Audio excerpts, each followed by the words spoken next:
Welcome to Fiction Audiobooks. If you enjoy the content, like and subscribing would be greatly appreciated.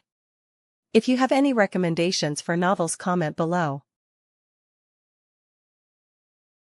Please join my Patreon at https://www.patreon.com/fictionaudiobook. Chapter 367, Volume 4, Chapter 108, Demon Blade. Equals when Twilight is speaking. Equals when talking through telepathy. Equals when thinking in your mind. Equals when talking with your Pokemon or tamed beast. Equals when describing a certain period of time or again another place. Equals point of view, i.e., POV. // equals and call. A few minutes. Rentaro returned with the drinks. Neither Premies nor Kazara talk about the revenge thing in front of him. Even though Rentaro knew how Kazara hate Tendo family and was willing to lend hand in her revenge, Kazara also knew that he won't like her means.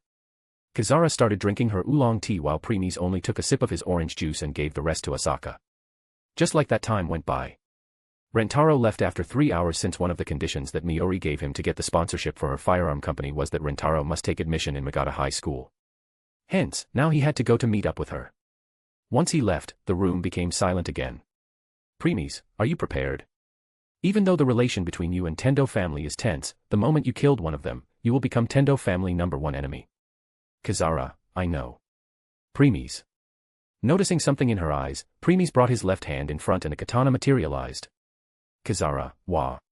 Becoming dumbfounded how the sword appeared out of nowhere, Premies continued. Premies, the moment you will accept this blade, your path for the absolute power will be opened. However. Pausing for a second, he continued. Premies, this also means you have severed all your connection with the past and, henceforth, will solely live as my guard. As my sword. As my weapon, there will be no turning back. She didn't reply right away. A cold sweat appeared on her forehead as her gaze was on the blade in Premies' hand. The handle of the katana was red in color with silver rayskin. The spacer of the blade also had a design of silver coil. She can't see the blade because it was currently in its dark red scabbard. Nevertheless, she had a strong urge to go grab it. But her instincts were also warning her to stay away from that sword. Gulping nervous, she asked. Kazara, just what is this sword? I am sensing a very ominous feeling from it. Premies, this is Demon Blade, Akajiki. Pick, Demon Blade, Akajiki. Kazara, Demon Blade. Premies, yes. This sword devours the een and souls of other beings to make itself more powerful while also giving its wielder terrifying destructive power. Kazara, devour the soul of others. Premies, This also means that you must be prepared to dedicate your life in killing and slaughter. Kazara, this is ridiculous. Premies, I know. But since you want power, then you must be prepared to pay the price. Kazara, the price is too heavy. Premies, that's why I am giving you the last chance to step back. She didn't answer for a few seconds before opening her mouth. Kazara, can I get some time to think about it? Premies, no. The way things are right now, every second counts. Kazara, what do you mean by that? Premies, South America had fallen last night. There are no survivors. Kazara. Asaka. Both Kazara and Asaka widened their eyes in shock. They can't believe what they just heard. Kazara, what did you say? And how did you know? Premies, I have my own ways. Glancing down at the side, Premies saw that Asaka grabbing his hand tightly and was shivering in fear. She was not the only one, Kazara's face had also turned pale with fear. Ignoring her for now, Premies picked up Asaka and held her in his embrace. Premies, it's all right. With your dad here, no one could hurt you. Asaka, nodding lightly, Asaka buried her head in Premies' chest. Only in her dad's arms, she felt the sense of security. On the other hand, Kazara's knuckles had turned white in horror. One should know that South America area was 5 times bigger than Tokyo area. In case it disappeared overnight, then Tokyo area wouldn't stand a chance. Kazara, how did it happen? Premies, you don't need to know since the current you won't be able to do anything either way. Kazara. Premies, now tell me your answer, Tendo Kazara. As she was thinking of the reply, an image of the boy smiling happily at her appeared in her mind. The boy willing to sacrifice himself for her sake. Next, appeared the face of her parents appeared as she recalled the time she spent with them. However, soon that time vanished as their funeral that she attended resurfaced. Kazara, Satomi, Mom, Dad. While all those thoughts were going through her mind, her eyes were on the demon blade, Akajiki. Finally, she answered. Kazara, I accept. Evening came. It was 5 p.m., and Tendo Kazumitsu was accompanied by his secretary, Kazumi Shina, walking quickly to leave the Ministry of Land, Infrastructure, Transport and Tourism and hurrying to his destination. The moment they stepped outside, they were met with a stuffy heat that wrapped around their whole bodies, and he suddenly wanted to call a limousine like he usually did, but that was something that he just couldn't do today, he told himself. It was then that he realized that his necktie was crooked, and he fixed it with an irritated hand. It was an error his normal self would never have made. He had been like this since the afternoon, and he couldn't even put his mind to his work. He couldn't bear the sweat anymore and took off his suit jacket, looking up in the direction of the faraway Monolith 32. The one who he was responsible for in the place where Kazumitsu and Shina were going was a place with deep connections to it. They changed trains and got off at Tokyo Area Outer District, District 37. The exit was deserted. It went without saying that once it became night in a few hours, it would be suicide to stay overnight here in this place full of abandoned buildings with no streetlights. Kazumitsu and Shina walked for a while until they stood in front of a dilapidated dojo. It was a one-story building with a high ceiling, and since the house was renovated more than a month ago, it looked somewhat different and new. On the sign hanging outside was written Tendo style. Giving Shina an order, he opened the expensive wooden door and stood in the doorway. He hesitated for a moment before deciding to enter with his shoes on. And then, he opened the sliding door and saw her in the middle of the wide tatami-mat dojo, her murderous blade Yukikage sheathed and stuck into the ground. She had both hands folded on top of the hilt and was standing with her legs slightly apart. She slowly raised her face. Kizara, welcome, Brother Kazumitsu. Or should I call you Vice Minister of Land, Infrastructure, Transport and Tourism? Kazumitsu, Kizara. He never thought he would ever say his little sister's name with such hatred. The evening sun shone in slanted rays on her glossy, straight, jet-black hair, making it shine in contrast to her porcelain white skin. Tendo Kizara stood there with her thigh-high socks and black sailor school uniform. That more than anything proved that this would be the location of a fight to the death. At the side of the dojo was an unfamiliar face he hadn't seen before. The person was wearing a suit and was leaning on the wall with his hand crossed in front of his chest. Next to him was long black-haired little girl dressed in a warrior-like armor. Kazumitsu, TCH. Who are you? Kizara, this is between us. Why are you involving outsiders in it? Finding someone he could release some of his anger on, Kazumitsu didn't let go the opportunity.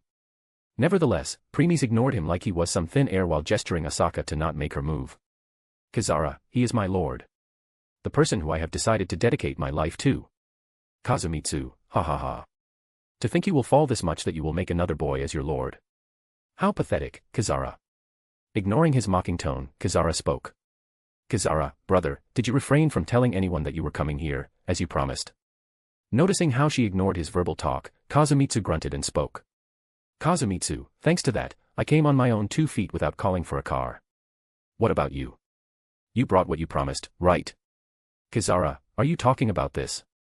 Saying that, she pulled out a bundle of papers from her chest and threw them at Kazumitsu's feet. Pretending to be calm, he ordered Shina pick up the documents while groaning inwardly. After flipping through them one by one, it was confirmed that it was unmistakable evidence. Kazumitsu, damn it, where in the world did you get this? Kizara, I was lucky that someone delivered it to me. She scoffed and chuckled while giving a side glance at Premies. Of course, this was caught by Kazumitsu as he made Premies the target of his indignation. Kazumitsu, how dare you? Because of this act, you have now become the enemy of entire Tendo. Be prepared to face consequences of your action. While Kazumitsu was shouting like a madman, Premies ignored him and remained calm as always. On the other hand, Kizara was sneering at her brother like he was some kind of clown. Kizara, do you really think that Tendo family has what it takes to become an enemy of a god? Lord only need to snap his fingers and he can erase this entire world. Yes. After becoming his permanent member, Kizara now knew the truth of Premies' identity. She still remembered how she almost had a breakdown when she realized how she was treating and behaving in front of him. Good thing that Premies didn't brought that up, otherwise, even her 9 lives won't be enough to repent. Kizara, anyway, shall we continue, brother?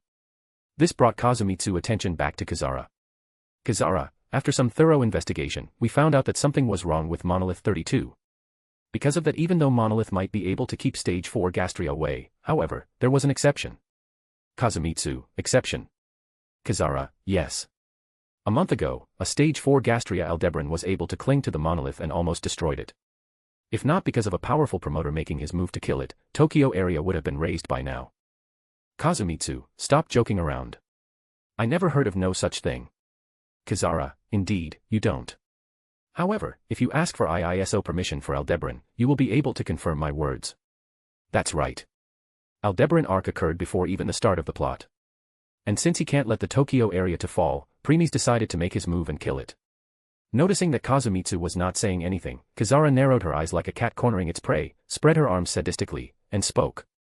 Kizara, public works projects have used a general bidding system to prevent corruption and collusion, but because of that, it can be quite complicated.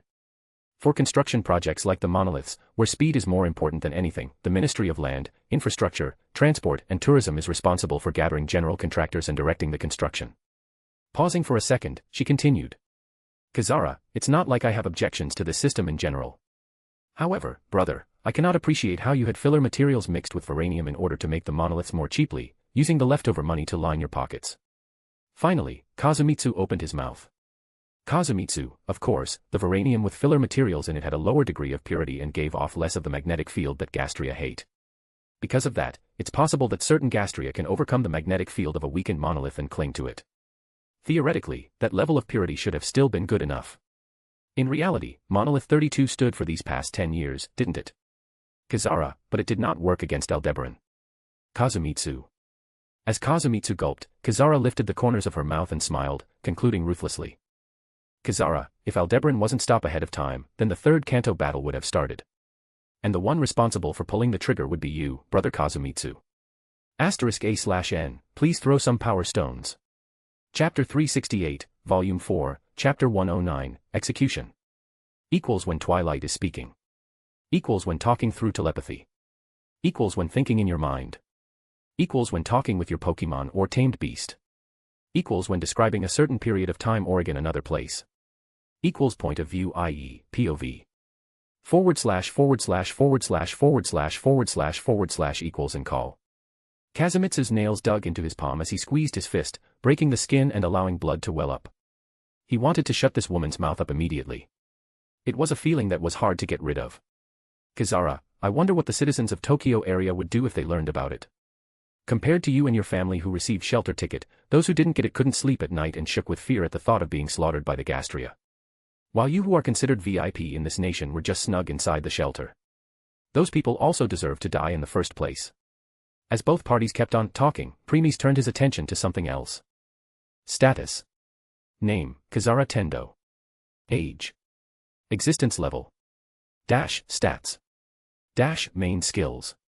Dash, side skills. Dash, equipment. Level. Strength, I. Endurance, I. Dexterity, I. Agility, I. C. Magic, I. Per stats. Current level. Overall. Enhanced mode. Main skills, 3, max. Harmony, EX. Inauspicious blade I, F. Light manipulation I, F. Side skills. Of all your permanent members, she is the weakest. Premies, true. Good thing I have Stairway to Heavens now, otherwise, it will take a lot of time before she could enter pseudo-god ranks, let alone dimensional gods. True. Kizara, let us begin. Will the two witnesses please come forward? Premies, no need. Suddenly Premies interrupted Kizara and all turned their gazes towards him. Premies, this is not a battle to death, Kizara. This is just a mere massacre. This stunned Kizara for a second before a sneer appeared on her cold face. Kizara, I apologize for my mistake, my lord. I forgot that the battle to death should be with those on equal standing. Not on a lowlife like him. Kazumitsu, how dare you call me that, Kizara? Ignoring his outburst, Kizara stood and brought her left hand. And then in the astonished eyes of Kazumitsu and Shina a blade appeared. The katana was still in its dark red scabbard, yet both the Kazumitsu and Shina had an ominous feeling just by looking at it. Kazumitsu, gulp J, just how did it appear in your hand out of nowhere? And what about your Yukikage? Saying this, Kazumitsu glanced at Kizara's old sword, Yukikage, which was put on the side. Kizara, you and other brothers called me monster, don't you? So, I think instead of killing blade, demon blade suits me better. Kazumitsu, demon blade. Kizara, yes. This is demon blade, Akujiki. And this katana sought for slaughter. Grabbing its handle with her right hand, Kizara pulled it out. Shin. Step. Step. Seeing this demon blade, both Kazumitsu and Shina took a step back unconsciously. Paying no heed to them, Kizara's eyes were completely on the Akujiki in her hand. Kizara, it's beautiful, isn't it? They didn't reply. Not bothered by their lack of response, she continued. Kizara, be rejoice, brother Kazumitsu. You will be the first soul it will devour. Kazumitsu's soul. Origin, Demon Blade, Akajiki. Type, Weapon, Katana. Rank, I. Attack. Soulbound, Kizara Tendo. Abilities. Indestructible, EX. Light Mastery, F. Devourer, EX. Details. Light Mastery, F. The cost of using light magic will be decreased by 10% and its power will be further increased by X1. Devourer, EX. Ability to indefinitely enhance its destructive power by consuming the een and souls of others. Preemies, it's true that the current Akajiki is still weak, however, compared to me and my members' equipment which becomes strong as we level up, Akajiki has no such limit. At level 1 the max strength of your equipment will be 1000. At level 2, it will be 2000. At level 3, it will 3000. And so. But such restrictions don't apply on Akajiki. In other words, if it keeps on devouring souls then it is possible for its power reach 10,000 or beyond even while Tendo Kizara is still at level 1. Preemies, don't forget the enhancement it gives to its wielder with each kill. Yeah. It really does live to its saying, he who wields Akajiki, wields absolute power. Showing a cold sadistic smile, Kizara started walking towards Kazumitsu and Shina. As they were becoming wary, Kazumitsu who had knowledge of Tendo martial arts noticed something and spoke. Kazumitsu, your form and movement seem different than that of Tendo martial arts. Smiling she replied. Kizara, you're right, brother Kazumitsu. That's because the moment I took Demon Blade, Akajiki, I abandoned my previous martial arts. Kazumitsu, you discard Tendo martial arts. This shocked Kazumitsu to his very core. One should know that Kizara had dedicated her entire life till now in the learning and understanding of Tendo arts. Hence, abandoning it means she wasted the last 10 years of lives for nothing. Anger welled up in him and before he knew it, Kazumitsu was screaming. Kazumitsu, what the hell? To think this is how? Shish. Thud. Splurt. Kazumitsu, arg. A blood-curdling scream of Kazumitsu resounded in the whole dojo as he looked at his now severed legs. In front of him, what seemed to Kizara was in truth just her afterimage. The real Kizara was now standing behind him. Preemies, in order to draw out true power of Akajiki, one must be extremely fast in killing. That's why I decided give light manipulation to Kizara. I would have preferred spatial power. Preemies, I have my own reasons why I chose light manipulation instead of space manipulation. If you say so. Next, Preemies decided to leave and wait outside with Asaka because he didn't want to watch the boring show that was about to unfold. Origin, Demon Dress. Type, Armor, Cloth Armor. Rank, I. Defense, 1. Soulbound, Kizara Tendo. Abilities. Indestructible, EX. Light Immunity, F. Damage Reduction, F. Details. Light Immunity, F. Nullifies 10% of the damage taken by attack that contains or use light magic.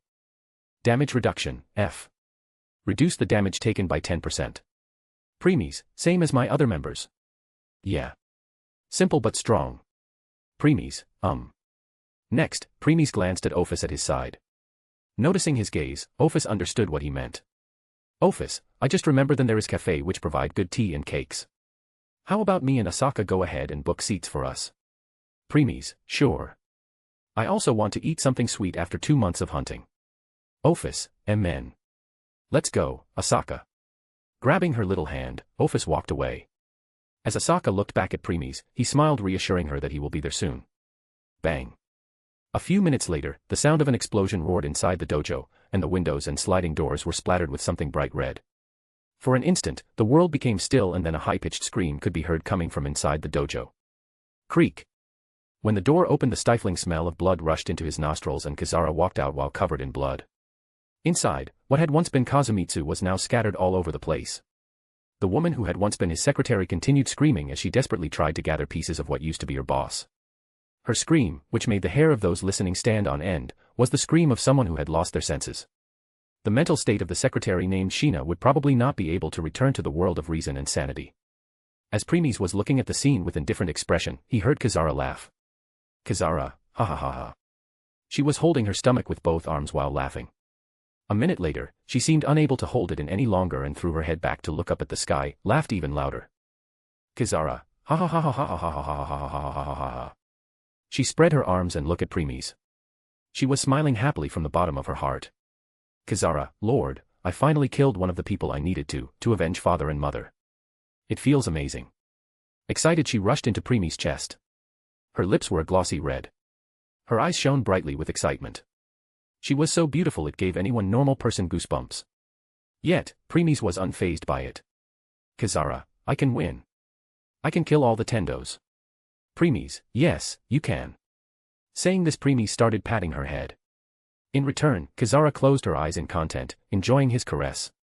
While he was doing so, Premies' gaze was on the akashiki in Kizara's hand. The entire blade was glowing red in color.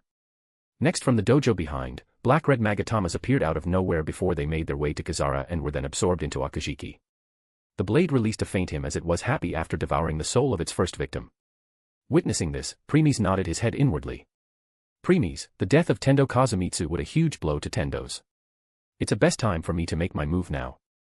*A/N, please throw some power stones. Chapter 369, Volume 4, Chapter 110, Birth of Devil's Doe. Equals when Twilight is speaking. Equals when talking through telepathy. Equals when thinking in your mind. Equals when talking with your Pokemon or tamed beast. Equals when describing a certain period of time or in another place. Equals point of view, i.e., POV. // equals and call. 3 months went by. Guilty crown. 2 people could be seen standing in front of huge crystal which was emitting red glow. Inside the crystal you can see a very beautiful woman with white hair and yellow crosses-shaped pupils.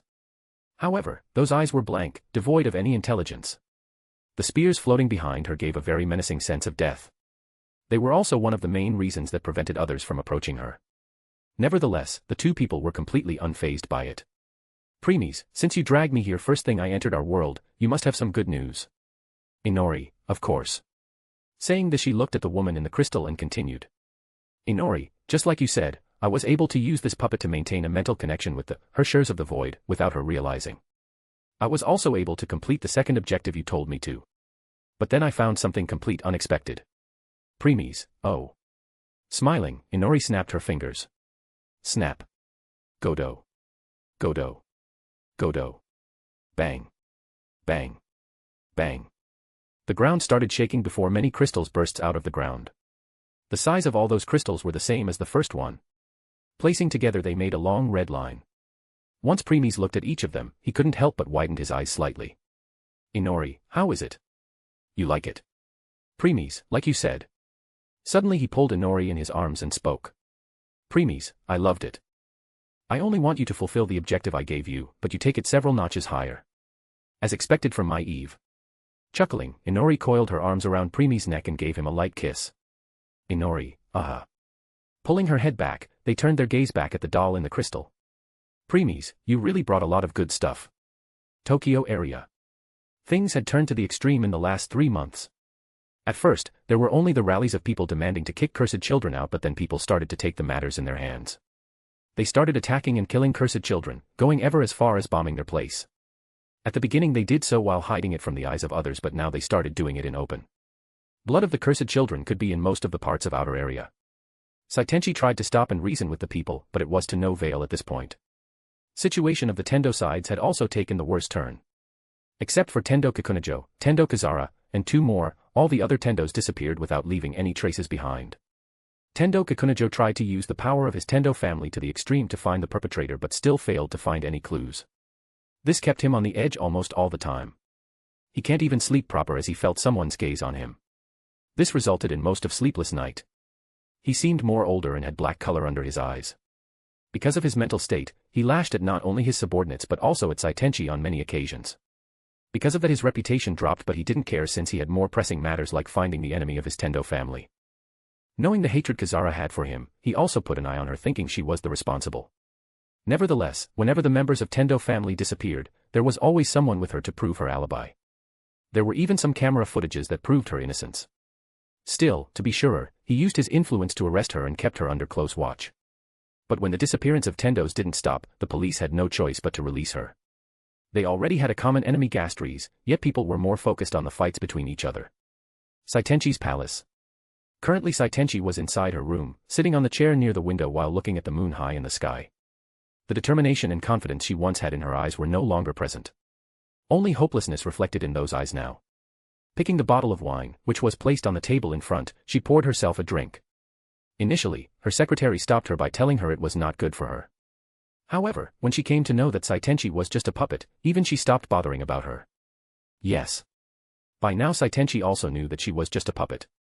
The one who held the true power was Tendo family in the House of Counselors. This also explained why she always faced a lot of issue when she tried to do something for the cursed children or the civilians. These members of council and Tendo family only cared about themselves and will reject anything that will make them eat even a minor lose. Taking a sip of her drink, she started looking outside again. Saitenchi, what was I fighting for? How pathetic. Becoming stunned hearing another voice in the room, Saitenchi turned her head and saw a person sitting on the chair in front of her. He was the same person who she met 5 months ago. Nonetheless, she didn't mind a company. Saitenchi, you're right. I am pathetic. Have you come here to laugh at me? Premies, yes. Chuckling, she took big sip. Saitenchi, then laugh all you want.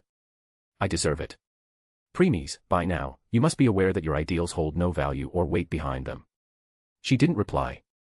Her gaze was only on the wine in the glass. Premies also didn't press her to speak and just waited. A minute later.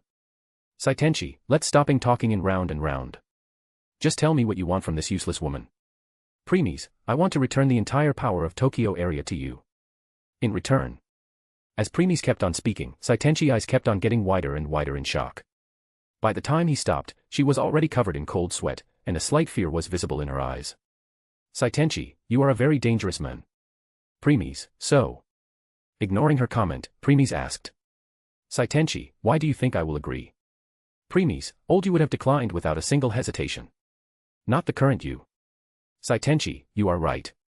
This time, she took out another glass and poured a wine for Premies before passing it to him. Saitenchi, then, happy corporation. Clink. They both knocked their glasses together in cheers. People who were sleeping peacefully were completely unaware that this was the birth of a terrifying duo that was later feared by all. Their name resounded all over the world as the Two Devils of Tokyo area. The next day. Knock. Knock. Knock. Saitenchi, enter. Click. The door opened and a woman with glasses entered. Lady Saitenchi, it's almost time for your meeting. Saitenchi, I will be there soon. You can leave. Yes. Just when the woman about to leave, she saw another person in Saitenchi's room. Unlike Saitenchi who seemed to be finishing her breakfast, the man was standing in the balcony and was looking at the horizon. You. Who are you? And what are you doing in Lady Saitenchi's room? Her question was normal, but Premies ignored her and kept on looking outside. Saitenchi, Kiyomi, order my private guards to gather at the conference room. I have to announce something. Kiyomi, I see. It seems that he is someone Lady Saitenchi invited. Still, I would prefer if Lady Saitenchi notify me about it ahead of time. Saitenchi, I will see to it. Now leave. Frowning at how Saitenchi was speaking to her like she was some nuisance, Kiyomi left. 30 minutes later. Premies and Saitenchi entered the conference room and saw 6 soldiers standing in a line. They were Saitenchi personal guards. They all wore white overcoats and uniform caps, with handguns at their waists. They looked exactly like the treasonous military police from World War II.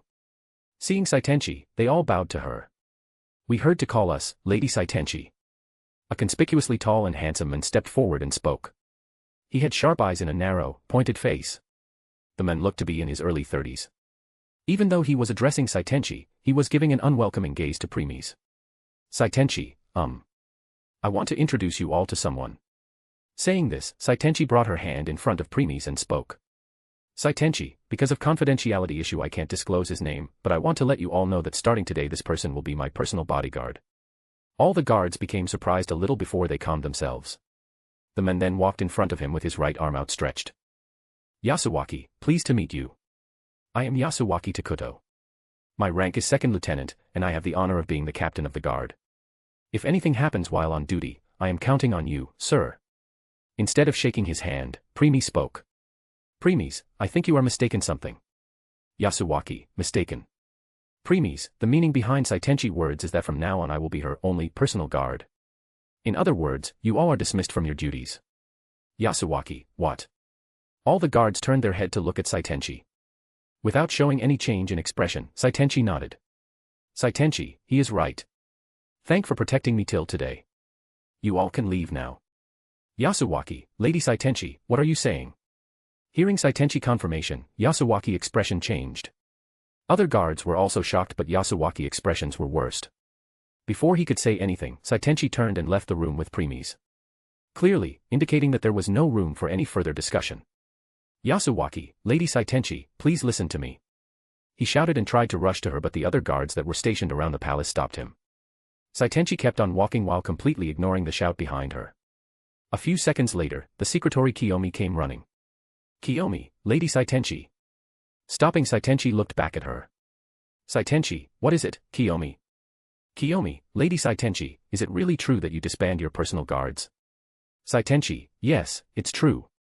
Kiyomi, why is it? Saitenchi, one guard is enough for me.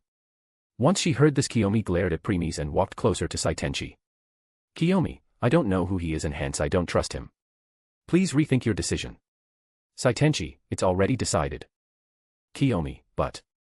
Saitenchi, by the way, it's good you came. It saves me time to come look for you. Kiyomi, Click. Suddenly Kiyomi movement stopped as she felt a gun placed at the back of her head. Then, she saw Saitenchi looking at her while showing a light smile. However, seeing that smile, she felt a chill down her spine. Saitenchi, I want to ask. Whose side you are on, Kiyomi? Your answer will decide whether you live or die here. *A/N, please throw some power stones.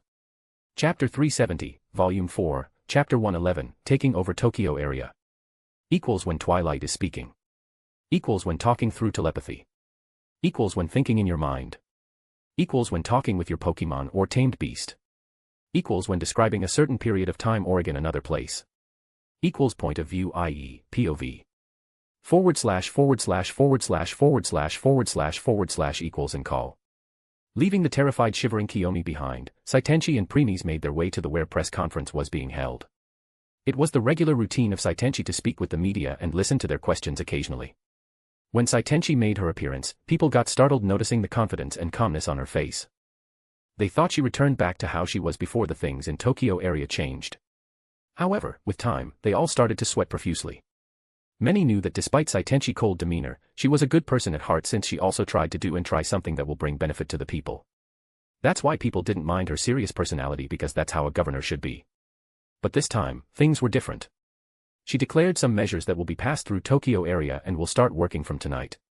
Those measures were so cold and that will drastically affect the lives of everyone living in the Tokyo area. When she was asked if she knew the consequences her decisions will lead to, she replied. Saitenchi, I know what I am doing. That's all she replied with. At all this time, preemies, who was standing and looking at from the side, whispered under his breath. Preemies, I must say she is really something. Scat hack, I am still surprised that a single question from Lord could change her this much. Office, In Saitenchi room when they were engaging in talk, preemies pose a single question to her. Yes, just one question. Saitenchi didn't realize at first, but once she gave it some thoughts, all clear doubts were cleared. She finally concluded what to do from now on. Yes. From the moment Kiyomi came in the morning to call her, till now. Everything Saitenchi did and ordered was at her own accord. None of them was preemies' instructions or something. Preemies, in the plot, expect for Saitenchi, all other governors of other areas which to rule the world. She was inclined to her help civilians and curse children as much as she can. Office, I get it. Even though she was naive and kind and faced many setbacks, she still succeeded in fulfilling some of her goals. Scat hack, I see. This time, Lord made his move and changed the path this little girl took to reach her destination. Preemies, yes. Saitenchi goal is same as before. But I showed her a different way to accomplish it. Office, if she wasn't betrayed by her people and saw how rotten her city is, she won't have taken this path. Preemies, yeah. Anyway, scat hack. Scat hack, on it. Saying this, scat hack left. Outside Saitenchi palace. Damn it. Yasuaki along with the other 5 guards were forced to leave the palace since they were no longer Saitenchi guards. Yasuaki, I don't know who that man was. Though I am sure it's because of him that Lady Saitenchi kicked me out. This man, Yasuaki, thought since Tendo Kakunaju was away for some business, he should be in Saitenchi's side at his place. He was even thinking of putting his plan in motion. He had always courted Saitenchi's and was planning on make a move on her tonight. According to his thought process, Saitenchi had already grown up beautifully and will be 16 this year. Hence, it's about time Tokyo area's ruler had a successor. But now because of preemies, all his plans went down into drain. Yasuaki, I will make him pay for it. Whispering sinisterly, the men decided to leave. Though the movement he turned, from the corner of his eyes, he saw someone. A divine beauty with long purple hair and red eyes appeared out of nowhere and was standing just a step away and was looking at him. Seeing her, he fell into daze. Yasuaki, how could such a goddess exist in our world? That was his thought as he unconsciously licked his lips repulsively. Nevertheless, this was also his last thought. Shin. Thuck. Thuck. Thuck. Thuck. Thuck. Thuck. There was a crimson flash before 6 heads rose high in the sky. Saitenchi Palace. Once Saitenchi was done with the media, paled-faced Kiyomi arrived and told her that the House of Counselors were demanding her presence right now. Expected this response from them, Saitenchi nodded and made her way to meet with them. During the whole way, Kiyomi remained silent with her head slightly lowered. She didn't dare to meet with the eyes of current Saitenchi. After walking for some time, they finally reached their destination. Click. Opening the door, Saitenchi entered along with preemies and Kiyomi. It was a huge hall in the middle of which was a huge table. People could be seen sitting on the chairs around it. All the chairs were occupied except for the master chair. Walking over to it, Saitenchi sat on it. Once she did so, she moved her gaze at the members of counselors and spoke. Saitenchi, I heard you want to have audience with me. Council Member 1, that's right. Lady Saitenchi, can you please explain what are you doing? Saitenchi, I don't understand what you mean. Council Member 2, whenever a new law about to pass into Tokyo, it should first be discussed between us whether we should accept it or not. Council Member 3, correct. How could you decide one on the spot and order that it should be affected by tonight? Council Member 4, besides do you even know how it will affect the livelihood of the people? Saitenchi, in case I asked you, would the council have agreed? Council Member 5, it's not the matter whether we agree or not. You should have asked us first. Every other member agreed with this. Saitenchi, I see. Actually, there is also something I want to say. Replying calmly, Saitenchi looked at all of them and replied. Saitenchi, to me, your opinion matter not. All members. Kiyomi. Saitenchi, from today onwards, there will be only one voice in Tokyo. And that is mine. A dumbfounded expression appeared on the face of everyone present in the room. They can't believe what they just heard. After confirming that their ears were working fine, an infuriated expression appeared on their face. Council Member 6, what did you say? Council Member 7, looks like you have lost your mind. Council Member 8, don't forget you are just a puppet. We are one who decid. Bang. Bang. Bang. The sound of 3 gunshots resounded in the hall. The 3 people who shouted at Saitenchi had a bullet hole in their forehead and then their lifeless bodies fell. Thud. Thud. Thud. The next second the ground got covered in blood. All members. Kiyomi. Except for Saitenchi, everyone got shocked to the core and turned their head towards the source. There they saw Preemi standing in front of the door while pointing his silver baller towards the direction of dead bodies of 3 counselors. Council Member 9, how dare you kill? Bang. Thud. Another body fell. At this point, everyone's face turned pale in fright. They wanted to run but Preemi's was blocking their only exit. Some council members tried to scream for help so that the guards outside would come running in. Bang. Bang. Bang. Bang. Thud. Thud. Thud. Thud. Even more bodies fell. As they were wondering what to do next, Saitenchi, who also had slightly pale face, buried her fear in her heart and spoke. Saitenchi, I will repeat my words again. I am the governor and controller of Tokyo area. Hence, from now onwards, I will be the only one who will decide what to do with it. I might hear what your opinions are, however, it will still be up to me whether I want to proceed with it or not. All members. Saitenchi, now if anyone is against it, please step forward. No one spoke. They all glanced at Preemies, who was done putting a new Meganize into his silver baller, and gulped nervously. Saitenchi, since no one stepped forward, this means you all agreed. Right. Putting some extra force on right, she asked. Hence, in the end, the remaining counselors had no choice but to nod. Seeing that a beautiful smile appeared on Saitenchi. Yet, none of them appreciated it. Why? Because they all felt a chill down their spine seeing that smile. 6 hours later. Click. The door opened as Saitenchi, Preemies, and Kiyomi left the room, leaving the scared Casillas behind. By now their number had decreased to less than half. Once they reached her room, Saitenchi spoke. Saitenchi, you can return and continue with your work, Kiyomi. Kiyomi, why yes. As if she was pardoned, Kiyomi hurriedly left while Saitenchi and Premies entered her room. Click. Premies, you go rest. I will handle some future problems. When they were together, Saitenchi let go of her coldness and nodded. Though before entering her room, she asked. Saitenchi, what do you think of my actions? Premies, if you are really willing to continue walking on this cold and bloody path then. I have your back. Hearing this, Saitenchi's body shivered slightly, and she replied in soft tone. Saitenchi, thank you. Saying this, she entered her room. A few minutes later, once Premies confirmed that Saitenchi had fallen asleep, he leaned back on the couch and opened his mouth. Premies, Kizara. Yes, my lord. The light behind Premies bent and Kizara appeared. Since there was still a long way for her to go before she could completely hide her presence. Scathach taught her a way to use light magic to accomplish this. Pulling some documents out of nowhere, Premies gave it to her. Premies, there are the family members, friends, and relatives of those counselor members whom I killed. The one at the end were of those 6 guards who I order Scathach to kill. After going through all of them one by one, Kizara asked. Kizara, does Lord want me to wipe them out? Premies, yes. Are you prepared? There are many little children, elderly, and some pregnant women there too. Can you swing your blade on them? Kizara, I can. Without a single hesitation, she answered. Kizara, my parents were killed by my grandfather and my brothers. They spared me thinking what a little girl with kidney disease could do. When I left that house and lost all the Tendo influence, they became even more certain. However, what was the result? A sadist smile appeared on her face as she continued. Kizara, that weak helpless girl killed them one by one. Chuckle I still that despair in their eyes and words they said about they should have killed me back then. It was fantastic. Then she walked towards the opened window. Kizara, it will be hassle if those newborn or unborn children survive and came for the so-called revenge in future. Next, she held the dark red scabbard of her sword. Kizara, and I am sure that my Akajiki would love to devour some pure souls of infants. Saying this, she jumped out of the window and went after her targets. Premies, Ophis, and Scathach looked at her departing figure with silence. Premies, make sure to protect her from shadows. No one answered. Though the person who Premies ordered hurriedly followed after Kizara. Ophis, Tendo Kakunaju would have never imagined that his trip to Russia will lead to the fall of entire Tokyo area in Saitenchi's hand. The very girl who was nothing just a puppet in his eyes.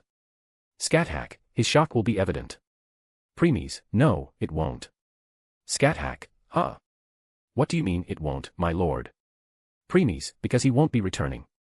Saying this, Premies gave a side glance to Ophis and spoke. Premies, take Kizara to Russia tomorrow so that she can complete her revenge. It's time for this blood feud to come to an end. Ophis, okay. She will be elated hearing that. Scathach, it's her life goal after all. Nodding, Premies glanced at Saitenchi's room. Premies, she now have the Tokyo area under control. Next is the time for rest of Japan. Night came. A limousine was driving through the streets in the dead of the night. Premies was silently checking his silver ballers while Saitenchi was sitting prettily across from him with her hands folded neatly in her lap and was looking out the window at the darkness outside with a slightly melancholy expression on her face. Saitenchi, I never thought you will invite me out for dinner. Premies, I just thought you will like some fresh air. Saitenchi, is that so?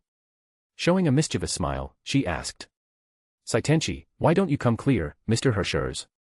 By now even I am aware that you are not a person who would do something without any objective behind it.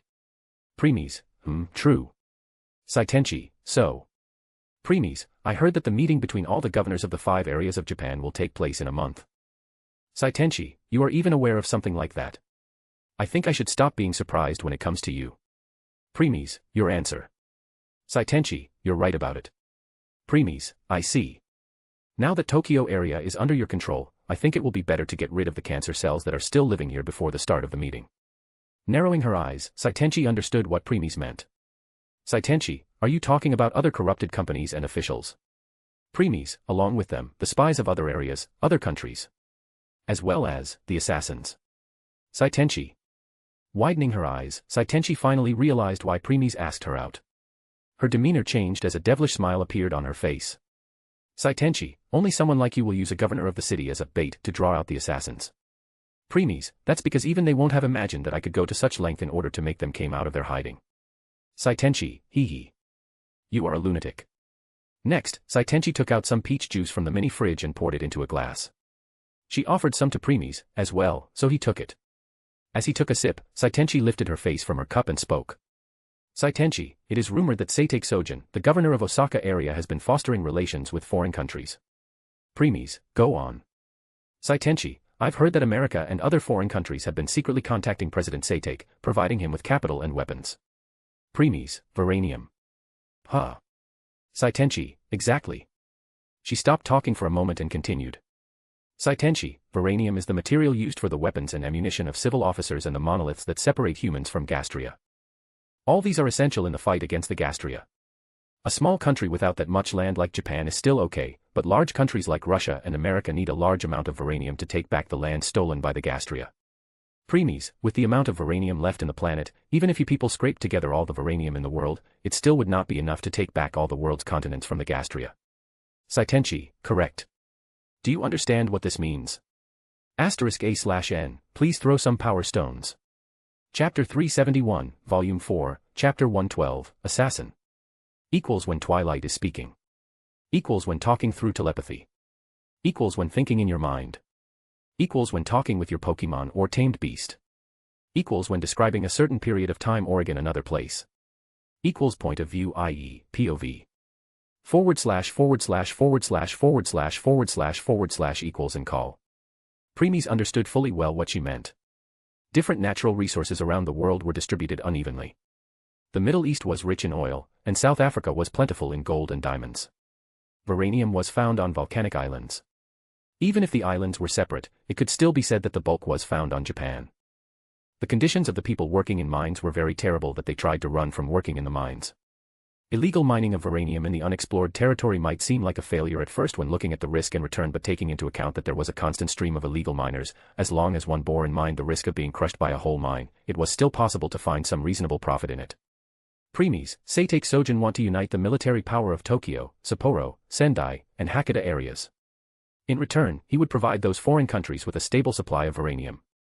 Saitenchi, I also came to same conclusion. Premies, those foreign countries would have probably thought that they have tamed Seitake, and Seitake is probably planning on forestalling them. Saitenchi, From what I have heard of Tendo Kakunaju, President Seitake is an ambitious one whom is labeled as a dictator. So, I don't think he is someone who would just do what he's told. Premies, yeah. She straightened and continued with a clear voice. Saitenchi, 9 years have passed since the end of war. Each country has been holed up inside monoliths in order to just recover their national power. However, it is now the time to look outward and take back the land that was lost. Whoever recovers their national power first will be the world leader of future generations.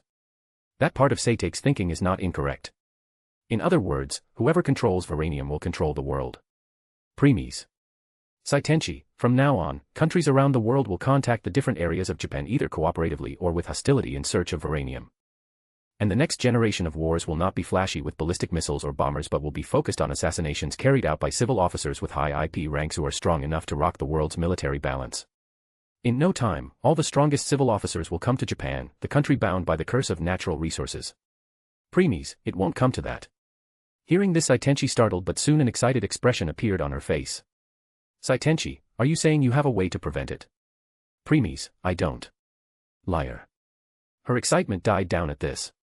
Saitenchi, then why are you sure that other countries won't come for us? Premies, if there isn't any country outside, how could they come? Saitenchi. I still don't understand what you mean. Looking directly into Saitenchi's eyes, Premies spoke. Premies, do you remember the warning I gave you 5 months ago, on our first meeting? Saitenchi, are you talking about Stage 6 Gastria? Premies, yes. You didn't believe me that time. Saitenchi, well, Stage 6 Gastria is unheard of. Even now I don't believe it exists. Premies. He remained silent. When what appeared to be eternity, Premies finished his drink and opened his mouth. Premies, 3 months ago, South America had fallen. Saitenchi. Premies, 2 months ago, North America also fell. Saitenchi. Premies, and just last month ago, Africa fell too. Saitenchi. Hearing that, Saitenchi's countenance changed completely as her face was drained of any color. Saitenchi, what are you saying? Her outburst was normal since Premies just threw 3 bombshells out of nowhere. As Saitenchi was still comprehending Premies' words, the car approached a 4-way intersection and stopped slowly at a red light. Pitter. Patter. Pitter. Patter. Pitter. Patter. It had started sprinkling, and the view from the window was distorted by the water. Nevertheless, it was not enough to obstruct Preemy's vision as his eyes looked past the window on a faraway building towering in the night. There was nothing out of ordinary except for few red aviation guidance lights on the edges of the building. Preemy's, she is here. Near the roof of the building, for a split second, there was a glint of something.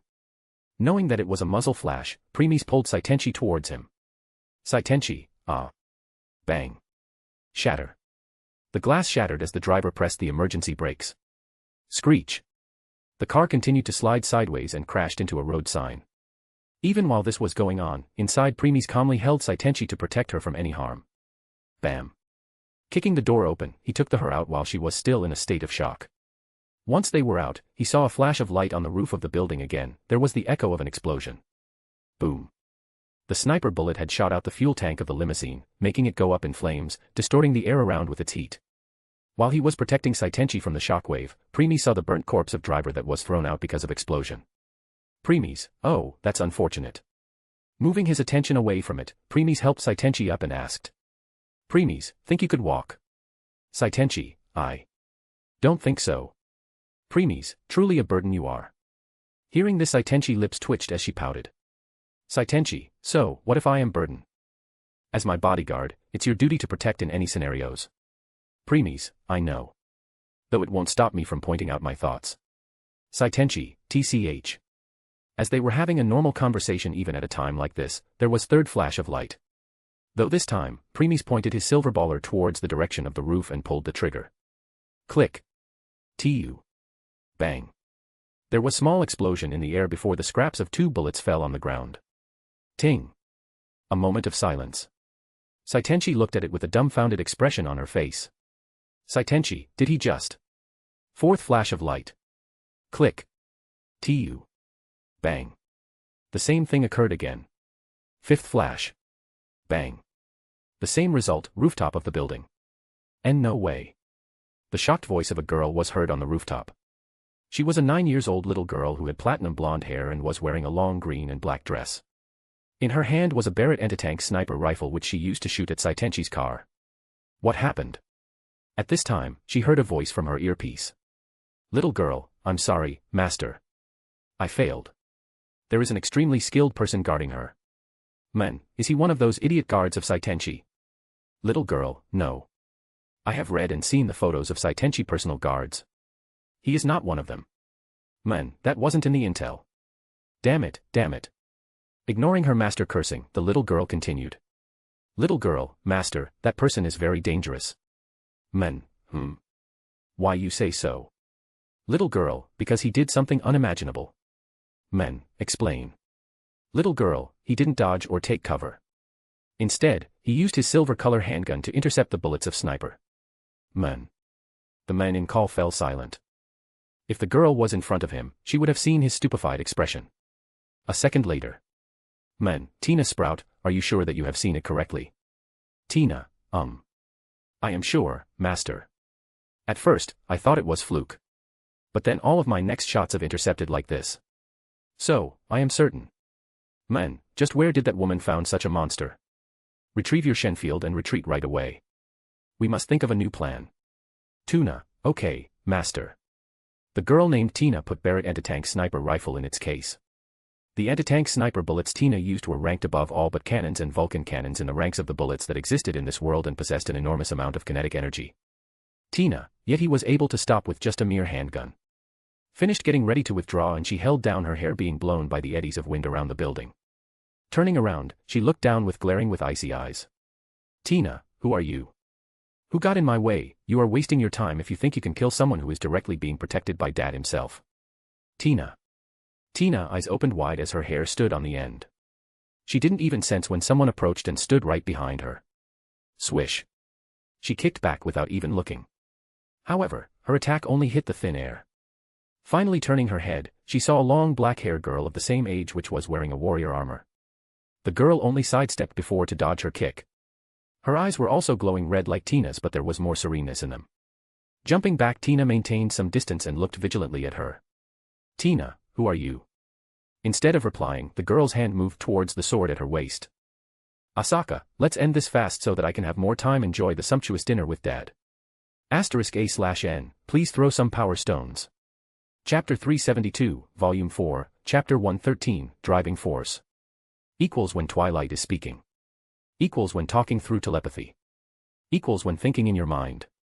Equals when talking with your Pokemon or tamed beast. Equals when describing a certain period of time or in another place. Equals point of view, i.e., POV. // equals and call. Swoosh. Asaka moved and appeared in front of Tina in an instant. Tina tried to bring her hand to her thigh to take out her knife, but Asaka didn't give her the chance. Instead of drawing her sword, she moved her scabbard forward and hit Tina's chin with the pommel of her sword. Dung. Tina, coo. The attack not only it pushed her head backward, but it also stunned Tina's mind for a moment. Pulling back the scabbard, Asaka's right hand grabbed the handle and drew out her sword. Shin. Splurt. Tina, arg. A painful scream of Tina resounded. A slash appeared on her body and blood gushed out of it. This made her mind return and she acted. Zzz. Asaka, huh. Suddenly, Asaka heard a buzzing sound of an insect flapping its wings. Sensing a danger, she jumped back. Bang. The place she was standing got destroyed and a shell of bullet could be seen. Asaka, a heavy machine gun. Feeling astonished, Asaka hurriedly moved and dodged more bullets coming for her. Bang. Bang. Bang. Bang. Bang. Asaka, just who are getting in the way. As she moved to a cover, Asaka noticed Tina glaring attentively at her without making a move herself. Asaka, why is she not taking the advantage of this situation to attack me? Zzz. Asaka, it's the same sound. Swoosh. Without a second thought, Asaka hurriedly left her hiding place. Bang. Bang. Bang. Bang. Bang. In the next moment, that place got bombarded by the bullets again. Asaka, TCH. Where are they attacking from exactly? Even when Asaka's gaze turned to where the bullets were shot from, she didn't find anyone. She also noticed that Tina was no longer on her precious spot. Asaka, does she ran away? Bang. Another bullet came. While dodging it, Asaka moved her head and saw Tina standing on top of another building and was holding an anti-tank sniper rifle in her hand. Asaka, she didn't. Holding her sword, Asaka slashed down at her feet. Shin. Crack. Boom. The floor was destroyed and Asaka landed on the room under the roof. Next, she hurriedly hit herself. With their confrontation just now, Asaka was 80% certain that Tina planned to kill her right here. Asaka, that initiator is not simple. Even when I cut her, not only she didn't fall but I also felt some sort of resistance from her body. While Asaka was thinking about it, she heard the same buzzing sound again. Zzz.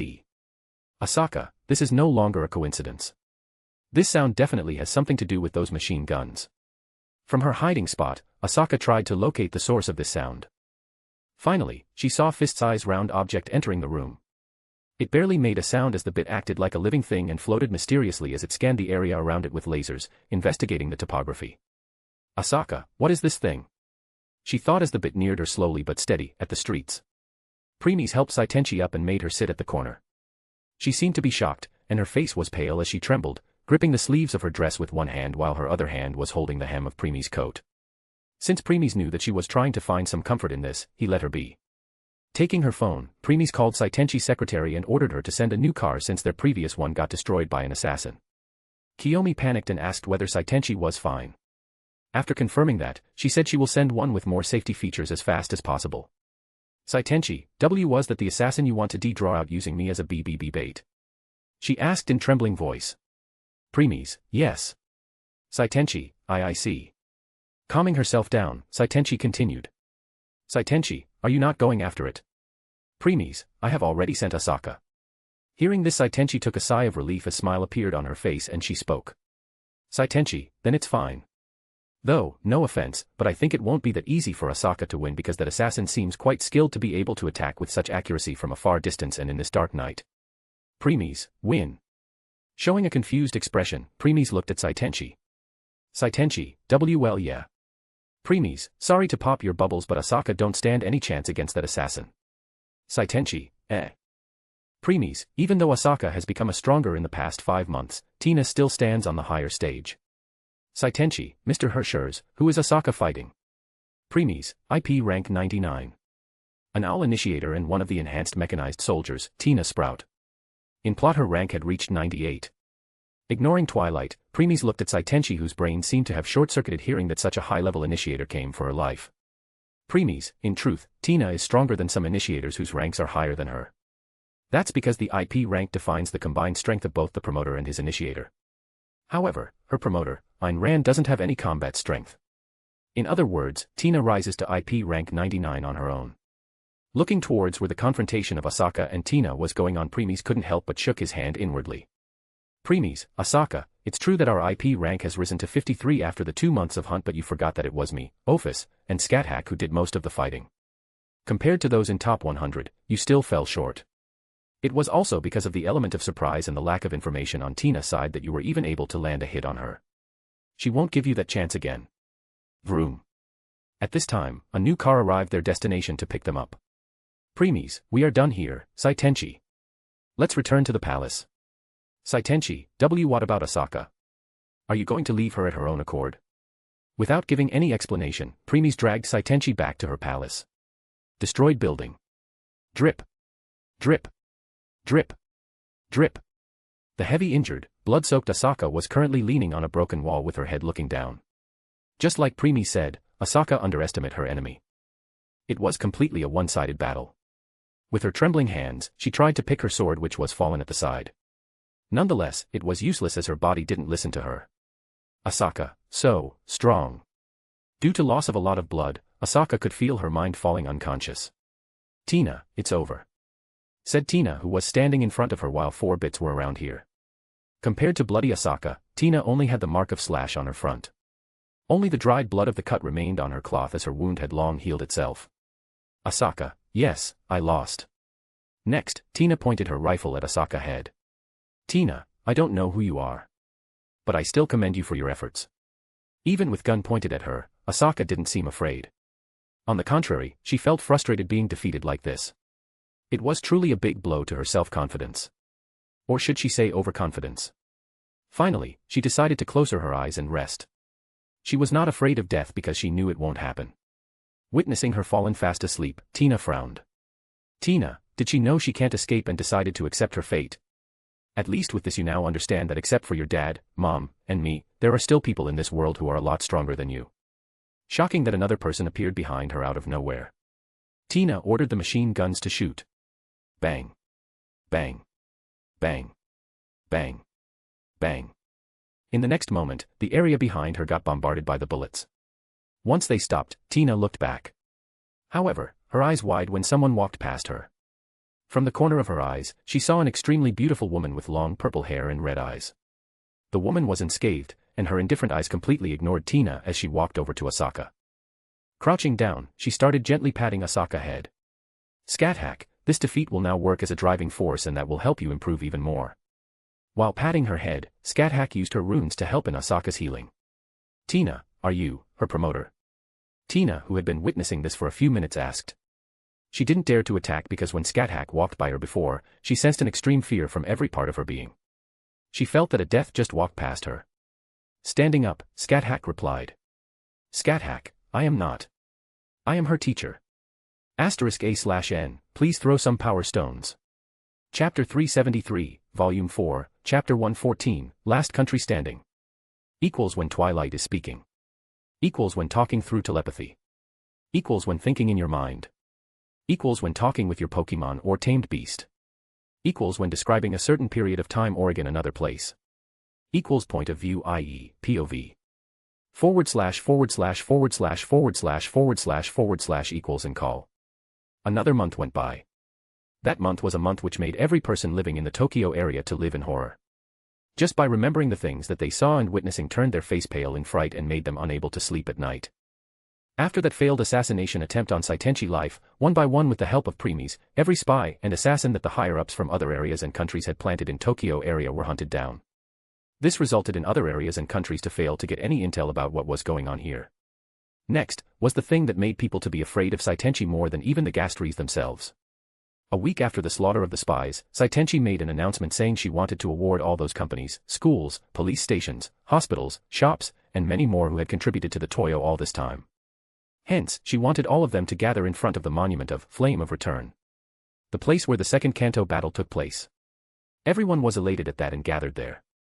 Then one by one, Saitenchi called the people by name and gave them a box.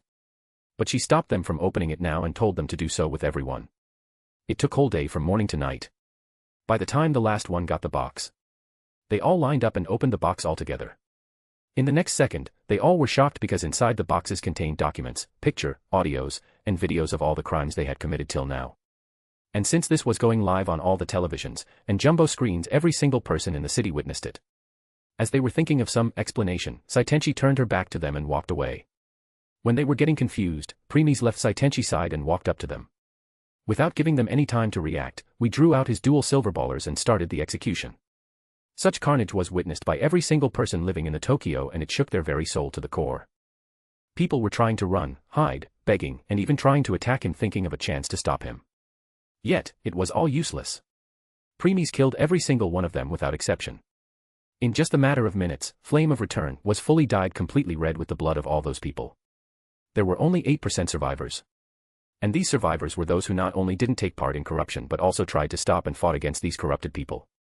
While Premies was doing so, his other members were killing the family members, friends, relatives of those people all across the city, since there were high chances they will try to take revenge in the future. Many promoters and initiators were also killed in the process. Even though her face was pale, Saitenchi still watched everything Premies did without looking away. This was the path she had chosen, hence, she won't back away now. The next following days were also full of blood and bodies. This time the targets were the civilians who killed and bombed many cursed children because of their hatred for Gastries. Also, the people responsible for starting rallies against cursed children and so on. Remaining people hid themselves in their house and cowering in fear. By the time the killing was done, the population of Tokyo area decreased by 66%. After that, some remaining survivors gathered some courage and tried to assassinate Saitenchi. This decreased the population by another 4%. So, now only 30% of people were left that were living in Tokyo. The money of all the dead people were transferred to Saitenchi. She used it to demolish the empty buildings and started improving the living standards of the remaining survivors. This started calming the people, and they soon adapted to their new lifestyles. It's the old path which even now many higher people and beings still take. Destroy and rebuild. By the way, there was one thing that was not mentioned before. The companies from which Premies stole money by completing more than 200 requests in a day, bankrupted on the 1st of the next month. The moment he left the Tokyo area to hunt outside, the higher-ups of these companies approached Kazara and told her that she and Premies cheated and stole their money. Their excuse was that Tendo Civil Security Corporation had many promotes within their ranks that they hid from them. Otherwise, it would be impossible for a single person to complete 200 requests in 24 hours. When Kazara tried to retort, they showed the eyewitnesses who saw that. Those eyewitnesses were the people who clearly saw Premies killing the Gastria and saving their lives. However, once the employees of the companies met them in private and offered some sum of money, these people forget about the one who saved their lives and stood against him. Kazara contacted Premies and told him about the situation. In return, Premies told her that there must be at least 1 or 2 people who won't fall for the greed. He also told her to contact IISO and told them about it. Nevertheless, since there was no evidence on Kazara's side, even IISO can't help much. Hearing this, Premies told Kazara to create one more contract mentioning that in case her corporation found the evidence, then those companies must pay 10,000% the amount. When Kazara thought that those companies would back away at this, to her surprise they accepted. However, their condition was that in case they win, then not only Kazara must also pay 10,000% the amount, but she also will join a brothel and serve their employees and customers as prostitute for the rest of her life. Gritting her teeth, she could only agree. Kazara then spent the one entire month to look for any evidence and eyewitness who were not brought by the companies. Unfortunately, it all came to naught. Even her business partners turned their back to her. Not only because of the jealousy of Kazara getting a power start in the business, but also because they didn't wish to go against those companies. The day of reckoning came. When Kazara was feeling despair and the companies were showing glee, at the last minute, Premies sent a couple of videos. Those videos showed in detail how he faced and killed the Gastries while the people who saw it. It was the checkmate for those companies as well as those people who backstabbed them right away. With this concrete evidence, the situation swiftly turned to Kazara's favor. As a result, those companies had no choice to transfer their entire liquid assets to Kazara, making her trillionaire in one go while they faced the bankruptcy. As for those people who backstabbed her, Kazara was extremely cold towards them. Ignoring their pleas, she asked IISO to take care of them. At this point, Premies and Asaka had already killed many Gastries and had risen in ranks. because of which IISO was keeping an eye on them since they didn't wish to let go of such person who could play a major role in the getting their lands back from Gastria. For that, they decided to provide protection to Kazara since Premies was part of her corporation. This was reason why Premies was not worried of Kazara's safety while he was away since he knew IISO would try to do everything in their power to keep Premies over to their side. That's also why during this carnage in Flame of Return, those companies were no longer present. IISO made sure to eliminate every single one of the people that were affiliated with them. That's also how Premies fulfilled his words before accepting those 200 requests that these companies will fall before long. Present time. The clear water was flowing from the water fountain designed with a god figure. The pure water fell vertically, melding into the blue sky as splattering water droplets sent a refreshing breath into one's nose. Saitenchi was looking at this god statue with a pathic expression on her face. In case it was before, then she would have kneed in front of it and started praying. Saitenchi, are you not going to say we are getting late for the summit meeting? She asked without looking back. Premies, let those old bones wait. It's not like if they will hate you less if you arrive sooner or later. Saitenchi, chuckle true. Looking down she saw many corroded 1 yen coins and rusted 10 yen coins at the bottom of the rippling water. Saitenchi, I really have been a fool all this time thinking what I was doing for my people was right and was even praying for their well-being to the god. Leaning on a stone pillar, Premies kept on listening in silence. Saitenchi, that's why it hurt a lot knowing what they were doing while I was fighting for them all this time. In this world, there is no god. I am sure that the god had abandoned us long ago, realizing that this world is not worth saving. Premies. Sighing, she showed a light smile and looked at him. Saitenchi, thank you for listening to my ranting all this time. Premies, I don't mind. It's a good thing to release which is in your heart, otherwise it will destroy you from inside.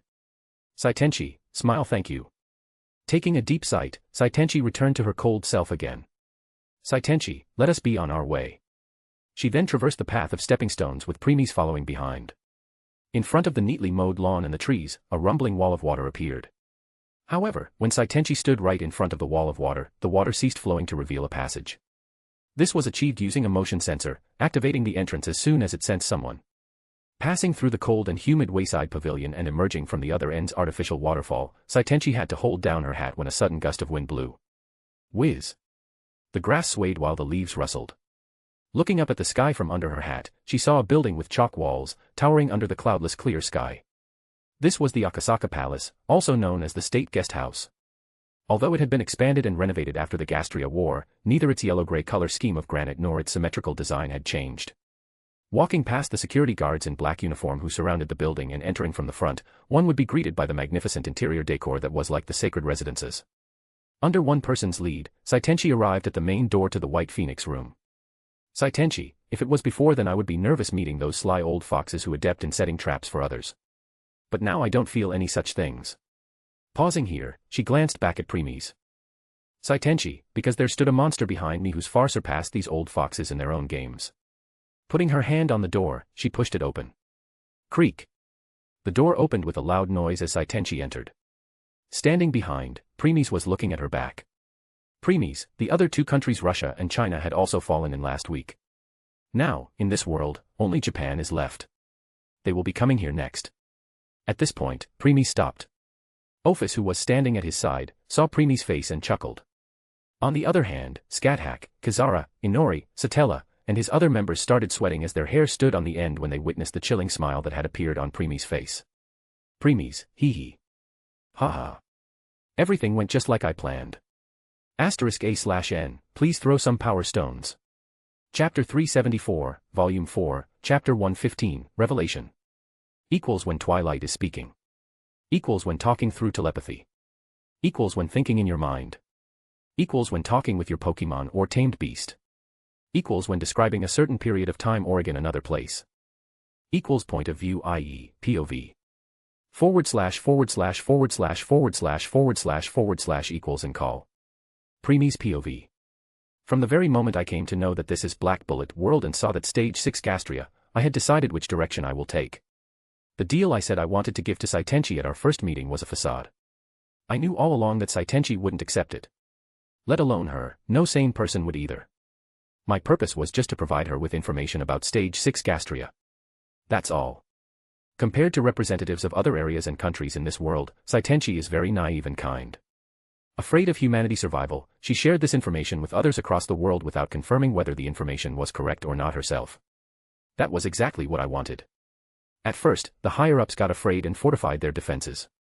Next, they sent their civil officers to find this so-called Stage 6 Gastria.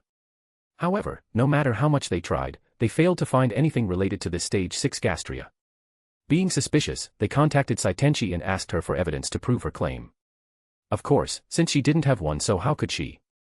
This, on the contrary, infuriated the higher-ups, saying Saitenchi shouldn't spread false rumors. On surface, the situation seemed to have settled down, but it made the people further believe Saitenchi being an incompetent and foolish governor. As a result, the assassins that should have been sent to kill her once the plot commenced and after Legacy of the Seven Stars arc appeared ahead of time. The killing of people, damage of properties that occurred during those 2 months when I was away were done by these very assassins. Even though those assassins failed to kill Saitenchi, their actions made the people of Tokyo area even more afraid of cursed children. Because of that, the treatment of cursed children got worse and people started rallies demanding that the cursed children should be kicked out. Noticing this, Saitenchi panicked and released the measure of respecting basic human rights of the cursed children ahead of time. Too bad that situation had already escalated to the extreme at that time, and hence that law was rejected right away. With each passing day, the situation on cursed children's side kept on becoming more and more dire. People were beating and even killing them in open at that point. The cursed children became so afraid, lost their hope in humanity, and no longer came out in the open. This also led to a diminishment in their food and water supply. When they were feeling despair of death from humans outside and lack of food from inside, I approached them after returning, and they agreed to be adopted by me. Saitenchi also witnessed everything that was being done to the cursed children. Yet, no matter what she did, the House of Counselors and Tendos always turned a blind eye to this and ignored her. With this, she also finally understood that all this time, she was just nothing more than a puppet to them. Betrayal of the House of Counselors and Tendos. Seeing the horrible things that the people of Tokyo area were inflicting on the cursed children because of their hatred of Gastries. Her inability to save them broke Saitenchi completely. She became a dead man walking without even having the control of her own life. It was also the moment I approached her and gave her hope when she had already given up on struggling. As a result, I was able to rebuild her the way I desired. Not a kind or naive one, but the one who will listen to me unconditionally and agree with my ways. She was able to stand back on her feet as my pawn. As for other countries, how could they let this opportunity of attacking Japan go? If they succeeded in taking over Japan, then they will get their hands of a lot of uranium. After all, in the entire world, Japan had the highest amount of uranium mines. Hence, they began the preparation for the war. Gathering militaries, weapons, navies, air force, and so on. Higher up decided to use the false information that Saitenchi provided them, telling their people that they were joining forces with other countries to kill a new stage of Gastria that had appeared in Japan. Their people panicked at first but later calmed themselves, thinking with the alliance of other countries they would win. But that was their biggest mistake of higher UPS. As I said before, Stage 6 Gastria had the intelligence of an adult human and had the strength of level 8. It was not difficult for it to go from one country to another on its own. Therefore, when it went to check on other countries, it came to know that the countries were joining forces against it. Thus, it decided to make its own move. It ordered all the Gastries over all that country to attack the human settlements. And then one by one, all the countries fell except for Japan. While the humans were being killed outside, I also pointed at some corrupted companies to Saitenchi. Realizing that something was wrong with them, she did a deep digging and found out about their conduct. This angered her as she decided to collect evidence against them, and you all knew what happened to them in the end. In other words, just by providing incomplete information on Stage 6 Gastria, I was able to accomplish many things. First, breaking and rebuilding Saitenchi the way I want and hence getting the control of the entire Tokyo area in my hand. Second, get my hand on the cursed children. Third, dispose of the higher officials that had most control over the Tokyo area. Fourth, purge the entire Tokyo area of all the corrupted companies and people. Fifth, establishing Saitenchi dominance so the people won't even think of going against her.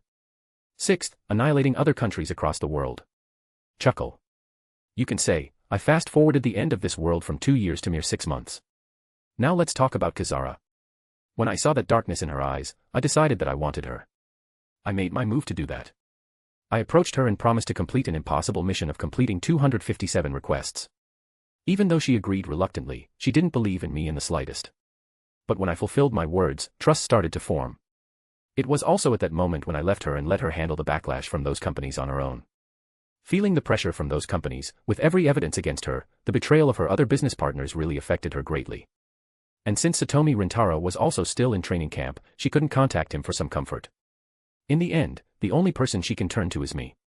By talking to me every day, not only did Kizara trust on me kept on increasing but also, I become the one stopping her from giving up. So, she tried her best to look for help or clues as much as possible. Still, it was all useless. With time, her spirit started diminishing. By then, she called me not to ask help in investigation but to comfort herself. And when the final date came and she was in despair, I sent those videos to her at the last minute. That was the final nail in the coffin. From then on, I become the person Kizara trusts the most and will do anything for me. I accomplished many goals here too. First, obtain a new permanent member. Second, use the hatred of that member and end the Tendo family. Third, make Kizara and me trillionaire.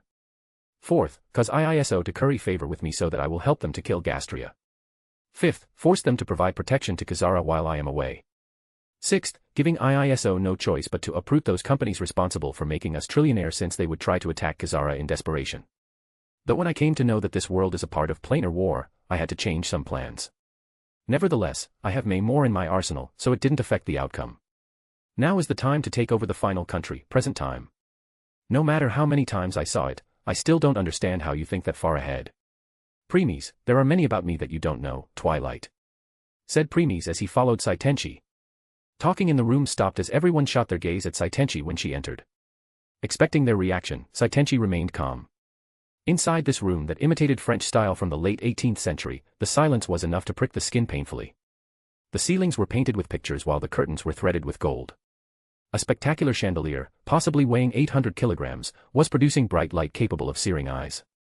Walking over to the table occupying the center of the room, Saitenchi sat down on the chair.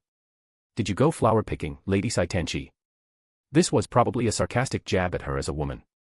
Confronted with an opponent who would resort to jokes of such ill taste, Saitenchi gave an answer that the old her wouldn't have ever imagined.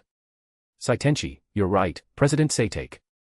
You see, I love picking these flowers with beautiful fragrances like gardenia, rose, lily, magnolia, jasmine, freesia, honeysuckle, lavender, orange blossom, hyacinth, lilac, and heliotrope.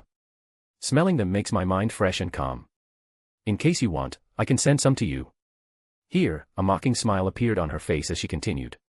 Saitenchi, but seeing your old age, your nose must have stopped working functionally a long time ago. So, no matter what flower I send, you will say they all smell the same. Because of that I think I should send a plastic flower since you won't be able to differentiate between a real one or the plastic one anyway. Silence. Total silence. Every other representative had a dumbfounded expression on their face. Never in their dream they would have expected such a response from someone like Saitenchi. That burns. Premies, not bad. This man, whose face was as fierce as a lion's, was the Osaka area's head of state, Satake Sujin. And currently his face was indescribably thanks to Saitenchi's counter. Saitenchi then swept her gaze across the participants of the summit, all of them senior to her in age. The Osaka area's head of state, the Sendai area's head of state, the Hakata area's head of state and the Hokkaido area's head of state were all present. This was a summit meeting between the 5 principal areas. The meeting started with the representative of Hakata area bringing the topic of changing the circle in Japan's flag because that red circle reminded people of the red eyes of Gastria. To the matter regarding Cassiopeia project, the project whose purpose was to link 5 areas of Japan using shield machines to dig tunnels for a massive subterranean rail network. There were even more topics. After some time, the president of Sendai area, Ino, opened his mouth. Ino, Lady Saitenchi, about the Tokyo area's legacy of 7 stars. Raising one of his brows, Saitenchi asked. Saitenchi, how did you come to know about the legacy? Ino made a sinister smile. Ino, we do have the likes of intelligence agencies over here after all. Although I find it to be a ridiculous notion, according to information that has come into my possession, by using a mysterious object called the Legacy of 7 Stars as a catalyst, the Tokyo area is capable of summoning Stage V Gastria, in other words, the Zodiac Gastria. This wouldn't be true, would it? Saitenchi, no comment. Saitenchi replied without pretense. However, the depths of Ino's eyes flashed with suspicion. Ino, what's with Lady Saitenchi? If what I just brought up was utterly ridiculous, feel free to dismiss it with a laugh. Saitenchi. Ino, oh dear, despite lobbying for cooperation between the 5 areas, Lady Saitenchi is hiding things from everyone else. Because of Ino's constant jabs, the conference's atmosphere was brewing into an interrogation. In the end, Saitenchi couldn't help but take a deep sigh. Saitenchi, I was thinking of letting you, old fossils, enjoyed some more minutes of your living, but it seems you didn't appreciate my goodwill. All presidents, huh? As they were wondering whether they were having hearing problems, they saw Premies who was standing behind Saitenchi taking out a silver handgun under his coat. Satake, what is the meaning of this, Lady Saitenchi? Why did you bring an armed bodyguard here? Not minding his outburst, Saitenchi's eyes turned emotionless as a cold smile appeared on her face. This smile sent a chill down all their spines. Saitenchi, after contemplating all this time, I come to conclusion that if I want to combine all the areas together under one banner, then ambitious people like you will only get in my way, so, you can all die here while I promise to take care of the people of your areas. They didn't even have the chance to call for guards as Premies pulled the trigger. Bang. Bang. Bang. Bang. *A/N, please throw some power stones. Chapter 375, Volume 4, Chapter 116, it's done. Equals when Twilight is speaking. Equals when talking through telepathy. Equals when thinking in your mind. Equals when talking with your Pokemon or tamed beast. Equals when describing a certain period of time or again another place. Equals point of view, i.e., POV. // equals and call. Bang. Once they heard the gunshots, guards hurriedly rushed inside the room and pointed their guns towards the remaining people. Moving their gaze, they were shocked to see the dead of 4 representatives of other areas.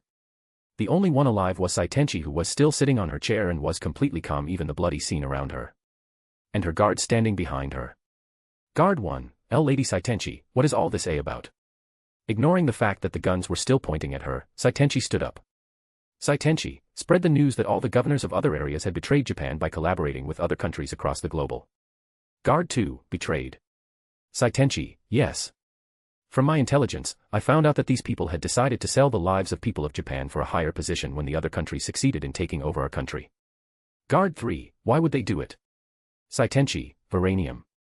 Because of the abundance of Varanium in our mines, other countries were already keeping an eye on us. And now that the situation with Gastries has settled down somewhat, they decided to make their move by contacting the representatives of other areas secretly. All guards, gulp. Saitenchi, because they knew Japan can't win against the alliance of rest of the countries, they decided to only care about their own safety. From the beginning of the meeting, I was trying to persuade them to change their mind, but they didn't listen. On the contrary, they decided that I am their biggest enemy that they must eliminate. In the end, to stop the fall of Japan in the hand of other countries, I order my guard to kill them. By now, the guards had already lowered their guns as they were having hard time processing what they just heard. While they were doing so, Premies approached the dead bodies of these representatives and held their heads. Crackle. A wisp of blue flames entered their mind as Premies extracted their memories one by one. When he was done, guards also came back to themselves. Guard 4, how could they do? Guard 5, I still can't believe it. Saitenchi, I know. But don't worry, in the news tomorrow you will see their conduct along with the evidence to prove it. Saying this, Saitenchi left the room with Premies following behind, Saitenchi Palace. After returning, Saitenchi excused herself in her room to rest. Since Premies said he would provide the evidence, she didn't worry about it. Office, so, what do you find from their memories? Sighing, Premies replied. Premies, just like we expected, only the Tokyo area provides a little protection to the cursed children. Other areas only think of them as some sort of plague and treats them the same way. Scat hack, is it really that bad? Premies, it's the worst. The people there even hold events from month to month. One of them is that they must guess how many bullets a cursed child will take to die. Then they performed it live in front of a huge audience. If you guessed right, then as a winner will win a lot of money. Asaka. Kizara. Premies, there is even a game where people throw bombs at the cursed children home. The one whose bomb killed the most is the winner. Kizara, how could they? They are really treating them worse than animals. Remaining silent, Premies turned his head and looked at Asaka, whose face had drained of color and was trembling. Using his power, Premies pulled her into his embrace and kissed her head. Premies, everything will be fine with your dad here. Asaka, Nodding her head softly, she buried her little head in Premies' chest. Office, what now, Premies? Scat-hack, you were right, my lord. This world isn't worth saving. Premies, forget it. Almost everyone in this world is dead by now. The other areas will soon meet the same fate. Kizara, my lord, what about that stage 6 Gastria? Premies, it's no longer in this world.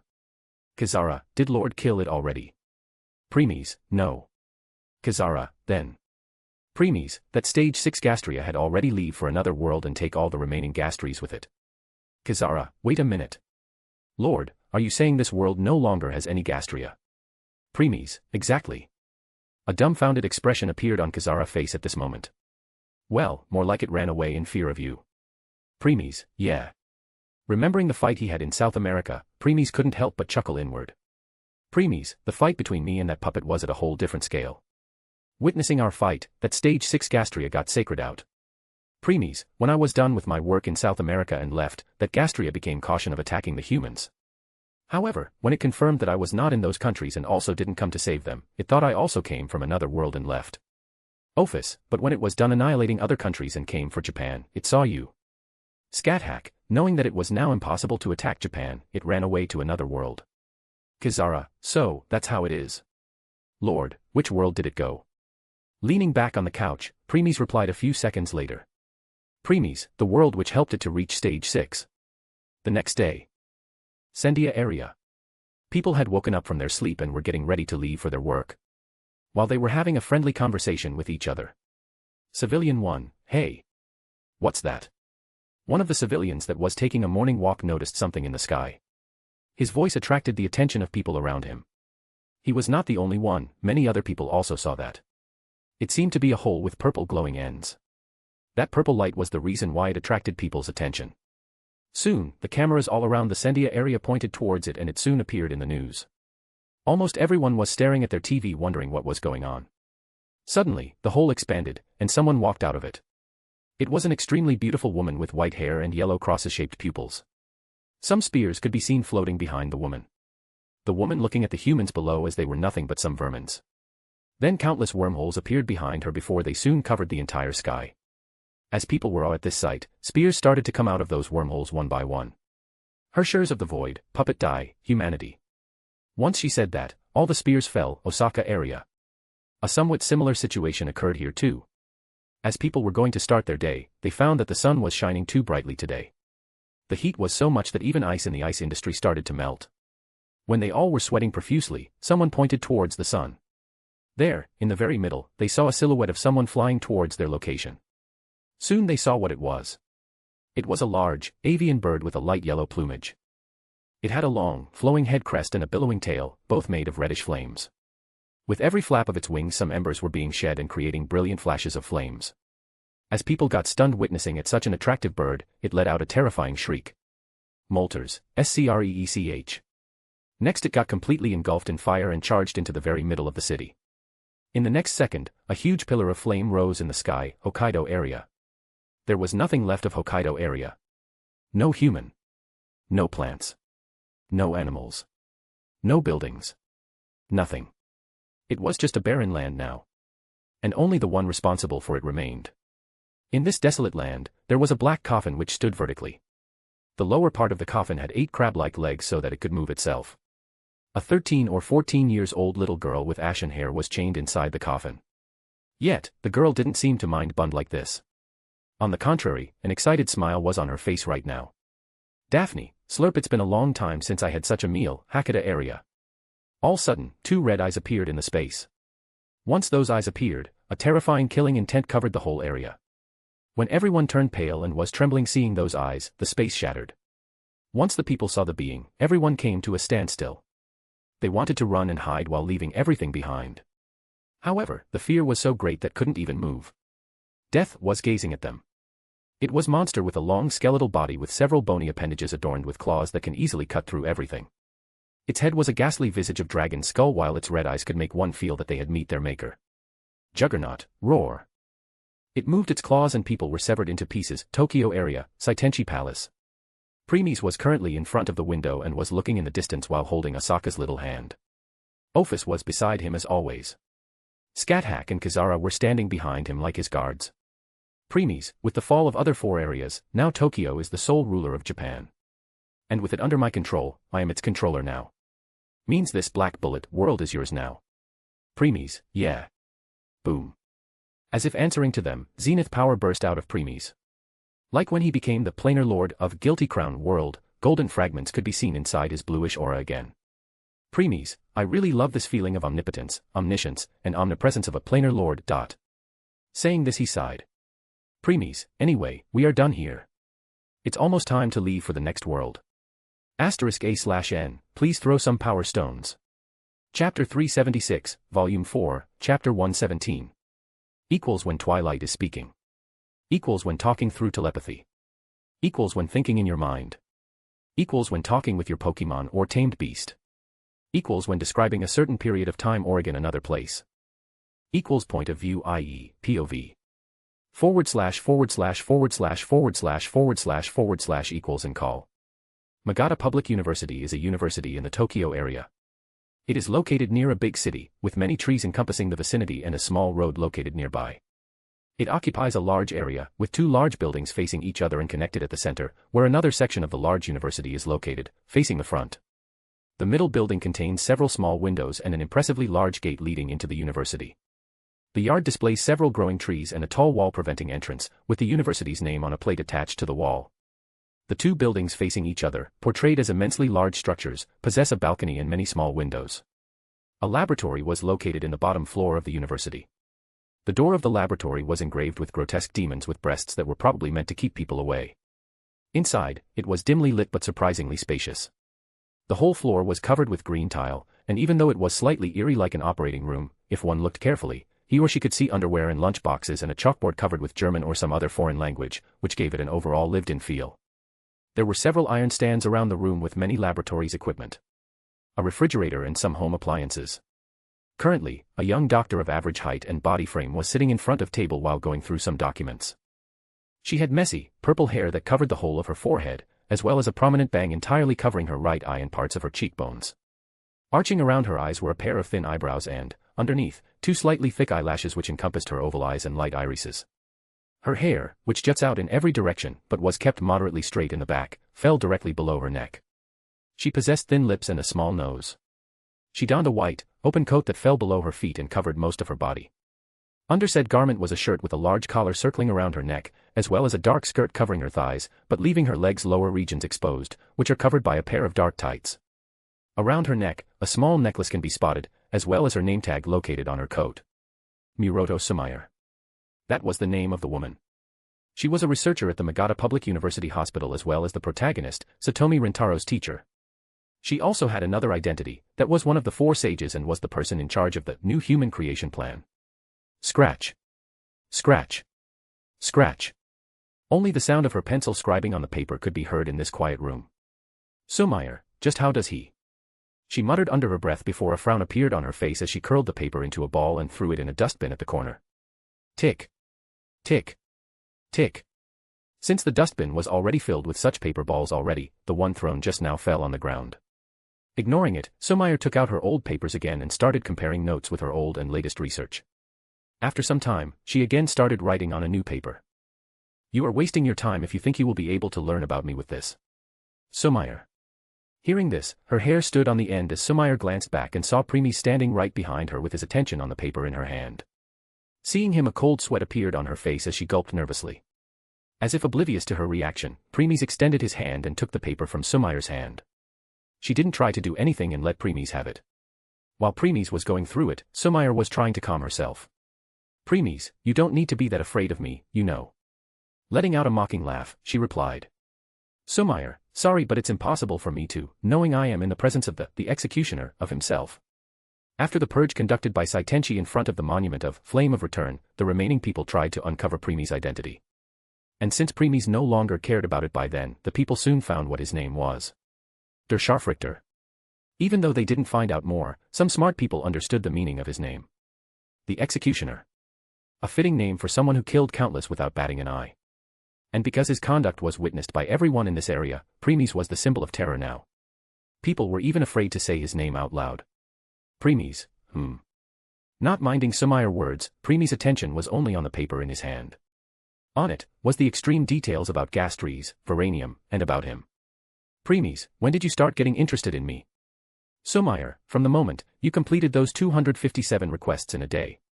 Feeling no need to hide the truth, she replied and stood up from her chair. Next, she walked to one side of the room and moved the curtains to the side. There on the wall were many pictures of Premies. Him killing the Gastries. Humans. Promoters. Initiators and so on. Not only that, but there was also footage of him going on in those small screens she put around the wall. Witnessing this, anyone would have called Sumayer a Premies stalker. Premies, even with all this, your research didn't give you any results. Sumayer, sigh regrettable, yes. Her gaze changed as she looked intensely at Premies. Sumayer, no matter what I try, I always fail. Even if someone has the blood of Gastria. Even if some unexpected mutation takes place in one's body.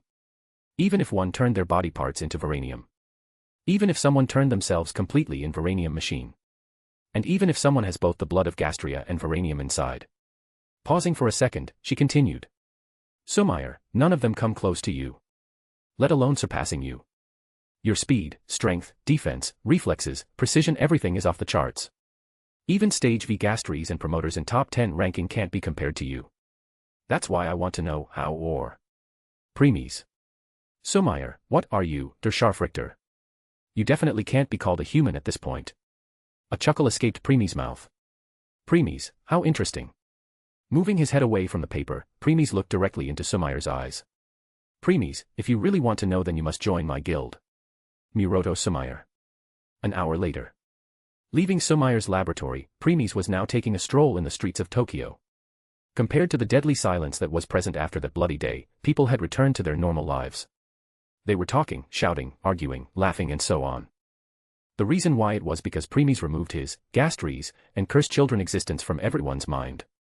They not only got removed from people's memories but also from documents, photos, audios, and videos. The only ones who knew about them were Miroto Sumair and Saitenchi. Though in Saitenchi's case, he just sealed her memories about him because she was still a great use to him. The seal will come undone when they meet again in future. As for her protection, she now had new guards which were completely loyal to her and didn't have any evil intentions against her. IISO was no longer necessary, so it also dissolved and disappeared from people's minds like other things. Hence, there were no such things as civil officers, promoters, and initiators anymore. Why Premies did that?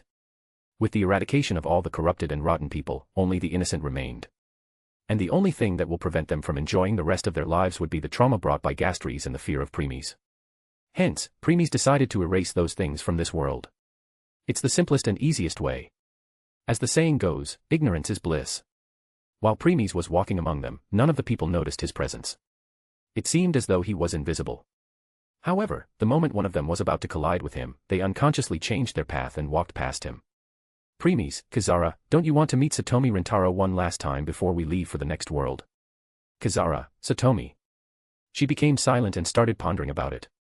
Premies, even Asaka visited her old house where she lived with her previous promoter yesterday because she knew she wouldn't get such chance again. Kizara. Noticing his silence, Premies spoke again. Premies, I know that you are feeling complicated since you no longer have any romantic feelings for him. But still, one way or another he was also your little bother when he got adopted by Tendo. Are you sure you don't want to see him? Hearing this, Kizara's face relaxed and she replied. Kizara, you're right, my lord. I guess I will see him one more time even from a distance. Premies, Go then. Kizara, thank you, my lord. Saying softly, she hurriedly left. Office, we are finally leaving. Huh. I thought we would stay for another 6 months considering you said we will spend a year here. Premies, I had such plans before I found out about planar war. Scathack, are we going to another world which is also part of this planar war? Premies, yeah. Scathack, okay. Like this, they kept on talking about some stuff and left the Tokyo area, unexplored area. After leaving Tokyo, Premies and others decided to wait here for Kizara. As the Stage 6 Gastria took all the Gastries away with it, this place was devoid of any danger at this point. Anyone can come and camp here to enjoy nature without any fear. Soon, Kizara returned. The smile on her face was enough to tell that she was happy seeing her little brother. Premies, are you ready? Kizara, yes, my lord. Seeing her reply this enthusiastically, Premies' expression also turned soft. Premies, good. For now, wait inside my pocket world since the current you can't handle going through spacetime tunnel. Once we reach our destination, I will let you out. Kizara, as you wish, my lord. Sending Kizara back inside his pet's world, Premies was about to open the spacetime tunnel when Office asked. Office, by the way, where is that incubator, QB? Premies, not in his world. I have already sent it to check the other worlds. Office, okay. A bluish aura with golden fragments burst out of Premies before it covered him, Office, and Scathack. Crack. Shatter. The space shattered as a colorful passage made of space and time laws appeared. Pausing, Premies gave one last glance to the Black Bullet world. Premies, farewell. Next, he entered with the other two following behind. Tap. Tap. Tap. Tap. Tap. Premies, Office, and Scathack kept on walking deeper and deeper into the spacetime tunnel. They don't know how long they had been walking, nor did they care. They just kept on going without pause. An unknown amount of time went by. Soon, the golden fragments in Premi's bluish aura completely disappeared, clearly indicating that he was no longer in the vicinity of Black Bullet World and hence, no longer Planar Lord. Still, they didn't stop. All of a sudden, the entire tunnel turned dark. This drew Premi's attention as he raised one of his brows. Ophis, Premies, I can no longer feel space and time laws. Scat-hack, they are not the only ones. Other laws have also mysteriously disappeared. Narrowing his eyes, Premies was about to say something when an unfamiliar figure formed in front of them. Seeing him, Premies got surprised a little because it was not possible for someone like him to appear here. He was pale, lean man, with slick back, gray hair reaching to the back of his neck. His entire face was, however, covered by a white mask, only leaving portions of his jawline exposed. The mask itself was designed with a mischievous smirk running from its cheekbones down to, slightly above, the jawline and arching back up to his opposite cheekbone. His upper body was completely covered by a connected jacket with 3 buttons on either side while lower regions were covered by a pair of pants spotting multiple lines jutting downwards. He covered his hands with white gloves and wore a magician's head/top hat on top of his head. Premies, what and how do you appear here, Hiroko Kajitane? Yes. This person was none other than the antagonist of the first arc of Black Bullet, Hiroko Kajitane. Instead of replying, Kajitane started laughing wickedly while looking at Premies. Kajitane, he. Ha ha ha ha ha ha. Frowning at this, Premies kept on looking at him while a bluish aura reappeared in his eyes. And then Premies noticed something impossible. Kajitane didn't have any fate connected to him. Let alone fate, there was no destiny, luck, karma, and so on. It was the same as Premies. Premies also noticed that he couldn't sense Kajitane's strength. As if he was completely hollow inside. All of a sudden, Premies' eyes widened as all of his hair stood on the end. His instincts started screaming, warning him about the incoming doom. The fear that was deep buried inside him resurfaced after all those years. He remembered this feeling. This feeling of death he could never forget in his entire life. Feeling that he can't escape. Tick. Kajitane mask fell as thing underneath it appeared. There was nothing. No eyes. No ears. No nose. No mouth. It's that same faceless face that still gripped his heart with horror. Even though there were no eyes, Premies could tell that this thing was looking at him. And finally, a voice came out of being and resounded in the entire tunnel. A voice he could never forget even in his dream. Kajitane. I found you. Premies. *A/N, please throw some power stones. Chapter 377, Volume 4, Chapter 118, Crisis. Equals when Twilight is speaking. Equals when talking through telepathy. Equals when thinking in your mind. Equals when talking with your Pokemon or tamed beast. Equals when describing a certain period of time or again another place. Equals point of view, i.e., POV. // equals and call. Trying his best to hide his fear, Premies posed a question. Premies, when did you take over Hiroko Kajitane? Kajitane. 5 months ago. Hearing this, Premies couldn't help but widen his eyes in shock. Premies, what the, even when I chose a random world so that I didn't know which world I would appear to, this being still only took 1 month to find my location in this vast group 1. Though Premies planned to spend a year in Black Bullet World, he finished his conduct in just 6 months. Hence, it was shocking to know that for the last 5 months, he was under this being watch and didn't realize it till now. Premies, no wonder I failed to FND Hiroko Kajitane after returning from my hunt with Asaka. Thinking that because of my actions he died ahead of time by someone. Truly a blunder. If I had only given it more thought, I would have discerned something. Suddenly, both Ophis and Scat-Hack held one of his hands tightly. To others it might appear that they were trying to calm him by saying everything would be fine. However, the truth was the complete opposite. It's them who were trying to find comfort from Premies. With their connection and trembling hands, Premies can sense their agitation, fear, anxiety, dread, and many other emotions. Even their instincts were screaming of incoming threat. Last time, Ophis only watched the fight from a distance since Premies prevented her from revealing herself. But now when she was also standing face to face in front of this being, she finally understood the abomination Premies and Xingming fought. Ophis, I must applaud Sister Xingming to be even able to stand in the presence of this nightmare when she was mere a 6th-dimensional god. Premies, this being won't let us go. We have no choice but to fight. That's all he could say to them. He knew that giving them false hope like, I am here, we will be fine, I will protect you both, and so on will be useless here. Gulping nervously, Ophis and Scat-Hack were about to draw their weapons when Kajitane. Do you know why this place is so dark? Premies didn't bother replying. He was currently using every brain cell to find a way to defeat it or flee. It may sound cowardly, but if really think you can take on an avatar of 9th level existence, then you were free to try yourself. The being was not expecting any answer from Premies anyway. It brought its hand forward and clapped. Clap. Shine. In the next second, light burst out of the dark tunnel. It was so strong that Premies, Ophis, and Scathach had no choice but to cover their eyes. Once the light died down, they opened their eyes.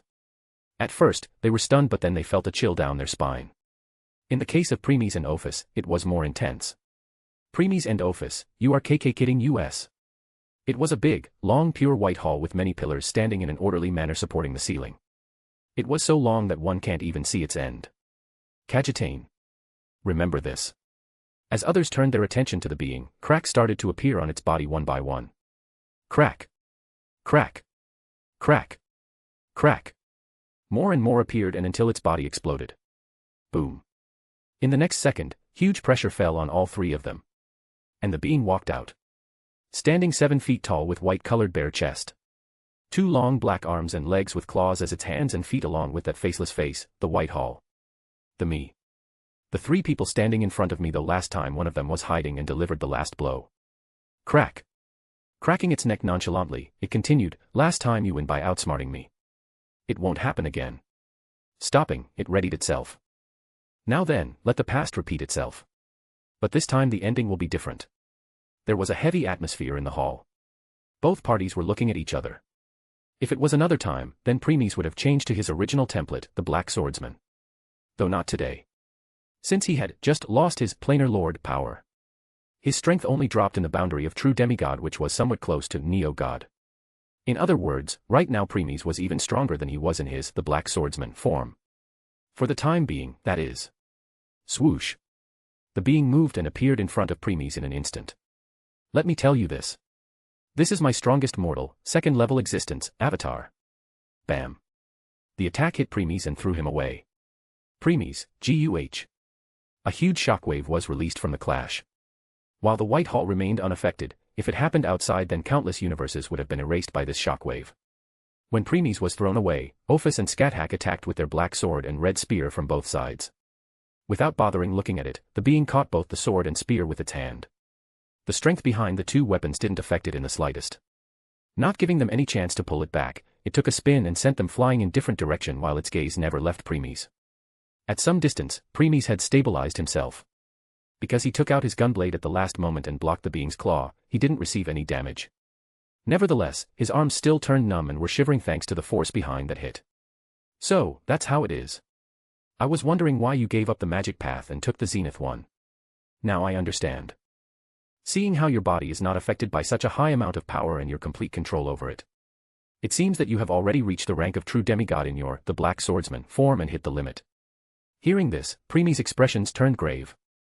Knowing you didn't have abandoned magic path either. Means you are taking 2 different paths. And since you are still using this path, it indicates that your current strength is stronger than your, the Black Swordsman, form. For some time, that is it. After all, you were planar lord just recently. Premies. And like in their previous meeting, the being saw through Premies' strength easily. Taking a deep breath, Premies brought his left hand in front. Sew. Sew. Sew. 3 blue-colored sparkling power came out of nowhere from the atmosphere to Premies' hand. Once it was gathered in his hand, he grabbed it. Boom. An impulse of zenith was released from Premies as his body got covered in bluish flame-like aura. In his dark eyes, blue-colored flame could be seen as Premies' strength increased. Swish. Appearing in front of the being in an instant, Premies swung his blade. Shin. Clang. The being also moved its claws and blocked it. Without a second to waste, Premies' index finger moved as he pulled the trigger. Click. Bang. A zenith explosion occurred. As Premies thought it would have at least pushed the being back, the unscathed claw came out of the smoke and struck him. Sidestepping, Premies barely dodged it and was about to counter when the being displayed its extreme speed and appeared behind Premies. Realizing that it was too late to turn, Premies in the last second moved his right arm and attacked behind without looking. Swish. Yet, the attack missed. Since his body also moved slightly when he moved his arm, Premies saw that the being was no longer there. Again, he sensed the danger from behind. This time, he pointed his left hand behind. A small amount of zenith was released and triggered a chain of explosions. Boom. Boom. Boom. Boom. Boom. Boom. Without looking back, Premies jumped away and maintained some distance. Drip. Though the moment he landed, a drop of blood fell on the ground and a searing pain coursed through him. A bloody slash could be seen on his back. The being still succeeded in landing the blow on Premies' back. It teared through the defense provided by his jacket and body and injured him. Premies didn't have time to tend to his injury as the being walked out the smoke. Even before, when Premies hit it with shot, and now when he used burst, there no damage on the being. As the being was about to continue attacking, all of a sudden, it took a step back. Thrust. A red spear passed through his location, missing it with a breadth of a hair. Moving its head, the being looked at Skathak who attacked it. She now had Gibalg, original, in both of her hands. Means she was going all out already. The battle between three true demigods and the being had just begun. *A/N, please throw some power stones. Chapter 378, Volume 4, Chapter 119, Battle rages on. Equals when Twilight is speaking. Equals when talking through telepathy. Equals when thinking in your mind. Equals when talking with your Pokemon or tamed beast. Equals when describing a certain period of time or again another place. Equals point of view, i.e., POV. // equals and call. Slash. Cling. Thrust. Cling. Stab. Grind. The confrontation between the being and Skathak commenced. They were rapidly exchanging blows with each other at a speed that can't be seen by naked eyes. In just a second, they strike hundreds of thousands of times. Countless shockwaves were being released because of their fight. Crackle. Premies, who was looking at their battle, felt a cold sensation on his back. Glancing behind, he saw Ophis using her elemental manipulation to cover his wound with ice. From their past clash, Ophis knew that the wounds inflicted by the being not only negate regeneration but also made them worse. Even the effects of potions, pills, recovery spells and so on decreased by 95%. Hence, the best way was to seal them. Turning his gaze back to the fight, Premies asked. Premies, did you warn her about this? Ophis, Amen. That's why she is also careful not to get hurt, though even with her caution against that thing. Premies, it will be a matter of time before she gets hit. Ophis, From her voice, Premies could feel the fear which Ophis was trying to suppress. Still, Premies remained silent and waited for Ophis to finish her treatment. Thrust. Ding. Another thrust of red spear was deflected by the claw. Without stopping, the second one came. Slash. Ding. It was blocked too. Just a mere second-level existence, yet your skills already reached the master rank which can only be attained by third-level existence. Not bad. People like you are very rare. Though. Swish. Claw came from such an impossible angle which Skathak failed to comprehend. Swoosh. Looks like you have something more up your sleeve. Drip. Skathak, who retreated at the last moment, frowned and looked at her left metallic shoulder pad. There was a crack on it, and from that crack, blood was leaking out. The being succeeded in landing its first blow on her. Witnessing this, a cold sweat appeared on Skathak's forehead. If she didn't use her runes to increase her speed to dodge the claw, then her entire shoulder would have been ripped apart. You might be a master, but I am beyond it. Gritting her teeth, Skathak tried to use runes again to heal her injury. Nevertheless, just like Ophis told her, it's not working. In the end, she also had no choice but to seal it. Taking a deep breath, Skathak prepared herself again. Shine. Shine. Shine. Many runes appeared on her dual spears and body. Swoosh. She then moved a lot faster than ever before. Oh. Thrust. Turning slightly to the right, the spear passed through the gap between the being's arm and chest. Before Skathak could pull it back, the being closed the gap to stop the spear between. However, Skathak was ready. Dio. The spear disappeared before the being could grab it. Then many such spears appeared behind Skathak before they launched towards the being. Still, it turned out to be pointless since all of them were dodged with hardly any effort. Bang. Bang. Bang. Those spears landed on the wall and pillars and destroyed them. Ignoring the destruction, Skathak attacked with the second spear in her other hand. Cling. Though, it was blocked too. As Skathak was about to continue, the being clenched its fist and punched with a terrifying strength behind it. Skathak. Sensing the incoming danger, she pulled back her hand and materialized her second spear again before crossing it in front of herself. Bang. Skathak, coo. Swoosh. Boom. Skathak, AUH. Even though she prevented the direct hit by using her weapons, the force behind it threw Scat-Hack away and smashed her on the pillar. Before Scat-Hack could stabilize herself, another claw came for her. Godo. Godo. Boom. However, it was interrupted when a wall came out of the ground and appeared in front of Scat-Hack, protecting her. Bang. The being punch penetrated through the wall, but the speed and strength behind it decreased a bit because there were some water, metal, and some other elements inside which made the wall more sturdy. That moment was enough for Scat-Hack to come back to herself and move out of the way. Bang. Crack. The moment she jumped away, the fist hit the pillar and the entire pillar crumbled. Whoosh. A huge blue fireball was shot at the being in the next second. Looking at it, the being used one of his hands and stopped it. Thuck. The blue fireball was trying its best to overpower or burn the being, yet it was to no avail. The being just remained on its spot, not moving at all. Then it squeezed its hand and the fireball exploded. Boom. Lowering his gunblade, Preemie's gaze never moved from the explosion. Just now, he used one of his strongest moves, Pulse Cannon. Still, he had no confidence that it would do much since he saw the being stopping it with just one hand. Step. Scat-Hack reached Preemie's side at this time and was also looking at the blue explosion in the distance. Before the claw could hit her, Ophis used her elemental manipulation to create the wall between them, giving Scat-Hack enough time to get away. Scat-Hack, my lord, do I use my reality marble? It will give us some upper hand. Preemies, no chance. Scat-Hack, and no chance. Preemies, this is not the first time I fought this thing. So, I knew it would easily break through at the moment you will cast it. Ophis, don't use it since using reality marble is too taxing. And because the being will destroy it, you will only be wasting your precious magic. Scat-Hack, okay. The smoke disappeared and just like Preemies expected, the being was still unscathed.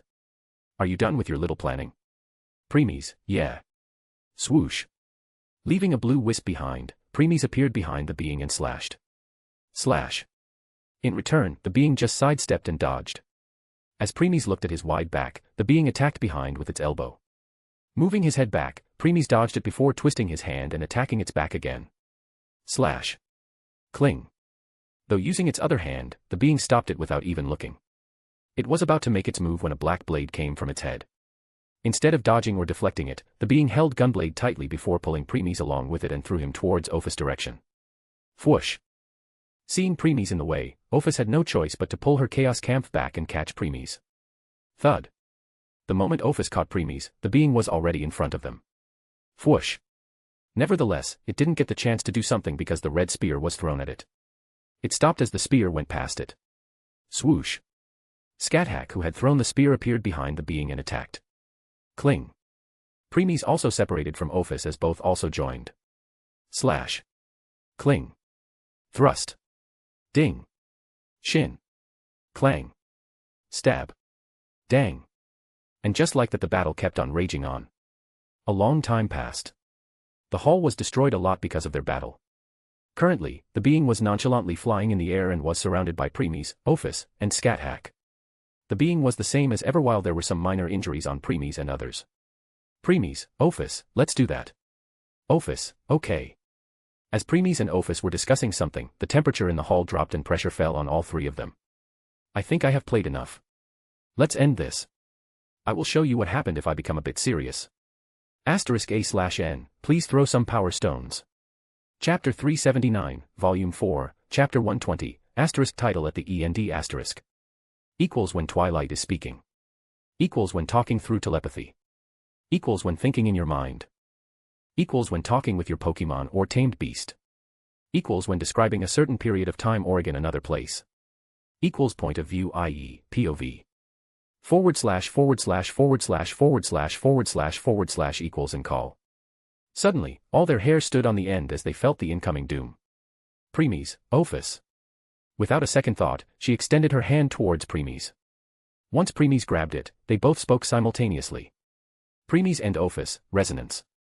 Reddish and bluish aura burst out of their bodies and merged. Their power kept on multiplying. Pointing his gunblade forward, Preemies pulled the before they could even react, the being brought its hand forward and opened its fist. Glow.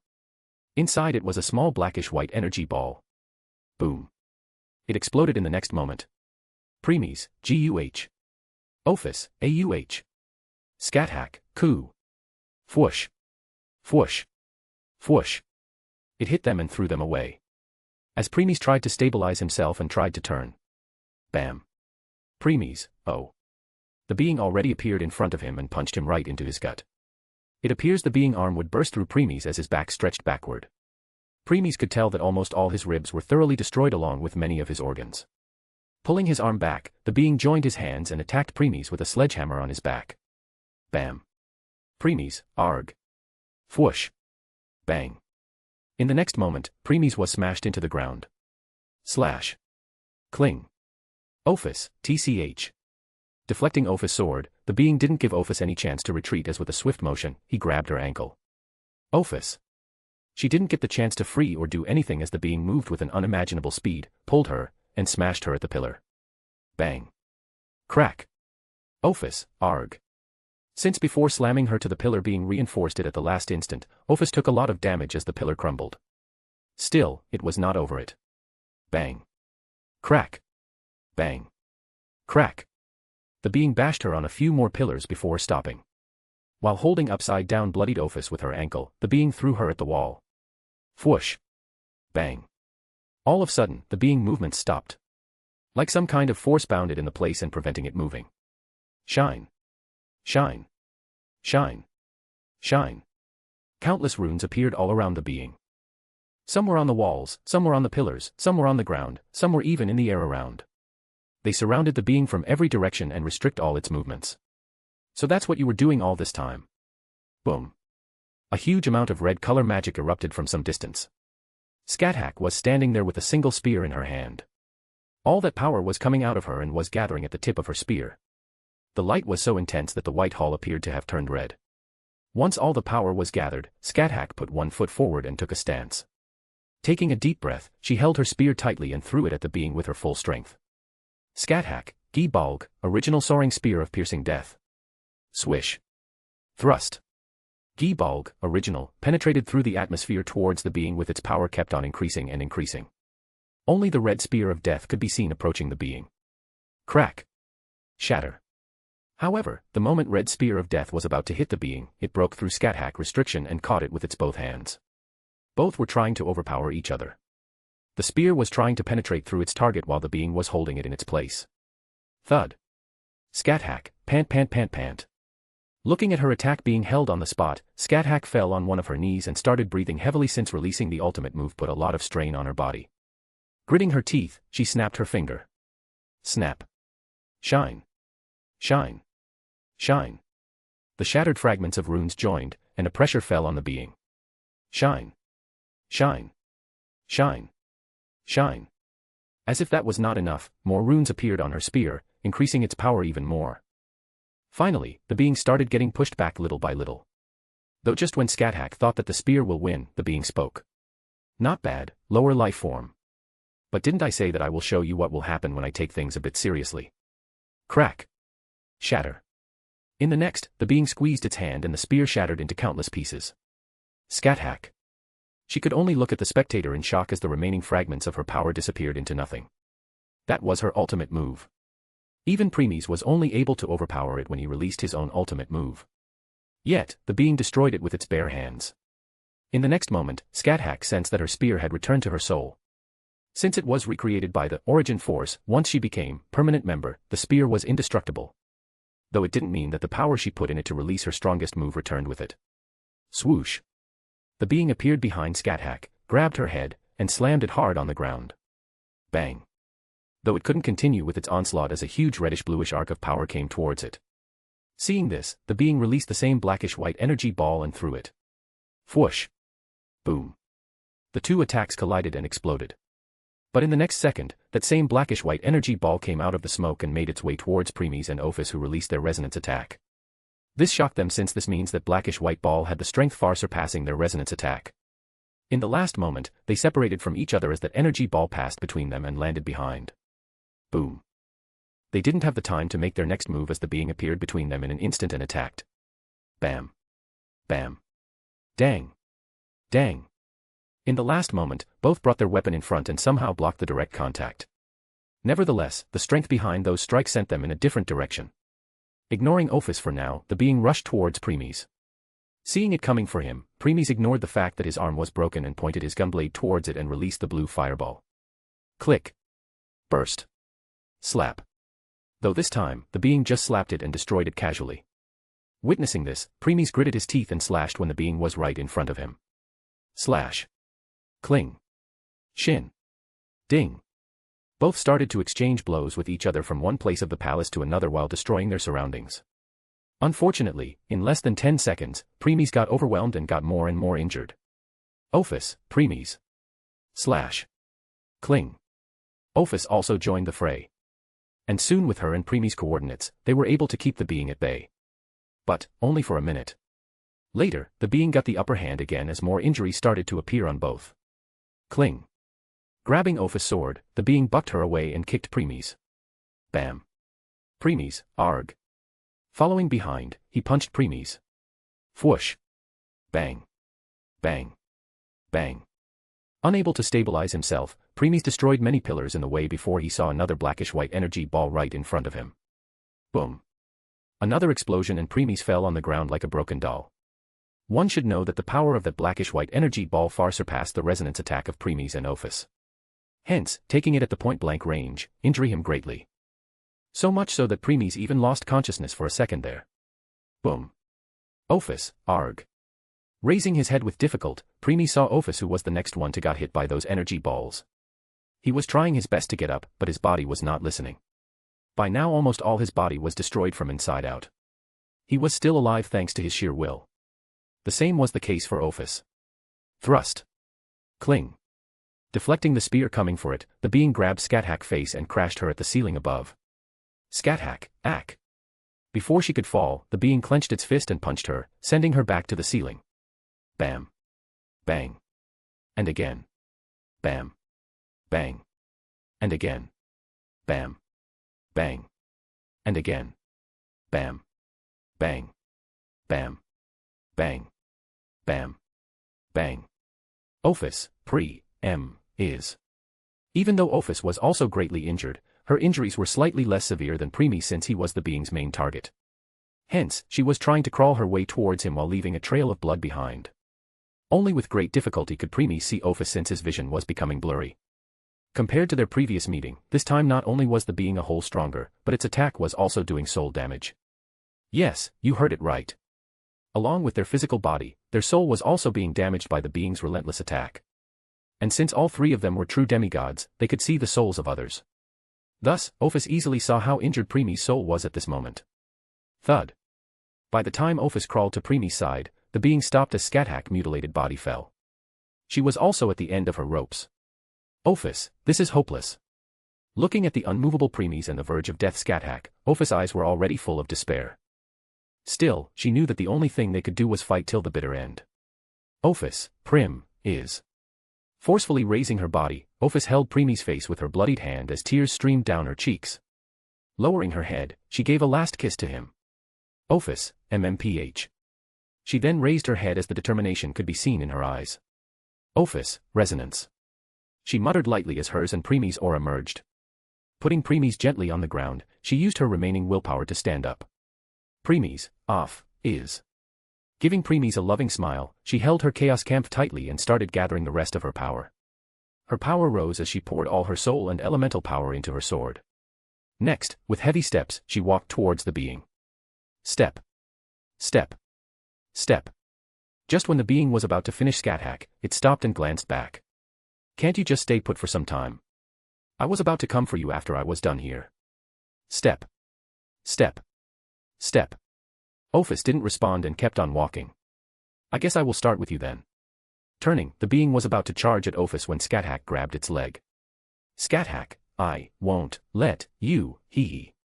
Ha ha ha ha ha ha ha ha ha ha ha ha ha ha. Still struggling when you know it's the end. Scathach didn't reply and just held its leg tightly. Oh. Well. Thirst. Splurt. Scathach. I guess you are first then. Scathach widened her eyes as the being's claw penetrated through her body. Farewell. Thirst. Thirst. Thirst. Thirst. Thirst. Thirst. Thirst. Countless spikes came out of Scathach's body in the next. Those spikes came out of Being's claw that was currently inside Scat-Hack and spread throughout her body. The power inside it destroyed her body from inside out. Scat-Hack felt her life slipping away as her body started to disintegrate into nothing. As darkness was consuming her consciousness, her gaze fell on Premies in the distance, and she showed a last smile. Scat-Hack, my lord, I will go ahead first. Scat-Hack, gate of sky. She muttered and then disintegrated into nothing. With this, the queen of the land of shadows, Scat-Hack, died. Creak. In the next second, a massive gate appeared in the sky. That was Scat-Hack's final move. Gate of sky. Wail. Whiz. The gate opened as a tremendous suction appeared. This force sucks in all life forms except for those who Scat-Hack chose not to. Even though it's useless against the being since it didn't have any life force inside it, it will still drain target power and damage them. As a result, the being can't move from its spot for the time being. Enough for Ophis to reach it. Step. Stopping in front of the being, Ophis held Chaos Camp tightly with her both hands and raised it slowly. She then poured everything into it and slashed. Slash. Boom. A huge explosion occurred in the next second. The White Hall almost got destroyed but held onto it at the last second. Though it was obvious that it wouldn't be able to hold for long. Premies, up. Hi, S, asterisk cough. By now, Premies had gathered enough strength to stand up. But in the next moment, he fell back on his knees and started coughing and vomiting blood. Still, he kept on looking at the explosion in front. Later, the smoke settled down somewhat as the silhouette of Ophis was seen. Premies, Ophi. He paused midway as he saw Ophis back. A claw could be seen coming out of her back as her blood was pouring non-stop on the ground. Futile. The being voice resounded and then. Thirst. Thirst. Thirst. Thirst. Thirst. Thirst. Thirst. Countless spikes came out of Ophis' body just like that of Scat-Hack's.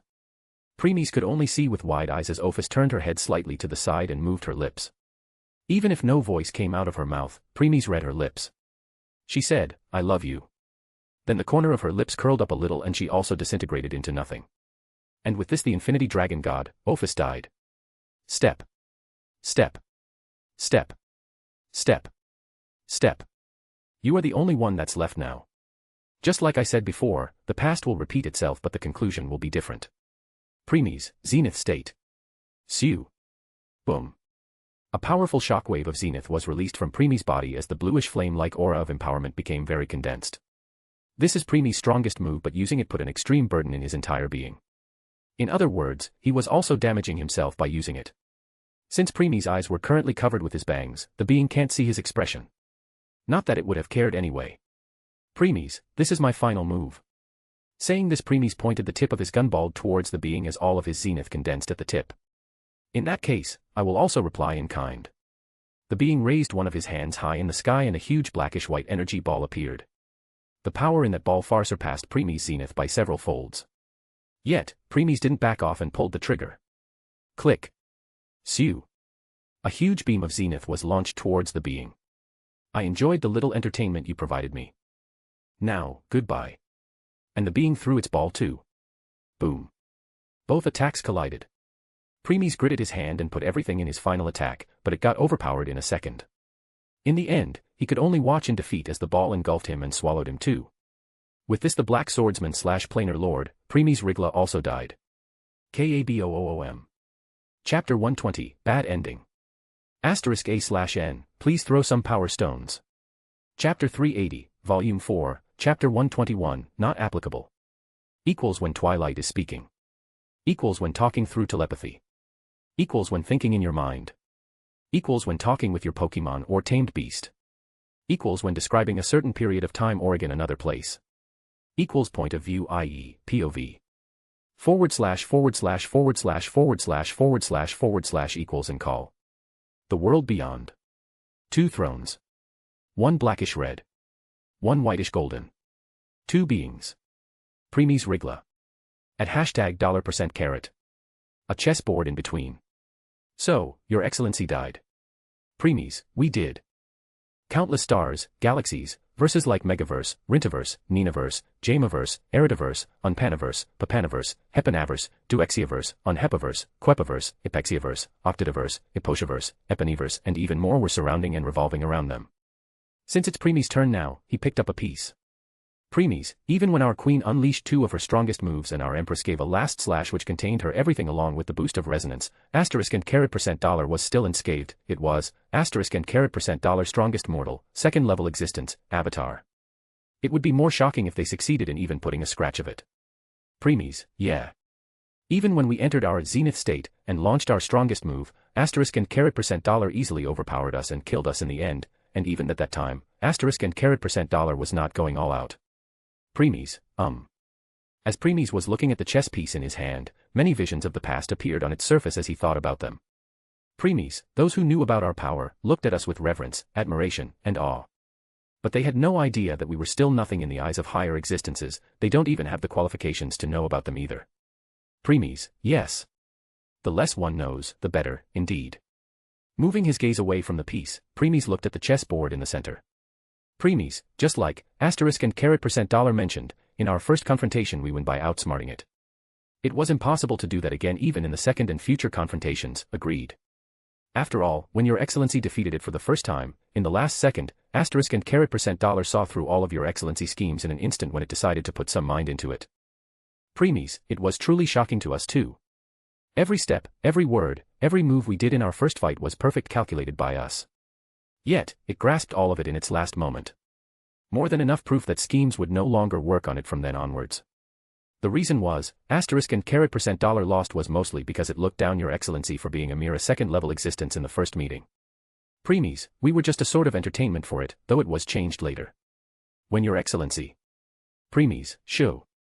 No spoilers for those who are currently looking at us beyond the fourth wall, ha ha ha ha ha ha. True. They are just a mere audience here who we have given the right to hear your excellency tale. After all, if we want, we could easily erase them from existence with a mere thought.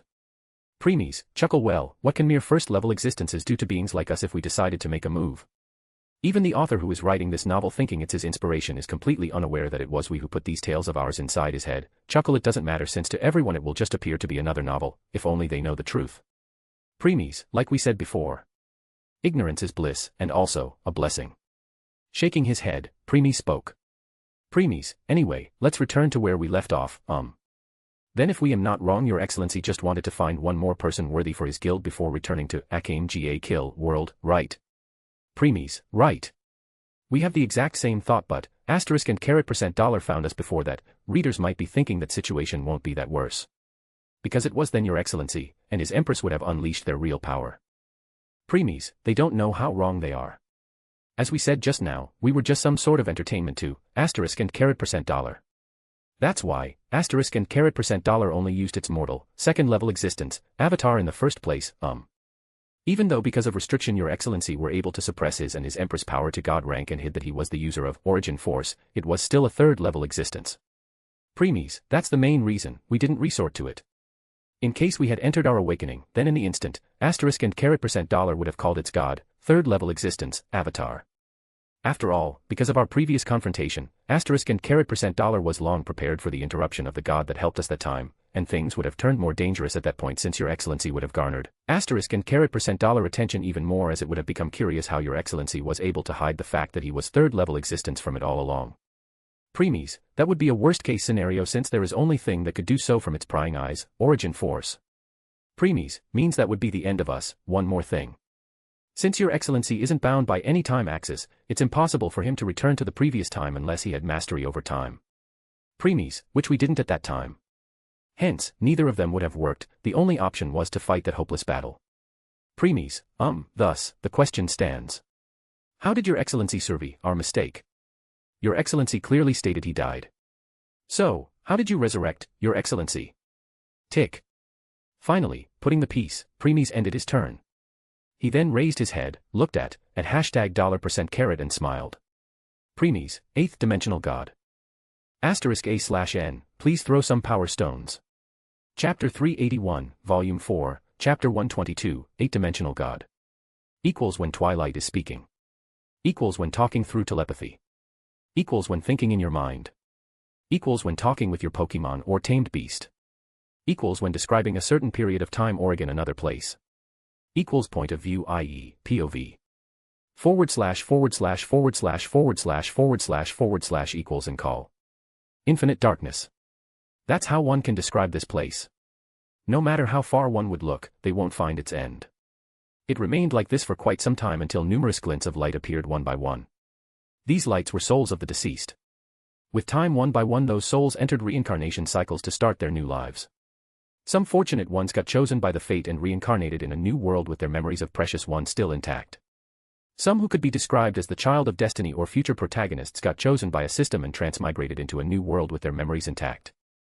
And last but not the least, those with a great luck, fate, karma, or so on were chosen by some gods who pitted them and gave them their blessings and stronger systems before they also reincarnated in world of their choosing.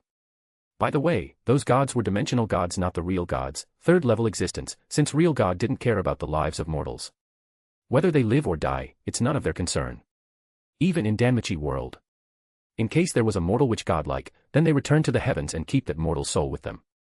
They neither brought them back to life nor sent them in the cycle of reincarnation. Just with themselves. Anyway, just like that, all the souls left. All except one. Compared to other souls, only a wisp of this soul remained. And this soul was a lot dimmer than any other souls that arrived before. The luck, fate, karma, and destiny of that soul was non-existence. Clearly indicating that that soul could dissipate at any second. That was also the main reason why it didn't go through any of the three processes. Neither did it enter the cycle of reincarnation, not chosen by any system and nor attracted the attention of any of God. Time went by. But that soul was still there. Even more time went by as a new batch of souls appeared and went through one of those three processes. That soul was not chosen again like before. And hence, one by one all the other souls started their new lives and journey in their old or new world while that soul remained in its spot. Thousands of years. 10,000s of years. 100,000s of years. Millions of years. 10 millions of years. 100 millions of years. Went by. Countless souls were reincarnated and transmigrated. But that soul didn't move. The same as before. There was no change in it after all those years, it was the same weak wisp which could disappear at any moment. Yet, it remained standing in its place. That was Preemi's soul. Before he was completely erased by the being's attack, in the last instant, he used the combination of reality marble and marble phantasm to hide the last bit of his soul and escaped thanks to the small rift that appeared in the space thanks to the destruction of the White Hall. Next, without a single hesitation, Preemies initiated his advancement to 8th-dimensional God since he already reached 7th-dimensional God in his Planar Lord template. Why? Because he knew that the being would confirm whether he really perished or not.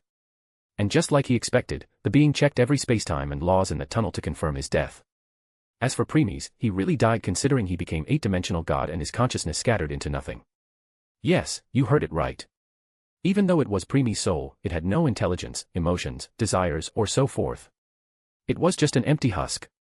8th-dimensional God. Just what is 8th-dimensional God? It is true that the universe barely tolerate the 6th-dimensional God, and if someone try to reach 7th-dimensional God, universe will make its move and eradicate that person into nothing. Nevertheless, there is still a path for 7th-dimensional God even though it is blocked.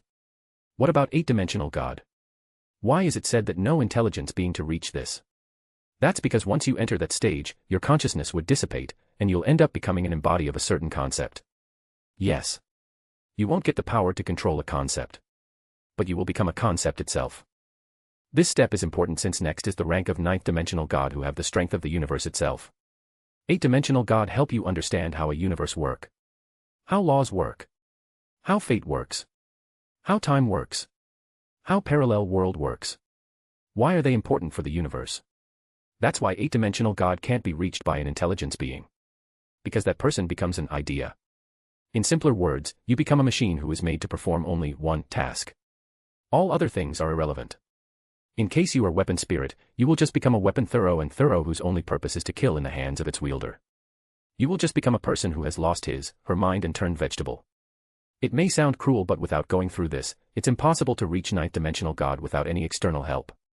As a result, the chance of reaching the next rank is close to null. Why? Cause as a concept, you don't have any emotions, memories, desire, goal, will, and so on to reach universe level. The single task or the idea you have become is now your only reason of being. From then on till forever. That's what 8th-dimensional God is. That's also what saved Preemies in the last second. Due to him turning into a concept, he got swept along with other laws that were in that spacetime tunnel. And while the being was looking for him, it only thought of Preemies as one of the many concepts. Now, the reason why Preemies appeared here. On the account of being a soul, he was also pulled at this place which was the gathering place of other souls. Anyway, back to the present.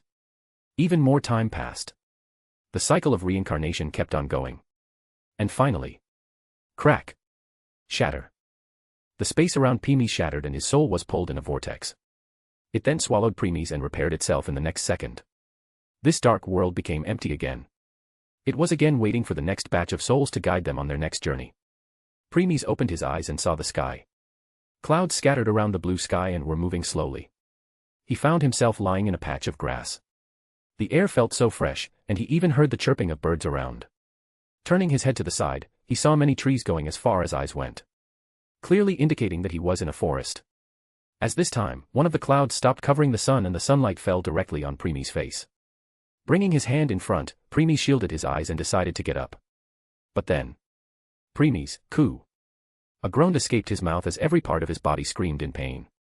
Primis, to think that even the whole resurrection and reconstruction of my body can't heal me completely. He then looked at himself and saw that he was in his plainer lord clothes. Loosing his tie, he opened some buttons of his shirt and looked at his body to confirm whether he was healed. Primis, it seems that only my outside is restored. My insides are still thoroughly destroyed. Sigh, that being really did numbers of me this time, twite. Narrowing his eyes at this, he called again. Primis, Twilight. Frowning, Primis gave a few more commands, but the result remained the same. Primis, Putting his hand on his chin, Primis thought of something and closed his eyes to look inside himself. Inside he saw that a huge sphere of origin force was encasing all his pocket universes together. Witnessing this, Primis couldn't help but sigh. Primis, you really come to help where I need it the most, Twilight. With Primis' death, his pocket universes should have been destroyed too. Even if not, then they would still have taken serious damage. Means those residing inside would have died. However, this sphere protected them from any sort of damage. He can tell that this sphere was Twilight itself. And currently she was in deep slumber. Just like the others inside. Sighing again, Primis returned to himself. Opening his eyes, he dragged his broken body towards one of the trees and leaned on it. Primis, no wonder Twilight didn't respond and I couldn't access any of its features. Shaking his head, Primis continued. Primis, not that I care since I only use Twilight Shop feature. As for others, I can do it on my own. Saying this, Primis' hand entered into void, and he took out a vial. Primis, the use of a system is almost non-existent to me. Since I can do things without its help. Like how I took out this vial from the inventory when the Twilight is in sleep, though, I never thought a day will come so soon when I use Star Elixir. Said Primis while looking at the vial in his hand. The vial contained a single drop of transparent liquid which seemed to have stars inside it. Asterisk. Asterisk. Asterisk. Star Elixir. Description. The highest form of elixir which is made when high concentrated origin force is diluted 100 times. This elixir can cure all wounds, remove all status ailments, regrow your limbs, recover all stamina and strength to max. But it can only be used once a day. If you took the second one, it won't have any effect. Asterisk. Asterisk. Asterisk. He then drank it. Glister. Glister. Glister. In the next second, a beautiful scene occurred in which Primis appeared to be surrounded by a sea of stars. Crack. Crack. He could feel that his body was healing rapidly from both inside out. A few seconds later, the stars disappeared. Primis' face was a lot better than before. Primis, as expected from the elixir made of the origin force. All my injuries have alleviated. Crackle. Blue flames appeared before they burned the empty vial to nothing. Witnessing his flames, Primis frowned because they were a lot weaker than before. Primis, sigh, even though my physical injuries are healed, my soul is still thoroughly shattered by that being. Star Elixir can't heal it since we only made it to heal physical injuries. Putting that thought at the back of his for now, Primis first decided to find which world he is in. With his hand in his jacket pockets, Primis walked deeper into the forest. Surprisingly, he didn't find any people or monsters of any sort. As he was leisurely walking through the forest, he reached a small stream by the time sunset. Crackle. He made a bonfire and caught some fish. It's been a long time since he ate anything. Hence, he decided to give it a go. As the fish were cooking near the fire and Primis was in deep thought, he then suddenly moved his head to the side. In the next second, there was a movement in the bushes, and some walked out. She was a lovely blonde girl with golden eyes. She wore a flower as a hair accessory and a white fantastical dress. Seeing her, Primis raised one of his brows. Primis, I think I know what world I am in now. At the same time. Plus ding. Plus new quest. Mission, become Traveler Lumen Traveling Cook. Reward, a random 1 to 2 star weapon box. Failed, you will bark like a dog for an hour once every day. Preemies, sigh, here comes the slave system. What a pain. *A/N, please throw some power stones.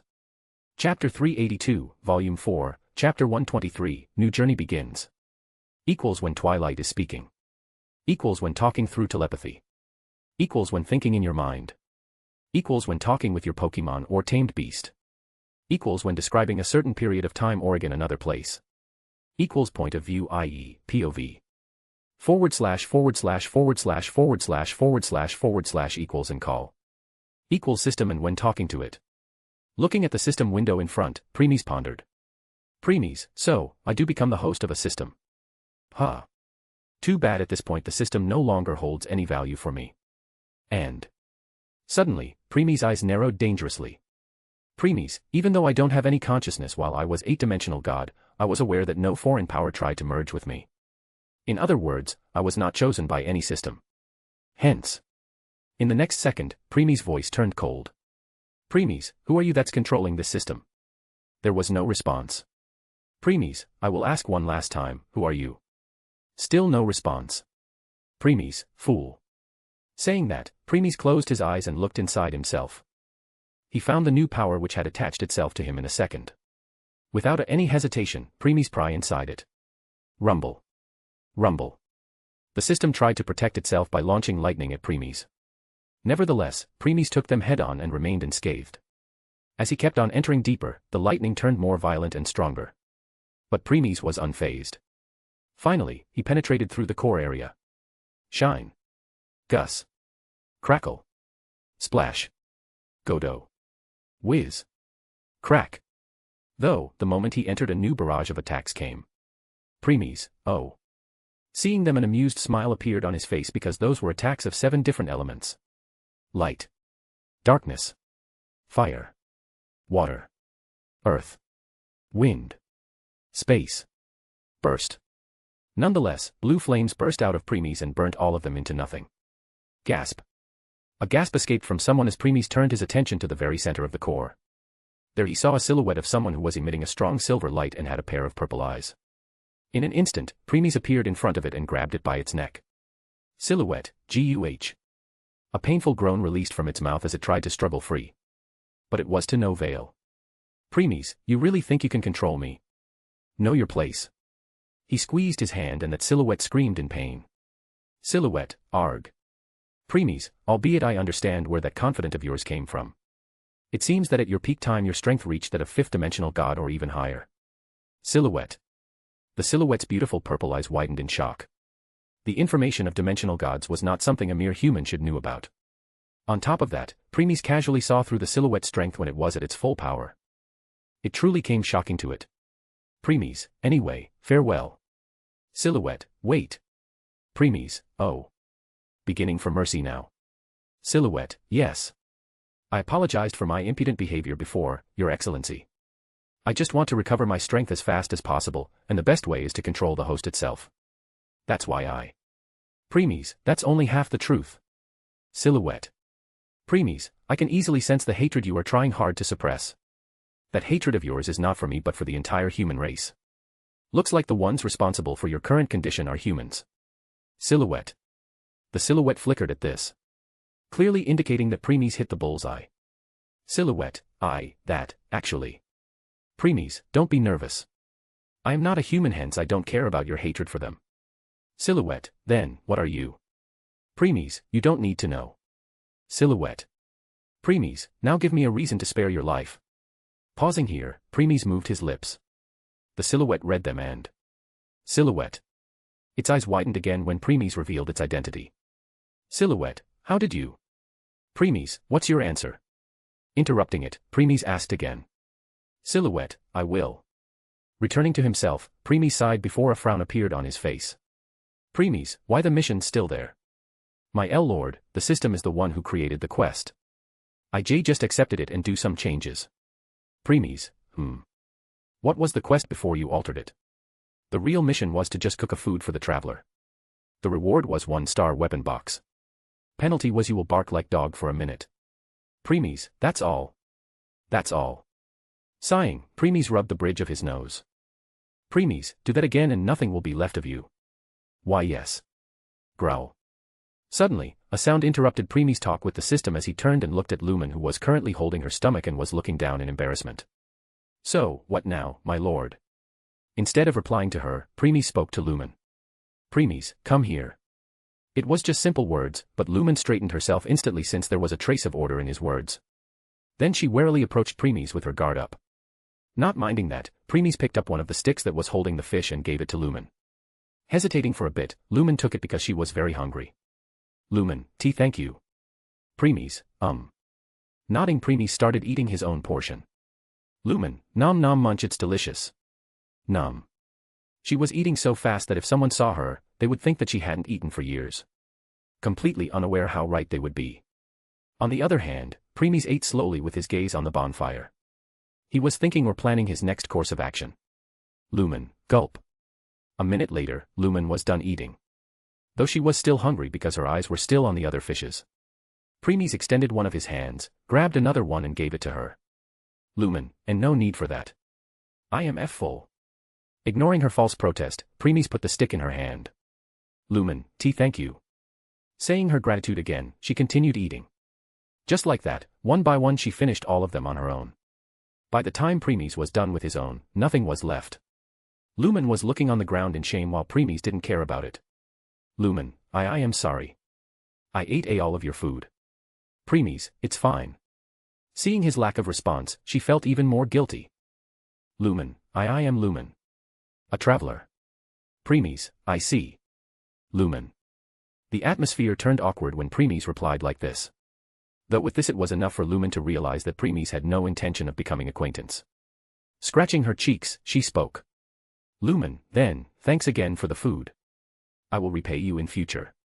With this, she stood up and left, and went deeper into the forest. Preemies neither tried to stop her nor even looked in her direction. Plus ding. Plus mission failed. Plus penalty, you will bark like a dog for an hour once every day. A system window appeared in front of him, notifying him of his failed quest. Next, he felt a foreign power that was released from the system and tried to control him. In return, Preemies casually shrugged it off. Amazing. Still, it's too bad that Lord didn't get the reward. Preemies, swoosh. Crack. All of a sudden, Preemies' hand moved and entered the system window. Plus warning. Plus warning. Plus warning. Countless warning messages and windows appeared around. My lord, what are you doing? Even the system spirit started panicking. Before it could get any worse, Preemies withdrew his arm. And the most shocking thing was a small wooden box in his hand. This was the same random 1 to 2 star weapon box which Preemies would have obtained as the reward of completing the mission. Yet, he pulled it out just like that. Please don't do that again, my lord. You will break the system. And since it's what preserving my life, I will die too. Preemies, I will try. Asterisk sigh asterisk I will appreciate that. Preemies, for now, tell me what system features are. Alright. Since the current system is still in the first phase, the features it provides are limited. They are quest, inventory, attributes, and shop. Later more will be unlocked. Preemies, Though. Preemies, what is it?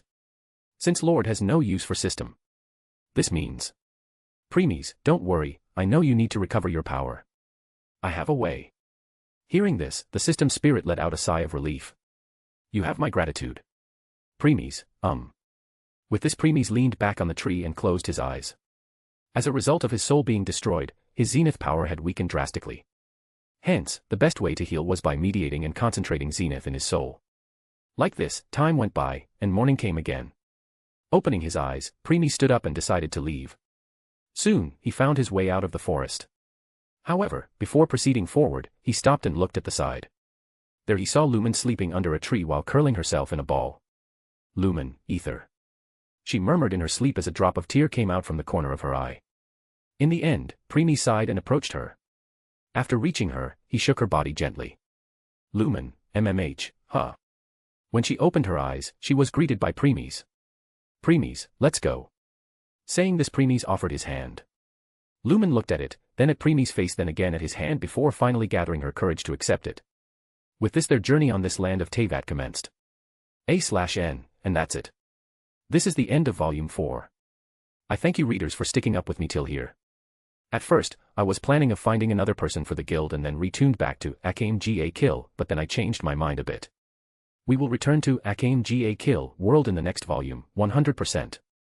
Anyway, for volume 5, as you have already guessed, it's Genshin Impact. Though this Genshin Impact world will be another one of the world participating in planar war. Hence, you can expect the appearance of some strong enemies. That's all. Thanks. *A/N, please throw some power stones. Chapter 383, Volume 5, Teaser. Hello. Are you the one who saved Paimon? Welcome to the City of Freedom, Mondstadt. Wah, how could someone as weak as he is called a god? Are you joking, my lord? Please accept the title of Honorary Knight, and the gratitude of the Acting Grand Master. How dare a plebeian like him look down on a high-ranking aristocrat of the Lawrence clan? He should be punished to death. You bring these humans here to slay me. You've changed quite a lot, Barbatos. Just what are these things? I never seen them even in the war 500 years ago. My lord, if you don't make your move, Mondstadt will be destroyed. If it's fate for the Mondstadt to be destroyed, then let it be. Prince. I want to ask. If Liyue no longer has the protection of the Geo Archon and will encounter a crisis, will you help? No. Since Adepti have entrusted humans to oversee Liyue, my Adepti blood makes me unwelcome in Liyue Harbor. Is it really true that one day when I will use my powers for the good of others, is the day I will become part of human society? In this human age, the people of Liyue must find a way to overcome this crisis on our strength alone. How could this be? We can't even defeat one of them, how can we defeat so many? Compared to Archon War, this fight is on a whole different scale. The way things are. I won't be surprised even if Heavenly Principles decides to join this muddy water. The Muzu no Hitotachi is the pinnacle of the Raiden Shogun's skill. A symbol of ultimate power. You have no idea who is coming, Electro Archon. You are not prepared. No man is. Roar.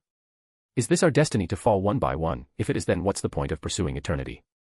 I have an opponent just for you, sustainer of heavenly principles. Come, my Hershers of the Void. *A/N, please throw some power stones. Chapter 384, Volume 5, Chapter 1, Sadness. Equals when Twilight is speaking. Equals when talking through telepathy. Equals when thinking in your mind. Equals when talking with your Pokemon or tamed beast. Equals when describing a certain period of time or again another place. Equals point of view, i.e., POV. // equals and call. Equals system and when talking to it. Pet's World. On the very first or main island that was floating high in the sky. A house could be seen at the side. It might seem small from the outside, but inside it was as big as a huge mansion. Currently, in the master room, on the master bed, a woman with divine beauty could be seen. There was a chair placed beside the bed and Premies was sitting on it while holding the woman's hand tightly. That woman was Ophis. As Premies was looking at the exquisite face of his empress, many complicated emotions flashed through his eyes. Other times, Premies barely showed any feelings on his face, but in Ophis' presence, he let them all bare. The same was the case for Ophis. She only opened her heart and feelings to Premies. Now the reason why Ophis was still here when she killed by that being. It was thanks to his guilty crown. As said before, Guilty Crown Universe is a universe that can house one's soul and consciousness. Premies had absolute control and authority over his subordinates and permanent members. Hence, before Ophis' soul could erase completely, he used that authority of his and it was absorbed into his guilty crown. Of course, he used some special methods to make sure that being wouldn't find out about it. Though it won't work next time anyway. The next thing he did was just pull her soul out and create a new body for her. Still, the damage dealt to her was too much that even after he was in slumber for hundreds of millions of years, she barely recovered enough to wake up. The cause for Premies' faster recovery was Zenith. Since it was made of 3 forms of power which include soul, in his 8th-dimensional god state, Zenith was also repairing his soul. So, in the end, it was healed enough that Premies could regain his consciousness. Anyway, back to the present. Premies came here every day and stayed by Ophis' side like this. He wouldn't say anything, just kept on holding her hand as if telling her that he would be waiting for her return no matter how long it would take. A few hours later, he got up. Putting her hand back into the quilt, he leaned down a little and gave a light kiss on her lips. Even when their lips separated, he didn't back away. His forehead was touching Ophis' forehead as he caressed her face gently and lovingly. Premies, love you too. With this, he raised his head and left the room. Click. He walked down the corridor before stopping in front of another room. Opening the door, he walked inside. There on the bed was Scat Hack. He brought another chair near her bed and sat on it. Time went by in silence. Just when it was time for him to leave, Premies extended his hand and tucked her hair behind her eyes. Slowly caressing her face, he opened his mouth. Premies, I know that I have said this before, but I will say it again. One of the main reasons I want you is so that you can help me fighting against that being. And you proved to me that it was one of my best decisions ever. You already knew that it was a hopeless battle, yet you didn't step back even till your death. Pausing for a second, Premies continued. Premies, hence, you better return. Prove me again that since the Queen of Land of Shadows can even fight that being heads-on, how can she be stopped by a mere death? His expression became gentle as he lowered himself and kissed her forehead. Premies, and don't forget, you are mine. Without my permission, you are not allowed to give up. With this he left the room again. Click. Walking for some more, Premies entered another room. It was Beatrice's. Sitting on the edge of her bed, he spoke. Premies, forgive your big brother, Betty. Just like you, I also thought that we brother-sister will travel and see many things together. Never expected to stop before it even began. Sighing, Premies started patting her head.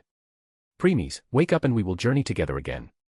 After spending some more time in Beatrice's room, Premies left. Click. Crutch.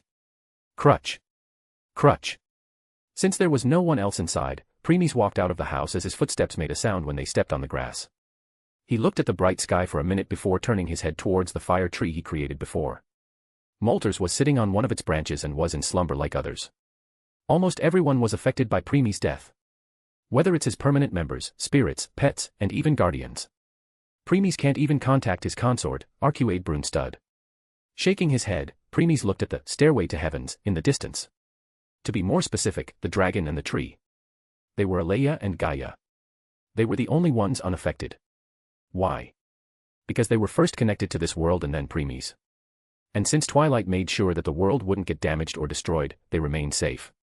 Moving his gaze away from them, Premies walked to the edge of the island and looked down. There 1 kilometer down was another floating island. That island was a lot bigger than this one since that's where his daughters lived. Premies took a step forward and fell. By the time he reached the island, his feet gently touched the ground. There were over 300 houses. Each house contained 50 girls.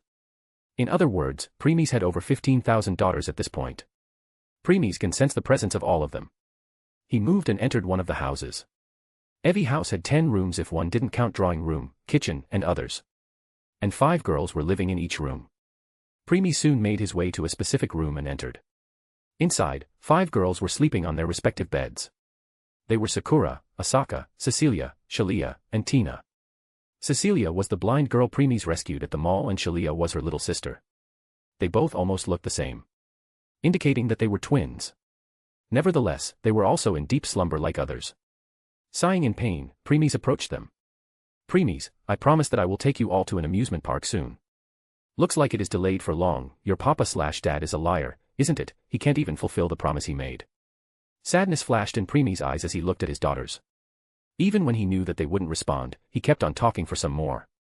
After that, he left and talked with his other daughters too. He talked with all 15,000 of them before deciding to return. That's how his time in Pet's world passed. Tevat. Premies opened his eyes and found himself sitting on a huge rock. It was night but one could easily see the distant mountains, beautiful grasslands, and trees scattered everywhere thanks to the moonlight. Glancing to his right, he saw Lumen sleeping while holding the edge of his jacket. This girl is fully dependent on you. Premies didn't reply. Though he also agreed with it. The moment he saw Lumen for the first time, he already knew that she hadn't met Paimon yet. As a result, she didn't have anyone to lean on. Hence, even though they both were basically strangers, by traveling with Premies for the last 3 months, he had become that pillar of support for her. You heard it right. It's already been 3 months by now. There's a question that has been bugging me since the last month. Do Lord go somewhere while resting or meditating? Because I can't seem to contact you that time. Yes. Premies' body was outside all this time. He only sent his consciousness into his pet's world. By using Zenith, it's not a problem for him to give a shape to his consciousness.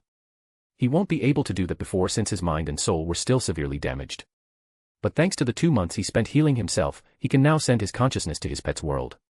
As for his physical body, he still need time because the barrier Twilight created prevent him to do so.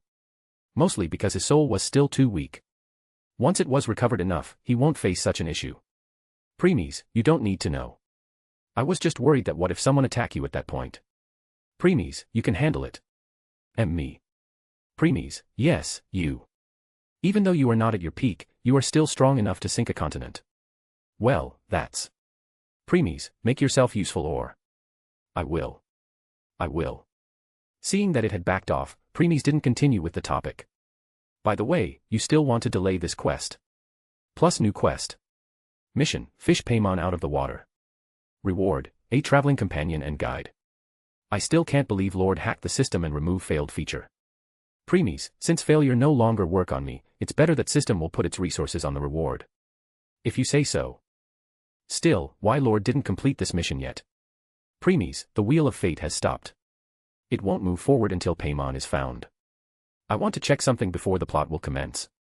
I see, Lord can even see the fate of the world. I don't think I should be surprised by Lord's conduct from now on. Shaking his head, Premies closed the window. Premies, the same problem occurs again when I try to contact the will of the world. So, Genshin Impact world is also the part of planar war, wait a minute. Doesn't that mean? Suddenly Premies sent an order, and the space was wrapped in front of him. A wormhole appeared and the puppet of Hershers of Void walked out. Just what is this thing, and why I feel a threat from it? Ignoring system's voice for now, Premies ordered the puppet to step forward. He made her sit on his lap before cutting his connection with her. She became a marionette who lost her strings and fell. Putting his left behind her back, Premies prevented her from leaving his grasp. The puppet head moved backward while her eyes were completely empty. Premies kept on looking at her and sent a telepathic message. Premies, get up. Hershers of the Void, puppet. Premies, get up. Hershers of the Void, puppet. Premies, GETUP. Hershers of the Void, puppet. Premies, I order you. Get up, Sirin. Hershers of the Void. Suddenly, a glint of intelligence passed through the empty of the Hershers of Void as its body started shivering. It was trying its hard to get up. It succeeded in raising its head somewhat. But then it fell back, and its eyes became empty again. What just happened? Premies didn't reply. Though a smile was plastered on his face. Premies, looks like it won't be long before I will get my hands on all Hershers. He then put his finger on its head and a wisp of blue fire entered the puppet's head. Once he confirmed that it had reached its destination, Premies sent the puppet back into his guilty crown. He started patting the sleeping Lumen face while his gaze was at the sky looking at sea of stars. Premies, I guess it's time for me to open my mystic eyes. And since I already have life-death incantation symbol and experience the death itself. Let's start with you, Mystic Eyes of Death Perception. *A/N, please throw some power stones. Chapter 385, Volume 5, Chapter 2, Peaceful Time. Equals when Twilight is speaking. Equals when talking through telepathy. Equals when thinking in your mind. Equals when talking with your Pokemon or tamed beast. Equals when describing a certain period of time or in another place. Equals point of view, i.e., POV. // equals and call. Equals system and when talking to it. 1 year went by. Swoosh. Lumen was dashing through the forest, jumping from one branch to another swiftly. She was running at her full speed, yet she dodged all the trees in the way without any problem. Soon she rushed out of the forest and an open green plain greeted her. Though she didn't waste time to appreciate the scenery and materialized her sword before thrusting at the person who seemed to be waiting for her. Thrust. In the face of her coming attack, Premies just sidestepped and made her miss him. Roll. She did a roll on the ground before hurriedly getting up and continued her offensive. Slash. Slash. Slash. Slash. Slash. Too bad that no matter how many times she strikes, Premies easily dodged all of them. Slash. After dodging one more attack, Premies saw the flaw in her stance and his hand moved. Before she had time to counter, he grabbed her scar, raised his body, and jumped over her before throwing her on the ground behind. Bam. Lumen, AUH. She hurriedly got up and took a defensive stance. Seeing that Premies didn't have any intention to continue with the follow-up attack, she held the handle of her sword tightly and rushed again. Putting more strength into her attacks, she unleashed her 5 rapid sword strikes. This was her charged attack. A year ago, she could only unleash 2 such strikes. But now she can deliver 5 of them. Witnessing this, Premies smiled a little before he grabbed her wrist and twisted it. Lumen, whoa. Bam. In the next second, Lumen found herself laying on the ground on her back while looking at the sky. Premies, not bad. Your charged attack has improved again. Hearing this, instead of becoming happy, Lumen pouted cutely. Lumen, then why did Mr. Ersta always end the fight when I used it? Premies, that's because if I didn't then you will continue using it again and again until you succeed in hitting me and tire yourself out. Lumen, it's worth in case I succeed. In return, Premies just shook his head and didn't continue the topic. Premies, anyway, I am hungry. Prepare my breakfast. Lumen, can't I rest for some time? Premies, you are only half tired. It won't be a problem for you to make food for me. Lumen, why do I have a feeling that the main reason Mr. Ersta always ended our fight this way is because you were worried that there wouldn't be anyone to cook food for you if I got tired and needed rest. Premies, must be your imagination. Lumen, staree. Averting his eyes, Premies let go of Lumen's wrist and started walking away. Though he could still feel her staring on his back. I also think that's the reason. Premies, what did you say? You want to switch places with Lumen and be the one responsible for my meals. Well, how can I say no to such off? How can the human girl has such bad thoughts about the Lord? My Lord is only doing what is good for her. Yet, she is questioning him. My Lord, give me the permission to teach such rude child a lesson. Premies, no need. Saying this he continued making his way to where they were staying. Lumen, here, Mr. Ersta. She passed the mushroom dish she prepared to Premies who was sitting at the edge of the cliff. They had been staying here for the last 6 months. Lumen still shivered while looking at the sea below because in the past Premies many times threw her into it for training. Looking at the dish in his hand, Premies remembered how a year ago when he told Lumen to cook for him, she made charcoal. Then he recalled that according to the plot when Lumen and Ether were traveling together, it was always Ether who took care of food, cleaning, and other basic stuff. While Lumen just relaxed at the back. Hence, Premies took it upon himself to teach her all of that. And now look at this meal she prepared. If one had to give a rating to Lumen's cooking, then before it would be -5 star. But now, it's a genuine 5 star. While Premies was eating it, he felt Lumen's gaze at him. Premies, is something the issue? Lumen, how is it? Premies, oh, nod it's good. Hearing this she smiled sweetly and picked up her own food before sitting beside Premies. She was sitting so close that their shoulders were touching each other. Nevertheless, Premies didn't mind since he was already used to Lumen's intimate behavior at this point. Premies, she really loved being praised by me.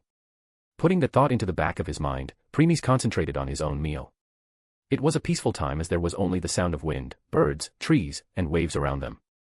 No one rushed. They ate slowly while enjoying this quality time. An hour later. They finished their meal and Lumen took their dishes to wash them.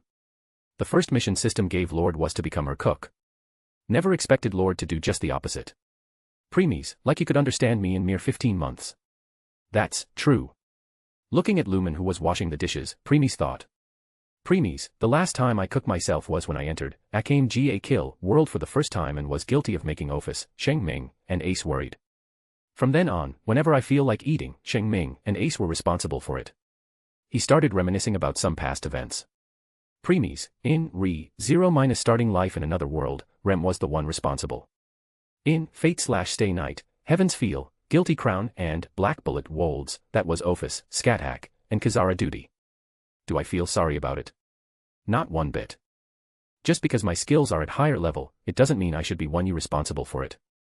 Standing up, Premies stretched his body. Premies, in this world, Lumen will be responsible for that. Premies, from what I have noticed instead of becoming angry or sad, Lumen loved doing it. Only for you, my lord. I am sure if it was someone else then she would not have agreed that easily. Premies, I wonder. 9 months went by. With this it's 2 years since Premies came to this world. Currently he and Lumen were standing on a hill and were looking at the Hilly Churls camp at the foot. Hilly Churls were bare-chested and barefooted monsters who had a large mane covering most of their heads. They appeared to have 2 elongated ears sticking out of their mane. The only clothing they wore was a loincloth, while their arms and legs were loosely wrapped in bandages. Every Hilly Churl was wearing a mask. It was not a small camp. There were 25 Hilly Churls there. 10 normal Hilly Churl. 5 Hilly Churl fighter. 5 Hilly Churl shooter. 5 High Churl archer. Premies, it's a test for you, Lumen. You must kill all of them. Lumen, easy. Premies, it's not. Lumen, huh? Premies, since you are stronger than them. I am putting 2 conditions to make it more challenging for you. Lumen, okay. Premies, first, you are not allowed to take any damage however minor. And second, you must kill in a single attack. Lumen, a single move. Premies, yes. Lumen. Now it was her time to turn silent. Killing them in a single move means she must attack their vitals. It's not an issue in case there will be few hilichurl, but 25 of them made it difficult. Even though they didn't have perfect coordination, they will still attack non-stop one after another, barely giving chance for Lumen to attack their vitals. On top of that, Lumen must make sure she didn't get even a scratch. Premies, go. Her feet moved unconsciously while pondering about how she should tackle this situation. Do Lord think she will succeed? In a normal scenario, it won't be much of a problem for her. However, thanks to Lord's conditions, it made the situation otherwise. Premies kept on looking at Lumen, which was making her way to the camp for some time before replying. Premies, we will see. Once he said so, the space wrapped in front of him and two people walked out. They sat on one of his laps as ordered, and Premies put his hand on their head. Next, he sent a wisp of his zenith inside their head.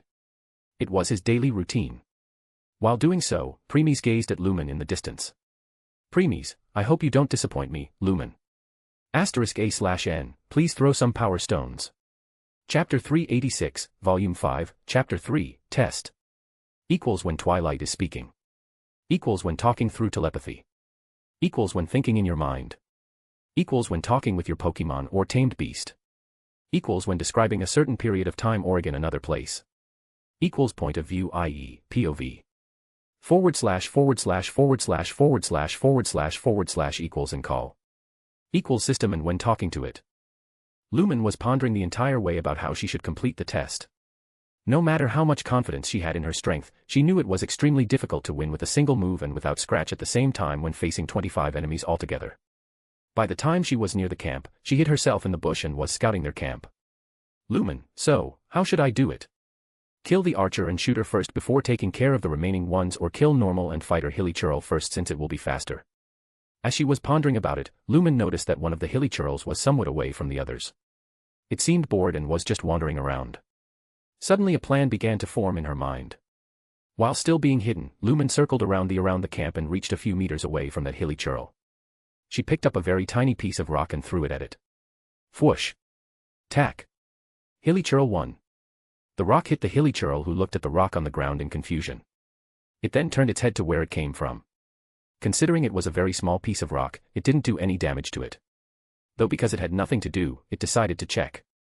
Seeing it was coming towards her location, Lumen hurriedly buried herself in the bush. Before long, hilichurl passed by her location and started looking around. Witnessing this, Lumen approached it slowly from behind. When she was about to reach it, she materialized her sword and thrusted it into its back. Thrust. Splurt. Hilichurl 1. The sword penetrated through its back and came out from the front. It didn't even get the chance to utter a sound as Lumen twisted her sword, pulled it out, and the body fell. Thuck. Thud. Looking at the bloody dead body on the ground, Lumen's face turned slightly pale, and her hands were shivering. For the last 2 years during her training, she only killed slimes. Hence, it was the first time she had witnessed such a gory scene. Whoosh. Suddenly, she heard a sound of air splitting from behind. Without a second thought, she rolled to the side. Thuck. An arrow was now struck at her previous spot. Though currently she didn't care about it since there was something else even more important. She looked at her shoulder and her eyes widened in the next second. There was a scratch on her shoulder. Means she failed the first challenge of remaining unscathed. As a result, anger filled her mind as she held the handle of her sword tightly before turning and glaring at the perpetrator. It was a hilichurl archer which was standing on top of Archer Tower and was putting another arrow into the string. Lumen was so focused on killing the previous hilichurl that she didn't notice that another one was looking at her direction that time. But instead of charging to the hilichurl camp for revenge, she started taking deep breaths. Lumen, calm down, me. Calm down. Too bad that I failed the first challenge, but there is still one more. I must clear that one. Once she succeeded in keeping her anger under control, she ran from her spot because others hilichurl were rushing towards her location. Anyone can tell that it was hilichurl Archer that notified the others about her. Lumen decided to be extra careful this time to not mess up the last challenge. She kept on running for a minute and reached a place which had quite a few places to hide. Hearing the footsteps of hilichurl behind, Lumen hid herself behind a rock. Soon, 19 hilichurls reached the place. Why 19? Because the 5 hilichurl archers were still in the camp on their Archer Tower. They then scattered and started looking for her. Lumen held her breath to prevent any sound from leaking from her. She could hear the sound of hilichurl footsteps coming at her hiding spot. She kept her back on the rock and waited patiently. Then from the side, hilichurl shooter appeared. Holding her sword tightly, Lumen was about to attack it when she heard another hilichurl coming. Stopping herself, she crouched down praying that the hilichurl shooter didn't turn its head in her direction. It was as if her prayers were heard as the hilichurl shooter continued walking forward, leaving the rock where Lumen was hiding behind. She held her urge to take a sigh of relief because another one was approaching from the different side. This time, she was not lucky since hilichurl shooter directly walked behind that rock. Hilichurl too. Seeing her, it paused for a moment, and it was its big mistake. Lumen moved and appeared in front of it and at the spur of moment swung her sword at its neck with her full strength. Shin. Thuck. Splurt. And she underestimated her strength too much cause her attack severed the hilichurl head, and it rose high in the sky. PSSSHHH. And from its headless body, a fountain of blood gushed out. Blood splattered around and most of also fell on Lumen, who seemed to remain standing on her spot and was looking at the headless body of hilichurl shooter in daze. This also attracted the attention of other hilichurls, but they also came to stand still while looking at the scene. Thud. Splat. Finally, the head and body fell altogether. Yet, Lumen didn't move and kept on looking at the body and head in front. A few seconds later. Cling. Thud. The sword left Lumen's hand before she fell on her knees.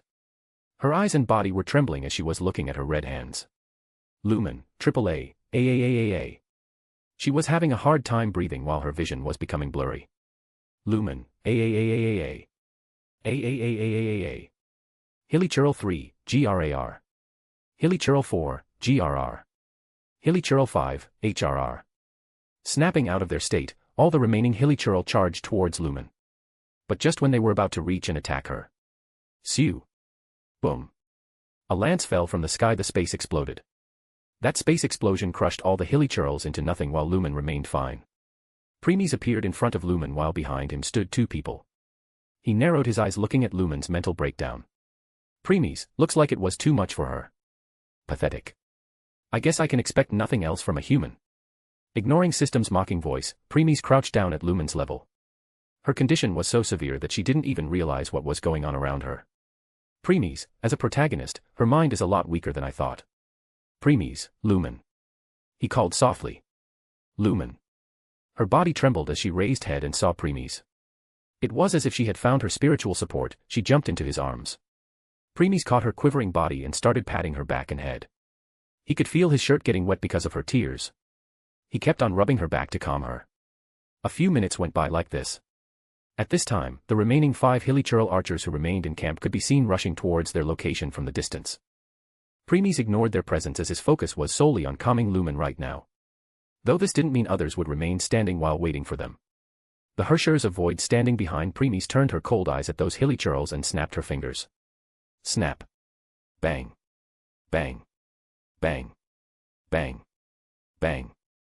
In the next instant, space crushed and erased them. As if whatever happened around him was none of his concern, Premies kept on patting Lumen's head. Premies, I know it's difficult for you, but you must get used to this, Lumen, since the future of this world is dyed in red. He then stood up with Lumen in his arms. Premies, according to the plot, the main strength of travelers lies in controlling elements. But I prefer focusing on the basics first to make the foundation stronger. That's why I made you polish your swordsmanship in the last 2 years, Lumen.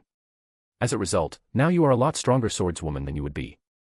I am sure that not even your brother Ether, who is the current ruler of Abyss Order, would be your match in swordsmanship now.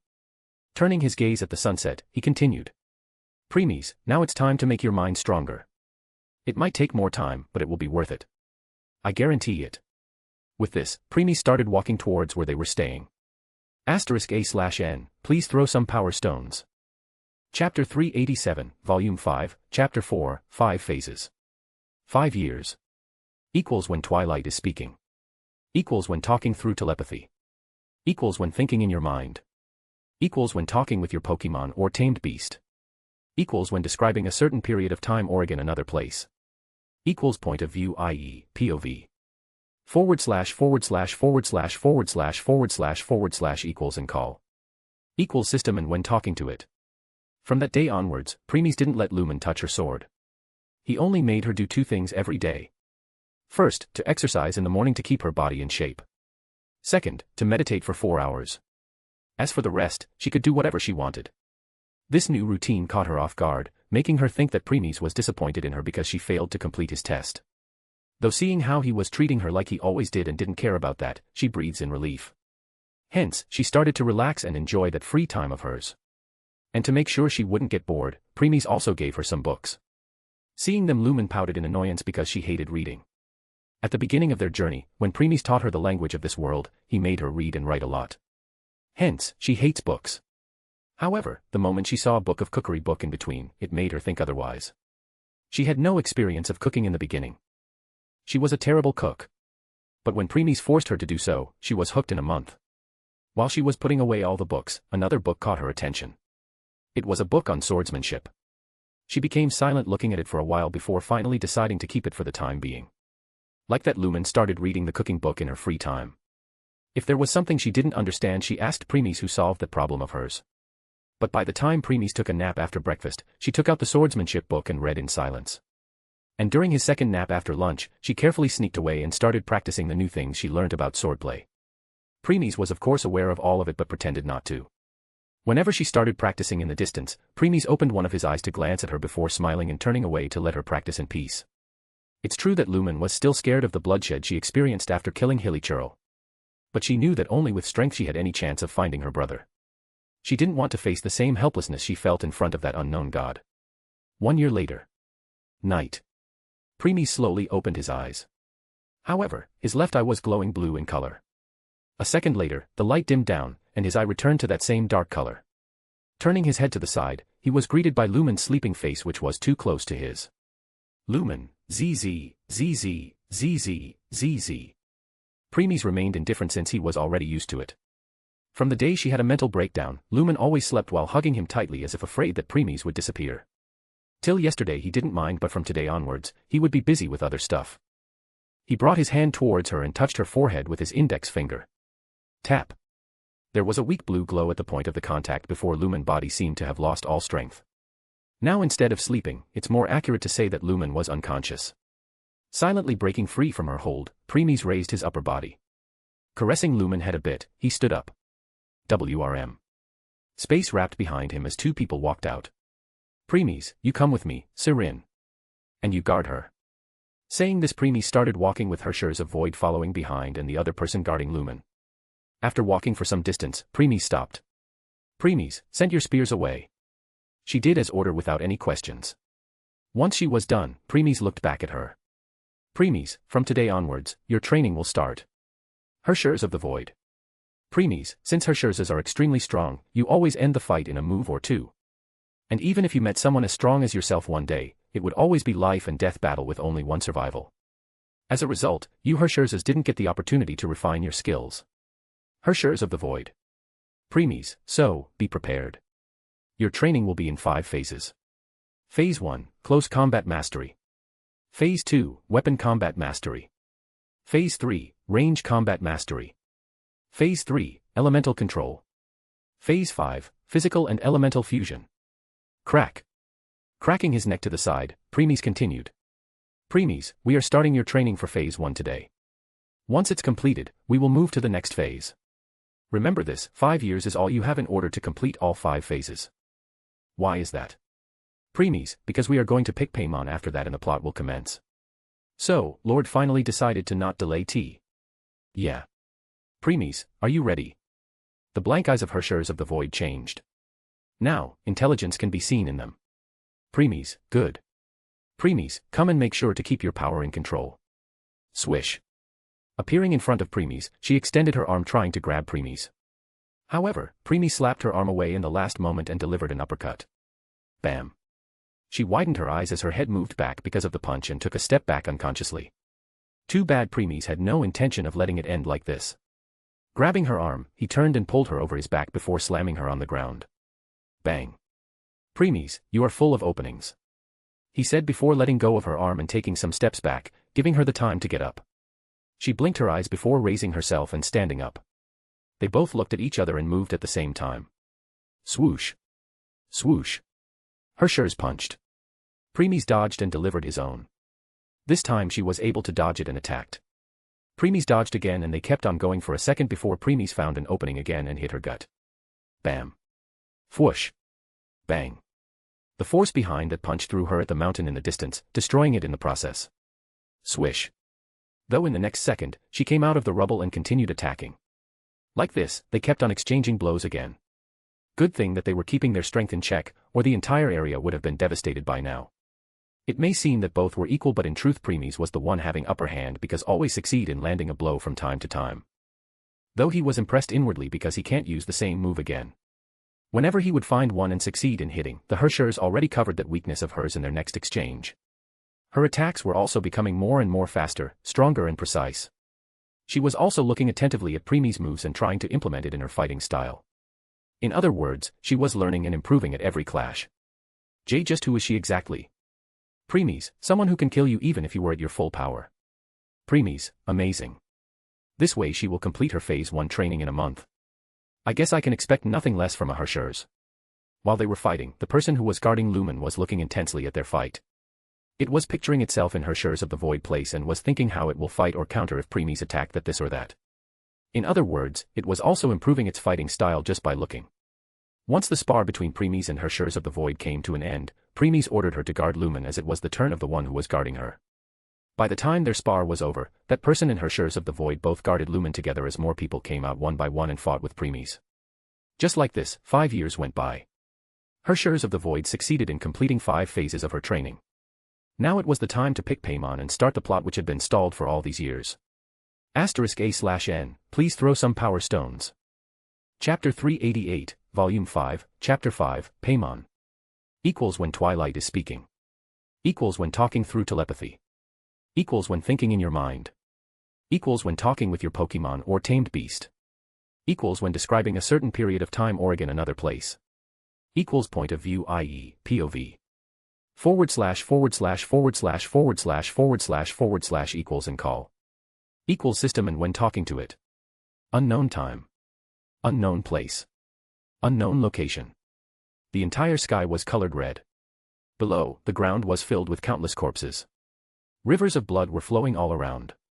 Mountains of bones could be seen far and far distance. A sense of despair, hopelessness, distress loomed in the atmosphere. But a lone figure could be seen standing in the middle of this carnage. Drip. Drip. Drip. Drip.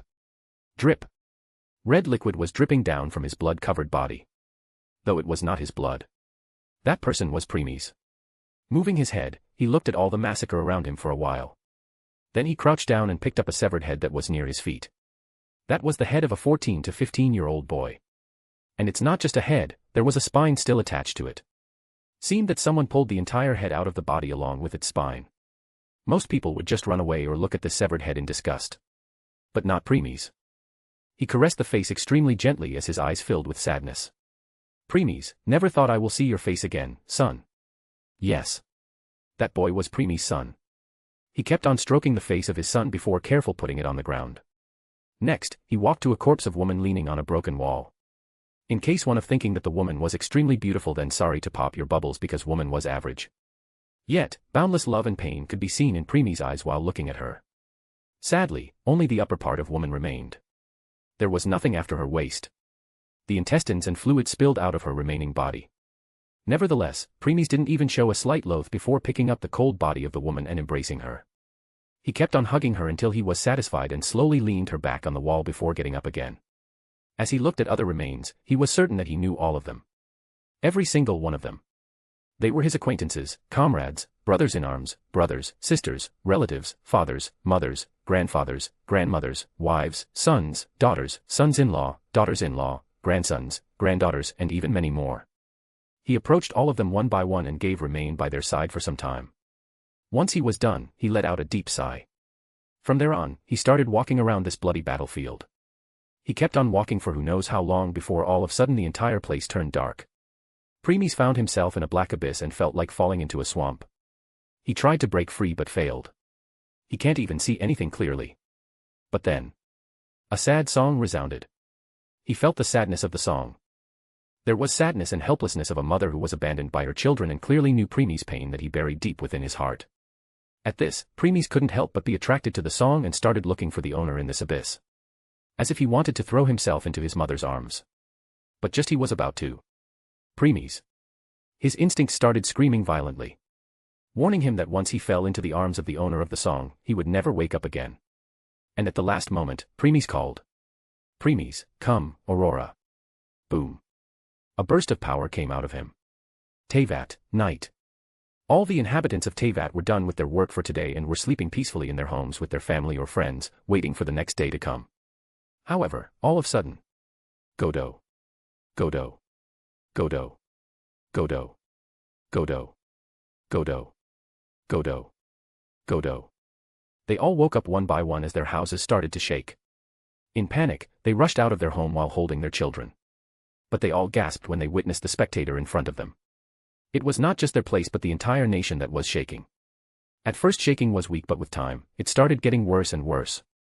So much so that people could no longer stand properly and started to fall on the ground. Many got injured in the process.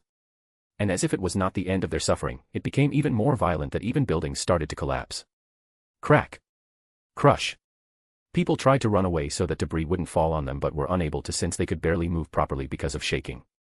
This tremor was not occurring in one or two nations. It was in the entire Teyvat. The whole world was trembling. And this was also happening on every other worlds who were part this planar war. Back to Teyvat. Just when people were about to accept their fate, a pillar of light rose from all the 7 nations. Siu. Boom. Siu. Boom. Siu. Boom. Siu. Boom. Siu. Boom. Siu. Boom. Siu. Boom. The color of the pillar of light was different in each nation. In Mondstadt, it was teal. In Liyue, it was yellow. In Inazuma, it was purple. In Sumeru, it was green. In Fontaine, it was blue. In Natlan, it was red. In Snezhnaya, it was light blue. Once those pillars appeared, the quavering in the nation started to calm down. All the people sighed with relief before they kneeled towards that majestic pillar and joined their hands in prayer. They knew that it was none other than their protector gods or archons. They started to shed tears in reverence and gratitude. Soon, the tremor started to die down. People remained on their spot, not moving, witnessing marvelous strength of their respective archons. And finally, the shaking stopped. Or, they thought. Boom. Shatter. Shatter. Shatter. Shatter. Shatter. Shatter. Shatter. A huge amount of pressure fell. The moment it did, all the 7 pillars collapsed like glasses. The gods who were trying to stabilize their nations, groaned and spitted blood and laid on the ground with a frightened expression on their face. Just like the gods, all other beings in the world were forced on the ground by the pressure. The 7 archons tried to fight against this foreign power with all their strength, but it was to no avail. In the end, with extreme difficulty, they could only raise their heads and look at the sky. Not only them, but also the people who were on the ground turned their heads to the side and moved their eyes to look at the sky. And that was their biggest mistake. They saw something that they would never forget for the rest of their lives. Terror, despair, hopelessness, fright, and many other emotions gripped them. There, in the sky, was a moon. A moon as red as blood. It's like an eye-shedding tear of blood, an observer that was watching them from both near and far. It was the crimson moon. Some times ago. Mondstadt, Galesong Hill, Windrise. Windrise was a sub-area located in Galesong Hill, Mondstadt. It was a place where the hero of Mondstadt, Vanessa, was said to have ascended to Celestia, where she became god and now watches over Mondstadt. Celestia was a mysterious location that very few people understand. It was the floating island that can be seen in the sky above Teyvat, and the residence of the gods or archons. It was said that only mortals who performed great, heroic feats can ascend to Celestia and achieve godhood, where they will watch over their people from above. Anyway, since Premies decided to pick up Paimon, he and Lumen had to pass through Windrise to reach the beach where Paimon would be drowning, till now. Since it was night, they decided to make their camp there. After dinner, they slept. When it was past midnight, a surge of power rushed out of Premies. Burst. Lumen, Guh. Lumen, who was sleeping peacefully while hugging him, took the blow and was thrown to some distance. Whoosh. Bang. The entire world started trembling and the place where Premies was, now engulfed in a vortex of unknown energy. Lumen somehow raised her body and witnessed this. She was shocked to the core at such strength. A few seconds later, the vortex dispersed and Premies appeared. He was wearing royal blue clothes with a golden arm guard on his right arm. 2 swords could be seen at his waist symbolizing day and night. Currently his back was facing Lumen. She didn't know why, but she had a feeling that the current Premies was a completely different person than the one she knew. Still, she gathered her courage and called him. Lumen, and Mr. Eerste. Premies. But Premies remained unresponsive. She waited for a minute and opened her mouth to call him again, but suddenly, Premies turned his head slightly to the side and glanced back at her. Lumen. In the next instant, Lumen's face turned pale, and dread gripped her heart as she saw Premies' empty dull red eyes looking at her. The situation turned even worse when Crimson Moon appeared in the sky. Lumen witnessed how both Premies and Crimson Moon aligned together as a single identity, clearly indicating that Premies was the one response for that blood-red moon. Her body started trembling. Horror and dread grabbed her heart. If one day someone meets their maker, they will try everything in their arsenal to run as far as they could, even when they know it would quite easy for their adversary to catch them. Yet, they will still try to struggle with the inevitable. But Lumen can't. Not because she didn't want to, but because the fear was too much that she couldn't even move her body. Though just when she thought she would die, Premies moved his gaze away and looked at the moon. After a minute of silence, Premies undid his awakening. Once he did so, the Crimson Moon also disappeared. And the pressure on the worlds participating in the planar war disappeared too. But the image of Crimson Moon will never disappear from the memories of the people. The fear, horror, dread, fright, terror would never let them forget how weak, pathetic, hopeless, and insignificant they were in front of that terror. Turning around, Premies walked to the broken bark of the tree near him and sat on it before started pondering about something. He knew the Lumen was looking at him with questionable and fearful eyes, but he didn't care at this moment since he had more pressing matters to attend to. WWW, was that your real power, my LLLL lord? Premies, you don't need to know. The system's spirit turned silent. But inside the system, it was quivering in fear. Premies, just how did it find me? It's been a long time since I left this world. Yet not only did it look for me beyond other worlds but also pinpointed my location. The question stands, how? As Premies recalled his time in that world, he started looking for the cue. And he concluded after contemplating it for a few minutes. Premies, Ophis. That's how it finds me. As a dragon, it was not that difficult for it to detect Ophis's dragon god aura. Then it must have traced Ophis's aura on me and found me here. Sighing, Premies turned his gaze to the horizon. Premies, I thought I will have some peaceful time now that being thought I am dead, ****, never expected you to come for me, Beast 2, Tiamat. A few days went by.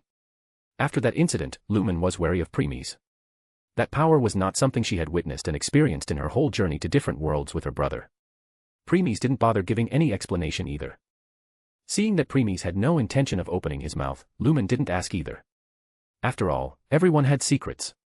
Even she herself, because she didn't tell Premies about herself. Yes. You heard it right. Lumen didn't tell Premies about her past. How did she come to this world with her brother? How she fought unknown god? How she got separated? And so on. Not that she didn't want to, but because Premies seemed to have no interest in knowing about her past. Hence, it also made it difficult for her to ask about his. By the way, they were currently on a beach. Premies suddenly wanted to eat fish when he saw the sea, so Lumen was now catching them. Though, no matter how many she caught, Premies always said it was not enough, and as a result, she had to reluctantly stay in her place and continue fishing. Speaking about Premies, he was currently taking a nap in the shade of tree some distance behind.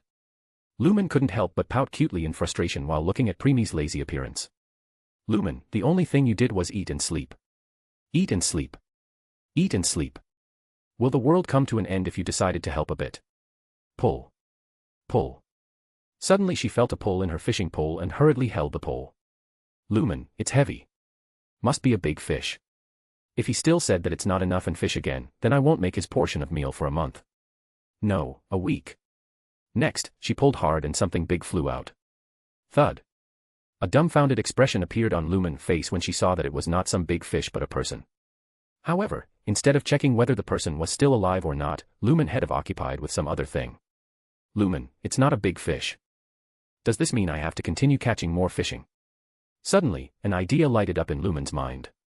She glanced at Premies to confirm whether he was still sleeping and picked up the person before muttering under her breath. Lumen, I am sure Mr. Ersta won't realize whether it was fish or not if I cook it through and cut it into many pieces. The person in Lumen's hand suddenly shivered as if she heard what Lumen just said and opened its eyes. Paimon is not food. *A/N, please throw some power stones. Chapter 389, Volume 5, Chapter 6, Information. Equals when Twilight is speaking. Equals when talking through telepathy. Equals when thinking in your mind. Equals when talking with your Pokemon or tamed beast. Equals when describing a certain period of time or again another place. Equals point of view, i.e., POV. // equals and call. Equal system and when talking to it. Lumen, TCH. Paimon, hey. Did you just click your tongue? Lumen, no. Paimon, you did. Paimon heard it clearly. Are you that disappointed not being able to eat Paimon? Lumen, you are putting the wrong blame on me. Why do I want to eat another person? Paimon, then why are you looking away instead of looking into Paimon's eyes? She didn't answer, just averted her eyes. Paimon was right. You really want to eat Paimon? Lumen, I said. Premies, YAWN. Their conversation got interrupted when Premies took a loud yawn and raised his body. He turned his gaze at the two people who were arguing with each other a second ago. They both were also looking at him. Anyway, he shifted his attention to Lumen and spoke. Premies, I am not going to eat her if you are thinking of feeding her to me. Lumen, there is no way I will think of doing such a terrible thing. Replied Lumen, appearing as innocent as possible. Paimon, you are lying. You were definitely planning to cook Paimon. Lumen, TCH. Paimon, you clicked your tongue again. Sighing at it, Premies opened his mouth. Premies, I am hungry, Lumen. Prepare my meal. Lumen, okay. But then her gaze again moved to Paimon. Lumen, stare. Paimon is not food. Then without waiting for Lumen's response, Paimon flew towards Premies. Stopping in front of him, she asked. Paimon, hello. Are you the one who saved Paimon? Premies, no. She was the one. Saying this, Premies pointed at Lumen, who was putting the fishing pole away. Paimon, she wasn't. She was thinking of ways to make Paimon dish. Premies, she was kidding. Paimon, really? Premies, Next, Premies took a good look at this mascot. Paimon had a petite body, giving her the look of a fairy. She had thick white hair cropped just above her shoulders, dark purple eyes, and light skin. The tip of one of her front hair locks faded to black. She wore a long-sleeved white jumper and a night blue cape flecked with stars, and white stockings with white boots. Rose gold embroidery and shapes were attached to her jumper, boots, and sleeves. There was a dark blue hairpin, almost black, and a rose gold tiara that levitated above her head as though it was a halo. While looking at her, the corner of Premies' lips rose a little. It might be hidden from other eyes, but he could easily see through all of her secrets. On the other hand, Paimon thought that Premies was excited seeing a beautiful fairy like her. So, she raised her chest in pride. Paimon knows she is beautiful. You can look at her however long you want. She is getting on my nerve. Premies didn't say anything in return because he saw Lumen glaring daggers at Paimon from behind. As a result, Paimon felt a chill down her spine and started looking right-left to find the source of this feeling. A few minutes later, Lumen made a delicious fish dish and brought it where Premies was sitting. Paimon's mouth was filled with water when she looked at it. Nevertheless, Lumen ignored her like she was some thin air and gave it to Premies. Paimon, slurp. Hearing this, Lumen looked at her. Lumen, are you hungry too? Paimon, nod. Showing a mischievous smile, Lumen answered. Lumen, then go catch your own fish. Paimon. Premies, they just met, and she already have a grudge with Paimon. To me it seems more like that she didn't like how Lord was looking at Paimon. Premies, sigh, why is she jealous of someone like Paimon? Her woman institution must be warning her. Premies, whatever. Premies, here, you can some of mine. Paimon can. Thank you. Floating near Premies, Paimon started taking a small bite. But before that, she turned to Lumen and stuck out her cute tongue. Paimon, blep. Crack. The wooden spoon in Lumen's hand broke as veins appeared on her forehead. Lumen, I feel like it was my biggest mistake fishing her out. Since I can't cook her, should I throw her back into the sea? As if Paimon sensed some danger, she moved on the other side of Premies, away from Lumen. After they had their meal, 90% of which was eaten by Paimon, they returned to doing their own stuff. Lumen was washing the dishes. Premies was planning their next course of action because now that Paimon was found, the plot would commence. As for Paimon, she was lying on the ground with a blotted stomach and had a content expression on her face. Paimon, it's been a long time since Paimon ate such a delicious food till she was full. Lumen is really a good cook. It appeared that the meal made by Lumen made Paimon forget all about their cat fight. Lumen also sighed hearing this and decided to let off her minor grudge. Paimon, by the way, Paimon, forget to ask your name. I am Paimon. So what's your name again? Premies, you should have asked that before eating our food. Paimon, Paimon forgot. So. Premies, Ersta Herschers. Paimon, Ersta Herschers. What a weird name. Premies, I guess. Paimon, What about you? As this time, Lumen was done with the dishes and approached them before sitting at Preemie's side. Lumen, I am Lumen. Paimon, just Lumen. Lumen, yes. Paimon, okay. So, where are you from, Mr. Hershers and MS? Lumen, no need for formalities. Paimon, oh, okay. So, where are you from, Mr. Hershers and Lumen? At this question, along with Paimon, even Lumen and System Spirit turned their attention to Preemies. They also wanted to know the same thing. Too bad that Preemies had no intention of solving their curiosity. Preemies, I wonder. Paimon. Lumen. Lumen could only show a wry smile at that. Paimon, Paimon wants to know. Though, no matter how she tried, Preemies remained silent. In the end, Paimon could only grumble in annoyance and moved her attention to Lumen. Lumen, you won't believe even if I'll tell you. Paimon, now Paimon wants to know even more. Lumen, before I will tell you about myself. Why don't you tell me about yourself? Paimon, about Paimon. Lumen, yes. Paimon, Paimon don't know. Lumen, sorry. Paimon doesn't remember. Lumen. Is it amnesia? Paimon, maybe. Lumen, do you forget everything? Paimon still remembers the things about this world. She will be a great travel guide. Lumen, wait. What do you mean by travel guide? We never agree of you coming with us. Paimon, even if you don't, Paimon will. If Paimon decides something, she will stick to it. Lumen, I am against it. Paimon, why? Lumen, Mr. Ersta and me both are enough. We don't need another person. Saying this, Lumen turned to Preemies asking for his confirmation. Paimon also did the same. Though, a dumbfounded expression appeared on their face in the next second. Preemies with his hand behind his head was laying on the ground. And with his breathing it was obvious that he had fallen asleep again. Lumen. Paimon. Lumen. Paimon. Lumen.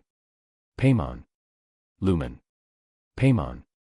They both then turned their heads and looked at each other. Paimon, Paimon knows a lot about Teyvat history. Teyvat is a world where 7 elements, namely Anemo, Geo, Electro, Dendro, Hydro, Pyro, and Ciro flow and converge. A long time ago, many gods roamed the continent of Teyvat. That time gods were expected to have a love for humanity and use their powers as gods to guide and protect humanity. Gods are beings with great control over elemental energy and whose lifespans are much longer than that of mortals. Nevertheless, everything changed when 7 divine seats opened up in Celestia.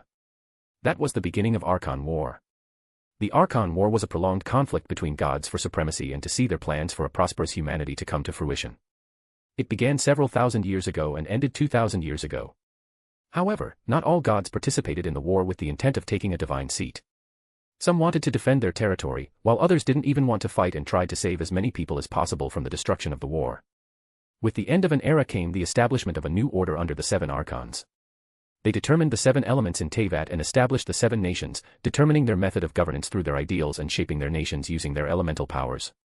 The 7 nations are Mondstadt, Liyue, Inazuma, Sumeru, Fontaine, Natlin, and Snezhnaya. There is also a saying that death of gods removed divine seats that previously existed in Celestia, and the 7 were either gods who kept their seats by prevailing over the others or were beings who ascended to godhood after defeating gods of old. Anyway, after the 7 were established, most defeated gods fled Teyvat and took refuge in the Dark Sea, lands outside of Teyvat where the 7 have no dominion, where they became known as evil gods. Some gods, however, chose to cooperate with the 7 and even became important figures. Each of the 7 possesses a gnosis. Reward to the gods who emerged victorious from the Archon War. It's an item used to directly resonate with Celestia and is proof of an Archon's status as one of the 7. They take on the appearance of a chess piece. Present time. Among the 7, each Archon is associated with and worshipped by one of Teyvat's 7 nations. Most of a nation's elemental environment is also based on its Archon's element. An Archon's power is directly tied to their level of control over their nation. The lesser the control, the weaker they are. When a person's powerful wish reaches the heavens, Archons are obligated to give that person a vision, which is a shard of the elemental authorities. These vision wielders are known as allogenes. Vision allows their users to directly channel the power of one of the 7 elements. They are bestowed by Celestia and the 7 Archons to allogenes, people of Teyvat with particularly powerful desires who have the potential to ascend to Celestia and become gods themselves. It is also said that the allogenes who accomplish their goals will cause the gods to receive an abundant gift. *A/N, that's it. I hope this helps the readers who don't know much about Genshin Impact get the basic gist of the world. The main plot revolves around the Traveler, Lumen/Ether, 7 nations, and the Severin Archons. There are some other things, but I will explain them from time to time. Thanks. *A/N, please throw some power stones. Chapter 390, Volume 5, Chapter 7, Past. Equals when Twilight is speaking. Equals when talking through telepathy. Equals when thinking in your mind. Equals when talking with your Pokemon or tamed beast. Equals when describing a certain period of time or in another place. Equals point of view, i.e., POV.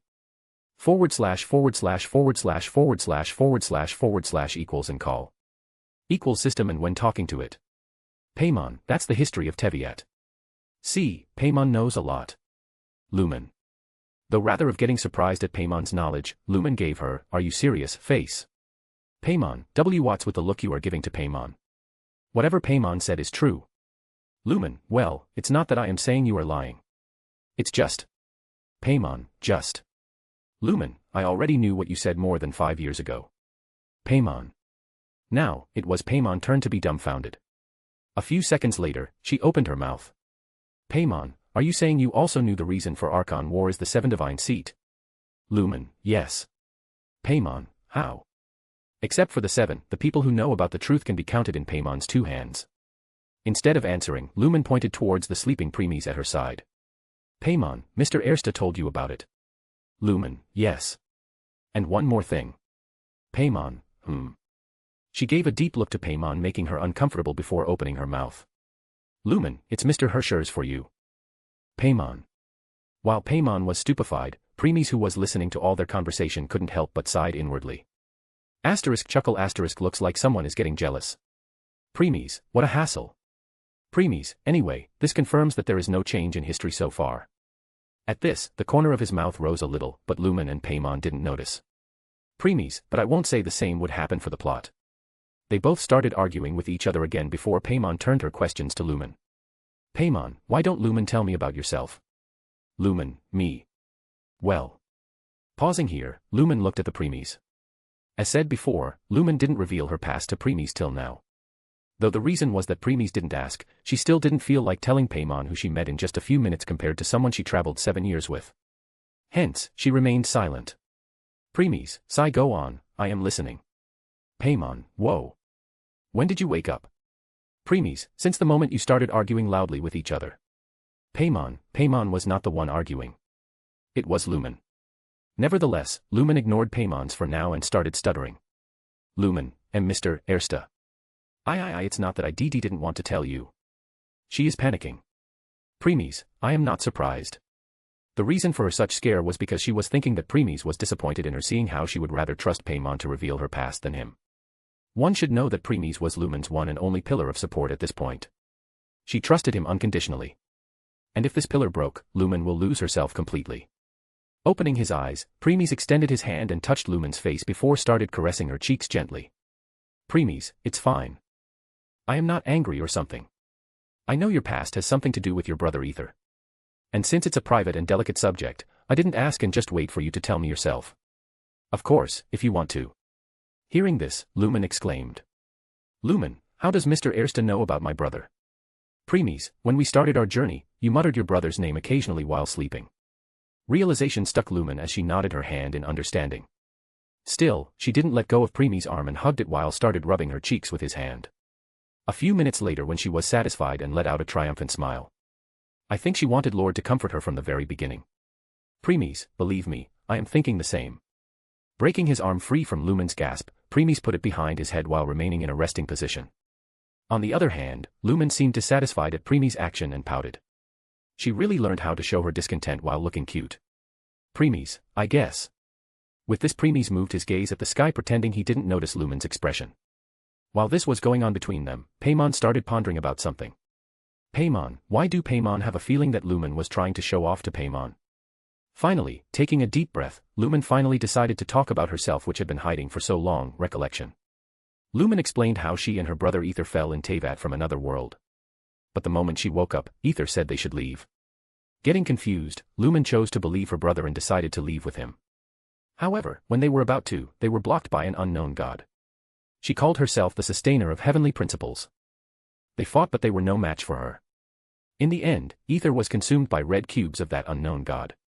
And when Lumen attacked with her full power in the last blow, the unknown god easily stopped it, and then Lumen got trapped in a seal which made her lose all her power. As a result, both siblings who traveled from world to world were now trapped here in this world, present time. Lumen, how many years ago was it? I don't know. When I woke up, I was all alone. Until. Gazing at Premies, she continued. Lumen, I met Mr. Ersta Premies after almost 2 months of searching. Premies. Almost 2 months. In other words, she would have met Paimon in a day or two from then on. Premies, yeah. Lumen, I am still very grateful for everything that Mr. Ersta taught me all this time. And. Paimon, and.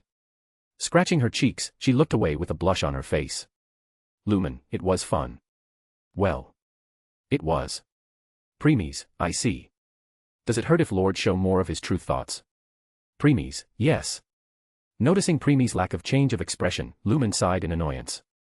Even if she was already used to Premies' calm and collected face by now, she still feels irritated at this. She can count how many times she had seen different emotions on his face in the past years. Paimon, so, where is your brother now? Lumen, I don't know. But if he really is in this world, then I will definitely find him. Paimon, yes. Let's go find him. Lumen, as I said before, we never agreed to you coming with us. Paimon wants to come. So, she will. Lumen, you won't. Paimon will. Lumen, you won't. Paimon will. Shaking his head inwardly, Premies turned and closed his eyes again. Taking a nap again. Premies, yes. Though it was not the real truth. Ever since he almost died by the hands Beast 2 last time, Premies never slept even for a moment from that day onwards.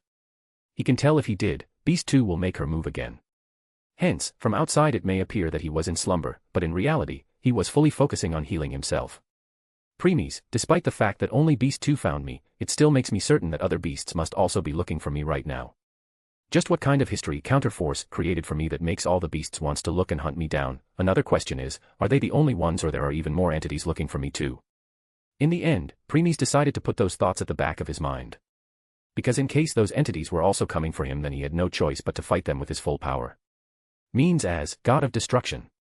That time, it would not be planet, galaxy, or universe-level battles. It will be a clash on a whole different scale. A multiverse-level battle.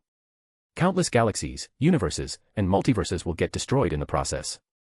And the battle will keep on going on for millions, billions, trillions, or even more years. Countless lives, races, worlds, and so on will come to an end.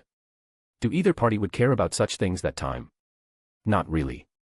Why should higher existences like them care for the lives of the mere ants or mortals who will get destroyed resulting in their clash? Hence, they will keep on fighting non-stop till there will be one winner. Premies, let's just hope Counterforce and the wills of the worlds will do something to prevent them from finding me. Otherwise, there will be no point of his planar war when all the worlds participating in it will be turned to ashes with just a single exchange between us. Like this, time went by again 1 year later. Now it's been almost 8 years since Premies arrived in this world. Deciding that it was about time that Lumen should get her first element and continue the plot, they made their way to Mondstadt. In the distance, they saw a huge tree. Though huge would be a small word since this tree was so big that one couldn't believe it at first.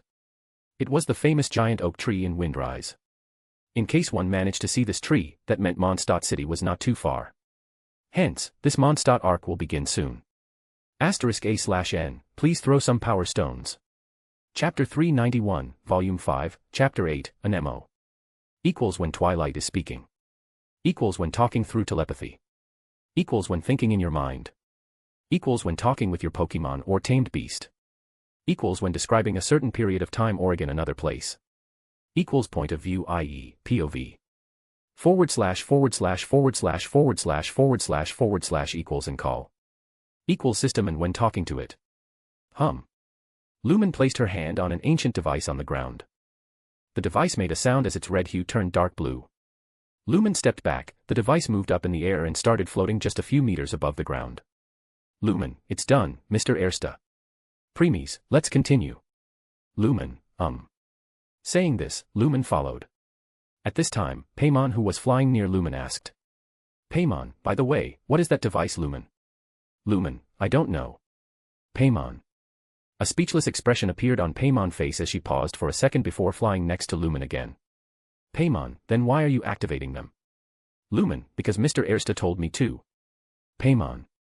Becoming bewildered again, she continued asking. Paymon, you didn't even ask why. Lumen, no.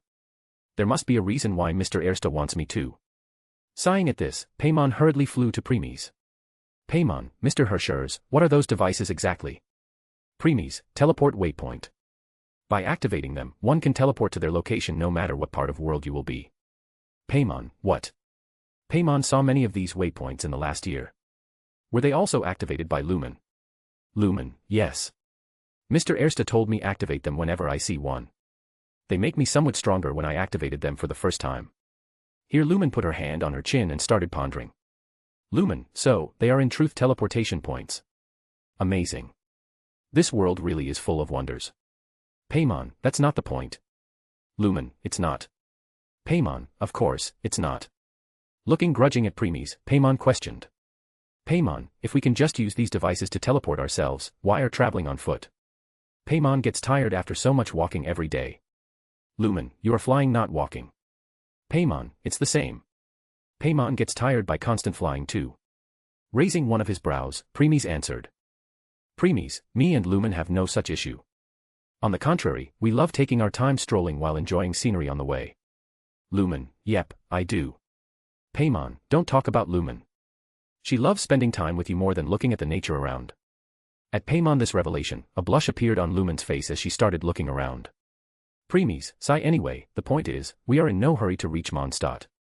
If we were then we would have arrived there long ago. Lumen, At that time, you would still be drowning in the sea until you get lucky and someone else fished you out. Paymon. Now it was Paymon time to become silent. She started rubbing her cheeks.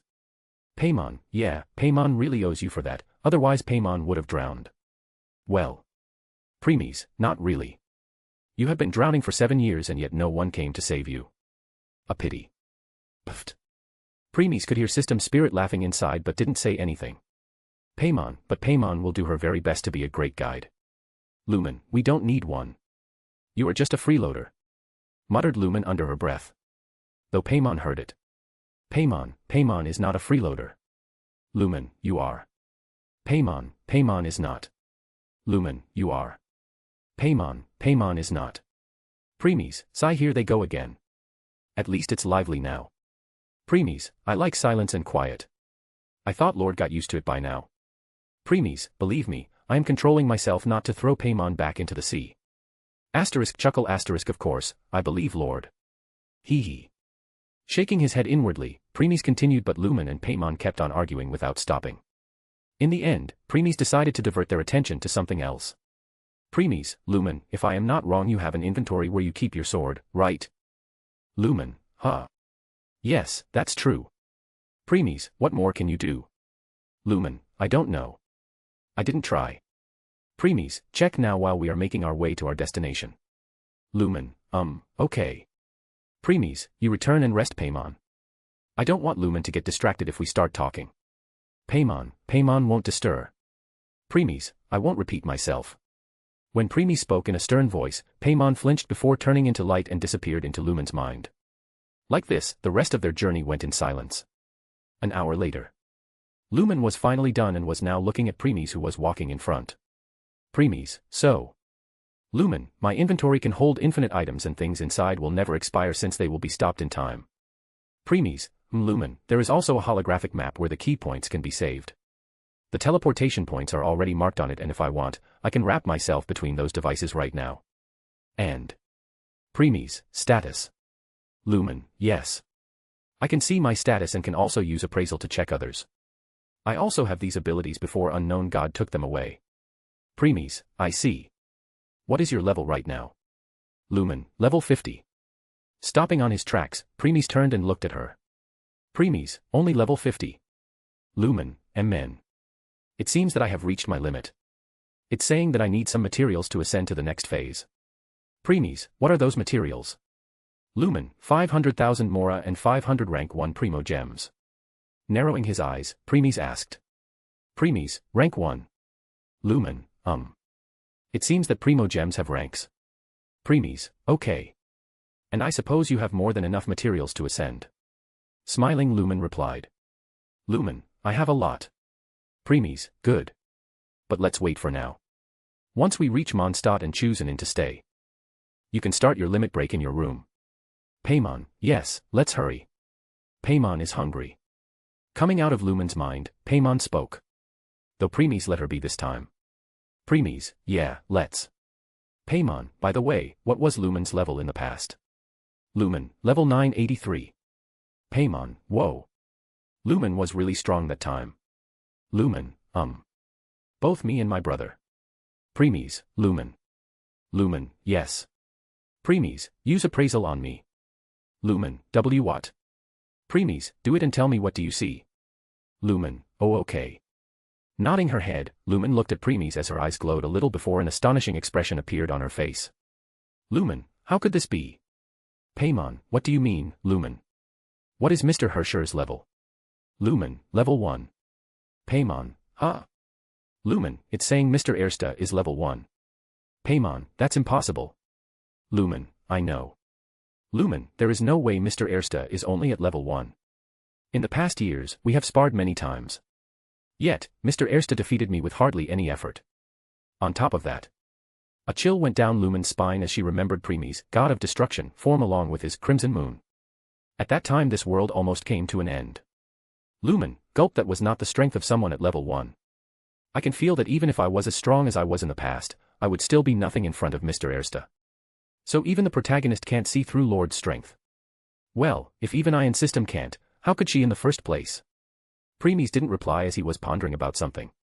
Premies, I think it must be because Lumen, System, and System Spirit are checking my strength as per this world's standard. And since I am beyond it, they can't see where I truly stands. While everyone was busy in their thoughts, they soon reached the top of a ledge where they got a scenic view of a nearby lake with a unique statue on a small island in the middle of the lake. Paimon, that's the statue of the 7. Premies, Go and touch that statue, Lumen. Lumen, okay. With this, Lumen rushed towards the lake. Paimon, hey. Wait for Paimon. Of course, Paimon followed behind. After reaching the edge of the lake, Lumen hopped into the water and swam across before reaching the center island. She observed the statue, looking at the figure holding something to its chest, wings protruding from its back. She then stuck her hand forward and touched the statue. Glow. The gold slab began to glow in teal color. As she stepped back, the ball in statue hand started glowing in teal before an orb leaves it and entered Lumen.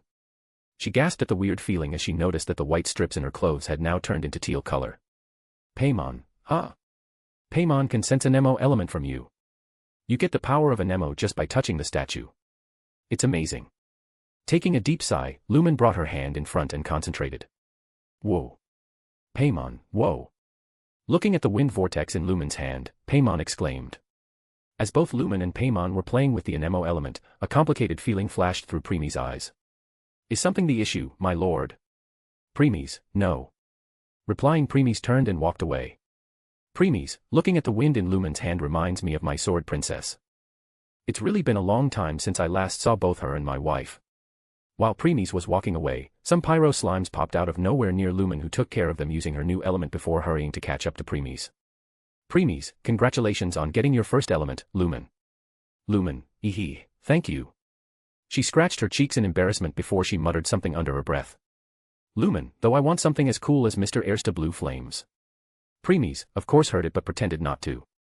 Dream on. Even I don't understand what those blue flames of Lord are made of till now. How could you get something so unique that even the system and its spirit don't know about? Premies, why are you comparing yourself with her? I just feel like it. Paimon, it's the first time I have seen someone get the power of element as easily as Lumen did. Lumen, maybe because I am from another world. Paimon thinks so too. By the way, Mr. Hershers, why don't you try too? Maybe you will also get the power of an Emo. Prime, I am good. Paimon, oh. Come on.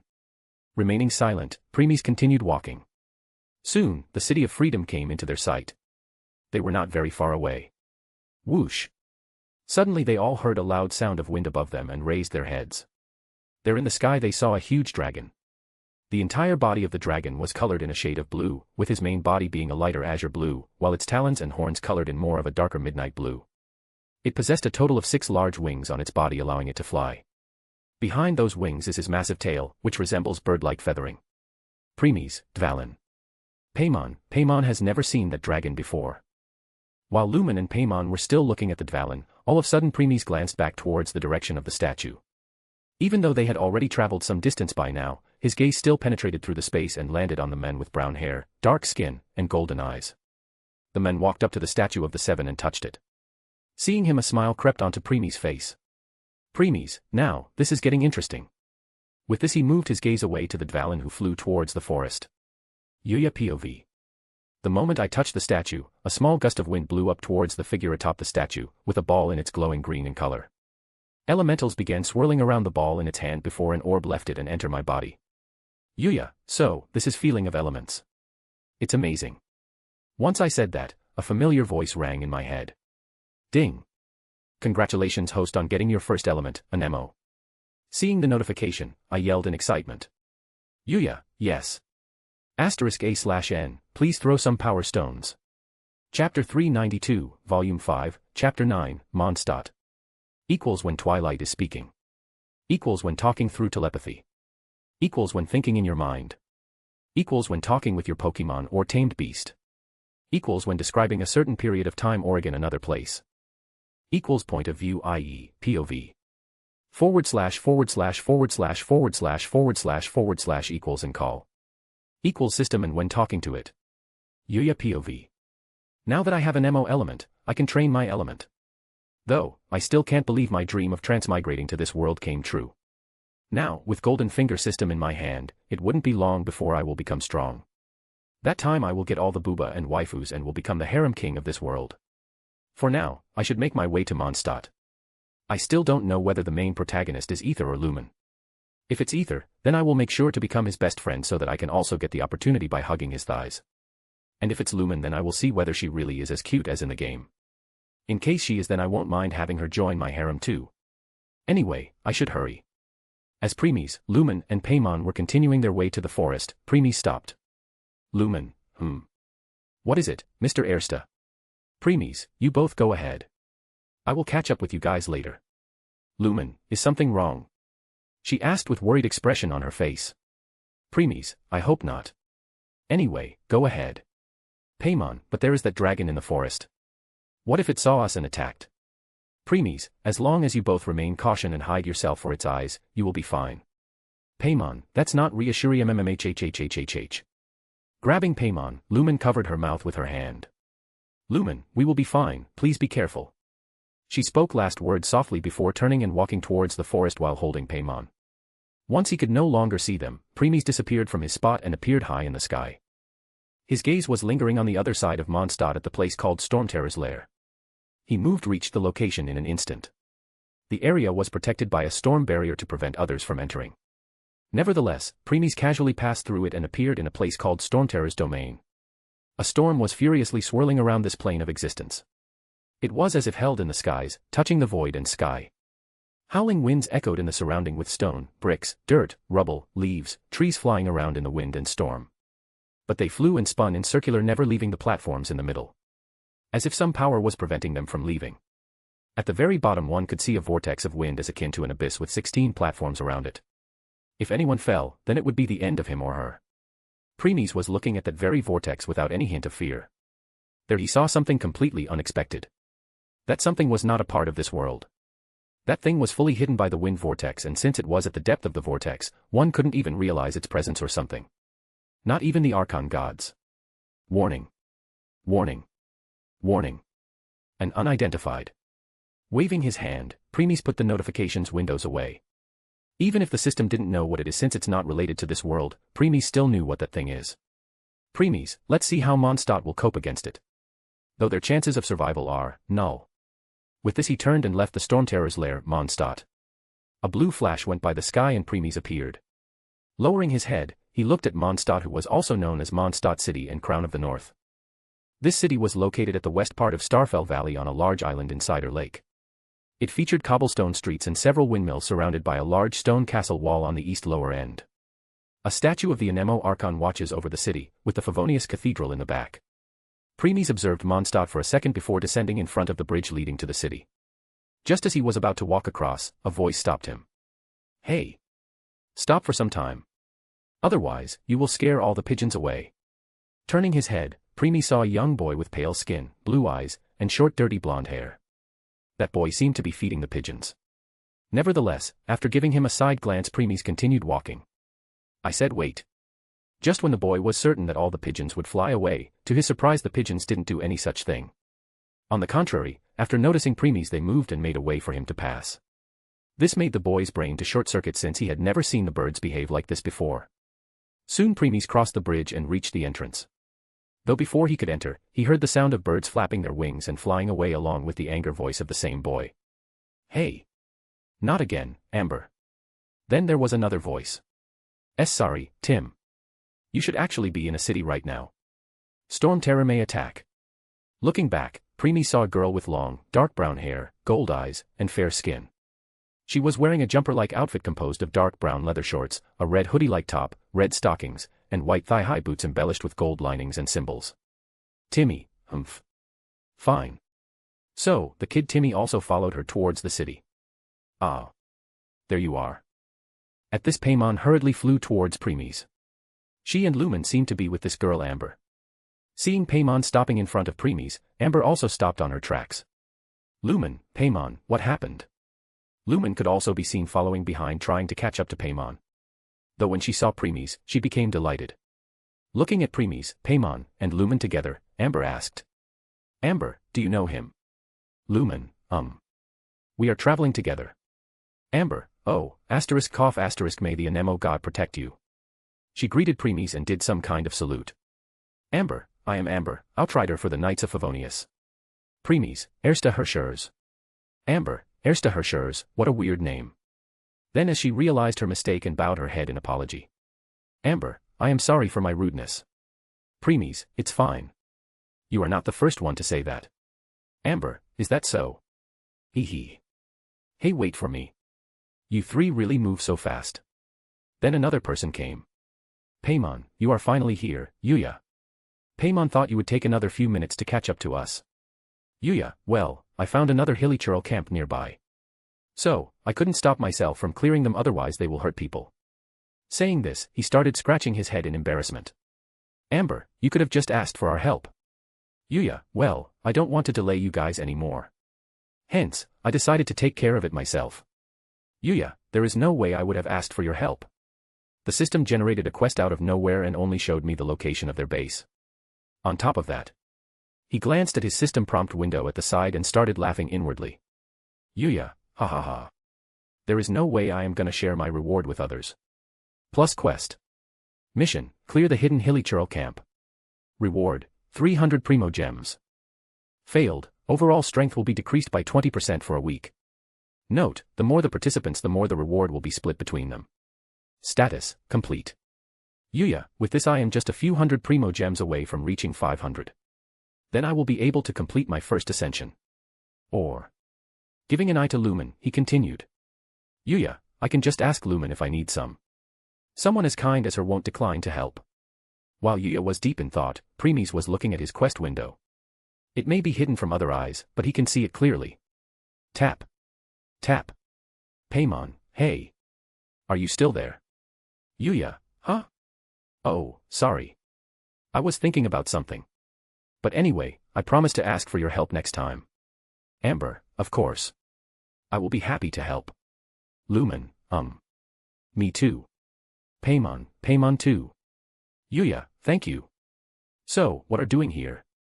Amber, oh, it seems that we have met with Lumen's and Paimon's acquaintances. Hence, we are introducing ourselves to him. Yuya, who? Paimon, what do you mean, who? Hi. Turning, Paimon pointed at Preemy's. But in the next second, she became dumbfounded. She was not the only one. Amber and Lumen also had the same reaction. Why? Because Preemy's was no longer there.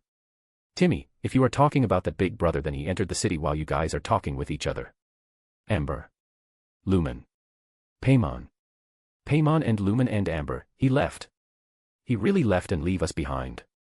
While the three girls were shocked, Yuya had a confused expression on his face. Yuya, what happened? Was there really someone here that I didn't notice? Preemy's was currently strolling through the streets of Mondstadt. He saw many shops, stalls, and many more on the way. But not only did the people walking around seem less, but there was also a gloomy expression on their face. Must be due to the Storm Terrors incident. Preemies, yeah. By the way, Lord.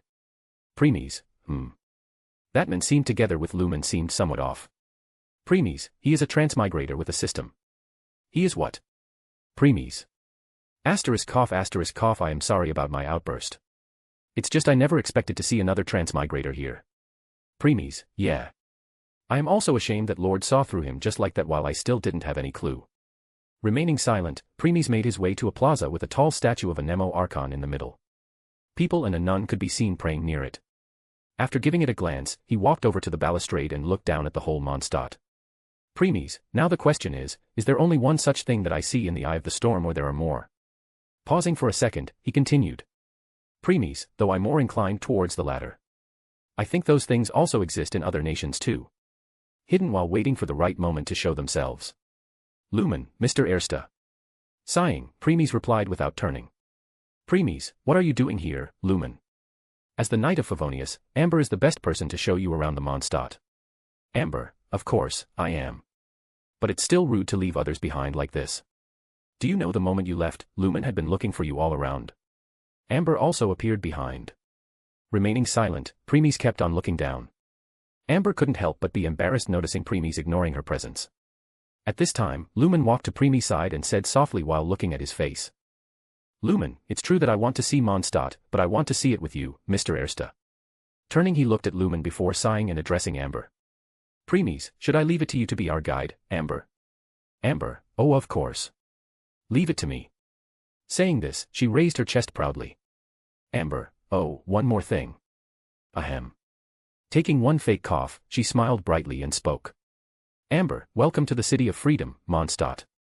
*A/N, please throw some power stones. Chapter 393, Volume 5, Chapter 10, Premonition or. Equals when Twilight is speaking. Equals when talking through telepathy. Equals when thinking in your mind. Equals when talking with your Pokemon or tamed beast. Equals when describing a certain period of time or in another place. Equals point of view i.e. POV. // equals and call. Equals system and when talking to it. Paimon, why did you guys keep on running while leaving Paimon behind? Paimon and Yuya also caught up to with them with Paimon complaining. Though when she saw Preemies, she pointed her finger at him and made him her next target. Paimon, and why kept on ditching us? In return, Preemies just shrugged his shoulders without replying. This annoyed Paimon even more. Yuya, am I disturbing something? You are. Preemies, sigh it seems that the spirit is still in a bad mood that it failed to figure out about this man was a transmigrator with system. Lumen, sorry about it, Yuya. Apologizing, Lumen looked at him before introducing Preemies. Lumen, this person is Ersta Herschers. We have been traveling together since we met you, Yuya. She then pointed at him. Lumen, and Mr. Ersta, he is Yuya. We met him on the way. He helped us in clearing out a hilly churl camp which was Amber's mission. And he said he is a traveler like us. Yuya, hello. Lumen talked a lot about you since we met. It's a pleasure to meet you. Saying this, he offered his hand. Nevertheless, Preemies didn't take it and just responded with a nod. This made the atmosphere around them awkward. Lumen, sorry about that. Mr. Ersta is like this in front of strangers. Yuya, oh, it's okay. I understand. Even though a smile returned on his face, Yuya was thinking something else in his mind. Yuya, I don't remember seeing someone like him in the game. This proves even more that I am not in the exact Genshin Impact that I played but in some different timeline or parallel world.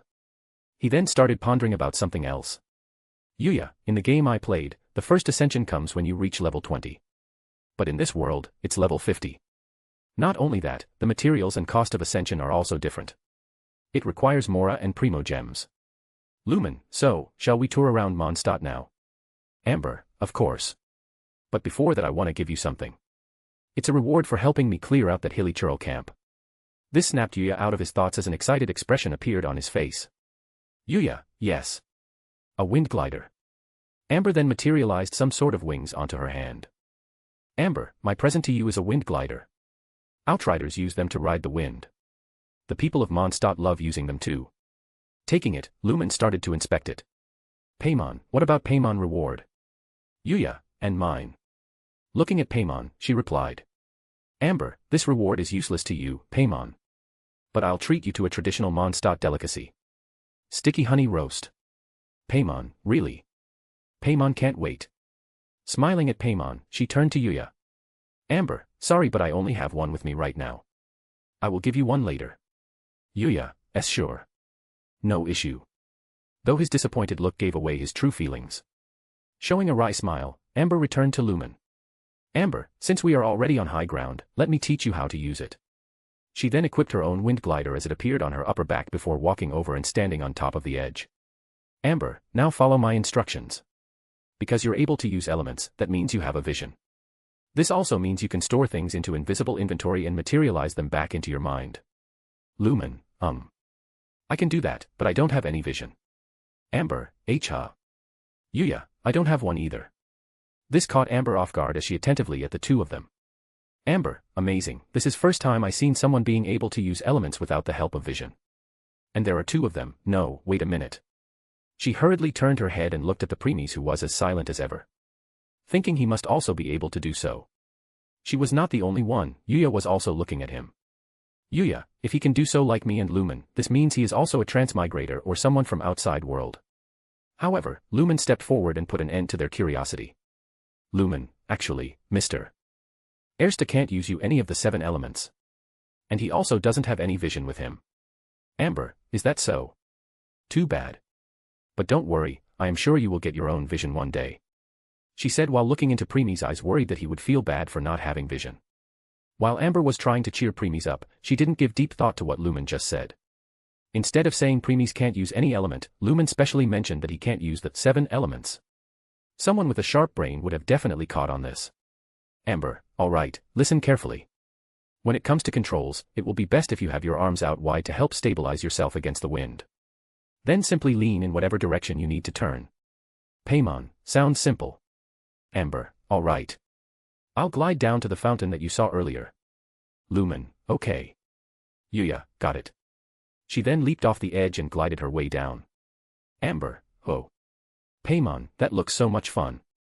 Lumen, you can fly, Paimon. Paimon, but still, Paimon never goes high from the ground when I float. Yuya, that's true. Tap. Amber, safe. Landing near the fountain, Amber patted her chest and gave a sigh of relief. She then turned and looked towards the direction of Plaza, waiting for Lumen. A few minutes went by. Lumen didn't arrive. She waited some more but still there was no sign of Lumen. Getting confused, she made her way back to the top. Reaching there, she saw Lumen, Preemies, Paimon, and Yuya still on the same spot as before. Amber, hey. Is something wrong? Are feeling afraid since this was your first time? Don't worry, I am sure you will get the hang of it easily. Yuya, well, that's not the issue. Showing a wry smile, Yuya spoke. Amber, then what? As she was getting confused, Yuya pointed at Lumen who was holding Preemie's arm and refused to let go. Lumen, if I leave Mr. Ersta alone, I am sure he will run off on his own again. Paimon also thinks so. That's why we are waiting for your return so that you will keep an eye on him while we will be away. Amber, ha. But isn't Yuya here already? Lumen, I have a feeling that instead of looking after Mr. Ersta, he will follow us down. Yuya. Amber. Lumen, anyway, now that you are here, please don't turn your eyes from him even for a second. Otherwise, we again have to waste time looking for him. So, come here Amber. Making a dry laugh, Amber approached them and stood at their side. Amber, but if I keep my eye on Mr. Hershers all the time, how could I see you Lumen using her glider? Lumen, I didn't think about that, what should we do? As Lumen started pondering about it, Paimon spoke. Paimon, I know. Yuya, you do. What is it? Paimon, how about Amber hold Mr. Hersher's arm and hand like Lumen do? That way she not only does not have to worry about him slipping away, she can also look at Lumen. Yuya, wah. Great Paimon. You really don't like your peaceful life. While Paimon was nodding at herself because of her master plan, she didn't notice Lumen glaring daggers at her. Amber, I don't think it's appropriate. Paimon, it's only till Lumen glides down and returns. Amber, still. Paimon, does Amber not want Lumen to fly like her? Amber, well, fine. Walking to Preemie's left, Amber grabbed his arm and held his hand. Her breast started touching him as a blush appeared on her face making her look away. Of course, Lumen and Yuya noticed that. As a result, she was now glaring at Paimon and Amber even more intensely. On the other hand, Yuya was gritting his teeth in frustration. Yuya, I'm the protagonist here. I should be the one in his place. Paimon, okay then. What are you waiting for, Lumen? Let's go. Paimon is feeling hungry. Lumen. Giving her a blank look, Lumen did a run-up and jump off the edge. Since she was used to flying, she easily stabilized herself as Paimon was clinging onto her scarf. Lumen, Paimon. Paimon, are you enjoying it, Lumen? Paimon too. Lumen, no desert for you for a month. Paimon, Why? Lumen, humph. She just snorted and smoothly glided between two buildings while ignoring Paimon, who was asking for the reason and apologizing altogether. Soon, she saw her destination and carefully landed on the floor and stored away her wind glider. Amber, wow. She is good. Amber was really surprised at Lumen control. She can tell that it was even more perfect than herself. Yuya, yeah. I also want mine. Amber, don't worry, Yuya. You will get yours by the end of today. I promise. Yuya, really? Yeah. Amber, chuckle, he is just like a child. Suddenly Premies raised his head and looked at the sky. The wind started to pick up before the entire sky got covered in gray clouds as a loud roar was heard in the distance. Roar. Storm Terror appeared and started flying above the city. Amber, Storm Terror is attacking. Everyone gets to cover. She yelled out to citizens, and they started running into any nearby buildings for cover. She then separated from Premies to help evacuate the citizens. Yuya also decided to help. Albeit they didn't go too far when they heard a painful voice behind them. Premies, arg. Putting one of his hands on the pole nearby, Premies was using his other hand to cover his left eye, which was shining brightly.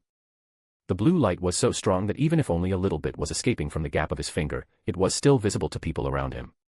This pain came all of a sudden, not giving Premies any chance to prepare himself. And with time, it was increasing.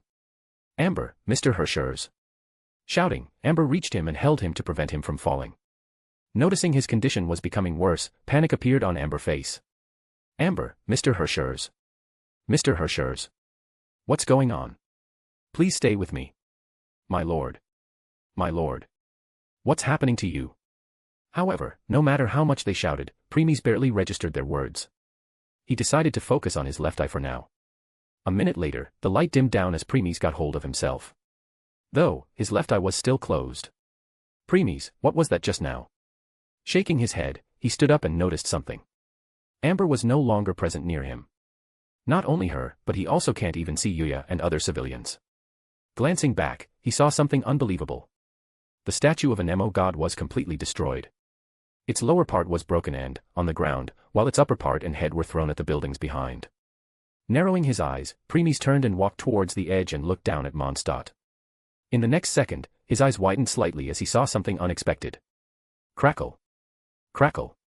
The entire Mondstadt was destroyed and was burning. The entire city was engulfed in flames. Shops, houses, buildings, and everything was destroyed and was on fire. This was the end of Mondstadt. Premies, is it the premonition or, I am somehow thrown in the future itself? *A/N, please throw some power stones. Chapter 394, Volume 5, Chapter 11, The Lost Future. Equals when Twilight is speaking.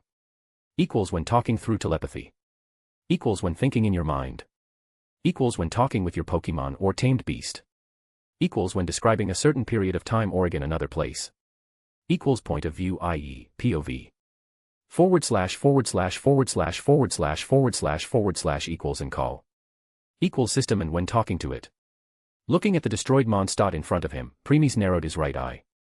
Premies, system. He called but there was no response. Frowning, he decided to look inside him. But then from a corner of eyes he saw something on the watchtower on the right. It was some distance away from the plaza, but Premies saw it without an issue.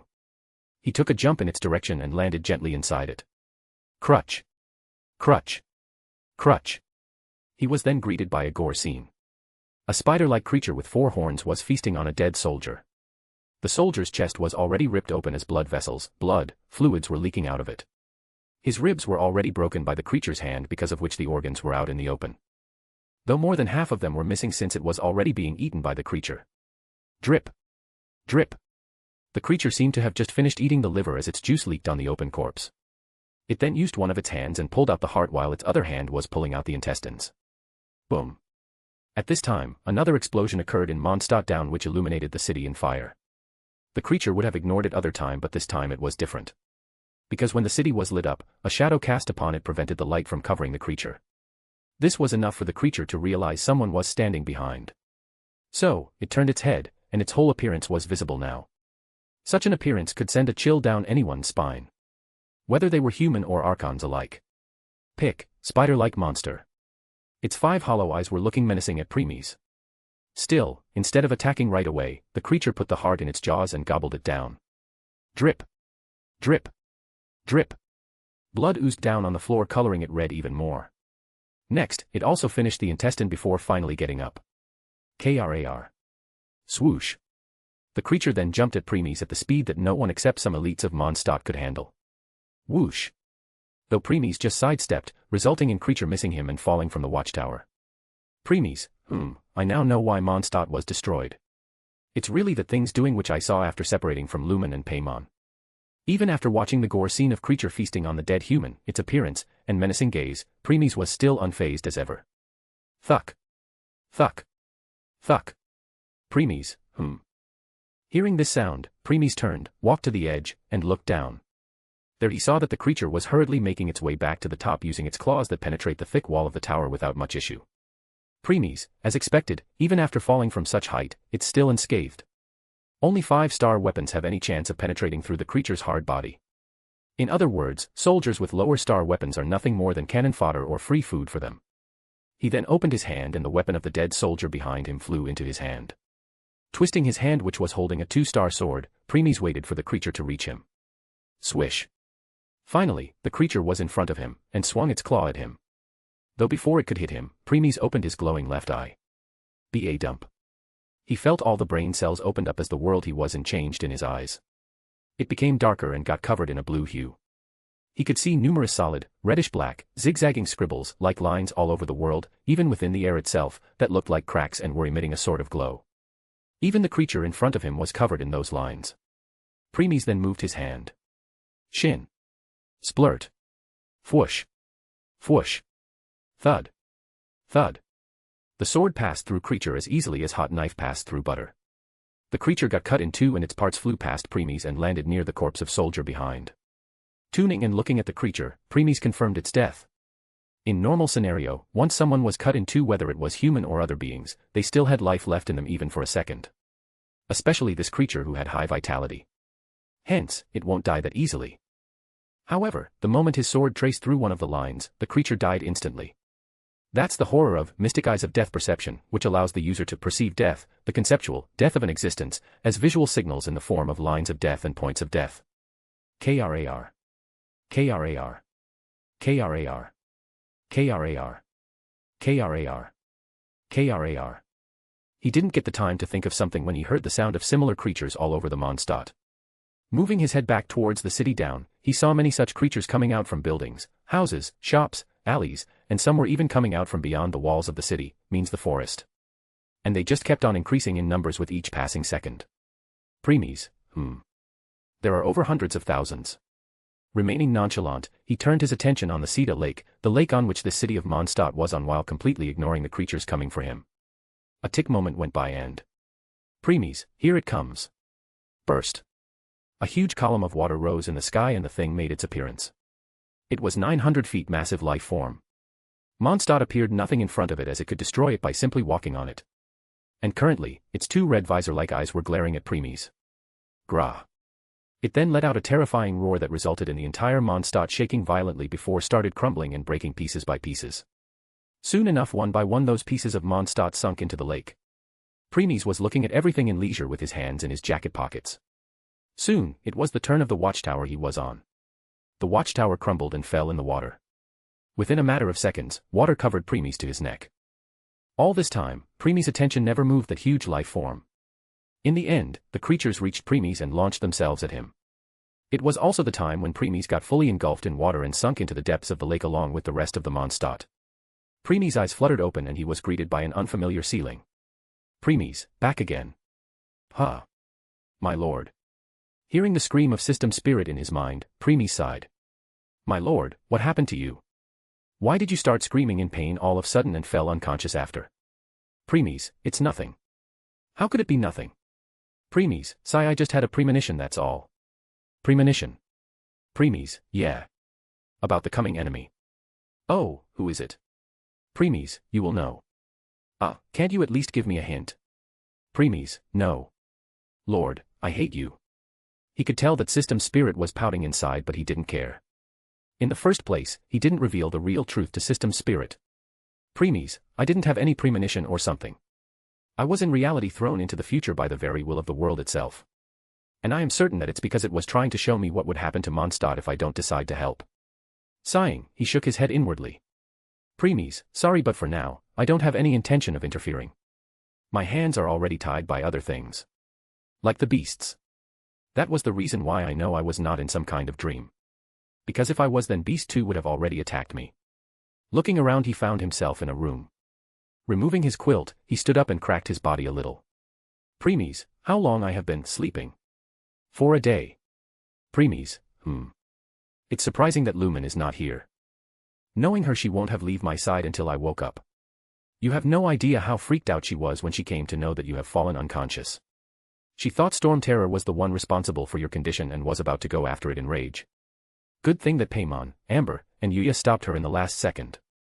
Premies, must be because Amber told her that Knights of Favonius are thinking of a way to handle Storm Terror issue and can use help her. Exactly. By the way, she had already completed her first ascension. Premies, it seems that she was feeling disappointed at her current strength. Amen.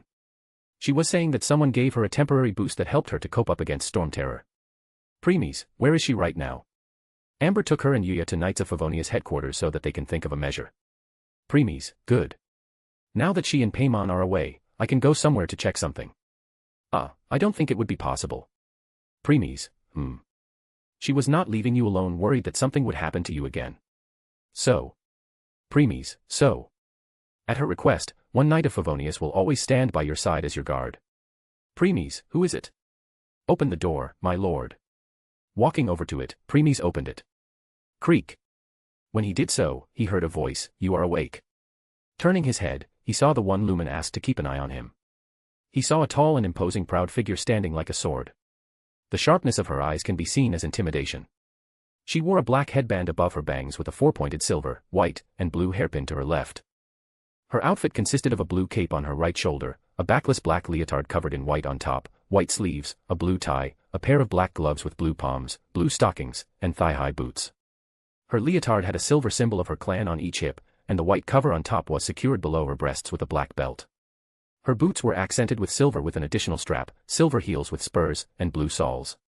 Her cryovision was pinned to the front of her cape. It's a pleasure to meet you. I am one of the captains of the Knights of Favonius. Eula Lawrence. *A/N, please throw some power stones. Chapter 395, Volume 5, Chapter 12, God Or. Equals when Twilight is speaking. Equals when talking through telepathy. Equals when thinking in your mind. Equals when talking with your Pokemon or tamed beast. Equals when describing a certain period of time or again another place. Equals point of view, i.e., POV. / / equals and call. Equals system and when talking to it. Premies, I see. Were. Suddenly there was a noise outside. Eula suddenly ran towards the window, which was at the end of the corridor, and looked outside. Ever since Storm Terror resurgence, Mondstadt's elemental sphere and ley lines were overflowed and unstable with its storms. And now the gray clouds surrounding the Mondstadt dispersed and blue skies graced the City of Freedom once again. Seeing this, a beautiful smile emerged on Eula's face as she nodded. Eula, looks like Traveler and Knights of Favonius successfully cut Storm Terror's power from Four Winds Temple. Click. Hearing the sound of the door closing, Eula looked back and saw that Premies had returned back to his room.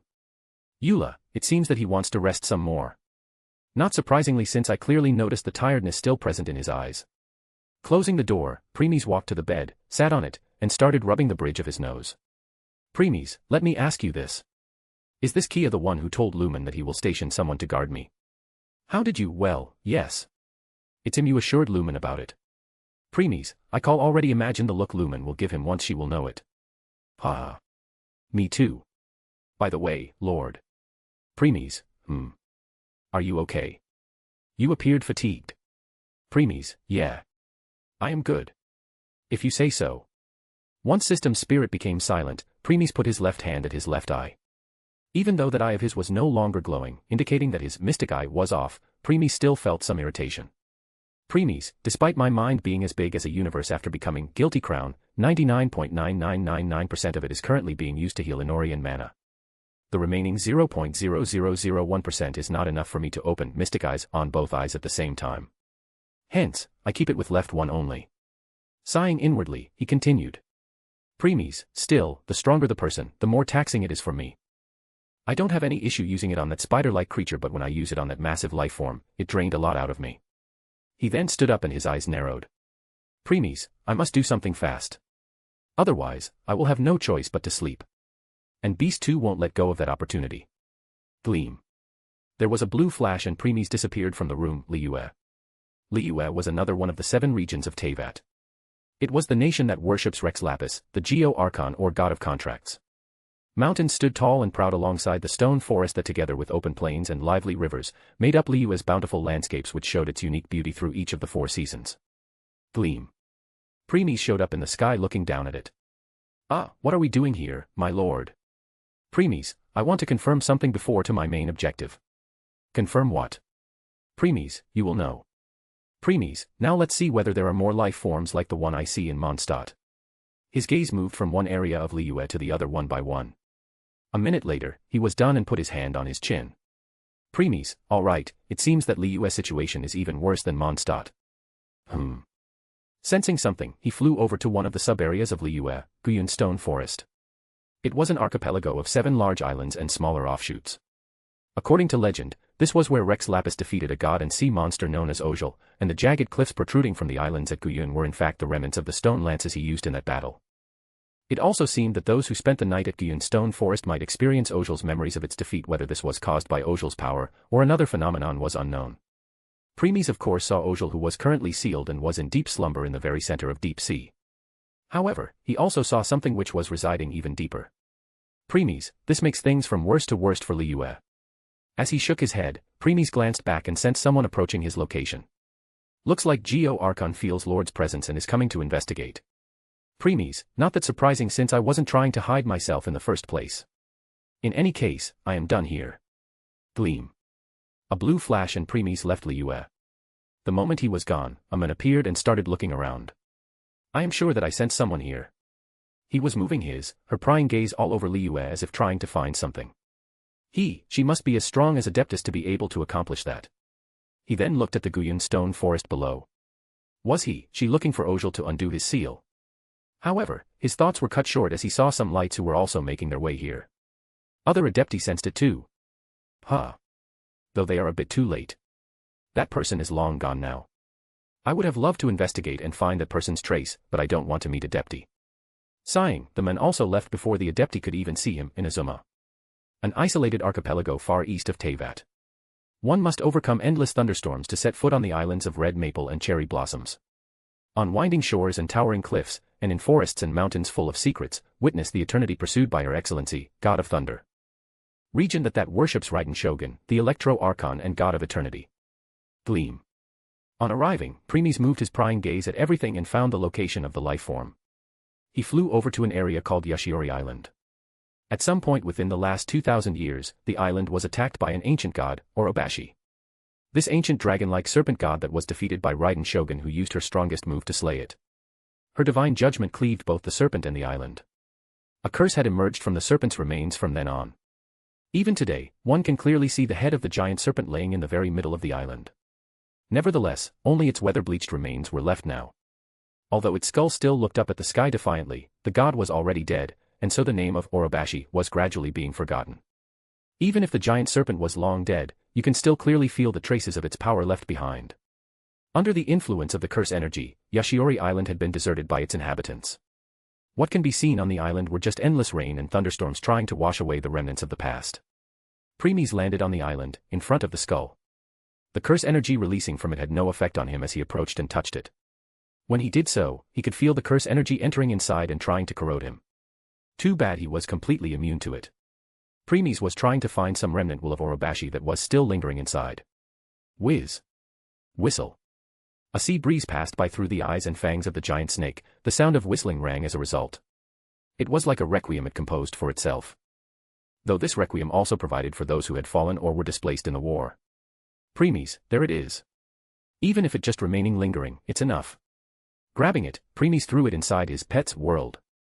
Premies, the rest is your work, Alea, Gaia. He then removed his hand. To be able to remain safe even in front of such concentrated cursed energy. You are more than what meets the eye. Mind sharing with me what you were doing just now? Looking back, Premies saw an unexpected visitor. The person could be described as a slender figure and a beautiful face. He was short in height with indigo hair that covers his ears, as well as indigo eyes with bold red eyeliner. His attire consisted of black shorts and black sandals, and a large hat with 4 upwards curving hooks along the circumference, and what seems to be his mask on the center. One of the 11 Fatui harbingers. Huh. Premies, yeah. The 6th one. The balladeer or Scaramouche. Scaramouche, what happened? Why do you become silent?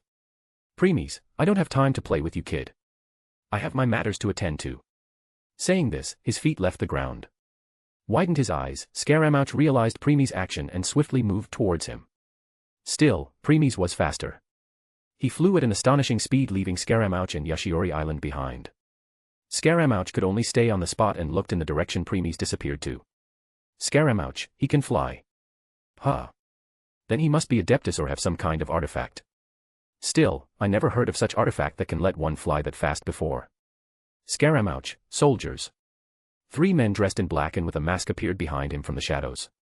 Fatui Soldier 1, 2 and 3, sir. Scaramouche, I want every intel on that person. Who is he? Where he is from? Where will he go? What he eats? Who are his companions? What is his power? Everything. Fatui Soldier 1, 2 and 3, yes, my lord. With this all 3 hurriedly left. Scaramouche, now then, should I report him to other harbingers or investigate myself first? Next stop is Sumeru. Premies, it's not. And not. Premies, there is one more thing I want. After that, we are returning to Mondstadt. What is that? Premies, you will know. Soon Premies reached his destination. Narukami Island. His gaze was only at the largest shrine of Inazuma. The Grand Narukami Shrine, which was located at the peak of Mt. Yogo. It was dedicated to Her Excellency, God of Thunder. For those who have wishes, they can climb to the top of the mountain one step at a time. For those who have gained the favor of Electro, they can use the thunder spheres to fly up and reach the shrine surrounded by the huge sacred sakura tree. Premies found his target, then space wrapped around him, and he disappeared. Whir. Grand Narukami Shrine. Whir. Space wrapped again, and Premies was now in the cave beneath the shrine. There was a mysterious gate in front of him. Extended his hand, he touched it. When he did so, a space-time portal appeared in front of him. Wait. Don't tell me Lord is here for. Premies, the original Electro Archon. Premies, I can use her to solve my problem. Closing his eyes, he concentrated to find the correct location of her consciousness. And then. Premies, there you are. He pulled back his hand and now a purple orb could be seen in it. Rumble. Rumble. Rumble. But Premies didn't get the chance to do anything else as thunder roared all over Inazuma before a purple pillar landed at the entrance of the cave. Bang. It was so violent that the entire Mt. Yogo trembled. The light died down. The person appeared. She was woman with pale skin, purple eyes with light blue pupils, and long, dark violet hair that were braided. On the right side of her head was a hairpin with pale violet flowers resembling morning glories and a fan-shaped piece. She also had a beauty mark below her right eye. As her outfit, she was wearing a dark purple bodysuit under a short lavender kimono. She was none other than the Electro Archon herself, Raiden Shogun. She really did sense her consciousness when Lord took it out of the gate. Premies, well, she was the old Electro Archon, and the one in front is the next one. Raiden Shogun looked at Premies for a moment before her eyes traveled to the purple orb in Premies' hand. How dare you, human? She is Raiden Ei instead of Raiden Shogun. Premies, yeah. This explains why she come here as fast as possible. She then floated in the air a little. A purple circle appeared behind her, and she moved her hands before an electro symbol appeared in between her hands. Whoosh! There was a purple shockwave as Raiden Ei puffed her chest and leaned back a little. Thunder crackled violently around her as a purple katana rose out in between her breasts. She pulled out the katana from her chest as thunder started destroying the surroundings. Raiden Ei, you will pay the price of touching her with your life. Instead of becoming afraid or something, Premies chuckled. Premies, is that so? Then, giving her mocking look, he continued. Premies, I have an opponent just for you. Suddenly space wrapped behind Premies, and someone walked out. Rumble. Rumble. Godo. Godo. At its appearance, let alone MT Yogo, the entire Inazuma started to shake. Even Raiden Ei opened her eyes wide, and her skin crawled. The one walked out was a woman with purple eyes and very long hair with bangs. She had 2 long oni horns and reddish eyes. She was clad in red armor and donned a red, white, and black dress along with white thigh-highs and heels.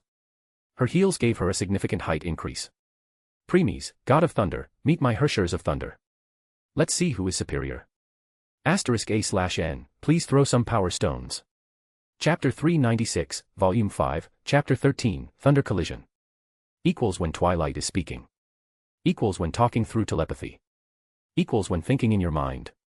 Equals when talking with your Pokemon or tamed beast. Equals when describing a certain period of time or in another place. Equals point of view, i.e., POV. // equals and call. Equals system and when talking to it. Hello readers, before starting the chapter 1 want to inform you that I have updated volume 0, auxiliary volume. First, 01. Characters, permanent member, spoilers, has been updated with 2 new members along with their images. Second, there is also a new chapter 05. Characters, Guilty Crown, spoilers, with 3 characters and their images. Please take a look. Thanks. Ever since Premies came into this world, he had been focusing on 2 weapons who would take care of most of his enemies. They were Hershers of the Void and Hershers of the Thunder. Now's the time for this world to experience the strength of a Hershers. The beings that dwelled in his crown. Step. Step. Step. Hershers of the Thunder stepped forward and stood in front of Premies. Zap. Raiden Ei tensed up and held her katana Muzu Ishin tightly because with her centuries of battle experience along with Hershers' pressure, she could that the person in front of her was extreme strong. Not only that, but she also felt threatened from the sparks of red lightning that were occasionally appearing around Hershers. If someone in this world heard that the Electro Archon, God of Thunder was afraid of thunder, then they will start laughing and would treat it as a funniest joke. It's like saying fish was frightened of the very water it was swimming in. Raiden Ei, just who are you? Are you from Celestia? She asked while gritting her teeth. Though that's a passable theory since she had never seen or heard of a person with such strong lightning before. Hence, the only answer would be all mysterious Celestia. The place where heaven principles live. Nevertheless, her question fell on deaf ears since Hershers of the Thunder was looking at her with same blank expression as before. Premies, don't kill her. She is still a use to me. Hershers of the Thunder nodded before red lightning gathered in her hand. Zap. Crackle. In the next moment, a katana materialized in her right hand, and she moved. Swoosh. Slash. Clang. Bang. The 2 katanas collide. A shockwave was released that destroyed the entire cave.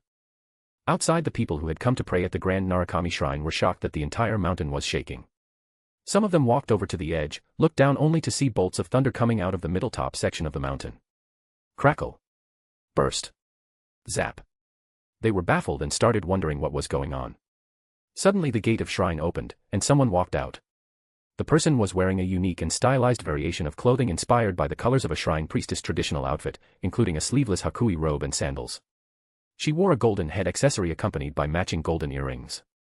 The right earring contained an electro-vision wrapped in a complex drop-shaped piece and decorated by a small fan-shaped accessory at the bottom. The earrings are attached to her ears by diamond-shaped studs.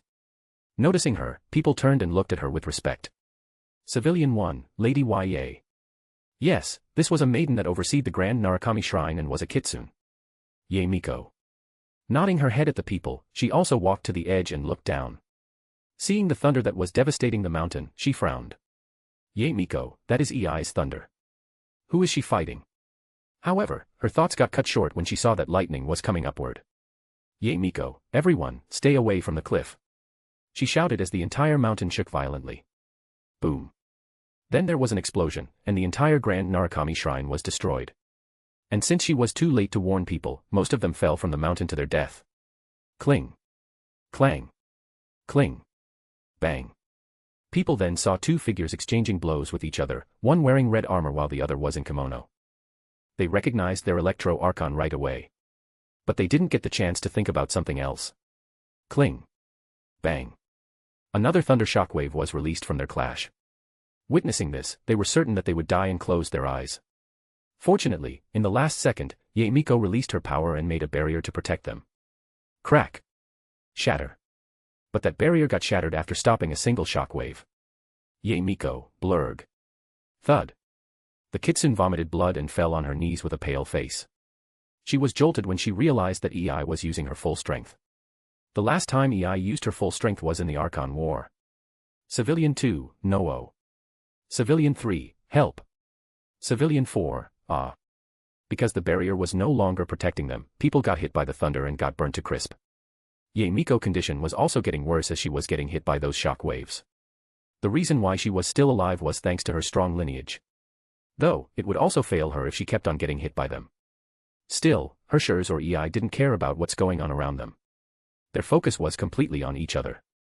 In other times, EI would realize that her friend Miko was near and would have tried to do something to protect her. This time she couldn't because not only was she going all out but also, she couldn't even afford to blink. Cling.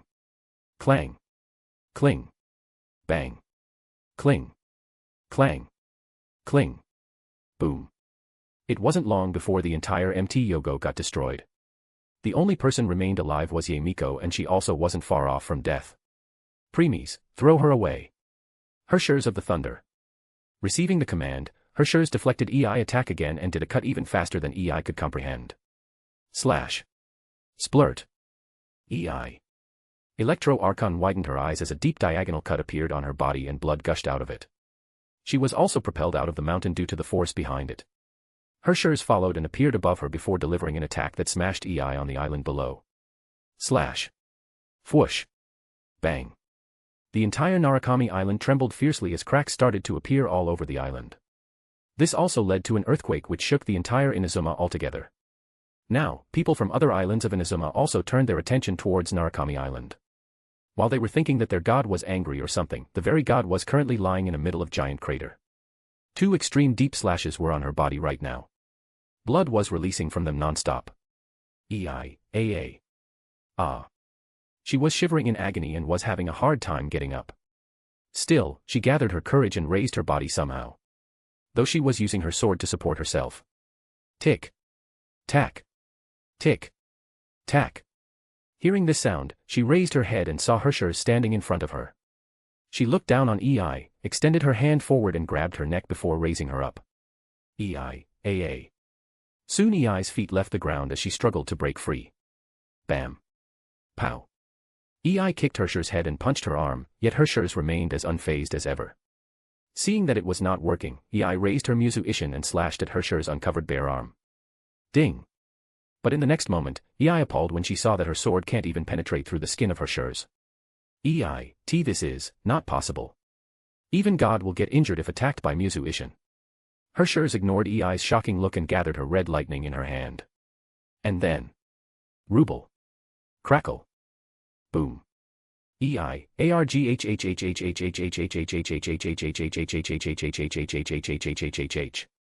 A heart-wrenching scream of Raiden EI echoed.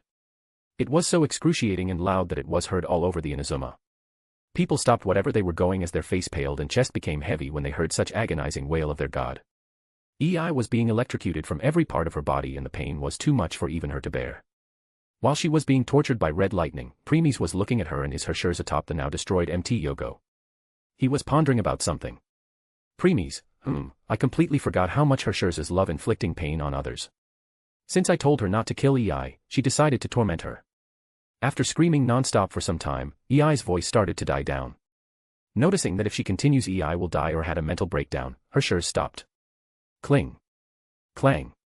EI went limp in Hershers' hand and let go of her Muzu Ishin. Her almost empty eyes were looking at the sky. Never did she imagine that one day she would be hurt by lightning itself. The red lightning of Hershers of the Thunder was not as simple as it appeared. It's of the higher order since it contained the power of laws itself. Something one would only be eligible to when she entered the ranks of dimensional gods. Seeing that there was no point continuing, Hershers let go of her. Thud. EI fell on the ground. Her body was still shivering from the aftermath of the torture she went through. She experienced the pain in all her bones, organs, nerves, and brain altogether. Hershers gave her one last glance before she turned and walked away. EI couldn't do anything other than laying on the ground and look at Hersher's departing figure.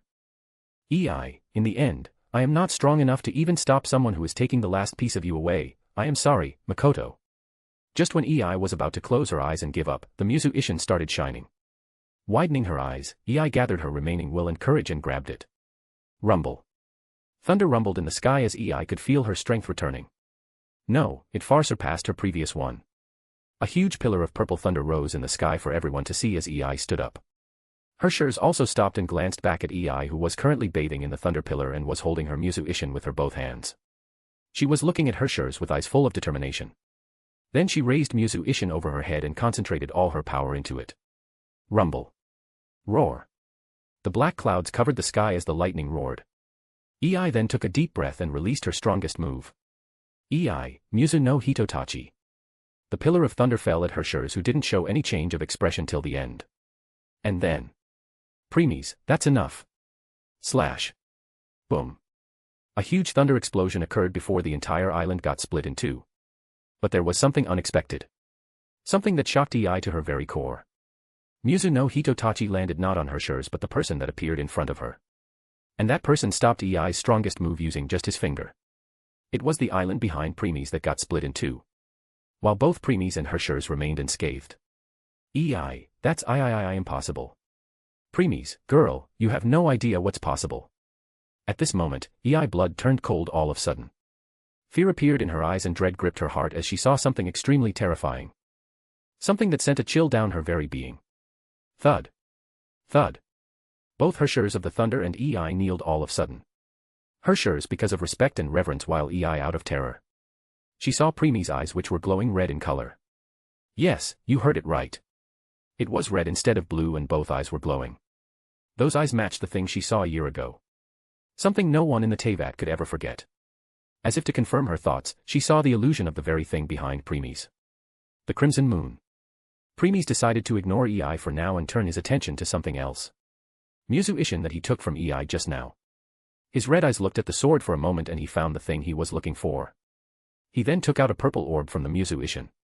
The orb was very similar to what he found in the cave beneath the shrine. He nodded his head inwardly since this was also what he needed and threw the sword near EI. Cling. Clang.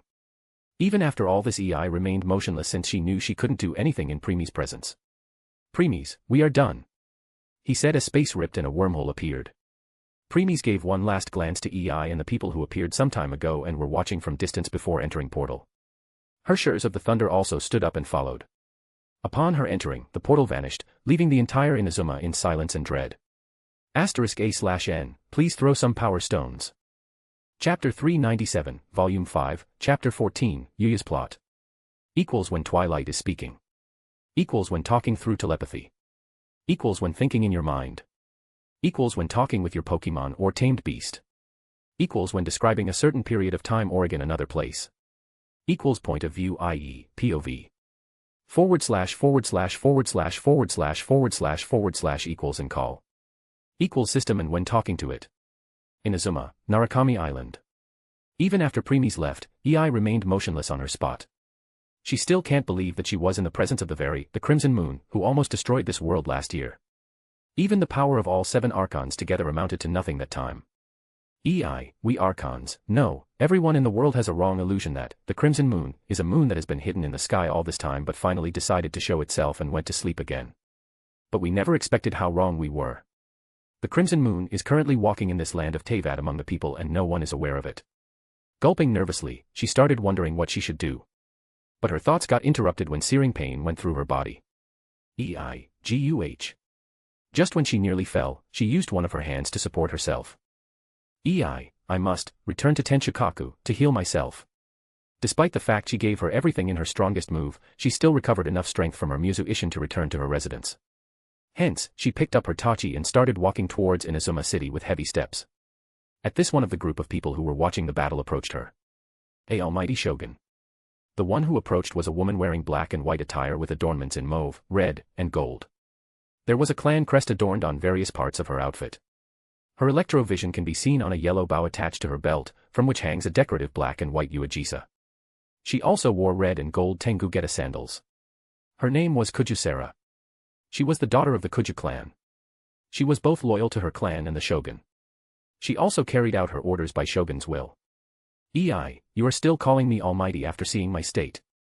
Hearing this, Kujusera clenched her fist in frustration. She wanted to help the shogun, that's why she brought the soldiers along with her. But after seeing how Shogun's Muzu no Hitotachi was stopped with a mere finger and the real identity of the person, she also lost all will to fight. "Kujusera, and no matter what, our Shogun is almighty. And she always will be," she replied with determination in her eyes. This made Ei become silent for a second as she looked at the soldiers behind Kujusera. As if a chain reaction, all of them were also showing the same determination while doing their military salute. Witnessing this, Ei took a deep sigh. Ei, lock the entire Inazuma. None of the information of the Crimson Moon should travel outside. And make sure that no one talks about it even in Inazuma either. From now on, it's a taboo to even say that name. In case someone does then seize him, her under decree. That person will then be executed in front of the statue of all-seeing God.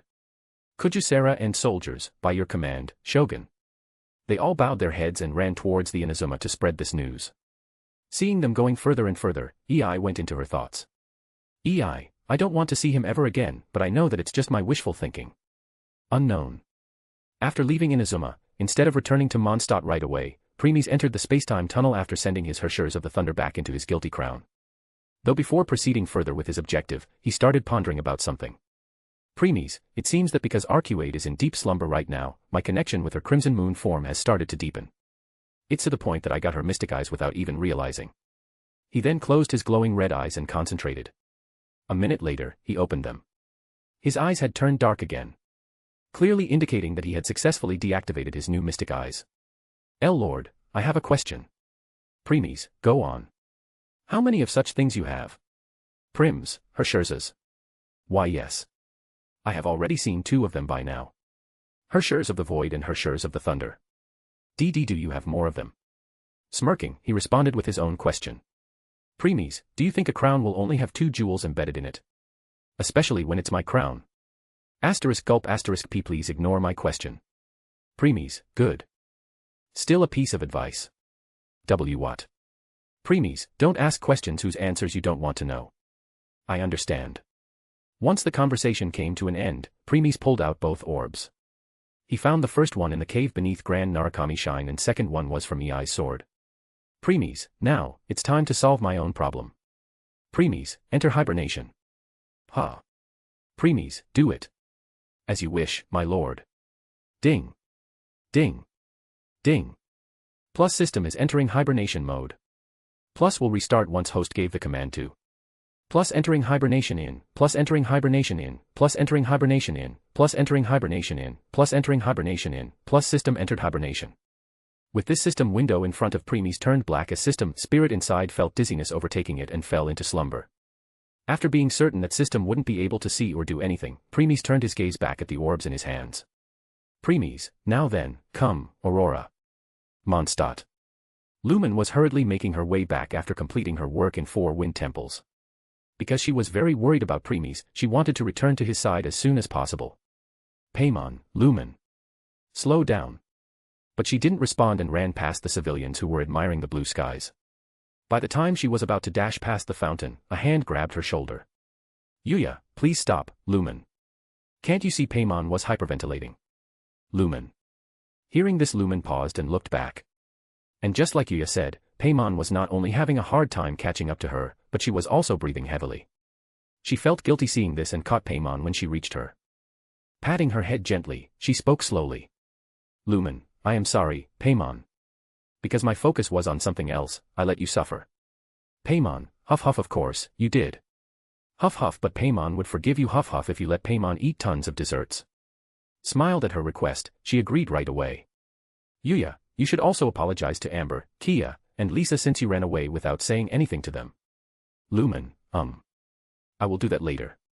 By the way, what are doing here, Yuya? I thought you would stay back. Yuya, I was worried about you and decided to follow. Are you okay? Please let me know, I will help in any way I can.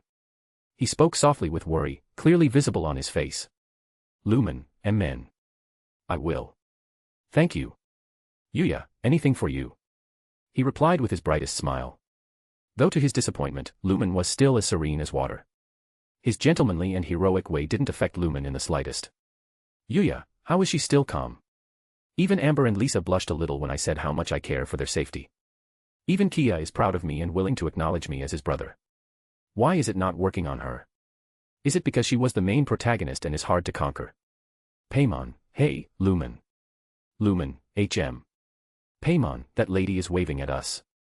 Paimon pointed towards her left and they then saw a lady in green, inside a stall, waving in their direction. Seeing her, an excited expression appeared on Yuya's face. Yuya, yes. It's finally time for me to become an adventurer. Yuya, let's go and see what she wants. Lumen, you go. I want to check whether Mr. Ersta woke up or not. Paimon is also with Lumen. You see what she wants, Yuya. Tell us about it later. Lumen, later then. They then left, leaving the bewildered Yuya behind. While looking at them going away, Yuya gritted his teeth in frustration. Yuya, Mr. Ersta. Mr. Ersta. Mr. Ersta. Mr. Ersta. Mr. Ersta. Mr. Ersta. That's all they said. Just what is so great about him? He is just a mere level 1 human. As if he had flash of realization, Yuya came to a conclusion. Yuya, I get it. According to the plot, the traveler traveled all alone for 2 months before meeting up with Paimon. That person must have been the first human she met in this world after meeting Paimon. That's why she is so dependent on him. Hee hee. Just you wait. I will let the Lumen and people know that you are just dragging her down. Once Lumen will know how much of useless you are, she will come to me willingly. Yuya then smiled sinisterly and planned his next course of action to tarnish Preemi's reputation. *A/N, please throw some power stones. Chapter 398, Volume 5, Chapter 15, Rumors. Equals when Twilight is speaking. Equals when talking through telepathy. Equals when thinking in your mind. Equals when talking with your Pokemon or tamed beast. Equals when describing a certain period of time or again another place. Equals point of view, i.e., POV. // equals and call. Equals system and when talking to it. Mondstadt. After giving some thoughts to his plan, Yuya made his towards the lady as she greeted him with another wave. Welcome to Adventures Guild, my name is Catherine. Yuya, hi, Catherine. I am Yuya. Catherine, nice to meet you, Yuya. I actually had my eye on you for a long time. Yuya, it's my honor to catch the attention of such a beautiful lady like you, Catherine. Catherine, oh my, aren't you a smooth talker? Catherine let out a small laugh while Yuya showed his brightest smile. Catherine, anyway, I had my eye on you because I am on the lookout for great adventurers as a part of my job. Yuya, really? Do you think I can be one? Catherine, of course. I can see potential in you that can rival even the great adventurers of legends. And your battle to ward away Storm Terror along with the Traveler while still being on the ground further boosted my case. He started scratching his cheeks in embarrassment. Yuya, hee, I am flattered that you see something in me. Catherine, Still, to the adventurer, experience is far more precious than potential itself.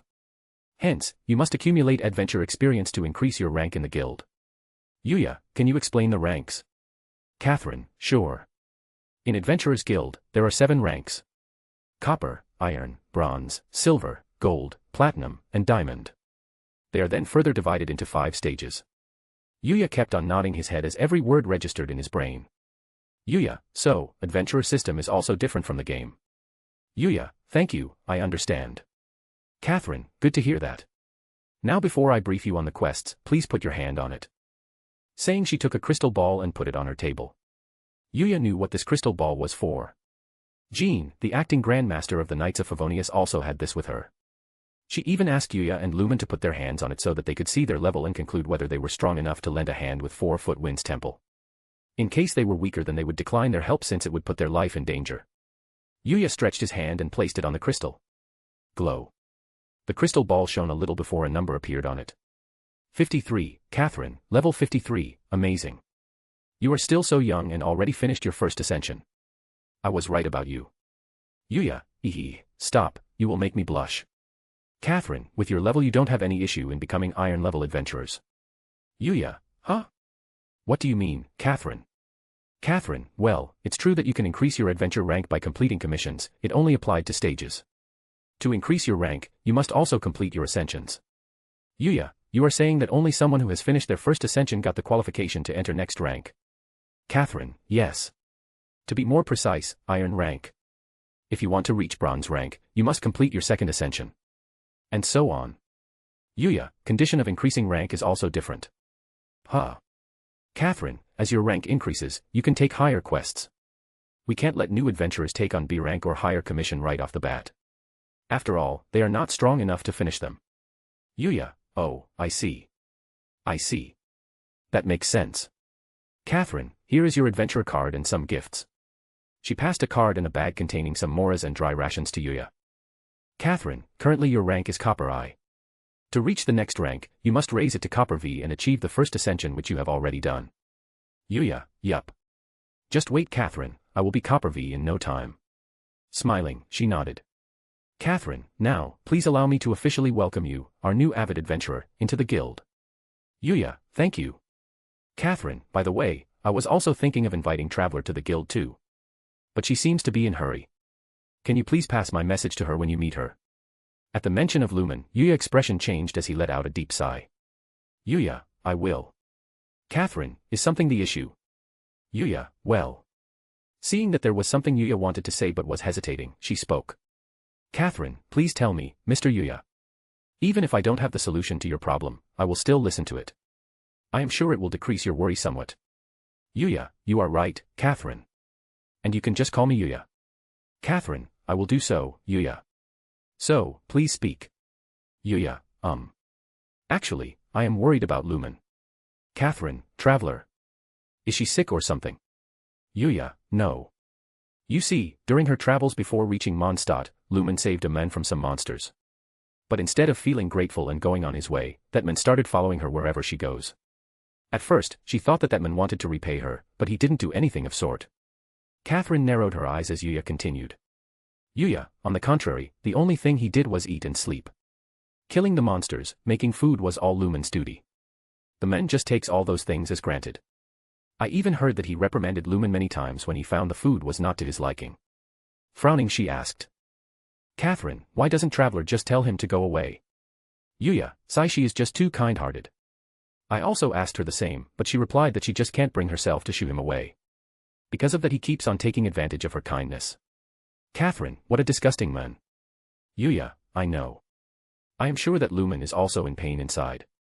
But she doesn't want to tell him leave her away thinking it will hurt the man's feelings. I am even having a feeling that man would take away all of Lumen's mora so that he can spend it on gamble and brothel. Catherine, to think such a rotten man is living in Mondstadt. Yuya, please save Traveler from his clutches, the guild will support you. Of course, while remaining hidden. Yuya, really, I appreciate it. He said with a smile and took a sigh of relief as if a huge burden was lifted off his shoulder. He then started talking about Catherine about trivial stuff for some time before deciding to take his leave.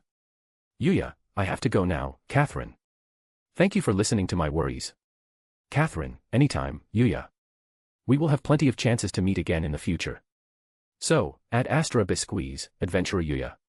With effort, you shall reach the stars and conquer the abyss. He then waved goodbye to Catherine and departed. On the way, he gazed around and smirked. Soldiers and civilians could be seen talking between themselves with low voices so that the other party wouldn't hear them. Though if someone went near them, they would realize that they were talking about loathsome preemies and poor Lumen. When Yuya was letting out his words in front of Catherine, he made sure that others around would also hear him. And hence, the result. Yuya, it won't be long before these rumors will spread throughout the city, and he will become the most hated person in the entire Mondstadt. I can already see people throwing rocks and tomatoes at him and demanding the knights to throw him away. And once they do, Lumen will come to me. Thinking about the future, he licked his lips when no one was looking. Tap. Tap. Tap. Soon Lumen reached the hotel where Premies was staying. Entering the door, she didn't walk up to the receptionist or someone but directly made her way towards the second floor. People hurriedly get out of the way so that they won't collide with her. Still, even after she passed by, they kept on looking in her direction wondering why she was in such haste. Before long she reached the floor and was about to reach Preemie's room when she saw a blue-haired standing in front of Preemie's door and stopped. Seeing her, Lumen's woman instinct started warning her that this woman was dangerous. The woman turned her head and looked at Lumen. Eula, you must be Traveler. I am Captain Eula Lawrence, Spindrift Knight, Knights of Favonius Reconnaissance Company. I extend my greetings to you. Lumen, oh. I am Lumen, the Traveler. Pleasure to meet you too. By the way, are you the one who is stationed here by Kia to keep a lookout for Mr. Ersta? Eula, yes. I received such orders. Lumen, I will give you a peace of mind later, Kia. For now, I should send her away because I am having a feeling that I can't let his woman go near Mr. Ersta. Lumen, you have my gratitude for looking after Mr. Ersta while I was away. You can leave now. I will take it from here. Without giving it much thought, Eula nodded her head and decided to excuse herself. Lumen, speaking of which, did Mr. Ersta wake up while I was away? Stopping, Eula replied. Eula, he did. About 2 hours ago. Though he seemed somewhat tired and returned to his room. Lumen, really? Lumen didn't register Eula's last sentence and hurriedly opened the door in excitement. Click. There she saw the man she was thinking about all this time. He was currently sitting on a chair and was reading a book. As if he heard the sound of a door opening, he moved his head away from the book and looked at her direction. Premies, you have returned. Welcome back, Lumen. Lumen, Mr. Ersta. She then hurriedly ran towards Premies. Though just when she was halfway through, from the corner of her eyes she saw something that made her stop on her tracks. There she saw a beautiful woman sleeping on the bed. The woman had purple hair and was wearing a white purplish yukata. There was also a fan-shaped accessory on the right side of her head. The woman seemed to be having a best sleep of her life. It was also the time when Eula's last words resounded in her mind. Though he seemed somewhat tired and returned to his room. These words kept on reverberating in Lumen's mind as she looked at Premies. Still, instead of feeling betrayed or disappointed, Lumen pointed at the woman and asked Premies. Lumen, Mr. Ersta, did you take her first because she has bigger breasts than me? Premies almost choked on his saliva hearing this. Premies, HA. *A/N, please throw some power stones. Chapter 399, Volume 5, Chapter 16, First Electro Archon. Equals when Twilight is speaking. Equals when talking through telepathy. Equals when thinking in your mind. Equals when talking with your Pokemon or tamed beast. Equals when describing a certain period of time or again another place. Equals point of view, i.e., POV. // equals and call. Equals system and when talking to it. There is a truth that the world is not aware of, i.e., the title Raiden Shogun didn't belong to one person but two people together. They were Makoto and Ei. They were identical twin gods who lived during the time of the Archon War. While Ei was a far more formidable warrior than the peaceful Makoto, Ei believed Makoto to be a better ruler for humanity. Hence, after prevailing and slaying all their rivals, Ei willingly sacrificed her body so Makoto could ascend to Celestia and become one of the seven. Yes, the very first Electro Archon was Makoto. Ei's twin sister. After becoming the first Electro Archon, Makoto recreated Ei's body and made Ei her Shadow Warrior or body double. Though for the world there were not two, but one. They complemented each other and ruled Inazuma justly, with all those living under their domain doing so in peace. And since Ei served Makoto's Shadow Warrior, Makoto herself met with the original seven from time to time in Liyue. When governing Inazuma, Makoto presumably handled general affairs, while Ei would handle those that would require force. But their peaceful life came to an end when a cataclysm occurred 500 years ago. To be more precise, 500 years prior to the start of the plot. At that time, monsters began appearing across Inazuma and leaving mass trails of destruction in their wake. At that time Makoto headed to a nation called Kenria alone without informing Ei. By the time Ei found Makoto in Kenria, she had already fallen unconscious in the ensuing battle and was dying. Still, Ei was able to save part of her consciousness and moved it to a torii gate underneath the Grand Narukami Shrine. However, there was one thing that even Ei didn't know. Before her physical death, Makoto had also imbued part of the Muzu Ishin with her consciousness that would only awaken when Ei had used its full power. Hence, the two things Premies took from the torii gate underneath the Grand Narukami Shrine and Muzu Ishin were none other than the last two remaining parts of Makoto's consciousness. Premies, oh boy. Currently, Premies was rubbing his forehead in frustration as he realized that he almost lost control of his emotions from Lumen's words. He also knew the reason why. Premies only let his guard down when he was in his pocket universes because he was its creator and ruler. Hence, no one could do anything against him there. Nevertheless, he still let himself relax a bit outside due to being surrounded by Ophis, Ace, Shengming, Scathatch, Witches of Sins, or to be more specific his members. But ever since they all went to deep slumber because of his death and he also can't enter his pocket universes, Premies had his guard up all this time. It increased even more when he came to know that even beasts were after him now. As a result, when he got a new member, he relaxed himself more than he anticipated, which made Lumen catch him off guard. Recognizing his mistake, Premies took a deep breath and regained his composure. His calm eyes were now looking at Lumen, who was pouting cutely, red in anger while pointing her finger at the sleeping Makoto on the bed. Premies, first, don't come to a conclusion on your own. And second, Picking up the book, he started reading again. Preemies, no matter how big your breast would be, I have no interest in doing it with a little girl. Lumen, Guh. Hearing Preemies' response, Lumen felt a stab in her chest. Lumen, I am not a little girl. I am older than I look. Eula, really? It was also the moment that Eula decided to enter the room and check whether Preemies was doing fine before leaving since she was guarding him. Though she never expected to hear that just after entering. Eula, are you an adepti who has lived for hundreds of years? She asked curiously. Lumen, no. I am still in my teens. Said Lumen while biting her lips. She didn't want people start calling her older woman if they learnt of her real age. Eula, if you say so. Though Eula had no idea how right she was about Lumen's age. She and her brothers had been traveling from one world to another before coming to Teyvat. And after their confrontation with Sustainer of Heavenly Principles, Lumen had been sealed by her for over 500 years. So, in truth Lumen's real age was in hundreds or thousands. Still, even then she was still a little girl in Preemie's eyes. After all, compared to her, he had lived for eons by now. And for your information, 1 eon is equal to 1 trillion years. Eula's gaze also fell on Makoto, who was sleeping soundly. Seeing her, she frowned and narrowed her eyes. In other time Eula would have felt disgusted at Preemie started looking at him as if he was her nemesis. Yet, it's not the case here. Something was telling or warning her that the truth was different than what she was inferring. While her thoughts were conflicting, Preemies glanced at her direction and noticed something. Eula was surrounded by some kind of transparent aura. The aura was not as simple as it appeared since it can't be seen by other humans, Atpati, Archons, and even heavenly principles. And this was not the first time he had seen this. After all, Lumen and Paimon were also covered by the same. Anyway, shaking her head, Eula decided to trust this strange feeling and addressed Preemies. Eula, Mr. Hershers look more refreshed now. It seems you have rested well. Preemies, I do. Thank you for standing guard for me, but I think you should leave now. As one of the captains of Knights of Favonius you must have a lot of work in your hand. Eula, you're right. I will take my leave now. Bowing at Preemies and Lumen, Eula departed. Once she left, Preemies returned his attention to the book. Lumen, Mr. Ersta, don't you have something to explain? Preemies, no. At this Lumen's lips twitched as she again pointed her finger at Makoto. Lumen, who is she?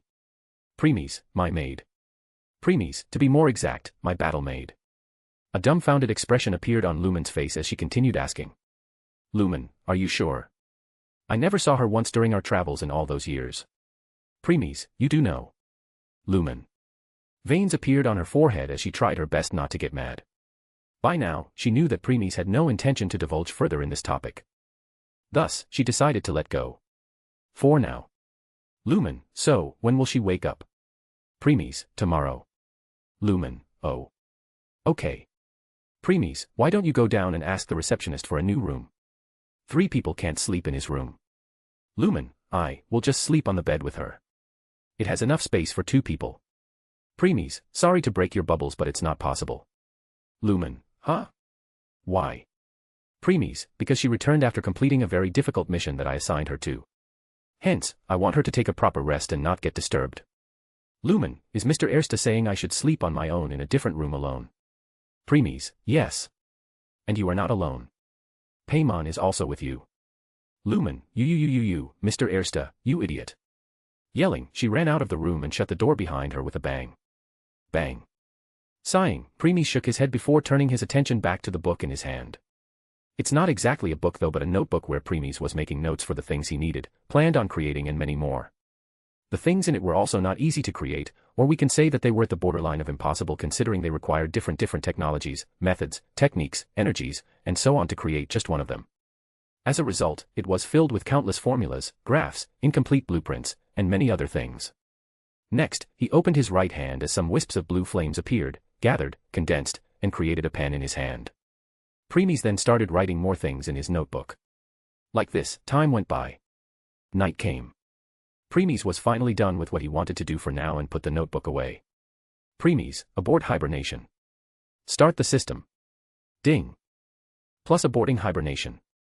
Plus system will start functioning in 3 hours 59 minutes 59 seconds. Moving the notification window to the side, Preemies looked at Makoto.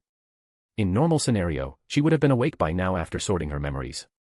However, Preemies had transferred all of his tiredness and fatigue to her the moment she became his member. That's why Preemies was completely refreshed while Makoto was still resting. Creak. Moving his chair back, Preemy stood up and made his way to the door. Click. Opening it, he turned and looked to his left. There he saw Lumen sitting on the ground, leaning against the wall, and sleeping while hugging her knees. Walking over to her, Preemy's picked her up in Princess Carrie before turning and walking back into the room. As if she already knew it was Preemy's, Lumen snug in a more comfortable position and wrapped her arms around his neck. Click. Closing the door, Preemy's returned to his chair with Lumen sleeping in his arms. He looked outside of the window and thought. Preemy's, I wonder how an MO Archon will react when he learns that Electro Archon is not only in Mondstadt but is also someone's maid. *A/N, please throw some power stones. Chapter 400, Volume 5, Chapter 17, Fatui Delegation. Equals when Twilight is speaking. Equals when talking through telepathy. Equals when thinking in your mind. Equals when talking with your Pokemon or tamed beast. Equals when describing a certain period of time or again another place. Equals point of view, i.e., POV. // equals and call. Equals system and when talking to it. The next day. Lumen and Paimon were walking in the streets of the city while talking with each other. Lumen, Kia, Jean, and Lisa would have returned to Mondstadt by now. We should ask them about the red teardrop that we found in the forest. Paimon, why don't we just ask Mr. Hershers about it? Paimon is sure he must know about it. Before answering, Lumen glanced back and snorted. Lumen, humph. Who needs his help? We can find out about it on our own. Paimon, huh? How can it count as us finding it alone if we are going to ask the aid from Kia, Jean, or Lisa? Hearing this, Lumen's lips started twitching as she answered after some time. Lumen, yes, Lisa told us that if we have any questions regarding something, we can ask her. Hence, we are taking the offer she gave us. So, it will still count as us finding it our own. Paimon, oh. Paimon didn't think about it. Lumen is really amazing. Lumen, oh of course I am. While Lumen and Paimon were busy in their conversation, Preemy's could be seen following them a few steps behind. Though he was not alone. Raiden Makoto was following him just one step back. In her hand was a very beautiful cherry blossoms parasol which she was using to cover both her and Preemy's. Looking at such a picturesque scene, anyone will think of Preemy's as a royalty. While walking, Makoto was looking around with fascinated expressions. Makoto, I never thought I would ever get the opportunity to see the City of Freedom ever again. She closed her eyes for a bit to enjoy the wind that touched her face before opening them again. Makoto, this reminds me of the time when I ruled in Azuma. Seeing the happy faces of my people every day really made me content. Preemy's. Makoto, to me, it still feels like a dream. Preemy's. Makoto, so, I am very grateful to the Lord for bringing me back to life. Preemy's, don't you hate me for what I did to your Inazuma and EI? Showing a surprised expression, she asked. Makoto, I don't understand what you are talking about, my lord. Preemy's, stop pretending, girl. The moment I took out your consciousness from the Torii Gate, everything that was happening in the Inazuma was before your eyes. And, giving her a side eye, he continued. Preemy's, it was also you who activated the part of your consciousness sealed in Muzu Ishin in the last second so that EI could recover her strength to unleash her Muzu no Hitotachi. Makoto. After falling silent for some time, Makoto sighed and replied. Makoto, instead of you, it's more correct to say that I hate myself for leaving EI's alone, my lord. Preemy's, You saw her memories. Huh. Widening her eyes at this, she questioned. Makoto, how do you know? Preemy's, I wonder. Makoto. Preemy's, so. Makoto, you're right, my lord. The moment my consciousness merged with EI to help her recover energy and gave a boost to her strength, I took a look at her memories. As a result, I know what EI's went through ever since my death and.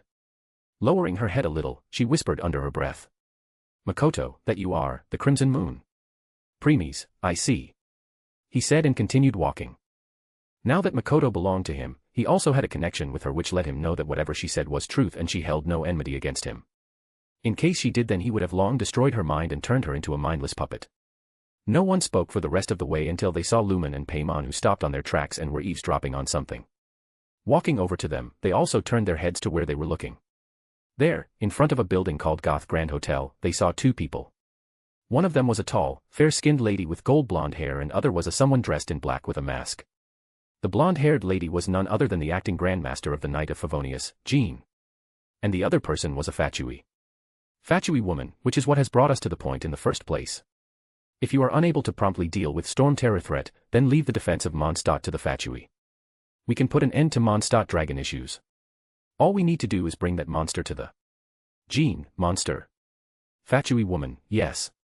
What's your point? Jean, I'd expect a more professional attitude from your diplomats. Yet here you are saying you want to put an end to one of the four winds of Mondstadt.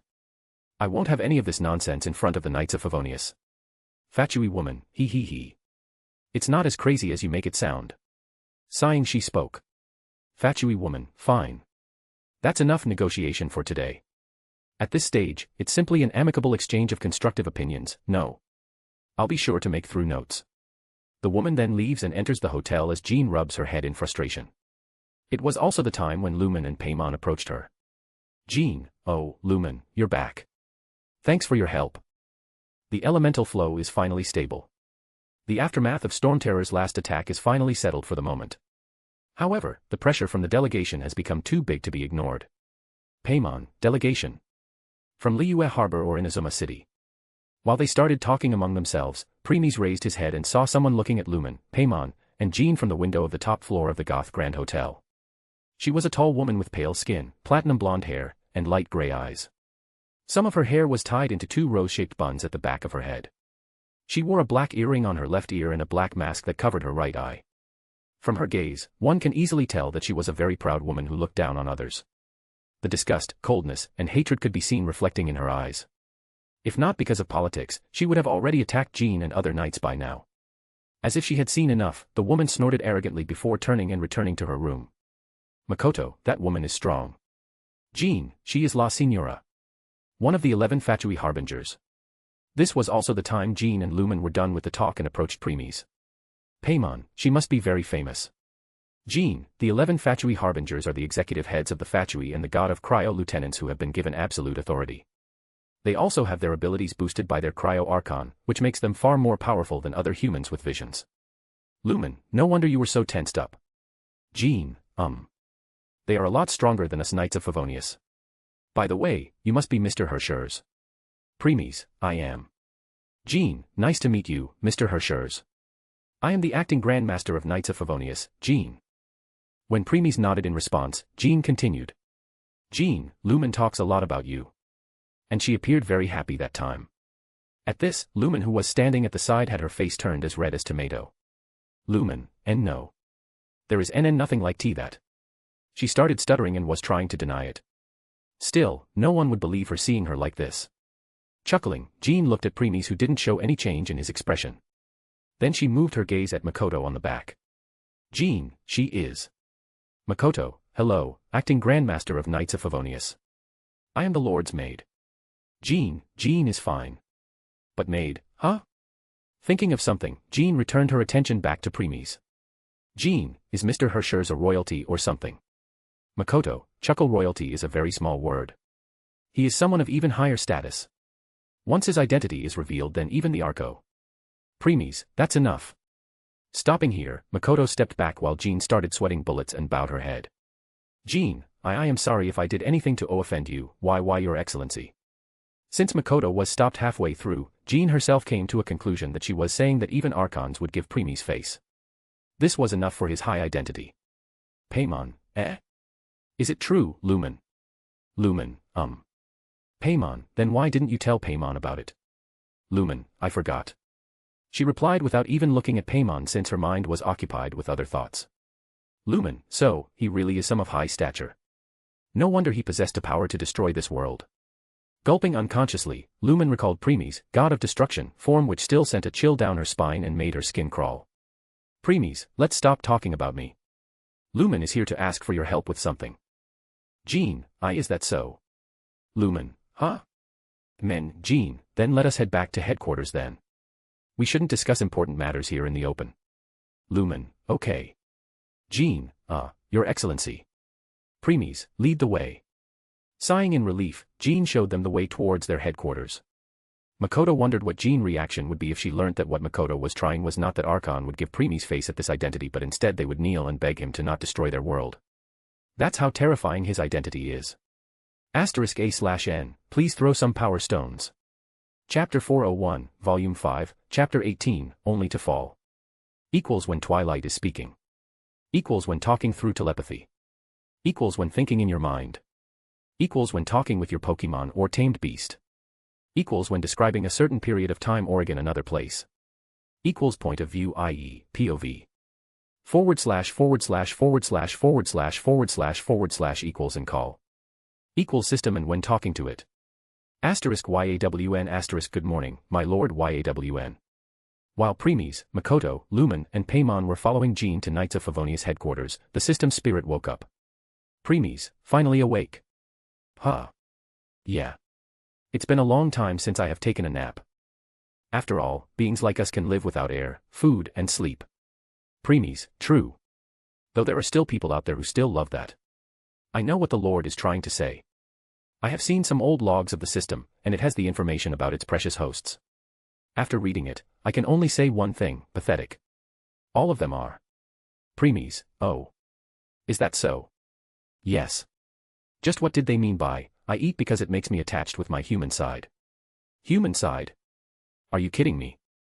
If you really want to remain as human, why did you even bother to become adventurer, cultivator, or god?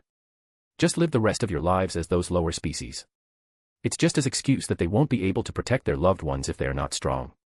With your knowledge as transmigrator, reincarnator, or system user, you have countless ways to protect yourself or your loved ones. Truly, stupid humans, rotten humans, backstabber, worthless. As system spirit kept on going for more, Premies just shook his head. Premies, it really hates humans to the core. Not that I don't understand why. Premies, what about those who want to become strong for revenge or something? Well, they can be exceptional. But still, even after extracting their revenge, those people kept on finding ways to go even higher with the pretense that they are doing this for the sake of other people so that they don't have to experience the same pain as them. And like this, they made a lot more enemies which let their anger of weaklings since they can't do anything to the protagonists. Every one of them is selfish. Premies, where one fight ends, the next begins. Can't deny that. Premies, anyway, doesn't this mean I am the same? I also eat like other humans. No, you're different, Lord. Compared to others, you seem to eat not to enjoy but to gain energy from it. Premies, correct. Since I am using all my reserve to heal myself, I still need energy for other basic things like walking, speaking, and many more. And because these things don't require much energy, I can gain them simply from the eating. Well, there are even more ways to do so, but for now I will go with it. I write, my lord. Premies, I wonder. He replied and didn't bother giving a definite answer. Soon, the headquarters came into their view. Though all of a sudden, Premies moved his head to the side and saw a boy in primarily green barred outfit coming out of a building from a far distance. Still, after giving him a glance, Premies kept on walking. Makoto was walking just a step behind while holding the parasol that was covering both noticed Premies' action and also looked in that direction. Seeing that boy, she narrowed her eyes as she knew right away who that person was. But there was someone else who didn't know about it. Lord, do you know him? Premies, why do you come to that conclusion? Because if you don't then you won't have given him even a single glance. Premies. He is the Anemo Archon of Mondstadt. Barbatos. Wah, how could someone as weak as he is called a god? Are you joking, my lord? Premies, I am not. I still can't believe it. He doesn't even come to the strength of Electro Archon. Premies, well, he is the weakest of the 7. He is beyond weakest. I bet even a normal human with a knife can kill him. Premies just shrugged his shoulders at that. Click. At this time, Jean entered the headquarters from the main entrance with Premies and others following behind. Knights of Favonius headquarters is one of the noteworthy places in Mondstadt. It's a place where all the knights of the city report to and gain their next assignment. The two main rooms of the headquarters are the Grand Master's office and the Mondstadt library. There is also a locked solitary confinement room and the upstairs that led to the first floor to the watchtower above. That watchtower is also the one where Premies killed the creature in future. Anyway, the library was formerly a bathhouse created by the aristocracy for their personal use, but it was later converted into a library after a rebellion. At one point, it was the largest library in northern Teyvat, but was reduced to 1/6 of its original size following its destruction due to some past events. Jean took them all directly to the Grand Master's office. There were already 2 people inside who were talking among themselves. One of them was a tall lady with honey brown hair, wearing a purple and white dress. And the other one was the transmigrator. Paimon, hey. Lisa and Yuya. Hearing her voice, they turned their head towards them. Lisa, hi, cutie. Do you miss me so much that you have come to meet? Lisa showed a seductive while looking at them. Yuya, on the other hand, blushed a little at Lisa's voice and decided to greet them.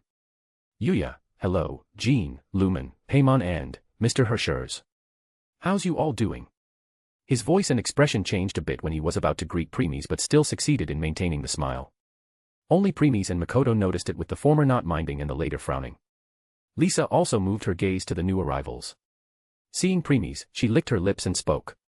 Lisa, hello darling, you must be Hershers. Lumen talked a lot about you. What do you say? Wanna spend some time with you big sist, MMRPHHHH. Not letting her continue, Jean hurried moved and covered Lisa's mouth. Jean, I apologize for this, Your Excellency. I need some time to talk to her a bit. Seeing her apologetic face, Premies nodded as Jean dragged Lisa to the corner and started talking about something. On the other hand, Yuya approached Lumen and Paimon decided to initiate the conversation while completely disregarding Premies' presence. Yuya, are you okay, Lumen, Paimon? You both had a good rest, right? Lumen, Paimon do. Yuya, I am so glad to hear that. He gave a sigh of relief, though some worry could still be seen present of his face. Of course, Lumen and Paimon noticed it too, but for some reason something behind their head was telling him that there was some intent behind Yuya's words. As if he, on purpose, wanted them to know he cared for their well-being more than anyone else in this world. Premies was silently looking at them from behind. Yuya's motive was as clear as water in his eyes. Still, he decided to let him do whatever he wants. For now. Makoto, this person is looking down on you, my lord. Should I let him know his place? Premies, wait for now. You will get your chance. Makoto, okay. Makoto backed down. It was also the moment when Yuya saw her. Seeing a beautiful woman, he got excited but hurriedly hid it. He had a feeling that he knew who she was from his knowledge of Genshin Impact. Though he didn't quite gasp it for now and decided to think about it later. Approaching her, he showed his brightest smile and bowed. Yuya, hello, Mississippi. It's a pleasure to meet you. I am Yuya. What about you? His smile and aura would have charmed most of the women. Even if not, they would have felt comfortable in his presence. However, it was too bad that Makoto remained unfazed. On the contrary, just like how Yuya was ignoring Premies, she was also doing the same. Treating him like some air. Yuya's lips started twitching at that as an awkward expression appeared on his face. Yuya, Mississippi. Still no response. Yuya tried some more but Makoto didn't say anything. In the end, rage started to build inside him. Yuya, let me see who you really are, to be this arrogant. His eyes started glowing as he used his appraisal on Makoto. And then. Slap.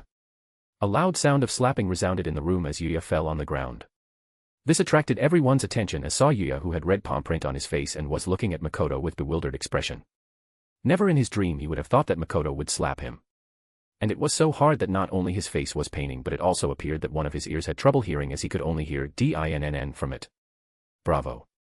Clap clap asterisk bravo. Clap clap asterisk good. He was also getting on my nerves. Clap clap asterisk. Seeing this, Jean and Lisa hurriedly approached them to inquire what this was about. Nevertheless, they didn't get the chance to open their mouth as Makoto, who was looking down on Yuya, spoke in an extremely cold voice. Makoto, I already tolerate your rudeness to some degree when you were disregarding Lord's presence like he was not even worth your time. But now you even have the audacity to look at me with those prying and lustful eyes while being fully aware that I belong to my lord. I really should kill you right now. Everyone else was shocked at it but they all showed different expressions. Paimon, Jean, and Lisa were looking at Yuya with disappointed expression while Lumen clenched her fists tightly in fury. By now, Premies was Lumen's most precious person. His value in her heart far surpassed even her brother, Ether. Hence, she felt pain knowing someone was disrespectful to him in front of her when Premies didn't even do anything to Yuya. Jean, if he really did so then I apologize on his behalf, Mississippi. But Yuya is not such a person. Makoto, is that so? Then don't you ask the mage. Jean, huh, Lisa. Makoto, seeing how close they were when we entered this room, I am sure she must know whether he really is such a person or not. When Jean, Lumen, and Paimon looked at her, instead of looking back Lisa averted her eyes. It was enough proof that whatever Makoto just said was truth. Paimon was right. You really are a pervert, Yuya. Lumen, gross. Makoto, trash. Scum. Hearing these unpleasant words thrown at him, Yuya returned to himself. Yuya, wait. It's not what it appeared. I can expel. Premies, let's go. I have seen enough for today about how Knights of Favonius treat their guests. Saying this, Premies turned and decided to leave. Makoto, Lumen, and Paimon also followed naturally. Jean, please wait, Your Excellency. Please give us a chance to correct our mistakes. And Traveler, didn't you want our help with something? Lumen, I do. But. Giving a disgusting eye to Yuya, she continued. Lumen, I don't want to be in the same room as someone who desecrated Mr. Ersta for no reason whatsoever. Jean, don't worry, I will resolve it right away. Said Jean as she turned to Yuya and spoke in stern tone. Jean, Yuya, why don't you go out and have a walk to cool your head? Yuya, wah Jean, please. Give a moment to EXP. Lisa, please leave, Yuya. Otherwise, we have no choice but to call the guards. Interrupting him in the middle, Lisa said so in monotone. Yuya was caught off guard and widened his eyes in shock. He had not expected Lisa to not only call him by his name instead of darling but also to tell him to leave. In the end, he gritted his teeth in frustration and left the room with an ugly expression on his face while closing the door behind loudly. Bang. Everyone except Preemies shook their head at Yuya's childish behavior. While they were doing so, they didn't notice Preemies, whose gaze was still at the closed door. At this moment, the corner of his lips rose a little as he sneered. Preemies, haha. I am sure you would have never expected such an outcome. Just a single mistake and your image has fallen rock bottom in the eyes of Makoto, Lumen, Paimon, Jean, and even Lisa. This is what happened when you have your eyes on someone that belongs to me. And please don't break right away and become some third-rate villain, will you? It will be too boring if you give up right away. So come again for me and my properties, only to fall. Ha ha ha ha ha ha ha ha ha ha ha ha ha ha ha ha. Asterisk A/N, please throw some power stones. Chapter 402, Volume 5, Chapter 19, Curse. Equals when Twilight is speaking. Equals when talking through telepathy. Equals when thinking in your mind. Equals when talking with your Pokemon or tamed beast. Equals when describing a certain period of time or in another place. Equals point of view, i.e., POV. / / equals and call. Equals system and when talking to it. Jean, please. Said Jean as pointed towards one of the chairs for Preemies to sit. Nevertheless, Preemies just shook his head and said no. Preemies, I am good. I am only here to give company to Lumen.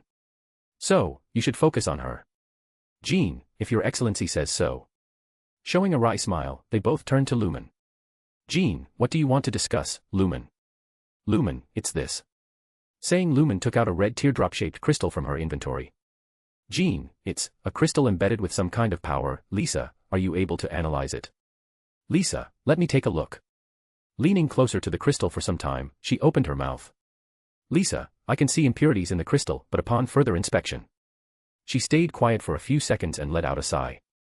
Lisa, no, I'm sorry. I can't make a proper analysis at the moment. Give me some time.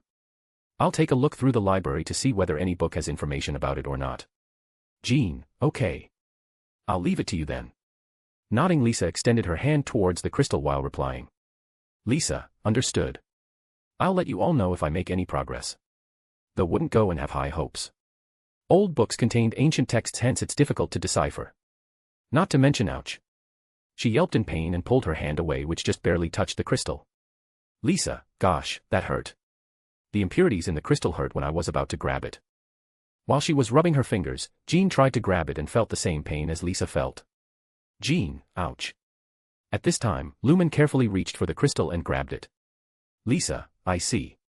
It appears to react to visions. The impurities and the elemental energy we embody repel each other. It's strange though. Jean, indeed. They looked at Lumen and saw that she didn't possess a vision. Jean, she has no vision. Lisa, but she has elemental abilities and doesn't appear to be affected like us. Lumen, maybe because I am from another world. While they were discussing with each other, Preemies, who was looking at crystal in Lumen's hand, noticed something and turned his gaze to Jean and Lisa.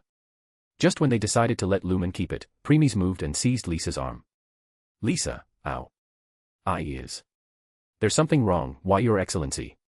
Preemies didn't reply, he just kept on looking at her arm for a second and removed her glove. Still, there was nothing in her hand. Lumen, Mr. Ersta. She softly spoke his name. But Preemies remained silent. Suddenly, a bluish aura was released from his hand and passed through Lisa's arm before dissipating. SSS. As everyone was astonished by such unfamiliar power, all of a sudden a reddish-black smoke came out of Lisa's hand. To be more specific, from her fingers which touched the crystal. Paimon, what is this smoke? Paimon is feeling uncomfortable just by looking at it. Instead of replying, Preemies grasped the smoke, and it disappeared into his hand. Thud. Jean, Lisa. Holding her head using her free hand, Lisa fell on her knees. If not because of Premies holding her other hand, she would be lying on the ground. Before Jean could help Lisa, Premies let go of her arm, grabbed Jean's. Jean, what are you doing? Without giving her any chance to do anything, Premies swiftly removed her glove as a bluish pulse also passed through her arm before the same reddish-black smoke came out from her fingers. SSS. Once he took it away, Jean also felt her head getting heavy and fell on her knees. Thud.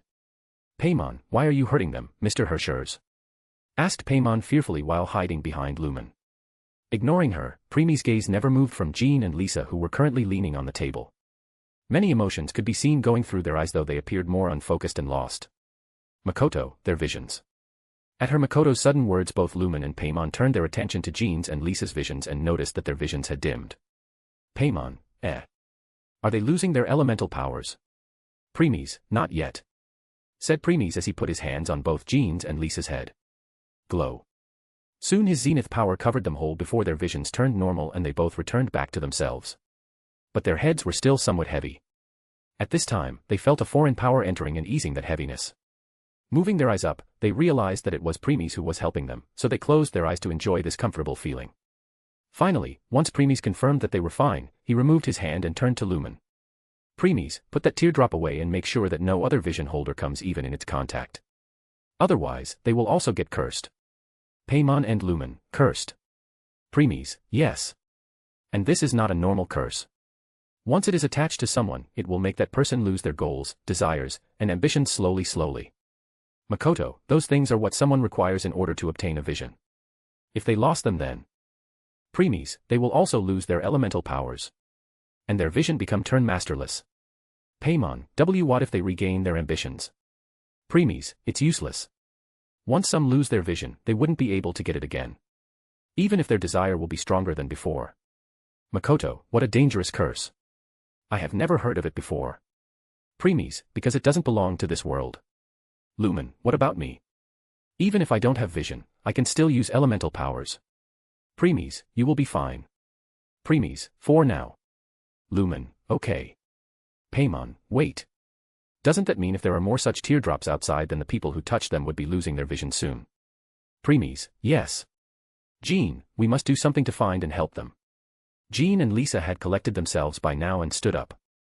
Turning to Premies, they bowed their heads. Jean, thank you for your help, Your Excellency. Lisa, you really saved us. In return, Premies nodded his head and accepted their gratitude. Lisa, now the question is how we will find the remaining crystals. Jean, where do you find this crystal, Lumen? Paimon, in the forest on the outskirts of the city. Lumen, to be more specific, it was at the place where Storm Terror was resting. Jean, resting. Lumen, While passing through the forest, we saw Storm Terror and hurriedly hid ourselves. When it flew away, it left this crystal behind. Lisa, you cuties are lucky that it didn't notice you. Lumen, well, it did. Jean, in other words, Storm Terror is one responsible for distributing these crystals all over the Mondstadt. Lisa, let's spread the news about the crystals, Jean. So that people would be cautious about it and notify us in case they saw it somewhere. We also must make a team of knights who will look for the crystals separately. Jean, I agree. By the way, Lumen, do you know what makes you special to be able to use elemental power and remain unaffected by impurities? Lumen, no, not really. Jean, alright, let's think about it later. Well, Lumen, actually the Knights of Favonius have another favor to ask of you. Lumen, What is it? Jean, please accept the title of Honorary Knight, and the gratitude of the Acting Grand Master. Lumen, Honorary Knight. Paimon, of Favonius. Jean, we ask for your continued assistance in finding some answers. Storm Terror's rage and corrupted crystals because Mondstadt's peace hangs in the balance. Lumen looked down in thought before looking back up to Jean. Lumen, I accept the title of Honorary Knight. Jean and Lisa looked at each other and smiled in appreciation. Jean, thank you, Lumen. We'll continue to discuss more about plans to tackle the issue in some time. Lumen, I will help however I can. Jean, Now, Your Excellency. For helping us in finding such. Though, Jean's words were stopped midway as a dumbfounded expression on her face. Getting confused, Lumen, Paimon, and Lisa also turned their head towards the direction where she was looking, and in the next second, the same happened to them. Why? Because Premies and Makoto were no longer there. Paimon, He ditched us again. shouted Paimon, which snapped them back to themselves. When Jean and Lisa gave Lumen a questionable look, she started scratching her cheeks in embarrassment. Lumen, you will get used to it. Jean. Lisa. Premies and Makoto, who left the Knights of Favonius headquarters, were making their way outside of the Mondstadt. Since they both were under the parasol that Makoto was holding, it obviously attracted attention. Still, they ignored them and continued walking. However, Makoto noticed something. Some of the people or knights were looking at Premies with disdain. Seeing this, Makoto raised one of her brows and muttered. Makoto, my lord. Premies heard her but remained silent. There's no way that Makoto noticed, but Premies didn't. Nevertheless, he didn't care, and soon they walked out of the Mondstadt gate. After walking across the bridge to the other side, Premies brought his right hand forward and looked at it. SSS. The same reddish-black smoke came out of his hand. It was the one he took from Jean and Lisa. Premies, you know what to do. A dim seven-colored light appeared out of nowhere and engulfed the curse. Makoto was looking at it with fascination. Makoto, amazing. This light contains more than one element. And none of the elements are fighting with each other. A second later, it was as if the curse got stronger and had gained life of its own. It then broke out of Premies' gasp and flew in a certain direction. Looking at Premies, nodded inwardly. Premies, yes. Take me to the source. Premies, let's follow. Makoto, yes, my lord. Next, both Premies and Makoto tailed behind the curse, making sure not to let it out of their sight. While Premies and Makoto were looking for the source of curse, Lumen and Paimon exit the headquarters after discussing future plans with Jean and Lisa. Though Lumen didn't seem happy, as she was pouting in frustration. Paimon, in the end, it was still Mr. Hirschers who helped us understand the truth of that crystal. Lumen, humph. I don't want to talk about it. Paimon, okay. By the way, Lumen, there is something else we didn't discuss with them. Lumen, that guy who was with Storm Terror, right? Paimon, yes. Lumen, I will at least find that guy without Mr. Ayres to help. Paimon, speaking of which, that guy down there looked just like the one we saw with Storm Terror. Said Paimon as she pointed towards the guy down, causing Lumen to widen her eyes. Lumen, that's him. Paimon, what?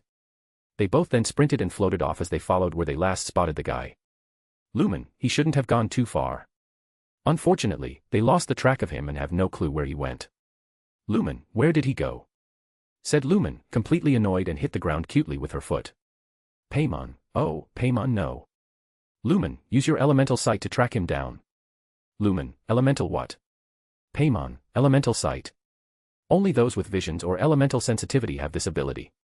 Lumen, okay, then how do I activate it? Paimon doesn't know. Maybe similar to how you use your NMO power, by instinct. Lumen, that's not helping, Paimon. Sigh still, let me try. She then closed her eyes for a few seconds before opening them again. Now, she could see some green footsteps on the floor. Lumen, found it. Paimon, whoa, your eyes flashed in aqua green just now. Lumen, alright, Paimon, let's follow. Paimon, *A/N, please throw some power stones. Chapter 403, Volume 5, Chapter 20, A Bard. Equals when Twilight is speaking. Equals when talking through telepathy. Equals when thinking in your mind. Equals when talking with your Pokemon or tamed beast. Equals when describing a certain period of time or again another place. Equals point of view, i.e., POV. // equals and call. Equals system and when talking to it. After following the trails for a few minutes, they reached the plaza in front of the Favonius Cathedral. Paimon, Paimon is exhausted. Lumen, but you float. Paimon told you before, Paimon still gets exhausted. Shrugging her shoulders, Lumen started looking around till she saw a crowd of people in front of the statue of an Nemo Archon. Getting curious, she approached them. When she got closer, she saw the same guy in green playing a harp. Lumen, so, he is a bard. Huh. Paimon, bard. A bard that can talk to a dragon. Paimon never thought Paimon would say something like that today. Lumen, this world really is full of wonder. Paimon agreed. Lumen, let's go see his performance for now. We'll talk to him once he's done. Paimon, okay. Next, Lumen and Paimon blended into the crowd as the bard started his performance. Asterisk. Asterisk. Asterisk. What is to be sung transpired in days of yore, when the divine archons still walked the earth. A dragon cast his curious gaze at the world below. As he parted from the heavens that gave his birth, the dragon sought truth amongst common folk. But mortal trifles only fogged his mind. The windburn bard strummed his strings dolce, and the holy lyre answered his questions kindly. The dragon, but a child full of wonder, soared into the heavens free from care. The bard's songs invited him to sing along, for he yearned to let all perceive him fairly. Enchanting legends the bard and dragon were, but the tides of despair soon engulfed the land. The lion Fong perished, and the falcon flag slept, as a vile dragon approached Mondstadt in lone stand. Over the cathedral loomed death and his friends. Of the people's agony the bard soon sang. The soaring dragon heeded his grave calls, and amidst the windstorms a brutal war sprang. Blood of venom sent the sky dragon into slumber, only to awaken to be expelled and abhor. Why do people in this age loathe me so? But the holy lyre replied no more. Wrath and woe, vigor and venom, poured from the dragon's bitter eyes. The dragon's curse sprawled in silence. But the lyre could no longer soothe his cries. Asterisk. Asterisk. Asterisk. The crowd applauded the performance before dispersing. Once they did, Lumen and Paimon approached the guy. Seeing them, the bard seemed to have recalled them right away. Wait, you guys are the ones that scared Dvalin away. Paimon, Dvalin. Who's that? Lumen, it's Stormterror's real name. Paimon, oh, right. Paimon forgot that since most people seem to call him Stormterror now. So, why do you call him that? Are you too close or something? Not just close but very close. Sighing, Paimon looked at Lumen. Paimon, hey, Lumen. Paimon thinks this guy has a screw loose. Lumen, I don't think so tough. Paimon, eh? Don't tell Paimon that Lumen thinks that there is some truth in his words. Lumen, I guess. Paimon, why? Lumen, maybe, a feeling or something. Paimon. Lumen, after traveling with Mr. Ersta for all those years, I can now somehow tell whether the person is lying or not. And the expression he showed along with emotions that flashed through his eyes while remember Stormterror were genuine. At least someone understands. Lumen, hello. Good day, Outlander. Nice to see you again. I'm Venti the Bard. 3-time winner of the most popular bard of Mondstadt, to be precise. Lumen, is there such a thing?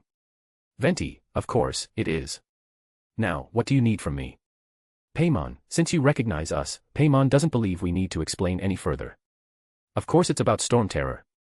Scratching his head in confusion, he asked. Venti, Storm, who? Paimon, hey. Cut out that amnesia act now. We have something to show you. Lumen, the crystal. Nodding her head, Lumen took out the corrupted crystal from her inventory and showed it to Venti. Though before she could say anything a dumbfounded expression appeared on her face, the same was the case with Paimon. Venti, huh? That's. The crystal was no longer red in color. In fact, it was now light blue in color. That's the reason why Lumens and Paimon flabbergasted. Paimon, wait a minute. The crystal has been purified. How? And when? Lumen, I don't know. Just a few minutes ago, it was full of impurities. Lumen, is Mr. Ersta responsible for it? While Lumen was in her thoughts, Venti looked closely at the crystal. Venti, Dvalin, the anguish he feels has brought him to tears. Paimon, tears. Instead of answering, Venti took out another red teardrop which was full of impurities. Venti, he was once such a gentle child. Now so full of rage and suffering. Paimon, stay away from that crystal. Venti, Paimon, Lumen, we need to hurriedly take him to Mr. Hersher so that he gets rid of the curse Venti must have gotten. Lumen, Venti, huh? What, curse? Paimon, we will explain on the way. Let's hurry otherwise, you will soon lose your vision. Venti, lose my vision. What does that mean? They didn't say anything else and started asking about preemies around. And since he was not that easy to forget at this point, courtesy of Yuya, they soon found out that people saw him making his way outside. By the time they were about to rush towards the direction that the knight at the entrance of city pointed at, they got stopped by someone. Yuya, Lumen. Paimon. Where are you both going? Can I join? Hearing this voice, Lumen's expression turned gloomy as she asked in a cold tone. Lumen, what does it have to do with you where we are going? At first, Lumen had a favorable impression of Yuya, thinking of him as a kind and good person. However, the moment he tried to degrade preemies, all of that impression disappeared with a puff. Noticing Lumen's icy gaze and the way she was treating him, Yuya got embarrassed and was feeling angry. Still, he hid it inside and addressed them with a forced smile. Yuya, I apologize for my previous behavior, Lumen. I regret it. So, can you please give me a chance to repent myself? Saying this, Yuya started looking down in sorrow. As if he was really sorry for his actions. Seeing this, everyone became silent. A few seconds later, Paimon decided to break the ice. Paimon thinks we should give him a chance, Lumen. Venti, you should, Outlander. Fights between friends are a common part of your lives. It happens occasionally. Hence, you should learn to forgive each other, or you both will get hurt. Yuya, thank you for your kind words, man. I am Yuya, an adventurer. Nice to meet you. Venti, I am Venti, a bard. The pleasure is mine. Paimon, so. Lumen, first, he is not my friend. Second. Giving him the same cold stare, she continued. Lumen, you can join. But if in the way you say a single bad word about Mr. Air. Yuya, you can leave me behind or even punish me. She didn't continue and ran towards Premi's direction while ignoring Yuya, who had started talking with Venti and Paimon. Premies and Makoto had been following the curse all this time without pause. It had flown across a few areas of Mondstadt like Windrise, Springvale, Wolvendom, and Dawn Winery by now. Makoto thought it was flying around in a circle so that it could succeed in getting rid of its tail. She also told her theory to Premies. Though Premies shook his head in denial and explained. Premies, it's not. It's just following the trail of its source. In other words, the person or being responsible for the curse had passed through these areas. Makoto, my lord, doesn't that mean that person left the curse in all these places too? Premies, There's such a possibility. Makoto, then shouldn't we purify those areas? Premies, no. Once we get rid of the source, the curse will disappear along with it. Hearing this, Makoto gave a sigh of relief. Makoto, good to hear that. However, her happiness was short-lived as all of a sudden, the curse flying in front let out bright light before disappearing before their eyes. This made them pause on their tracks. Makoto, where did it go? Said Makoto as she started looking around but to no avail. Premies, nowhere. Its source detected the curse before it could find him, her and erase it. Makoto, so, we are back to square one. Premies, not really. Let's go. Makoto, does Lord where she is hiding? Premies, yeah. Makoto, where? Turning his head in a certain direction, Premies spoke. Premies, the place where the vile dragon fell, dragon spine. *A/N, please throw some power stones. Chapter 404, Volume 5, Chapter 21, Dragon Spine Eye. Equals when Twilight is speaking. Equals when talking through telepathy. Equals when thinking in your mind. Equals when talking with your Pokemon or tamed beast. Equals when describing a certain period of time or in another place.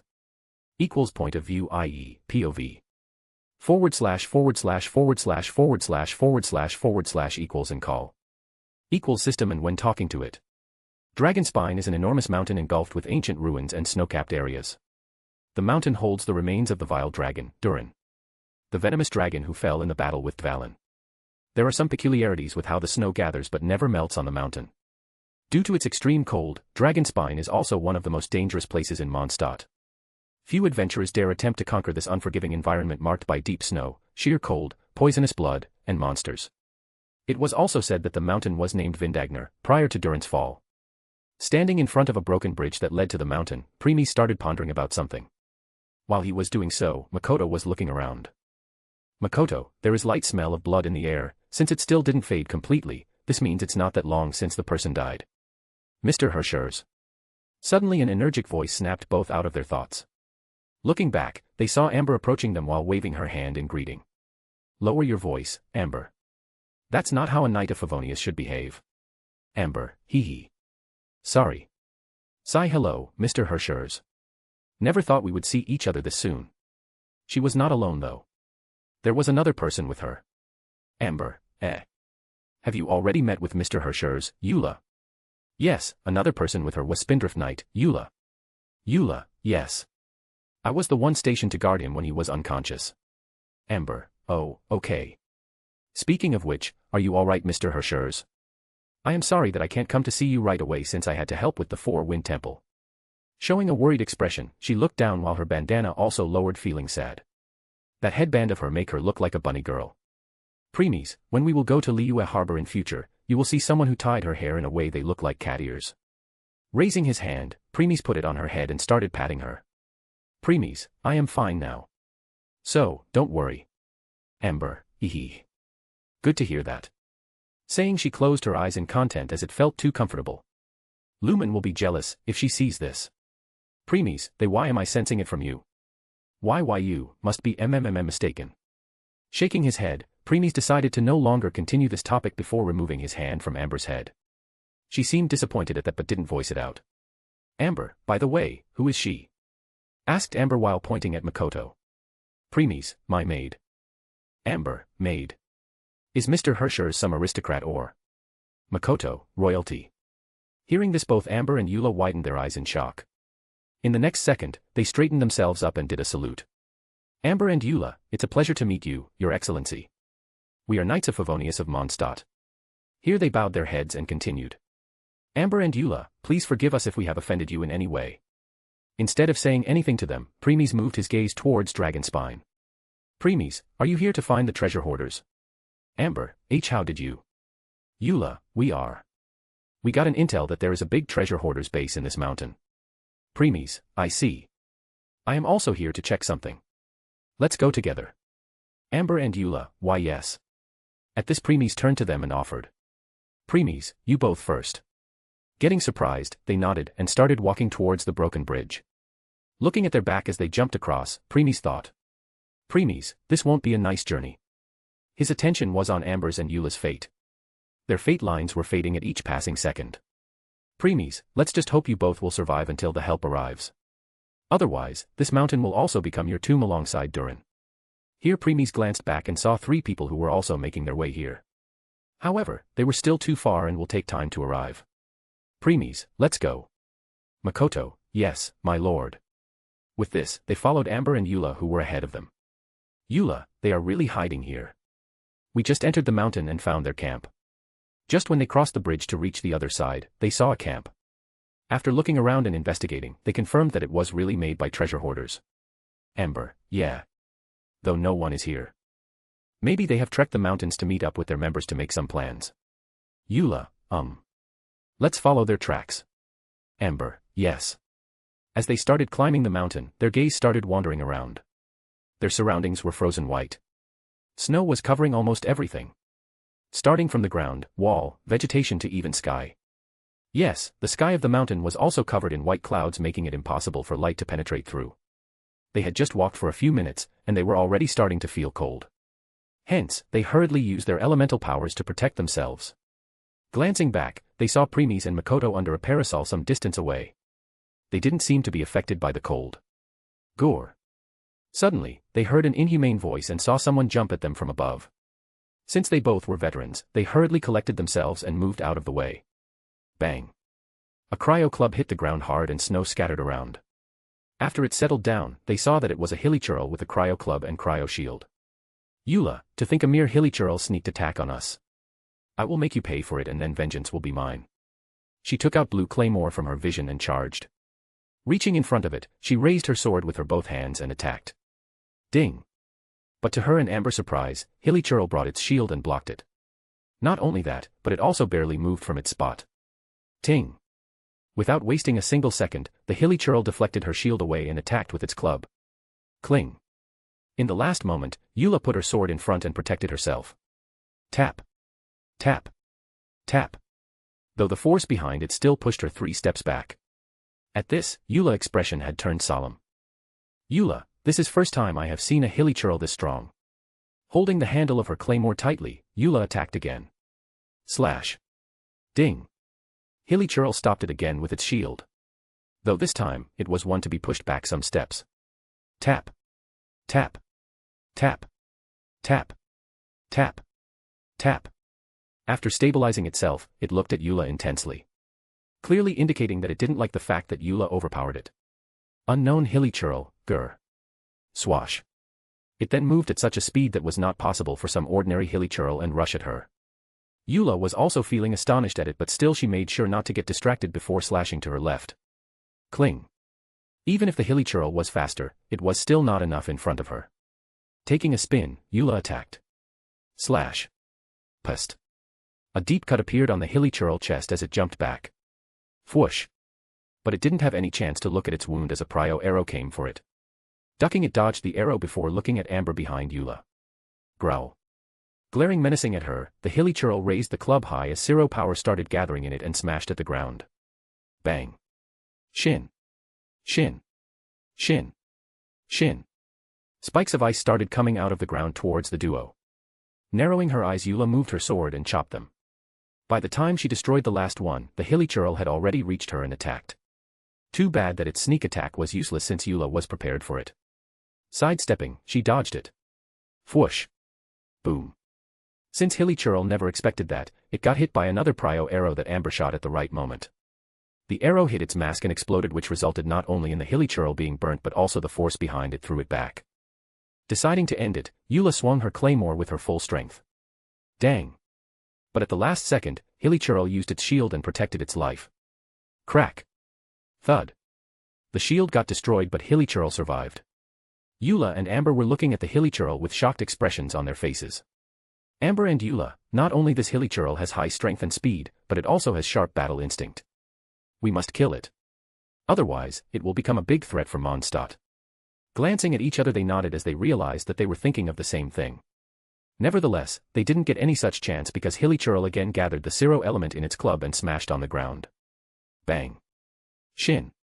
Shin. Shin. Shin. Spikes of ice attacked them again, but they got rid of it in a matter of seconds. Still, by the time they were done, they realized that the Hilichurl had run away. Eula, oh no, you don't. Amber, we can't let it escape. They both then desperately tailed it. While they were doing so, Premies and Makoto of course saw the whole incident. Makoto, Lord, do you know about that Hilichurl? Premies, it was no longer a Hilichurl. Lord, do you know about it? Premies, it's a mutation. So, you do know.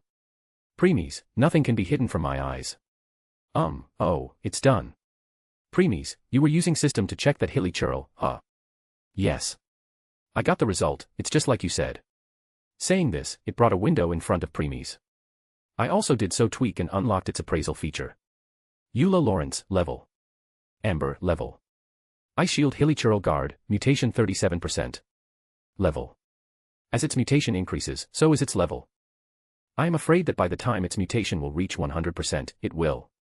Premies, I know. But if they can't even handle this, then they should forget about saving Mondstadt.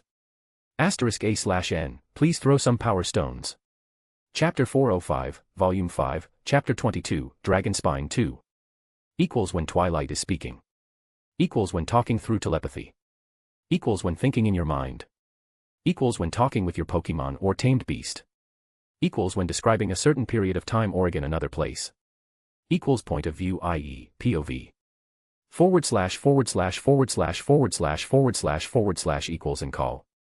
Equals system and when talking to it. Eula and Amber were hurriedly tailing the unusual Hilichurl which had escaped into the depths of the dragon spine. As they went deeper and deeper, the temperature kept on dropping. Because of that, they had no choice but to use more of their elemental power to protect themselves. Soon, they saw the Hilichurl huddling near an ice block. Without any hesitation, Amber shot her prio arrow. Whoosh! As if it heard the sound of air splitting, Hilichurl turned and coincidentally the arrow hit its cryo shield. Thus, the ice shield melted and dripped on the ground. When Hilichurl looked at its now empty hand, Eula jumped at it and swung her claymore down with her full strength. Shin. Thuck.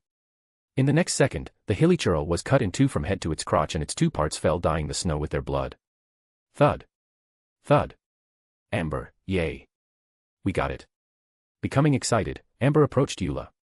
Though she noticed that Eula didn't seem as happy as her. Amber, is something wrong, Eula? Frowning, Eula nodded. Eula, it was too easy. Amber, easy. Eula, yes. When he fought it before, its attacks and movements were stronger and sharper. Whereas this time, it appeared more confused, like our strikes came just out of nowhere. Or unexpected. Hearing her reasoning, Amber realized what Eula was getting at. Eula, let me investigate something to confirm. Crouching down, she checked the halves of the Hilichurl for a minute and stood up. Eula, exactly what I afraid of. This is not the Hilichurl that ambushed us. It's different, or more like Amber, the normal Hilichurl we killed so far. Eula, We both succeeded in landing one hit on it. Mine was the deep slashed on its chest and yours was its burnt mark. Amber, but this Hilichurl had neither of them. Eula, yes. At this, both of their expressions had turned grave. Amber, it succeeded in fleeing from us. Eula, it does. Clenching her fist in frustration, she spoke. Eula, change of plans. Killing that hilly churl is our primary objective now, while looking for treasure hoarders is secondary. I will make a report of it to acting grandmaster after returning to the city. Amber, Roger. She did a military salute to Eula. Then, as if she remembered something and looked back. But there was no one there. Making a wry smile, she spoke. Amber, looks like we left Mr. Hershers behind. Sighing, Eula responded. Eula, I forgot about him too. Anyway, since he came here, this means he must have prepared the things for his survival here. Hence, we should focus on our objective. Amber appeared worried, but, in the end, she also agreed with Eula. With this, they ventured deeper into this ice mountain. Though they had no idea that Premies was no longer behind them. The place he was now was something they could never have imagined. Currently, Premies was on the very peak of Dragon Spine. Compared to the game, the temperature here dropped so much that only the Archons could stay in this environment. Not even the Adepti could handle this coldness, let alone the vision holders or normal humans. Premies could also sense minor power of laws here. While he was checking these laws, Makoto, who was standing by his side and looking at everything with fascination. One should know that as the Electro Archon, Makoto had to spend most of her time handling Inazuma affairs. Hence, she didn't have time to explore Teyvat. And after being asleep for 500 years, everything was new to her. Once Premies was done with what he was doing, he moved his head and looked down. He saw Lumen, Yuya, and Venti, who had just reached the outskirts Dragon Spine and were about to enter. He could also see Eula and Amber looking for that unusual hilly churl. And he also saw that very hilly churl who had entered a cave and was feasting on the corpse of the treasure hoarders who Eula and Amber came for. By the time it was done, its wound started to heal. Of course, mask remained the same. Looking at it, Premies couldn't help but show an amused smile. Premies, how interesting. Makoto, What do you mean, my lord? I also want to know. Premies, check that hilly churl again and you will know. Saying this, Premies raised his hand and grabbed the back side of Makoto's head and gently lowered it towards the cave. In the next second, her beautiful purple eyes started shining before her gaze penetrated through all the obstructions and landed on the hilly churl. And since Premies was helping her, she was also able to see what was going on. After witnessing that, Makoto's face turned slight pale as she took a step back unconsciously. If not for Premies holding her, then she would have fallen, since there was no good standing spot behind. Makoto, Lord, just what is that thing? She asked Premies nervously. Still, Premies didn't give any appropriate answer. Premies, you will know before long. At this, Makoto became silent and didn't ask further. Premies, are you done? Yeah. A new window appeared in front of Premies. Sure, LD High, Ichu, Lgu, RD, mutation 39%. Level. Premies, as expected. With this, Premies closed the window. He then noticed that Makoto was still looking at hilly churl, who had started eating the next corpse. Makoto really wanted to kill it to prevent future causalities. But too bad, without Premies' permission she can't do so. Premies, speaking of which, do you know about Dragonspine's history? Snapping out of her thoughts, she looked at Premies. Makoto, it's a place where the venomous dragon Durin fell by the hands of Dvalin, isn't it? Premies, true. But I am talking about the time before. Makoto, before. Premies, yeah. Do you know, once upon a time, Dragonspine had a deep relationship with Celestia itself? Makoto, what? Celestia. Premies, yes. Let me tell you about it. Several thousand years ago, a group of refugees from a land of snow and strife came upon a lush, green mountain. They erected a monument on its peak and established a civilization there, naming it Salvindagnar. They built their capital city and palace, the Entombed City, ancient palace, on the mountain. Celestia is said to be right above that mountain. As a result, the kingdom prospered, and the people enjoyed the blessings of Celestia. That kingdom had a large white tree of great importance. It was Irminsul. A silver-white tree which grows deep underground and is connected to the ley lines of the world itself. That time, the chief priest Varika's daughter, known simply as the princess, was born beneath that tree. The princess received certain blessings, which included the ability to foresee events in the future. She would often paint, and eventually started making frescoes. These frescoes contained depictions of what she foresaw. One day, she had a prophetic dream of a black dragon filling the land with a cloud of scarlet poison, and she took it as an omen of doom. Around the same time or afterward, the Skyfrost nail fell from Celestia for unknown reasons. This caused the city to be shrouded by clouds and mist and causing snowstorms throughout the region. A hero from another land, Imanlocker, was living in this kingdom at the time, and was seemingly quite close with the princess. Hence, the princess gave him a great sword made of star silver, the snow-tombed star silver, before he left to try and find a way to save the nation. She told him that she planned to dedicate her fourth fresco to him and that she'd wait for his return, but the snowstorm drowned out her words and Imanlocker could not hear her. Sometime after this point, the princess was working on a fresco when Varric noticed that the trees were starting to wither. He decided to go up the mountain again to seek guidance, expecting his daughter to be finished with the second painting by then. He was certain that if the third painting was of thawing snow and ice, then everything would be fine. However, it had been so long since she had seen blue sky and green grass that she wasn't sure how to paint what her father wanted, and was unable to finish the fresco, partially due to other circumstances. During this time, the Skyfrost nail mysteriously split in 3 pieces, a sight that was recorded in stone roughly halfway up the mountain. Afterward, these pieces seemingly fragmented further, releasing 3 orbs that froze the areas where they stopped, one deep in the Starglow cavern, another in an underground chamber near the outskirts of the city, and the third shattered the white tree that was so important to that kingdom. The princess noticed this and picked the most complete branch, taking it to a small nearby island to try to graft it onto another tree. However, the tree withered under the snowstorm and the princess died next to it. The kingdom's scribe, Ukko, attempted to heal the ley lines, but they had withered already.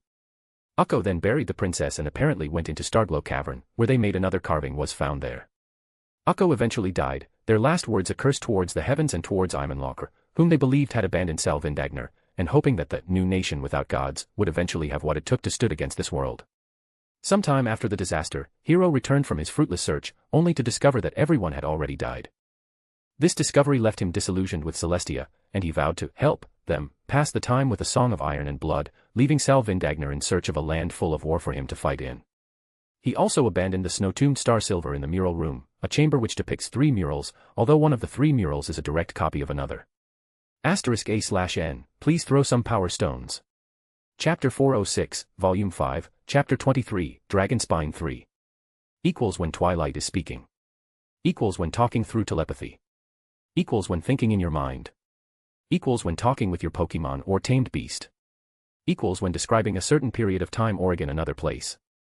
Equals point of view, i.e., POV. // equals and call. Equals system and when talking to it. The hero's life after leaving Salvindagnar is unknown, but his descendants, the Imanlocker clan, continued fighting bloody battles to entertain the gods. The Imanlocker clan lived around Mondstadt at the end of the Archon War, which ended with rise of Barbatos as the first and only Anemo Archon. They went on to become a prominent clan in Mondstadt that worshipped Barbatos alongside 2 other clans. And finally, during the Cataclysm 500 years ago, the princess' dream came true. The black, corrupted dragon Durin descended upon the land, where he was slain by Dvalin and his corrosive powers sealed using Vindagnar's unnatural cold. Premies, that is the story of Dragonspine. By the time Premies was done, Makoto fell into her thoughts.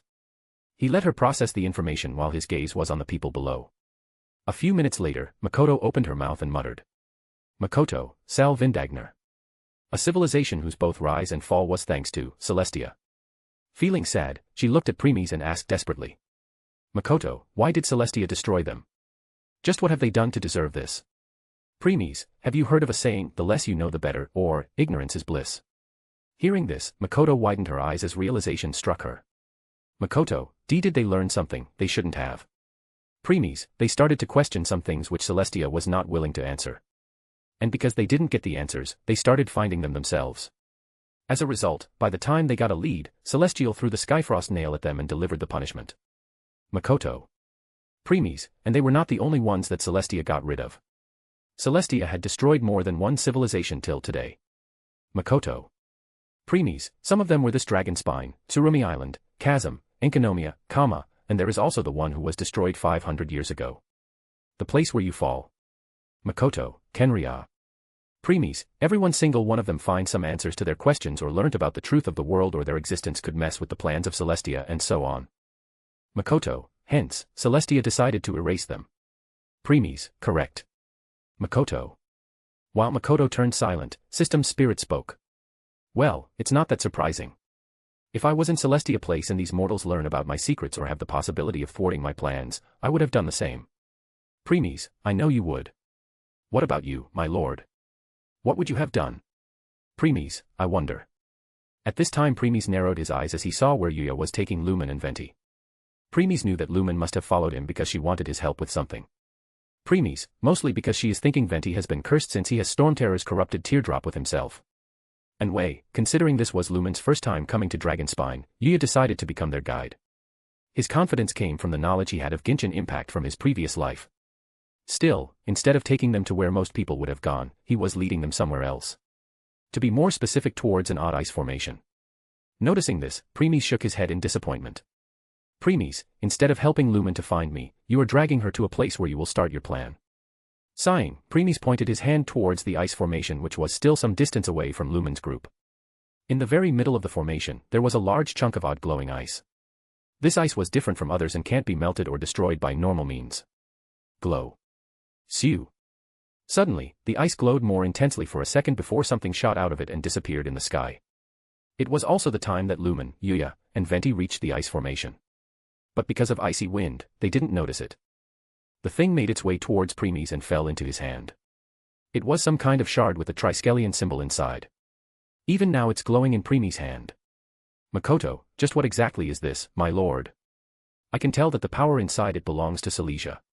Because when I was in possession of Gnosis and used it to resonate with Celestia, I felt similar power. Nodding, Premies replied. Premies, you are right. This is the shard of Skyfrost Nail. The divine nail responsible for the end Sal Vindagner civilization. Makoto, no wonder. It's just a mere shard, but it contained great power in it. Premies, yeah. Next, Premies turned his head and looked at another two locations. This time, a bluish glint passed through his eyes as two more shards broke out of their ice. Sew. Sew. A second later, they were in front of Premies. Then Premies put his hand on Makoto's shoulder, and they disappeared. A moment later, they appeared at the summit of Dragonspine. In front of them was a strange broken pillar with a seemingly stone exterior. It had a blue crystalline interior revealed through its broken end and the decorative motifs around the nail. At the top of the pillar was a celestial motif. It was a recurring design that typically appeared on objects related to Celestia. It had a semicircular accent that typically appeared in sets of 3 or 5 petals. One large petal in the center, with 1 or 2 smaller ones on either side. Makoto had astonishment on her face. Makoto, is that Skyfrost Nail? Premies, yes. Skyfrost Nail, Divine Needle, Divine Spike, Divine Pillar, call it whatever you want. Makoto, how do you refer it as, my lord? What do you call it, my lord? Both spoke at the same time. Raising one of his brows, Premies asked. Premies, does it really matter how I call it? Yes. Makoto, just curious. After giving her a glance, Premies returned his attention to the Skyfrost Nail in front. Premies, I prefer calling it Divine Nail and Divine Pillar. Makoto, Needle and Spike don't sit well for me either. Agreed. Deciding not to continue with this topic, Premies saw 3 missing pieces in the pillar. They belonged to the shards that seemed to have fallen from it and were now in his possession. Next, Premies let go of his control over them as the shards shot forward and merged with the pillar. Sew. Sew. Sew. Once they did so, some more broken pieces of the pillar that were floating around it started moving and merging with the pillar. Before long, every piece joined together, and the pillar was restored. And then... Godo. Godo. Godo. The pillar started shaking as the ice surface beneath the pillar broke. Crack. Crack. Crack. Once it freed itself, the pillar started floating and left the summit before flying in the sky.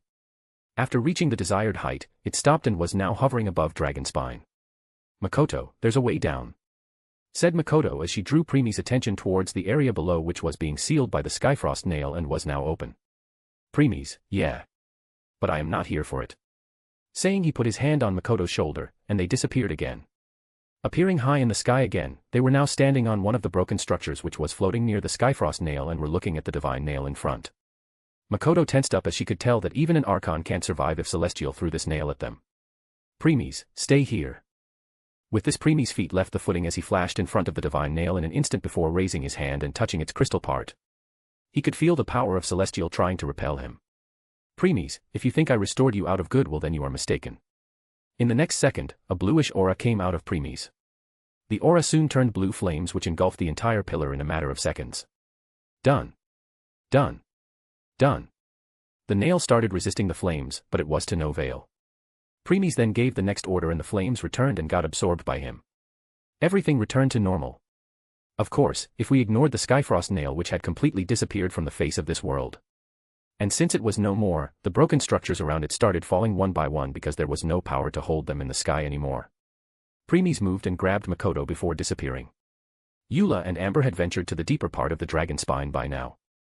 The temperature had dropped so much that they both were feeling sheer coldness even with their elemental power protecting them. Their bodies were shivering, their visibility had reduced, and their reserve was depleting rapidly.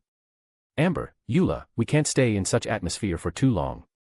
Otherwise, once our elemental power will run out, we will freeze to death. Eula, you're right. Let's look for 5 more minutes. If we still can't find it, then we will retreat to the foot of the mountain to rest. Amber, okay. Both of them were so focused on finding that unusual hilichurl that they didn't even realize that for the past hour they hadn't come across a single enemy. Whether normal hilichurls, treasure hoarders, or even the mere slimes. After failing to find any clue, trail, or something, they decided to retreat. Yuya, Jay, just what is going on? Currently Yuya was panicking inside. He said he knew Dragon Spine very well and could guide them to their destination. However, he used that opportunity to drag them here and they're destroying the odd glowing ice. He planned to find the shards of the Skyfrost nail so that he could restore it. Once the nail had left the mountain, he would have told them the tale of Dragon Spine. Telling them that he felt bad for the previous civilization and wanted to soothe some of their suffering by sending the nail away. That time his value would have risen in Lumen's, Paymon's, and Venti's eyes. However, everything went downhill when he broke the ice and found that there was no such thing as shard inside. On the contrary, there was nothing. At first, he got startled but calmed himself thinking things might be slightly different compared to game and started dragging them all over the dragon spine to destroy such glowing ice. But no matter how many they daydreamed, they didn't find anything. By now even Lumen had realized that Yuya was just wasting their time. So, she was now glaring at Yuya with cold eyes as he was sweating profusely. Just when she was about to open her mouth, her head abruptly turned in a direction as she sensed something before darting towards that path. Swoosh. Paimon, wah. Where are you going, Lumen? Wait for Paimon. This snapped others out of their thoughts. And they also hurriedly followed. Behind Yuya gave a sigh of relief thinking he was fine for the time being. Eula and Amber had drawn their weapons and were looking at that unusual hilichurl who they had been looking for all this time. Before they could even descend halfway, the hilichurl appeared out of nowhere and blocked their path. They would have attacked it right away but for some reason their instinct was warning them. Eula Lawrence, level. Amber, level. I-E, high, LD high, I, who, L, U, R, mutation 48%. Level. Asterisk A/N, please throw some power stones. Chapter 407, author note. Hello readers, I just want to inform you that there won't a new chapter this time since I want rest by mind. Thanks. Chapter 408, Volume 5, Chapter 23, Dragon Spine 4. Equals when Twilight is speaking. Equals when talking through telepathy. Equals when thinking in your mind. Equals when talking with your Pokemon or tamed beast. Equals when describing a certain period of time or again another place. Equals point of view i.e. POV. / / equals and call. Equals system and when talking to it. The hilichurl was looking menacing at Eula and Amber while holding its ice club. While the two knights were prepared to make their move, the hilichurl moved. Swoosh. Eula widened her eyes before barely blocking the attack that came at her left. Cling. Eula, Jay, just what did it eat to become this strong and fast in such a short period of time? Thought Eula while gritting her teeth and stopping the club. It was taking her full strength to keep it at bay and not be pushed back. Whoosh. A prio arrow was shot by Amber and reached hilichurl who jumped back to dodge it. After getting some breather, Eula charged and swung her claymore. The hilichurl also didn't retreat and confronted her by swinging its club. Cling. Boom. A shockwave was released from their clash as the dust cloud rose around them. It may seem that both were equal, however, Eula knew the truth. Her arms had turned completely numb. She was scarcely making sure that she wouldn't let go of her claymore. Whoosh. Whoosh. Whoosh. More and more arrows were released by Amber. Seeing this, hilichurl rolled to the side making them miss before standing up and attacking Eula from her right this time. Eula knew that she wouldn't be able to block it since her hands were still numb. Hence, she ducked and evaded it. Swish. After crouching, she kicked at the back of hilichurl's knee making it fall on the ground. Bam. Thud. Then without wasting a second, she raised herself and swung her claymore down at it. Bang. Too bad that the hilichurl rolled again and got out of the way. Snow rose as Eula looked around, waiting for the hilichurl's next move. But there was no movement around her for a second or two, she frowned before realizing something. Turning back, she shouted. Eula, Amber. It's coming for you. Amber, who was standing behind with her bow pointed towards Eula's direction, heard her shout, and raised all her guard to the limit. Moving her head around, she started looking for the hilichurl while her hands were still on the bow and the string. Thuck. At this time, a hand came out of the ground and grabbed her ankle, making her fall. Thuck. Once she was down, hilichurl burst out of the ground and swung the club, aiming for her head, planning to end her life right away. But it was also the moment Amber released the arrow which she had been charging all this time. Whoosh. Boom. The prio arrow hit the hilichurl on its chest at point-blank range and exploded. Hilichurl, KRAR. Bang. The explosion threw the hilichurl far away and smashed it on the side wall of the mountain as cracks started to appear on it. Eula, Amber. Are you all right? Hurriedly approaching Amber, Eula asked. Amber, wish I could say yes. Showing a weak smile, Amber pointed at her leg. Eula followed her gaze and gasped. Currently Amber's ankle had been bent to unexpected angle. Just by seeing it made Eula shiver. Amber, I was aiming for its head. But it sensed the incoming danger and broke my foot before raising its body to protect itself. Because of severe pain I almost lost the concentration and had no choice but to release the arrow before the gathered elemental power dispersed. Hearing this, Eula's expressions turned solemn. One should know that from hiding itself in the snow and delivering a sneak attack and making Amber lose her balance all happened in a matter of a second. Yet, the hilichurl was able to not only injure Amber but also protect itself in that given time. They now truly understand the gravity of the situation. Bang. Thud. At this time, hilichurl jumped out of the wall and landed on the ground while looking at them. The knights snapped out of their thoughts and looked at it seriously. But then their eyes widened in shock as they saw that the burning wound on the hilichurl chest was healing rapidly. Eula, *T. Swoosh. Shouting, Eula charged at it. That injury on the hilichurl chest would definitely affect it while fighting them. However, if it got healed then they would return back to the square one. And they would be one who would be at disadvantage that time since not only Amber was hurt but also their reserve had been used up considerably. Hilichurl, GRAR. The beast also had no intention of backing down as it also dashed towards Eula. By the time they reached each other, hilichurl swung its club. On the other hand, instead of attacking Eula took a whole back 360-degree turn to the left and dodged it. By then she already had hilichurl back in front of her eyes. Hence, she raised the claymore she was holding with both of her hands to slash. Hilichurl was already prepared for it and was about to counter when. Whoosh. Whoosh. Whoosh. Whoosh. Many arrows were shot by Amber, each aiming for its weak points. As a result, it had no choice but to guard those spots. Ting. Ting. Ting. It brought its club forward and blocked the arrows. That was enough for Eula to land her blow at its back. Shin. Splurt. Hilichurl, GRAR. It let out a painful scream as a deep slash appeared on its back and blood gushed out of it. A smile appeared on Amber's face after witnessing that Eula succeeded. Her distraction really did the trick. Even though Amber was happy, same couldn't be said for Eula. She was frowning instead.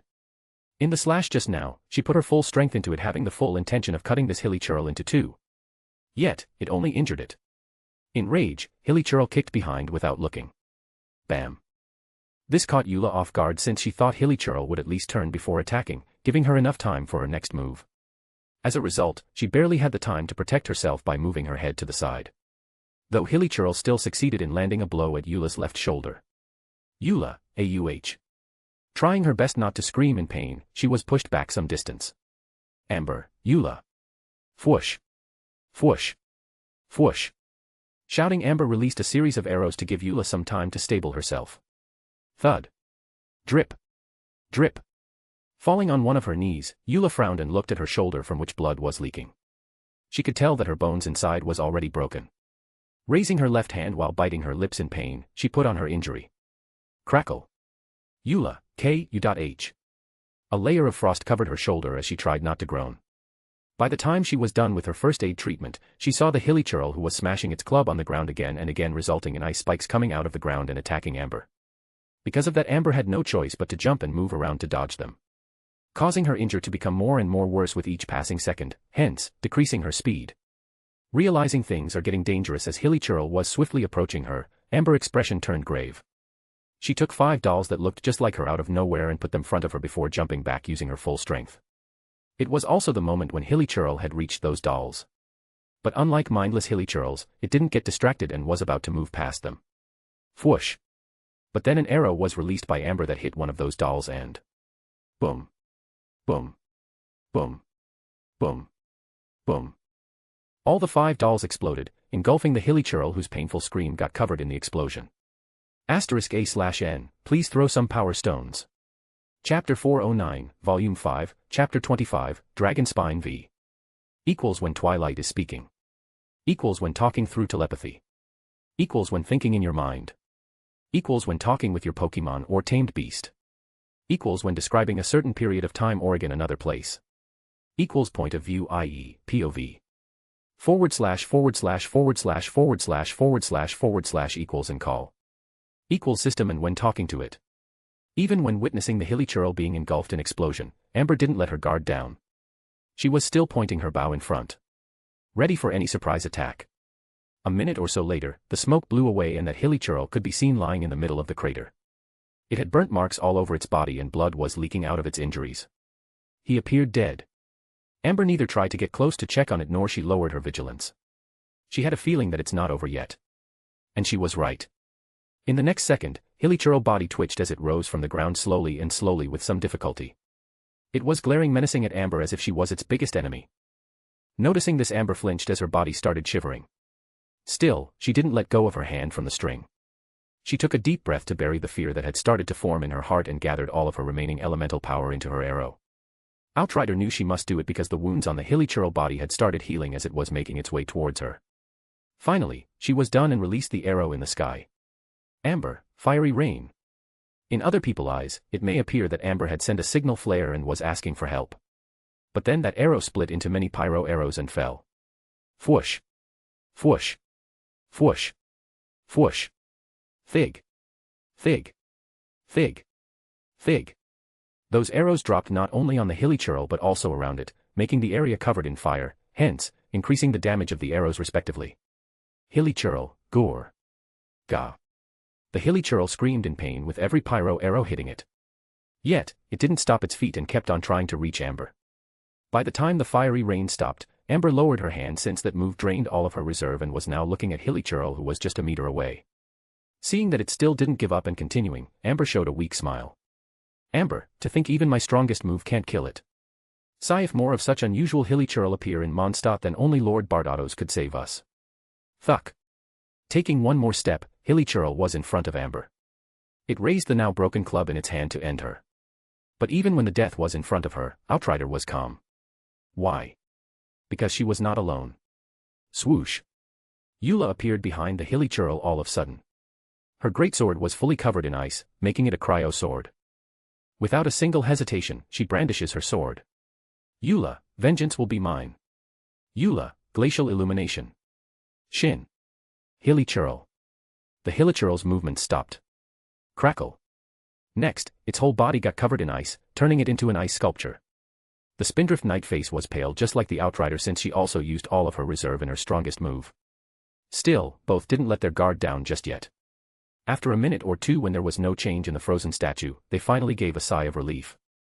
Sending her claymore back into her inventory, Eula approached Amber and helped her up by putting her left arm over her neck. Eula, think you could stand up? Amber, hardly hiss. When she stood up and her dislocated foot touched the ground, a searing pain passed through her body. Eula, try not to move it too much. For now, we must make our way to the foot of the mountain. After resting there for a bit, we will think about how to return Mondstadt. Amber, And we must hurry. Since both our reserve are empty, we don't have any method to protect ourselves from this cold environment. The longer we stay, the higher our chances of freezing to death. Eula also agreed with Amber and they soon left the area. Makoto, they really defeated. She praised while gazing to where Eula and Amber disappeared to. Currently both Premies and Makoto were standing on one of the broken structures that were floating high in the sky. After the divine nail was devoured by zenith flames, the power holding them disappeared and they fell. But in the last second, Premies used his own power and stopped them in their place. It's 2-0.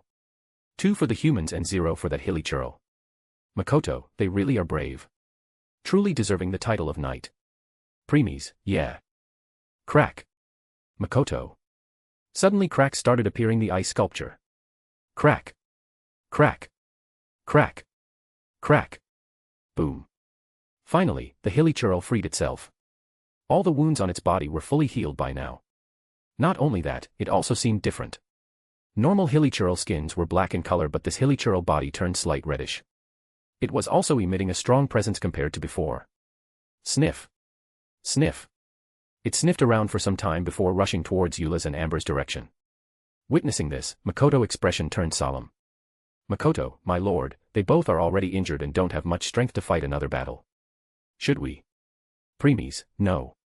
Makoto, but. Premies, quiet. Hearing his icy tone, Makoto shivered and stopped. Premies gave her a cold eye and opened his mouth. Premies, don't overstep your boundary, Makoto. Lowering her head, she spoke while stuttering. Makoto, I apologize. No longer bothering to continue on the topic, Premies looked away. Out of nowhere, a glint passed through Premies' eyes as he sensed something inside and became amazed. The corner of lips rose a little as he sat down in meditating position and closed his eyes. Makoto, am my lord? But there was no response. Hence, Makoto just stood behind Premies guarding him in case something unexpected happened. Though before Premies went into meditation, he checked the strength of the hilly churl using systems appraisal. Eula Lawrence, level. Amber, level. ULUR, mutation 57%. Level. Swoosh. The beast was hurriedly following the path Eula and Amber took. Right now, the only thing in its mind was tearing these humans apart and feed on them. As the distance was shortening, it became more easier for the beast to accurately pinpoint their location. And soon it found them. The beast stepped on boulder and looked down. There it saw its prey who were dragging their tired bodies to leave the mountain. A bloodthirsty smile appeared on the beast's face. It was about to jump when, a hilly churl. It heard a voice behind and stopped. Looking back, it saw a blonde girl with a flower pinned at the right side of her head. Seeing her, it growled in anger. It can tell that compared to those two humans this human was weak. Hence, it didn't like that such weak person stopped it when it was about to have full course of those humans. Beast, GRRR. Swoosh.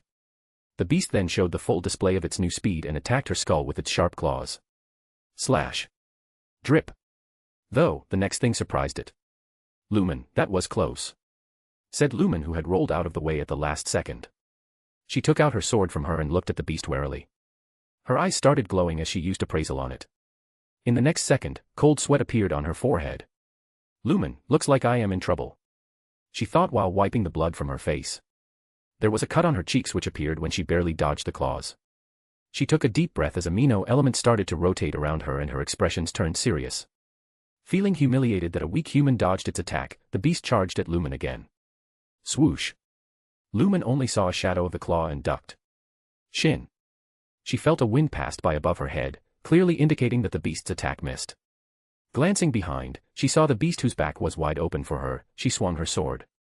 Slash. Though in the next moment, she frowned noticing that her sword can't penetrate through the beast's skin as there was only a minor scratch at the contact. All of a sudden with instinct, Lumen moved her head back and bent her body behind. Whoosh. Because of that she dodged the kick which beast launched without looking back. Lumen head would have cracked open if the kick had hit her. Whiz. Wail. She then pointed her free hand forward and released palm vortex. Bam. There was a wind explosion and using its momentum Lumen jumped back and maintained some distance. Though she was shocked to see that the beast was unharmed and unmoved even after taking that amino attack at point-blank range. Lumen, I have never fought a strong monster in my last years of traveling. If not for the Mr. Airsta training that is now engraved in my bones, I would be died the moment it attacked. Looking at the beast who was about to attack again, Lumen also readied herself for a tough battle that was about to beginning. Lumen, level. ULUR, mutation 57%. Level. *A/N, please throw some power stones. Chapter 410, Volume 5, Chapter 26, Dragon Spine Final. Equals when Twilight is speaking. Equals when talking through telepathy. Equals when thinking in your mind. Equals when talking with your Pokemon or tamed beast. Equals when describing a certain period of time or again another place. Equals point of view, i.e., POV. // equals and call. Equals system and when talking to it. Swoosh. Slash. Cling. The beast moved again and attacked with its claws. Since Lumen knew that she can't compete with strength, instead of blocking she parried it to the right. While doing so, she also gathered strength in her right leg and kicked at the beast's chest. Bam. Both happened simultaneously, parrying and kicking. Because of that the beast didn't have time to guard against it. The impact of the kick pushed Beast one step back. Ignoring the pain she was feeling in her leg as if she hit the iron board, Lumen swung her sword towards the Beast's neck. Cling. The Beast moved its left claw and blocked it before the sword could touch it. As it was thinking it succeeded, it noticed Traveler's left hand, which was again in front of its chest with more NMO power gathered in it than before. Wail. Whiz. Bang. The wind vortex again hit the Beast at the point-blank range, pushing it 3 steps back this time. It didn't get the moment to stabilize itself as Lumen followed and slashed at its neck again. Slash. As a result, the Beast failed to stop it and a cut appeared on its neck. Mostly because the Beast's neck was not as strong as its body yet, and there was also a layer of a Nemo element which Lumen condensed at the edge of her sword, making it somewhat sharper. Boom. For the first time, Beast jumped back and maintained some distance. It was no longer looking down on Lumen. On the contrary, in its eyes Lumen was more dangerous than Eula and Amber together. Even though the knights had strong teamwork, the Beast was still able to catch them off guard with its unusual moves. However, Lumen on the other hand as if can predict the Beast's next moves and didn't give it the chance to use them. It was all thanks to Premi's training. Because of that, Lumen's swordsmanship had reached a whole different level. Hence, she could easily see many opening in the Beast's attacks, who was only attacking using its instincts and brute force. Still, it was taxing for Lumen keep up since the gap between their levels was too big. A single mistake was all the Beast need to rip her head apart with its high speed and strength. Lumen, I must make sure to have full concentration on this hilly churl and don't get distracted. Oria. Suddenly there a shout and Lumen saw Yuya jumping at the Beast while holding Claymore in his hands. There was a Nemo element around him which was increasing the speed of his fall. By the time he reached the Beast, he swung his sword at him. Slash. Cling. Though Beast easily blocked it with one hand. Yuya. A dumbfounded expression appeared on his face as he didn't expect this outcome. When Yuya reached Lumen's location, the only thing it saw Beast making a distance from her. Thinking that it wanted to escape, Yuya directly attacked it. He thought he would be able to easily kill it and then Lumen will thank him for not letting this monster escape. Because of that, he didn't even bother checking the Beast level. Getting shocked, the Yuya eyes started shining as he used appraisal. In the next second, a chill went down his spine.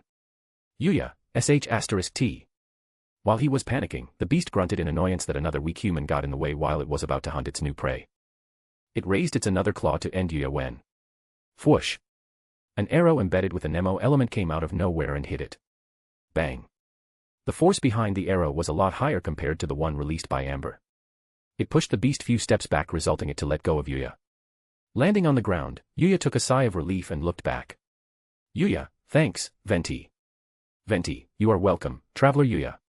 The bard also caught up with them and nodded his head. Although compared to before when he was smiling most of the time, that smile was no longer present of his face. He can see through the strength of the Beast and can tell how dangerous it is. Venti, this creature must be eliminated or the entire Mondstadt will suffer in future. Paimon, Lumen. Paimon also flew towards Lumen the moment she reached here. Lumen, Paimon, we will talk later. For now, return. Hearing the seriousness in Lumen's tone, Paimon didn't ask anything and nodded. Next, she turned into light and disappeared into Lumen's mind. Venti, glad to see that we arrived in time. He said while approaching Lumen. Lumen, I hate to admit it but I don't think I can defeat it on my own. Let alone kill. Yuya, don't worry, Lumen. With us together, we will emerge victorious. The transmigrator said while walking over to them. Even though he was frustrated that his planning of become hero didn't work, he didn't show it on his face. Venti, yeah. Still, it won't be easily. Bard said in solemnly while looking at the Beast who was walking towards them step by step. The injury made by the arrow released by Venti had already started to heal.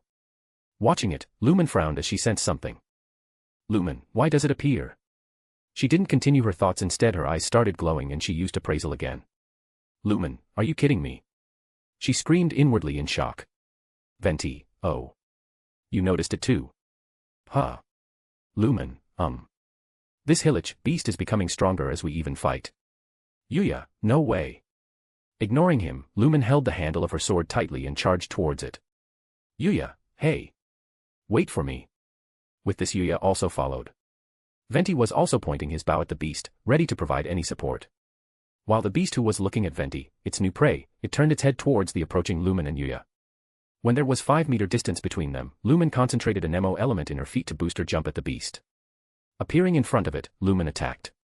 Slash. Cling. But since the Beast was no longer looking down on its prey, it blocked her with its claw. Yuya, who copied Lumen, appeared on the other side of the beast and waved its claymore. Slash. Ding. It was blocked by Beast's other hand. Just when it was about to counter them. Fwoosh. Fwoosh. Fwoosh. Venti released a barrage of arrows at it. Having no intention of taking them head-on again, the beast pushed both Lumen and Yuya away and started dodging the arrows. Boom. Boom. Boom. Small explosions occurred wherever those Anemo-embedded arrows hit. Lumen, whoa. His control over the Anemo element far surpassed mine. I have seen Amber releasing Prio-embedded arrows before. But she need time to gather Prio element first. On the other hand, this bard is releasing Anemo-charged arrows like they are normal arrows. He is more than what meets the eyes. A trace of suspicion rose in Lumen's heart, but she decided not to think about it for now since Venti was on their side right now. Boom. Jumping to the side, the beast dodged another arrow. It then saw Lumen, who was already in its path. Hence, without a second hesitation, it extended its claws towards her. Even when witnessing the coming attack, Lumen didn't retreat as wind currents started to gather around her. Next, she spun in the sky while a tornado appeared on her location and moved towards the beast, catching it off guard. Wail. Whiz. Bang. The tornado hit the beast, but it remained standing on its place, taking all the damage. Fwoosh. Fwoosh. Fwoosh. Fwoosh. Bang. Bang. Bang. This time all the arrows launched by Venti hit the beast, bursting its flesh as the pieces and blood fell on the snow, dyeing it with its colored. Yuya, Orya. Letting out an excited shout, Yuya also attacked, not letting go of this opportunity. Slash. Splurt. A cut appeared on the beast's chest and blood leaked out of it. In other time it was not possible for Yuya's claymore to cut through the beast's skin. However, he used something provided by his system to make it happen. While Lumen and Venti were astonished, a triumphant smile was on Yuya's face. Yuya, my time to shine. Hence, time went by. 5 hours later. Premies finally woke up from meditation. His eyes were no longer dark. They were now bluish-black in color. Premies, never expect that the power in that divine nail not only heal some of my injuries but also provide such a gift. Makoto, am my lord. Snapping out of his thoughts, Premies looked at Makoto, whose face was pale in color. Premies, what happened? Instead of answering, Makoto pointed down. Turning his gaze to where she was pointing, Premies saw a carnage below. The red battlefield with the corpses of 3 people. Eula, Amber and Lumen. *A/N, please throw some power stones. Chapter 411, Volume 5, Chapter 27, Zenith Vision. Equals when Twilight is speaking. Equals when talking through telepathy. Equals when thinking in your mind. Equals when talking with your Pokemon or tamed beast. Equals when describing a certain period of time or again another place. Equals point of view, i.e., POV. // equals and call. Equals system and when talking to it. The entire battlefield was covered in blood and the remains of the dead. First, Amber. An ice spike came out of the ground, penetrated her chest and came out of her back, impaling her. Only a piece of her intestines and her fluid were at the tip of the spike. Second, Eula. She was leaning on an ice block with a hole as big as basketball in her front. One can easily see the other side. On top of that, there was not a single organ inside her body. Finally, Lumen. Her headless body was lying at one side and her head was thrown at other side. Not only that, but the upper part of head was cracked open and only a few remains of the brain matters were left. All of them were missing 2 of 3 limbs. Their bodies were eaten from many parts. There were many blood vessels, organ parts, bones all across the battlefield. Even strong-willed people would have hard time controlling themselves from vomiting after witnessing this. It was truly a gruesome scene. Thud. Stepping on the red ground, Premies ignored everything and made his way towards Lumen. Squish. Even when his foot stepped on those dismembered parts, he kept on going before stopping near Lumen's head. Crouching down, he picked it up. Most people would turn their head away and show disgust looking at such disfigured face. Still, Premies didn't show any such emotion. He gently stroked her face for a minute or so before closing her half-opened eyes and laid it back on the ground. Next, he put his hands in his jacket pocket and started walking with Makoto following behind in silence. Premies saw many traces of battle in the way. Yet, there was not a single fluctuation in his now bluish-black eyes even after witnessing all of this. Premies, what about Venti and Yuya? Makoto, after the death of 3 of them, Venti got angry and released a huge burst of power from within. Premies, elemental power, Anemo. Makoto, yes. Seeing that the power, the beast got scared because it knew that it was no longer Venti's match and ran. Premies, Venti let it. Makoto, no. He released a barrage of arrows, but since it was somewhat difficult for it to control that huge boost in power, the attacks missed the sensitive spots and only succeeded in injuring the beast. Premies, what about Yuya? Makoto, before he was not the beast match, but once Venti injured it, Yuya also let the rage take over and charged towards it. Later Venti also followed. Premies, that's why they are no longer here. Makoto, They are following the beast so that they can kill it with their own hands. Premies, I see. He said, and the rest of the way went in silence. Before long they reached the foot of the mountain and left the vicinity of Dragon Spine. Premies, if I am not wrong, the beast ran towards the direction of the Mondstadt city, didn't it? Makoto, yes. It should be planning on eating on some humans to recover itself. Premies, the city is in danger then. Makoto, My lord, we must hurry and save them. I am sure that's what Lumen would have wanted from you too. Premies, you're right. A smile appeared on Makoto hearing that. Premies, come, we will reach faster by flying there. Makoto, yes. Responded enthusiastically, Makoto hurried walked to Premies' side. Once she was at his right, his hand moved towards her waist to hold her. Bam. But then in the last moment, Premies changed the direction of his hand and punched the back of Makoto's head. Whoosh. Boom. The force behind the hit threw her in front like some cannonball. She penetrated through several hills on the way before plastering on a boulder face first. After smashing through so many hills, her body was now covered in wounds. With difficulty, Makoto moved her head to the side and saw Premies, who was slowly walking towards her direction. Makoto, my lord. Why? Premies, I must say your acting is really great. However, it was a mistake to use it on me. Makoto, what are you talking about, my lord? I don't understand. Premies, you are now wasting both yours and my time. I know you are not my Makoto. Makoto, since when? Realizing that her camouflage was seen through, the person stopped pretending. Premies, since the moment I opened my eyes, I knew you are someone else. Premies, as one of my members, Makoto now has a special connection with me. Not only that, like me, all of my members are no longer bound with fate, destiny, luck, karma, and so on. But this creature is different. Neither can if I feel the unique connection between us, nor this creature is free from fate and others things.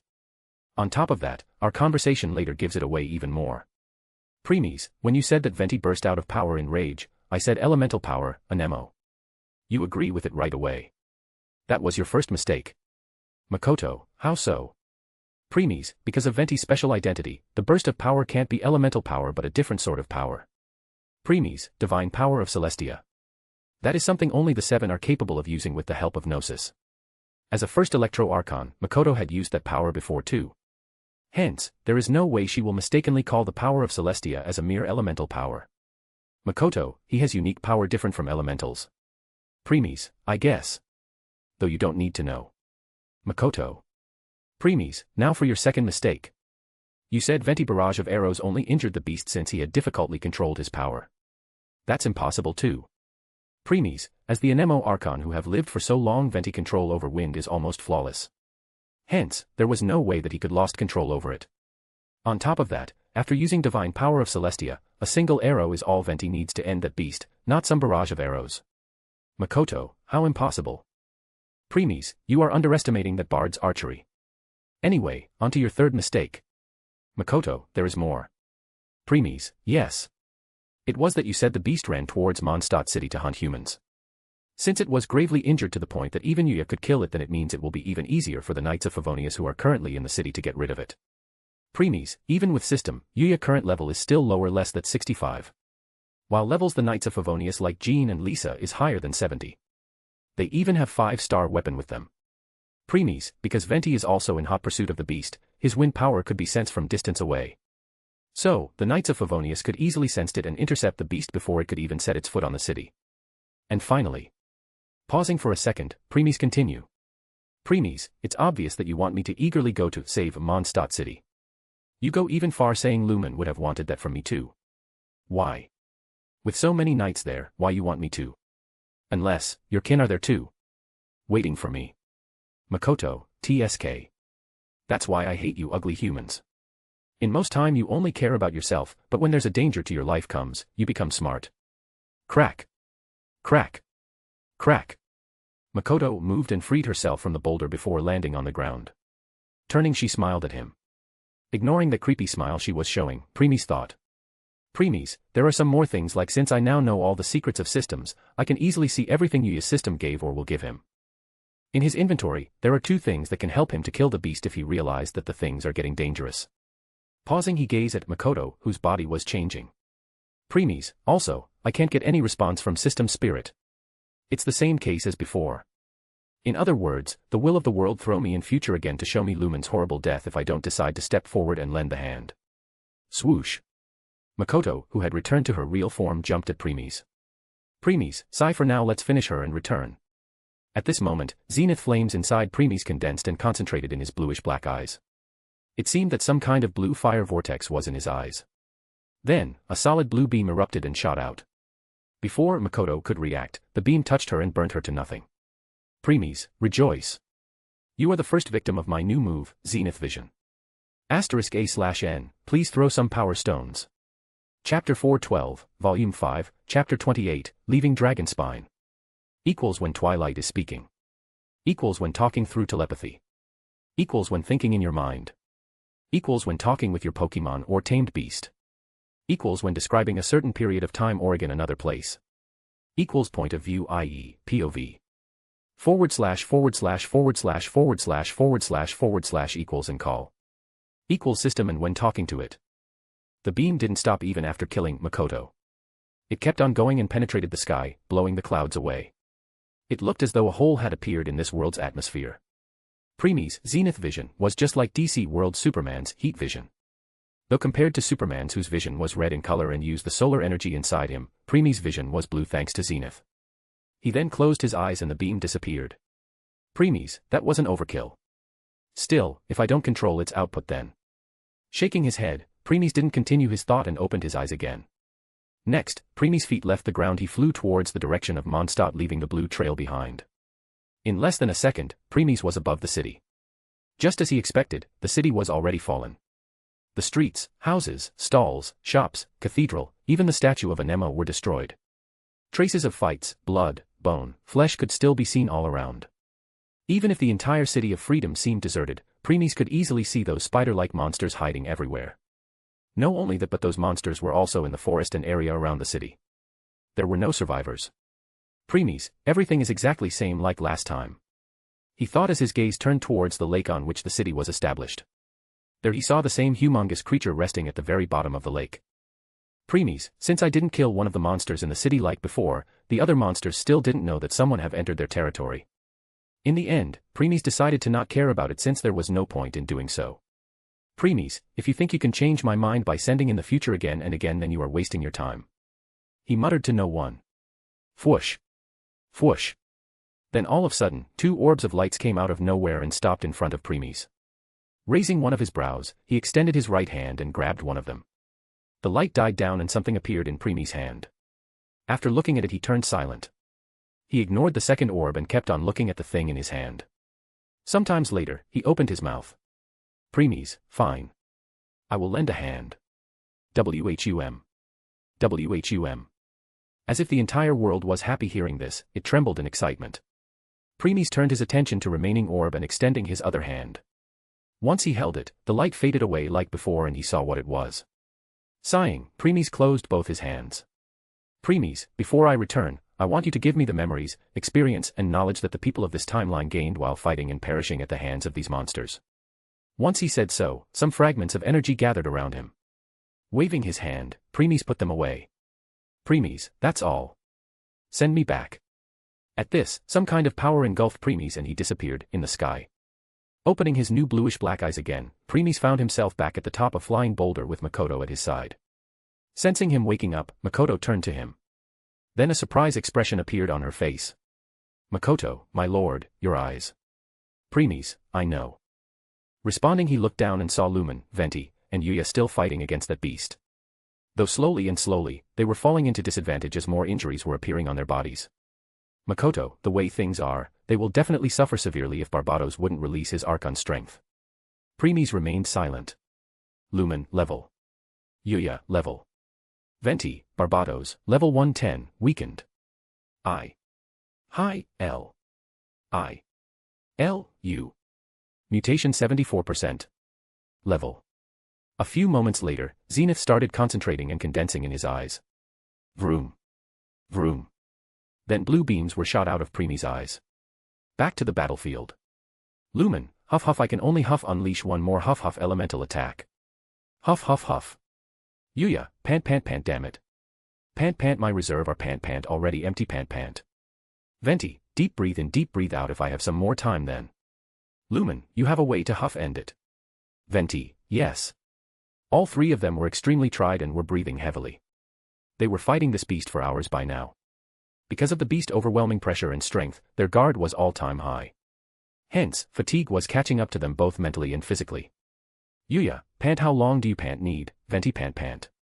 Venti, a minute. A dumbfounded expression appeared on both Lumen and Yuya's face hearing this. Yuya, are you kidding me? Without your support we can't even stop pant that beast for a second. Pant, you are asking us to delay it for a minute. Might as well ask us to kill ourselves. Lumen at the side also nodded. Even if she used everything she had in her arsenal, she would only be able to barely keep the beast at bay for at most 10 seconds. 60 seconds were impossible. Of course, it's possible in case Yuya had something in his sleeve. Which Lumen had no confidence in. Thuck. The beast, who was glaring menacing at them, ready itself to pouching at them again. This made others to be prepared. But then in the next second. Vroom. Boom. Bluish beam out of the sky and hit the beast before it could even react. A huge explosion occurred and the force behind it threw the three away. They hurriedly stabilized themselves and remained low on the ground. Godo. Godo. They were not the only one who got affected, the entire dragon spine started trembling because of the impact. Finally, the bluish beam disappeared, leaving huge hole behind. Gulping, Lumen stood up and slowly walked towards that hole. After reaching its edge, she looked down and was astonished to see that beam and penetrated into the deep part of the dragon spine. She can't see where it ends. One should know that the ice on dragon spine can't be melted with prio element. Hence, it shocked them to the core that a blue light came out of nowhere and accomplished something impossible like this. As Lumen was deep in her thoughts, she heard a voice near her ears. Leave dragon spine. There is nothing for you to do here anymore. Of course, Lumen recognized Preemie's voice in an instant. She then started looking around but failed to find him. Lumen, where are you, Mr. Ersta? She asked while trying to find his location. Though Preemie's didn't appear, only his voice resounded in her ears again. Preemie's, I will meet you later. For now, leave. Eula and Amber are at the foot of the mountain and are injured. They need treatment. So, you should hurry. As for what happened to them, you can just ask them. Hearing that Eula and Amber need help, Lumen didn't ask anything else and nodded. Turning back at the approaching Yuya and Venti, she spoke in serious tone. Lumen, let's leave. Yuya, huh? Why? Instead of answering, she curled the corner of her lips and replied. Lumen, you will know, in the sky. Chuckling, Preemies looked at the retreating figure of Lumen. Preemies, girl, you are now even copying me. A minute later, his smile faded as he kept on looking at her. Ever since Preemies returned, his eyes never left Lumen. Only when they met up with Eula and Amber did Preemies lowered his head and opened his right hand. There was flower inside. The flower only had 2 petals. One of the petals was half destroyed while the other one had blood on it. This was the same flower which Lumen pinned at the right side of her head. The reason why this flower made Preemies changed his decision to help was because in the past during their travel, this flower got partially destroyed while fighting one of the monsters. That time Preemies fixed it knowing how much important it was to Lumen even though she didn't have the past memories. But from that day onwards, Lumen took an extreme care for it. As if it was her most precious thing. Except Preemies and herself, she didn't let anyone else touch it either. In case someone tried, then she got very angry. Preemies had witnessed it many times before. Since they were exploring Mondstadt, it obvious that they will come across other people or adventurers. Many got attracted to such beautiful flower which they had never seen or read about it before. Hence, they asked to take a look but were bluntly refused by Lumen. Some people were even willing to pay millions or billions more to have that flower in their collection. This on the contrary angered Lumen even more. Sighing, Preemies put the flower away. The reason why Preemies didn't care much about what happened to the future Lumen was because he didn't exist in that timeline. As said before, as a unique existence, Preemies existed neither in past nor in future. Not even in the parallel worlds. Hence, he had no contact with future Lumen since he didn't exist there in the first place. The will of world was trying to show him what would happen to this world in case he didn't appear. Makoto, my lord, what was that? Snapping preemies out of his thoughts, Makoto asked. This was the first time she had seen preemies use that move. Remembering it, she felt a chill down her spine. Preemies, Zenith Vision. Makoto, huh? Zenith Vision. He didn't bother explaining and opened his left hand this time. This was another thing that Will of World gave him. Wah. Makoto, my lord. How do you have th? Preemies, you don't need to know. Cutting her off, Preemies asked the system spirit. Preemies, is there a mission of this in the system database? T there is. B but I never thought Lord will complete it already. After all, this mission can't be complete unless Lord T traveled throughout all 7 nations. Preemies, doesn't matter. It's complete now. Submit it. Use the rewards however you like. Really? Preemies, yes. The reward will definitely heal a lot of your injuries, isn't it? Of course. Thank you, my lord. Nodding, Preemies put the thing away. Preemies, time to leave the dragon spine and continue with the plot. Saying this, Preemies let go of his power that was holding the broken boulders, pillars, and other stuff in the sky. Lumen, Eula, Amber, Venti, and Yuya, who had left the vicinity of the dragon spine, heard some sound and turned back. Next, in front of their astonished eyes, boulders, rocks, rubble fell on the dragon spine. Whoosh. Whoosh. Whoosh. Bang. Bang. Bang. Like this, their so-called journey in dragon spine came to an end. *A/N, please throw some power stones. Chapter 413, Volume 5, Chapter 29, Returning to Mondstadt. Equals when Twilight is speaking. Equals when talking through telepathy. Equals when thinking in your mind. Equals when talking with your Pokemon or tamed beast. Equals when describing a certain period of time or in another place. Equals point of view, i.e., POV. // equals and call. Equals system and when talking to it. A week later. Lumen, Eula, Amber, Venti, and Yuya successfully returned to Mondstadt. Since everyone were injured, they took time to rest on the way. That's why it took them some days. At first, Lumen thought of using teleportation point after witnessing everyone's conditions. Thinking they will get treatment fast in city. Though her hope came dashing when she tried it and realized she can't do so. Yes, you heard it right. For some reason, teleportation points were not responding her. Let alone others, even she can't teleport herself. She also noticed Yuya trying to do the same but results didn't change. So, they could only complete rest of the distance on foot. By the way, Eula and Amber told Lumen that they met Preemies and Makoto but got separated while tailing the hilly churl. Hence, they were worried that they were still on the dragon spine. Still, Lumen calmed them down, saying she had already received his message. According to her, 5 or so minutes after separating from Eula and Amber, Preemies remembered something and left dragon spine. Since he was going different way, he didn't meet up with Lumen, Venti, and Yuya. This relaxed them. Though they didn't know that Lumen was just making things up so that they would let go of the topic. Because she was certain that Preemies was the responsible for the blue beam that vaporized that hilly churl and made a deep hole in the mountain. Why? The reason, namely, Lumen had witnessed Preemies' strength before. Hence, making a hole in dragon spine was piece of cake for him. Secondly, she received his voice transmission right after that beam disappeared. In other words, all that time Preemies was still on the dragon spine and was watching their fight. But when he saw that they were at their limit, he made his move. Anyway, Lumen kept quiet about it since she had a feeling that Preemies didn't want them to know about it. Throughout the way, they had conversation about that blue light. But later it turned that usual hilly churl. Eula told them that during her years as knight, she had never faced or heard of such hilly churl before. After all, hilly churl were one of the weakest monsters of Teyvat. For such a weak monster to push them to the corner was truly shocking the extreme. Hence, they started speculating whether it was a new species of hilly churl that was lying dormant till now. If it was, then they must notify this news to the acting grandmaster so that she can decide the next course of action, Mondstadt City. Seeing Eula and Amber, the knights at the entrance did a salute before letting them go inside. Because of the healing portion that Lumen and Yuya provided them, most of their injuries were healed. Thanks to that, knights didn't notice anything out of ordinary. Arriving, they all directly went towards the direction of headquarters. In case there were more of those hilly churl, then people would be in danger. You guys are back. Go to see you all are fine. Looks like mission went well. Suddenly, they heard a voice and saw someone waiting for them in front of a restaurant. He was a tall tanned man with an eye patch. He was none other than cavalry captain of the Knights of Favonius, Frostwind swordsman, Kia. Yuya, brother, how's you doing? Seeing him, Yuya enthusiastically walked up to Kia and gave him a hug. Although Yuya had lost all the trust of Lumen, Jean, and Lisa after trying to go against Preemies. His so-called brotherhood with Kia still stands. Patting his back, Kia spoke. Kia, I am doing same as always. But why did you leave without telling me? I booked a whole pub so that we brother can drink all night. Yuya, well, something came up. So. Scratching his head in embarrassment, Yuya looked away. He can't just say outright that he planned on impressing and correcting his image in Lumen eyes by doing some heroic deeds. But the appearance of that unusual hilly churl dashed all of his plans. Seeing that Yuya had no intention of explaining, Kia didn't force him. Kia, in any case, you must be tired and hungry after spending time in forest for the last few days.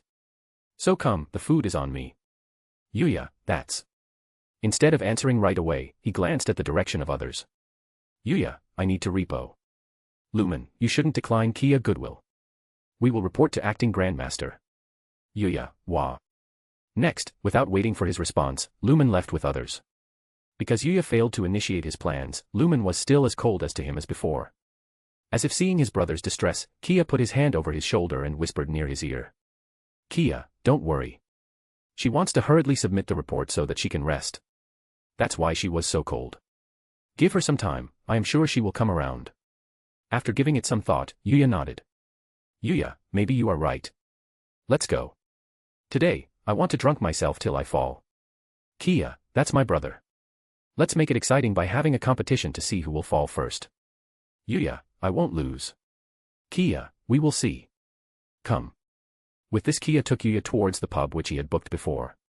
At the front of Knights of Favonius headquarters. Venti, all right, guys. We will separate here. Amber, You are going too. Venti, yeah. I have some matters to deal with. Paimon, hey, you can't go like this. We still need to talk about that crystal in your possession. Coming out of Lumen, Paimon voiced out her thoughts. Lumen, The curse in it is very dangerous. Eula and Amber, curse. Lumen, we will explain later. Nodding their head, they didn't ask further. Venti, you know what? I still don't believe there is such a thing. Are you sure certain? Paimon, we are. Venti, then, why don't you keep it with yourselves? Paimon, we. Venti, yeah. It seemed that you are unaffected from that so-called curse. Saying this, Venti took that red teardrop and presented them in front of Lumen. Hesitating for a second, Lumen extended her hand and grabbed the crystal. Shine. Venti, oh. Suddenly, a faint sound was heard as the crystal slowly changed to a light blue color.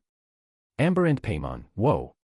Venti, You really do have some wonderful abilities. Lumen, must be because I have from another world. I will ask Mr. Ersta about it when we will meet. Venti, someone like you is definitely going to end up getting written into this bard's poem. Oh, a hero so bright, should he stand in the light. Though stand in the shade, and you'll be met by a blad. Lumen, let's talk about it next time. Maybe after the situation of Storm Terror will be resolved. Venti, hey, you're right. I also don't have the time to compose the melody for you at this moment. Anyway, even if Dvalin is not taken down, his life will still wither away in the breeze. He'll burn himself out in the flames of anger. Eula, is there anything we can do to help? If one of the four winds is really in trouble, we Knights of Favonius will definitely try our best to be of assistance. Amber, I also agree with Eula. After all, it's the knight duty to help others in need. Whether human or dragon. Venti, just those words mean a lot, thanks. I also have my gratitude for purifying this crystal. But I have my own plans for what is to follow. Paimon, what's that? Venti, seeing this tear has brought to mind a friend so dear. Amber, friend. Venti, one must be going. Saying this he ran away to everyone's surprise. Paimon, hey. Where are you going? Venti, to the symbol of Mondstadt's hero. Bye. He took his leave as Paimon kept on rubbing her little head in confusion. Paimon, symbol of Mondstadt's hero. Eula, it's that massive oak tree at Windrise. There is also a statue of the seven underneath it. Amber, I have heard about it before. It is believed that tree has grown after Mondstadt hero Vanessa ascended to Celestia around 1,000 years ago. While they were talking among themselves, Lumen gaze was still at the direction where Venti disappeared to. She narrowed her eyes as she thought about something. Lumen, he is one who gave me power to fight against Storm Terror. Not only that, the strength he showed against that unusual hilly churl was not a thing that a mere bard is capable of. I have also asked Amber and Eula about him in the past days, but they also said they didn't know that Venti was that powerful. They had only seen him in a pub or singing in front of the statue. She put one of her hands on her chin and thought even deeper. Lumen, I have a feeling that even Jean, Lisa, and Kia don't know about it. He is someone who can lend a hand against one of the four winds. He called Storm Terror by its real name that not many know nowadays. He even called him a friend. His control over his Anemo element is almost flawless. As if Anemo is one with him. He even knows that Storm Terror will die even if we don't do anything. He even has the way to help it. With all this, I come to one conclusion that Venti must be one of the seven. Anemo Archon, Barbatos. With this, they all entered the headquarters, outskirts of Dragon Spine. Two people could be seen looking at the Devastated Ice Mountain from some distance. One of them was a boy with pale skin and pale blonde hair, pulled back into a half ponytail with braids and reaching his shoulders. He had softer turquoise eyes and a golden star-shaped marking on his throat. The other person was a girl who tied her green hair into a low ponytail and was wearing a dark brown-rimmed glasses. Boy, I was thinking of investigating Dragon Spine, thinking it could help me in research, but just what happened here in the course of a week? Said the boy while pondering about it. Girl, should we ask around? Maybe people living or night stationed near noticed something. Asked the girl slowly. Boy, I agree with that. Still, I want to walk around the Dragon Spine and check myself. Girl, then we need to find the way to enter. It seems that all the precious paths were either got destroyed or blocked because of Mountain's current condition. Boy, let's do that. Girl, it will take a lot of time. After all, even if we find one, we still don't know if there are any monsters there. Not only that, what if that path will also come to an end after we covered some distance? Boy, don't worry about it. I have inspected some parts of Dragon Spine before. In an hour or two, I have confidence to find a save route. Just when the girl was about to nod, an unfamiliar voice interrupted them from behind. Sorry, but let alone an hour, you don't even a minute to waste now. Turning, they saw a black-haired man with bluish-black eyes and a purple-haired woman with parasol in her hand. Premies, hello, captain of the investigation team of the Knights of Favonius as well as the chief alchemist, Albedo. After addressing the boy whose was named Albedo, Premies turned to the girl. Premies, and the one who served as an assistant for Albedo, the head alchemist of the Knights of Favonius, Sucrose. *A/N, please throw some power stones. Chapter 414, Volume 5, Chapter 30, Posting Requests. Equals when Twilight is speaking. Equals when talking through telepathy. Equals when thinking in your mind. Equals when talking with your Pokemon or tamed beast. Equals when describing a certain period of time or again another place. Equals point of view, i.e., POV. // equals and call. Equals system and when talking to it. Albedo, since you know us, why don't you introduce yourself too? Premies, just call me Hershers. The blonde-haired boy raised one of his brows at this. Albedo, never heard of some unique name before. Premies, it would be more surprising if you do. Albedo, So, how may I help you? Premies, instead of helping me, it's more like you are going to help yourself and Mondstadt from predicament. At this, he frowned. Sucrose, Mondstadt, is in danger. How is this possible? When we left, 3 days ago, the only problem was of Storm Terror's rampage. The minty green-haired girl spoke. Then she hurriedly looked down when Premies turned his attention at her. She was not that good with strangers.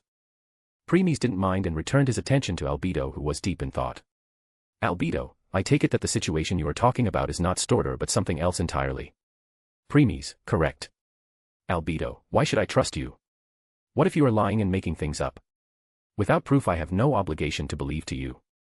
Premies, proof you said. Huh. Next, Premies pulled out one of his hands from his jacket pocket. As Albedo raised his guard thinking Premies was about to do something, he saw 2 pieces of light in his hand. Those pieces would something fade and sometime appeared. Albedo, what is this? Seeing something new, Albedo's alchemy mind started working. Premies, why only evidence? Let you help you experience it yourselves. Fwoosh. Fwoosh. Once he said that, those pieces of light shot towards Albedo and Sucrose's direction. Before either of them could react, they entered their forehead. All their movements stopped and they fell into daze. Makoto, what were those lights, my lord? Noticing their condition, Makoto whispered near his ears. Instead of answering, Premies shot another light. This time it entered Makoto's temple. Fwoosh. Then she also fell in a trance like the other two. I thought Lord had no intention of doing anything for this world. Premies, I change my mind. Is that because of that destroyed flower? Premies didn't answer and remained silent. A few minutes later, Makoto came back to herself. Though, in the next second, her expressions turned grave. Makoto, to think that is this world's. Thud. Before she could continue, Albedo fell on 4. His face was pale and was breathing rapidly. After catching his breath, he looked at Premies. Albedo, what was that? Everything seemed so real. Premies, your future, or should I say your end. Hearing this, Albedo looked down again and started remembering what he just witnessed or experienced. Premies, do you still want me to show you proof? Albedo, no. Saying, he put some strength in his legs and stood up. Still, he was no longer as calm as he was most of the time. Albedo, so, that's why I mean Mondstadt need my help. To fight against those creatures. Premies, I hope you know the reason why I gave you the memories and experience of your future self before his demise. Crossing his arms in front of his chest, Albedo put one hand on his chin and concluded. Albedo, Before dying, my future self did a lot of study on these creatures. Everything he discovered is in my head now. Using that knowledge and the time we have left, I may be able to make some things that can help us cope against those creatures. But, I don't that's enough. Pausing here, he raised his head and looked at Premies before asking. Albedo, I won't ask who are you exactly because I have a feeling you won't answer. So, let me ask this. How much are Mondstadt chances of surviving this ordeal? Closing his eyes, Premies gave it some thought before opening them. Premies, if before Mondstadt chances of survival were 0, then now with your newfound knowledge and help, it barely reaches 2%. The chief alchemist brows knitted at that. Albedo, I thought it will at least be 10%. Never expected to be still this low. Premies, even if there are not many knights in Mondstadt, you won't be able to arm all of them in time. Not only that, knights need to kept on fighting for hours without stop. Albedo, and as they got tired, they will fall one by one. In other words, we will just be delaying the inevitable. As if realizing something, Albedo opened his mouth. Albedo, since you came to me and gave me those memories, this means you have some way we can win, don't you? Premies, I won't deny that. Albedo, what is it? Shaking his head, Premies replied. Premies, your work is only this. The rest belongs to others. Albedo, so, there are more people. Huh. That's good to hear. Premies, you will all meet them in future. For now, you should focus on only one thing. Albedo, I understand. Still, I will need many materials for my experiment. Premies, just post those requests to the guild and leave these matters to adventurers. Albedo, not a bad idea, but it's not that simple. I need a lot of materials. Every request and reward given to adventurers require money. I won't be able to gather that much more even if I empty myself. Premies, why are worrying about it? The Knights of Favonius will be the one paying for it since it's not just your problem but the entire Mondstadt survival is at stake. Albedo, that's true. But I also want to help. Won't he be helping enough by this creation? Premies, suit yourselves. Said Premies as he didn't bother trying to change Albedo's mind. It's his money, he can do whatever he wanted with it. Albedo, by the way, have other also got the memories of their future self? Premies, no. Now is not the time. Let them solve Storm Terror problem first. Albedo, I understand. Though, I think it will be better if they learn about it sooner than later. Premies, I think otherwise though. Albedo, oh. As he looked at Premies in confusion, a force hit Albedo from behind and threw him away. Sucrose, no. Boom. Whiz. Suddenly Sucrose let out a terrifying wail before elemental power burst out of her, hitting Albedo since he was the closest to her. Roll. He rolled on the ground for a second before stabilizing himself. In the next second, his eyes widened as he saw his assistant kneeling on the ground while hugging her shaking body. Tears were streaming down from her cheeks non-stop. While he was still shocked at this, Premies' words resounded. Premies, that's why I didn't make others recover the memories of their past self yet. Not everyone is as strong as you who can somehow collect it themselves. For most people, witnessing and experiencing their death break them. Saying this, Premies slowly approached Sucrose. The elemental power around her didn't do anything to him. Once in front, he crouched down and started patting her head and caressing her dog ears. She shivered a little at his touch, but slowly she started to calm as wind around her started to die down. Finally, she raised her head and looked at Premies for a second before darkness swallowed her and she fell unconscious. Thud. Standing up, Premies looked at the dog girl on the ground before turning to Albedo who had made his way to him. Premies, as for why I made her recover her memories. Albedo, because we are pressing for time. Premies, As a head alchemist she can help in other things. The blonde-haired nodded his head and Premies glanced at Makoto who took out a piece of paper and a pencil before walking over. Premies, tell me the list of the materials you need. I will submit it to the guild after returning. At this, Albedo started telling them the things he needed for his experiments. Many of them were common and many of them were rare. Some of them could only be acquired by venturing into dangerous places where only gold or platinum level adventurers could survive. Means only those who had completed their 4th and 5th ascension. Still, Makoto kept on writing everything without pauses. A few minutes later. Albedo, that's all for now. You have filled over 20 pages for materials. Yet, you still saying that's all for now. Why don't you just ask for Archon's treasury? Along with system, Makoto's lips were also twitching at the amount Albedo was asking. Makoto, I won't be surprised if the entire Knights of Favonius will turn broke after giving the reward money to the adventurers for completing the quests. Taking the notes from Makoto, Premies spoke. Premies, I will deliver it to guild. You better make your return to Mondstadt as fast as possible so that you can start. Albedo, okay. Next, Premies turned and a gust of wind passed by. When Albedo opened his eyes again, Premies and Makoto were no longer there. Noticing this, Albedo curiosity re-emerged as he wondered how Premies did that. But then he shook his head and decided to not think about it for now since he had more pressing matters to attend to. Albedo, let's just hope we will be prepared this time, City of Freedom, Mondstadt. Leaving Albedo and Sucrose, Premies, and Makoto returned to the Mondstadt. He didn't bother hiding himself and directly entered the city from the gate, completely ignoring the disdainful gaze that the knights there giving him. Makoto narrowed her eyes at this but remained silent. Once inside, even more such gazes were pointing at him. Some were of disgust, some were of disdain, some were of scorn, some were even of contempt. Every local and guards had same look on their face. Even children were looking at him from distance while their mothers or parents were telling them to stay away from Premies like he was some kind of plague. This made Makoto frown. Makoto, why are they behaving like this? I don't remember Lord doing anything bad to them. Stopping giving such eyes to Lord or I will gouge them out. Puny humans. While Makoto was only thinking in her mind, System's spirit was more furious. Premies, on the other hand, remained calm and disregarded these people as if they were some heirs. Like he gave a damn about what these mortals think about him. Ascending the stairs, he reached the plaza where Fountain was before moving his head to the side. There he saw the guild stall and walked there. Catherine of course noticed Premies. At first, the same cold gaze flashed in her eyes like other residents. But then when she gave a deep look to him, her movements stopped. In the next second, it was as if all the color drained from her face and her body started trembling. A deep fear and dread gripped her heart, which should be basically impossible. She lowered her eyes, trying not to meet Premies' gaze. Of course, this didn't escape Premies as he raised one of his brows. Premies, It seems you know me. Catherine, why, yes, I do. Your Excellency, TT the CC Crimson Moon.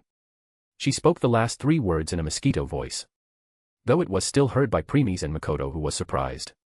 Makoto, I thought only the people of Inazuma knew about Lord's identity. Premies, since you and your sisters stationed in other nations are android. You must have a way to share information with each other. Catherine, Premies, did you tell anyone else about my identity? Catherine, I mean. WWE don't dare. Premies, I see. He then took out the pages and gave it to her. Premies, post this request on your guild board and mark them as urgent. Knights of Favonius will be the one responsible for the reward. Catherine, you understand. Premies gave her one more glance as she took the papers in her trembling hands before leaving. He knew if he stayed any more, this little android might just cry or self-destruct. Only when Premies disappeared from her sight, Catherine let go of her breath and stumped back on her seat. To her it was as if death spared her. She then took a few more minutes to calm herself and muttered under her breath. Catherine, I don't know what enmity you have against your excellency, Yuya, but your actions will most probably be the death of all of us. *A/N, please throw some power stones. Chapter 415, Volume 5, Chapter 31, Storm Terrorai. Equals when Twilight is speaking. Equals when talking through telepathy. Equals when thinking in your mind. Equals when talking with your Pokemon or tamed beast. Equals when describing a certain period of time or in another place. Equals point of view, i.e., POV. // equals and call. Equals system and when talking to it. Headquarters of Knights of Favonius. The atmosphere in the room was very tense at this moment. When Lumen, Eula, and Amber entered the Grandmaster room, seeing them, Jean was of course happy and was about to tell them to rest, saying they can submit their report tomorrow. But then she noticed the seriousness in the eyes. So, she had no choice but to swallow her words. Amber then started giving the detailed report about their mission, with Eula adding some points in between. When they stopped, Lumen stepped forward and continued. With each passing second, the expression on Jean's face kept on changing until they turned ugly by the time Lumen was done. The room turned silent. No one opened their mouth. Only the sound of their breathing could be heard. Looking at Lumen, Jean asked. Jean, are you sure that that unusual hilly churl is dead? Lumen, I am. She nodded confidently. With her blind trust in Premies, she was certain that beast won't survive since he had his move. Hearing this confirmation, Jean inwardly gave a sigh of relief. Jean, I am assured then. Still, if that hilly churl was the only different, then it's good, but if there are more, then Mondstadt is in the grave danger. Amber, yes. Even when me and Eula joined, we barely able to keep it at bay. Eula, in others' words, a team of captains is required to subjugate even single one of them. But even then, it won't be without risks. Jean, Anyway, you all have returned from such an arduous journey. So, take a rest for today. Lumen, what action will you take? Jean, for now, I will send my orders that in case knights encounter an hilly churl who is behaving oddly compared their normal behavior, then they should retreat right away and not to confront it. They also must notify this to the headquarters as soon as possible so that we can take the right action. Paimon, what about those people who go to the forest to gather their required materials for the day? Jean, we need to restrict that too. The people going outside should be decreased, and they also must have a knight accompanying them. Eula, people won't be happy about it. Amber, they definitely won't. But public security is our first priority as knights. Jean, I agree with that too. Alright, you are all dismissed. I also need to talk with Lisa about it to see if she has something that can help us in any way. All four of them nodded before leaving the room one by one, closing the door behind. Once they were gone, Jean let out a deep sigh and walked to the table at the side to prepare some coffee for herself. Jean, sigh, it will be another tireless night. After separating from Eula and Amber, Lumen and Paimon returned to the hotel. When they passed by the reception, they didn't notice how the receptionist was looking at her with pity in her eyes. Soon, they reached in front of your room and opened the door. Click. Lumen. Paimon. In the next second, they stopped right at their tracks. There they saw the person sitting on the chair near the window while taking a sip of his tea like always. Ting. He then put the cup on the round table in front before moving his head towards their direction. Premies, welcome back. Those words snapped them out of their thoughts as a beautiful smile appeared on their faces. Lumen, Mr. Ersta. Paimon, Mr. Hirschers. Saying, they lunged at him without worrying about anything else. As if Premies knew this would be their reaction, he moved his body a little before opening his arms and catching him. Thud. Thud. His expressions turned a little gently as he patted the two girls who were burying their head in his chest. On the other hand, Makoto, who was standing behind Premies, were completely ignored by the traveler and her guide. Premies was the only thing that was in their eyes. Still, Makoto didn't mind. On the contrary, she was surprised since this was the first time she had seen Premies showing such kind expression. Most of the time, he was calm, collected, cold and indifferent even to her. Sighing inwardly, Makoto shook her head and tried to suppress the growing jealousy in her heart. After all, as Premies' member, she had a deeper connection with him than Lumen. Yet, Premies remained apathetic to her. This really didn't sit well for her. Like this, the rest of the night went by, morning. Premies, who was laying on the bed with opened eyes, was deep in thoughts. Even though he promised the will of the world that he would lend a hand, it didn't mean he will just become their babysitter and solve all the problems himself. He will only make his move if there was a danger or situation that the people can't resolve on their own. Lowering his head, he saw Lumen and Paimon, who were sleeping while hugging him tightly. Makoto, my lord, your morning tea is ready, she said before pouring it into a new cup. Nodding, Premies gently broke free from the two girls' hold, stood up and returned to the chair. No one spoke anything else. The silence returned to the room with only the snoring sound of two people. Premies, with the help of Albedo and Sucrose, the chances of Mondstadt survival have increased to 3%. Though it's still far from enough. Even more people need to join in order to win. Good thing that I know who will play a major role in this. Sometimes later, Lumen woke up. Seeing Premies first thing in the morning really made her happy as she hurriedly prepared one of her favorite dishes for him. Paimon had water in her mouth while Makoto was also impressed at Lumen's cooking skills. After they were done with breakfast, Lumen asked Premies about that hilly churl. Instead of answering it, he told her to focus on Storm Terror issue for now and we'll talk about it after that. Even though she was disappointed, Lumen didn't press onwards and decided to accept it. She then asked whether Premies will lend a hand in Storm Terror case, which he declined, saying Lumen can handle it on her own. Nodding, Lumen knew it was time to talk with Venti about it. But before leaving, she posed one more question. Lumen, Mr. Ersta, there is one more thing I want to confirm. Premies, you want to ask whether Venti is an MO Archon or not, isn't it? Paimon, what? It's impossible. That tone-deaf bard can't be one of the 7. Ignoring Paimon, Lumen nodded serious at that. Premies, he is. Hearing this confirmation, Lumen hurriedly left while dragging the stunned Paimon. From the window, he can see them hurriedly making their way outside of the city. Makoto, is it really okay to let them know about it, my lord? Premies, soon or later they will find about it anyway. So, it doesn't matter. Makoto, okay.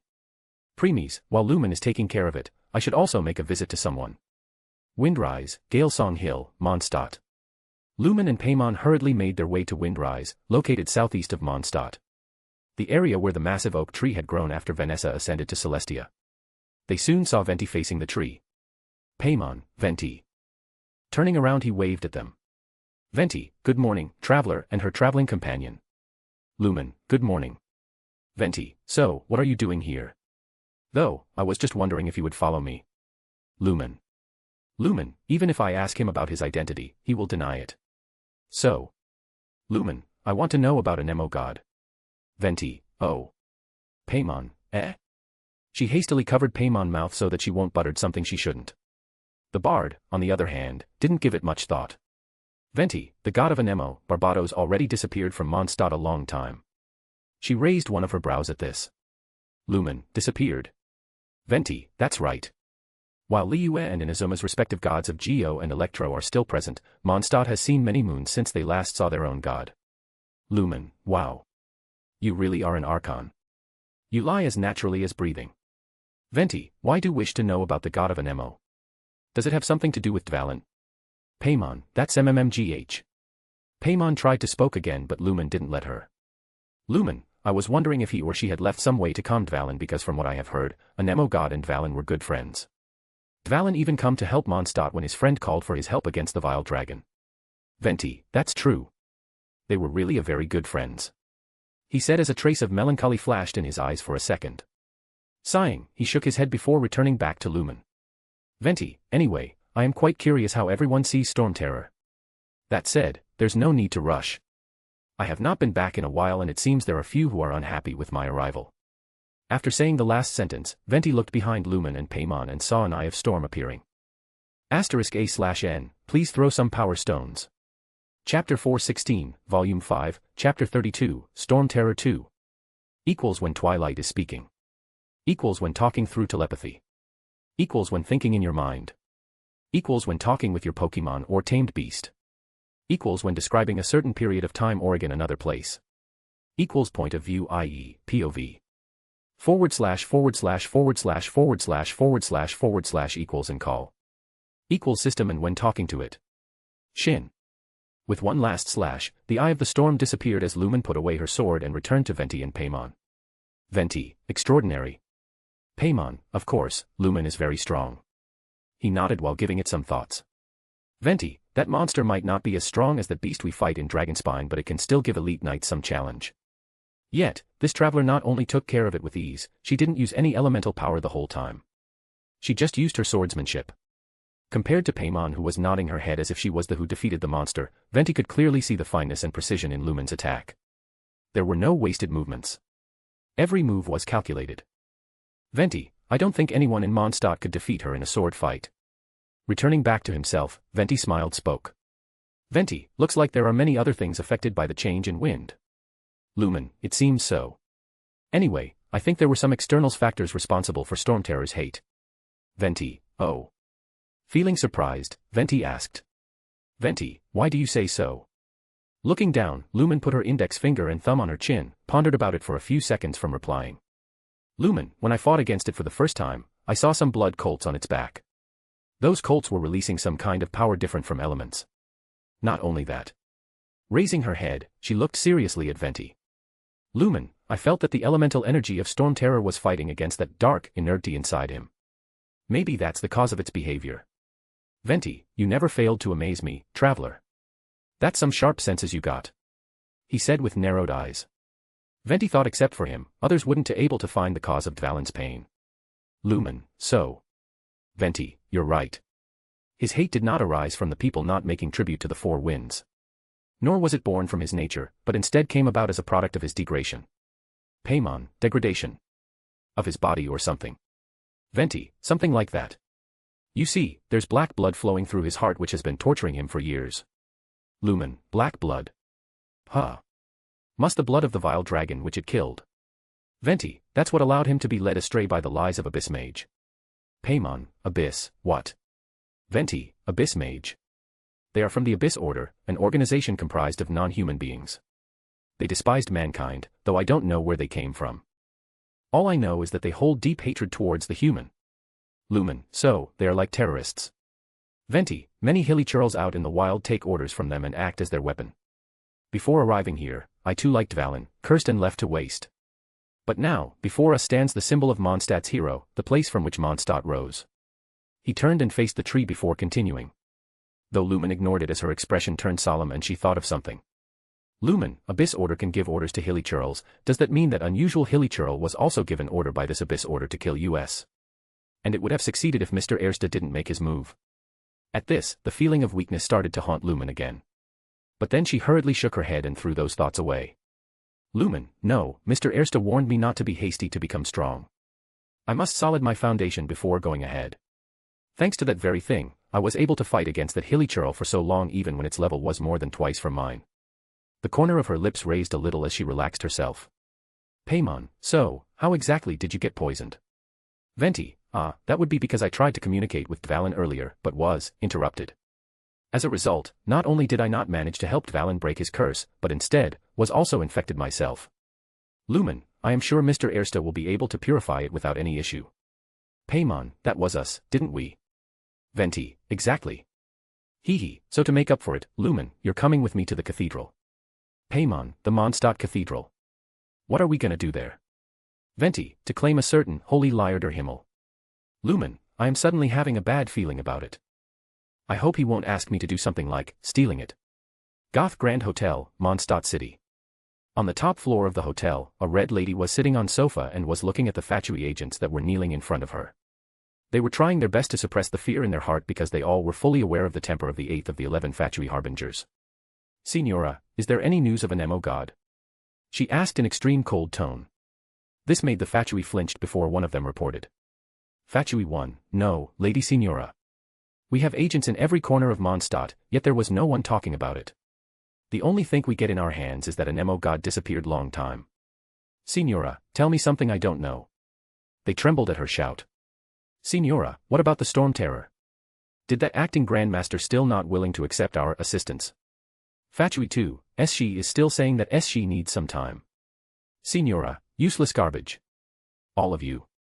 No one dared to spoke for some time and let Signora vent her anger. When she claimed down for a bit, one of them spoke again. Fatui 3, Lady Signora, it seems that there is this thing called Holy Liar der Himmel. The liar which Aonemo god seemed to have used in order to contact SS Storm Terror. Fatui 4, if there is a chance to stop the dragon without killing him is by using that liar. So, we think someone might try that method. Signora, humph. Why didn't you tell me about it before? Fatui 3, that's. Signora, where is it? Fatui 4, the CC Cathedral. Signora, then what are you waiting here for? Take it away and hide it in our hideout before anyone else get their hands on it. All Fatui, why yes, my lady. Without this all of them hurriedly left the room as if they were pardoned. Snorting coldly, Signora stood up and walked to the window before looking down on the city. Signora, if not for the politics I would have burned his place to the ground before getting rid of that dragon.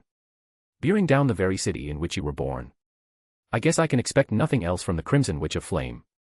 Hearing this unfamiliar voice, Signora abruptly turned her and saw a man with dark hair and bluish-black eyes sitting on her sofa. Signora, not only you entered someone's room without their permission but you also sat on their seat, so uncivilized. Truly a behavior of a bottom feeder. Preemies, in my eyes you are not someone I need to show respect to. So, it doesn't matter what I do. Signora, what did you say? Filthy rat. The anger she had been suppressing till now came running as Signora charged towards Preemies. Her speed far surpassed something a vision holder could do. Even after seeing her coming, Preemies didn't say anything or made any move. Though, just when she was about to touch him, a hand came out of nowhere and slapped Signora on the face before she could even react. Slap. The force behind the attack threw the red lady back as she rolled on the ground before hitting the wall under the window from where she was looking. If all the people under Tsaritsa are like you, then it's truly disappointed to see how low Snezhnaya had truly fallen. The Crimson Witch who raised her body in fury to glare at the person who dared to hit her. But, in the next instant all of her rage disappeared as shock appeared on her face. Signora, I am possible. What is mighty Shogun doing here in low city like Mondstadt? Premies, as my maid, it's her duty to stay by my side no matter where I go. Instead of Makoto, Premies was the one to answer her. The Red Lady of course didn't believe Premies. She looked at Makoto and was astonished seeing how Makoto was not denying Premies' claim. On the contrary, she stood in front of Premies like a guard. After calming herself, Signora started laughing and looked down at Makoto. Signora, ha ha ha ha ha. To think Archon has fallen to a mere slave. Pathetic. How truly pathetic. Ha ha ha ha ha ha ha ha ha ha ha ha ha. While she was laughing hysterically, Premies and Makoto just gave her a blank look as if looking at a clown. Hence, they let her enjoying a few moments of happiness. A minute or so later, Premies moved his head and looked at the wall. But in truth, his gaze penetrated all the obstacles and showed him what the situation outside. Premies, Now that Venti way of asking politely have failed, they will infiltrate the cathedral to steal the lyre. I am sure Lumen won't be happy about fulfilling the role of thief. Premies, we don't have much time to waste here. Put her in her place. Makoto, Nodding, Makoto walked towards Signora who noticed this and stopped her laughter. Her expression also turned serious. Even though she looked down on Makoto just now, she knew Electro Archon was very strong. And she was not her match even if she used her full power. Signora, I am a Snezhnayan diplomat. I already forgive you when you lay your hands on me once. But if you strike me, I swear I will make sure. Premies, noisy. Swoosh. Slap.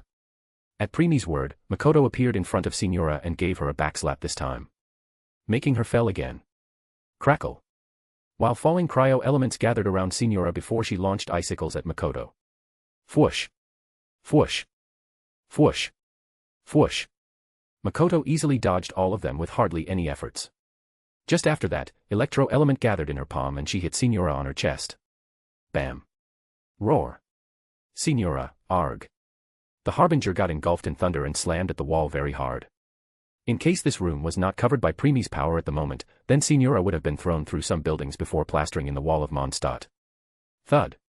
She fell on the ground without any strength to get up again. The battle was over. Just one move of Makoto was enough to defeat the Crimson Witch of Flame and left her in near-death state. In reality, if not because Premies wanted Signora alive, then Makoto would have easily killed her in that one move. It's been 100 years since the Archon War came to an end and people forget the strength of the gods. They even gained confidence thinking they can defeat them. But now, Makoto had shown what a true strength of Archon really is. Not something people can reach just like that. Standing up from his seat, Premies made his way towards Signora. Once reaching her, he crouched down, grabbed her hair and pulled them up, making Signora raise her head. The Red Lady grunted in pain before opening her eyes. Premies, now then, shall we have a civilized talk? *A/N, please throw some power stones. Chapter 417, Volume 5, Chapter 33, Storm Terror 3. Equals when Twilight is speaking. Equals when talking through telepathy. Equals when thinking in your mind. Equals when talking with your Pokemon or tamed beast. Equals when describing a certain period of time or again another place. Equals point of view, i.e., POV. // equals and call. Equals system and when talking to it. Outside of the cathedral. Venti was sitting patiently on the railing while looking at the statue of the Seven in front. Venti, the winds are changing. They are becoming more ominous. Why am I having a feeling that a greater danger in making its way to Mondstadt? Sighing, he shook his head and put those thoughts away for now. Venti, I really hope that I am being paranoid here. Lumen, Venti. Suddenly he heard Lumen shout, which snapped him out of his thoughts, and he turned to see both her and Paimon hastily exiting the cathedral. Paimon, we're busted. Run. Venti, what? Follow me. Getting surprised for a second, Venti jumped off and flew away using the power of an MO. Venti, use your wind glider. I will use my power to keep you right behind me. Lumen, Paimon. Paimon, okay. She then hurriedly turned into light and disappeared inside Lumen, who on the other hand used her glider and followed Venti.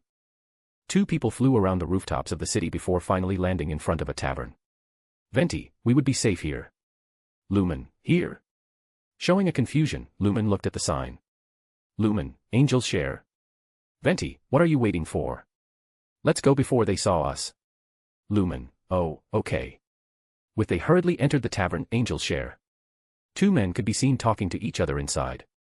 The one who seemed to be bartender had brown hair, both a mustache and a beard. He had amber eyes, a necklace with a golden amulet, also a brown belt with pockets. He also wore brown gloves. The other who was standing on the opposite was a tall man in his early mid-20s. He had red eyes and hair, which was tied into a low ponytail. He wore a suit with a fur-lined jacket, black and red gloves, and had his vision attached at his waist. Bartender, Master Dialek, our business has plummeted ever since the attack of Storm Terror. Red-haired, Dialek. Give me reports of all the things which we still have in stock, Charles. I will see what to do next. Charles, right away. Ring. At this time, the door opened and Venti and Lumen entered. When Dialek turned to look at them, Venti stepped forward. Venti, hi, we'd like a seat at your, least conspicuous table. Dialek, the second floor has few customers at the moment. That would be less conspicuous there. Venti, thank you. Just when Venti and Lumen were about to leave, Dialek asked again. Dialek, but aren't you a bard? Why not sit front and center? Venti, ha, let's save the paid performance for next time. We will be heading up now, see you in a bit.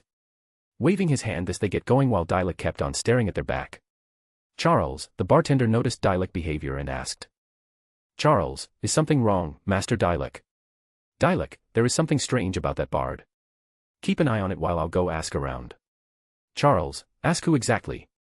Dialek, the protectors of Mondstadt. Click. With that he left the tavern while Venti, Lumen and Paimon, who came out, took their seats upstairs. As Venti gave a sigh of relief, Lumen who was looking down from the ledge of the first floor narrowed her eyes. Lumen, that man is suspicious of us. There is a possibility that he has gone to call the guards. I must keep my guard up in case we need to run again. Venti, so, what exactly happened? Lumen, everything was going smoothly but when we were about to grab it, a lady in purple took and it disappeared. Lumen, if I only have 1 second, I would definitely have found the traces of where she ran off to. 2 bad nights came at that moment.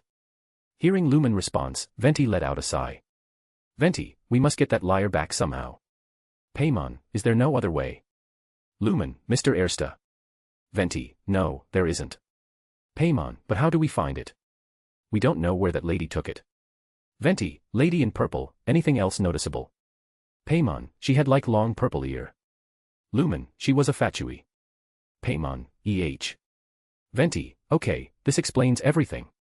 Paimon still don't. Venti, let me guess, she had long purple ears on the top of her costume similar to wings. She wore mask that cover her eyes and had green hairs. Paimon, exactly. Venti, Then she was Sis and Mage, they work for Fatui. Paimon, oh, but how did you know Lumen? Lumen, you remembered that Fatui agent who was talking to Jean before. Paimon, the woman who asked the Jean to let them take care of Storm Terror. Lumen, yes. Her clothing was also somewhat same as that Sis and Mage. Black-purple clothes, mask that covered their eyes. On top of that, since that liar is the only way to save Storm Terror, they will definitely steal it so that Mondstadt is left with no choice but to ask for Fatui help. Venti, that's some observation skills you got there. He praised wholeheartedly. Though Lumen was groaning inwardly.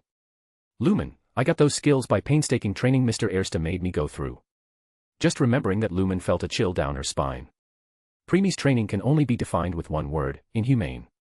In every one of them, he pushed Lumen to the point where she barely had the strength to remain conscious. Shaking her head hurriedly, Lumen put the thoughts of those hellish training away. At this time, Dialek returned and raised his head to look at them. Dialek, the knights have left. You 3 can come down now. Feeling surprised, Venti answered. Venti, okay. Standing up from their seat, they all walked down as Dialek crossed his arms. Dialek, now, I want some answers. Venti, let me finish my drink first. I will pay you. Lumen, you are. Lumen had no intention of dawdling this. She was still suspicions of Dialek and was wondering whether he would have stationed knights outside in order to ambush them. Before Dialek could introduce himself, Venti did the honor. Venti, this is Master Dialek, the boss, no, the owner of this tavern. He is very famous. By the way, his dandelion wine is one of my favorites. Though most of the time I can only afford a bottle or 2. Lumen, I see. When she replied, Lumen's eyes glow for a bit as she used appraisal on Dialek. Lumen, level 85. Huh. He is stronger than Eula and Amber. Dialek, I just heard about some thieves from the guards. For the record, I like your guts for trying to steal Holy Lyre to Himmel. Even if you are fools, but we don't often get to see people like you. Paimon, it wasn't us that stole it. The real thief is still out there. Venti, right. This is the hotshot of Knights of Favonius. Why would someone so aspiring steal Mondstadt's sacred treasure? Dialek, hotshot. Oh, so it's you. So, you and the bard are close friends. Lumen, we are not. Venti, ouch. That's hurt. In return, Lumen gave him a glare making Venti look away while scratching his head in embarrassment. Venti, I guess she still holds the grudge that I asked her to steal. Paimon, we just met this bard today. Dialek, in any case, despite being a passing traveler, you still offered your help to Mondstadt in time of need. Here, Dialek let out a sigh and continued. Dialek, it's a shame you joined the knights. Paimon, huh? While Paimon was surprised, Lumen raised her brows. Lumen, looks like he has something against the knights. Maybe they have some history. Dialek, the Knights of Favonius, inefficient right from the beginning to end. And towards the Fatui. Weak and conservative. Lumen, so, my guess was right. Venti, seems like you don't like the Knights of Favonius. Dialek, just difference in approach is all. I have my own hopes for the city. Now, answers. Why did you want to steal the Holy Lyre? Venti, you sure about it? It could implicate you in the affairs of the Knights of Favonius. Dialek, that's fine. I somehow always end up implicated in their affairs. It depends. I will make my own judgment. Venti, then will I get paid? Lumen shook her head hearing this. She really wanted to get this over with fast, yet this bard kept on dragging it. Lumen, do it fast, Venti. Don't want to seize Valens as soon as possible. Venti, that's true. Very well. Let me put on a show. He then took out his harp and started singing a song about Dvalin's past. Like this, a few minutes went by. Once the act ended, Dialek was dazzled. Dialek, what did I just witnessed? This is confidential information. Why did you let me know about it? Venti, let's say, the winds are changing. Dialek, interesting. Give me some time. I'll organize some contacts. Outlander. Lumen, call me Lumen. Dialek, right, Lumen, sorry, as one of the knights, it seems you're not a suspect. The only description on the wanted poster was the blonde, so you should be safe. Both the traveler and her companion gave a sigh of relief at that. Dialek, however, bard, it would be better if you stay here in the tavern. Venti, haha. No problem. I like taverns. Dialek, I suddenly regret saying it. Dialek, anyway, let's meet here after in the midnight. It's too early to discuss important matters such as this right now. Lumen, okay. Lumen, I better complete daily quests of guild in the remaining time. Not only will I get materials and mores but also, I will gain experience to increase my guild level. With this, they both left leaving Venti and Dialek behind. A few hours later, they returned only to be greeted by Dialek, Venti, and Jean waiting inside. Venti, you're here. Jean, wait, Lumen. Lumen, Jean. Dialek, well, first of all, I contacted more than one person. Secondly, she came here as Jean herself, not as the acting Grand Master. A Jean you would never see, even as an honorary knight. Jean, what a surprise. I heard about the Holy Lyre, but I never suspected it was you. Lumen just shrugged her shoulders at this. Jean, anyway, back to the topic. So, the sound of the Holy Lyre can purify Storm Terror and return it to normal. Is that true? Venti, that's right.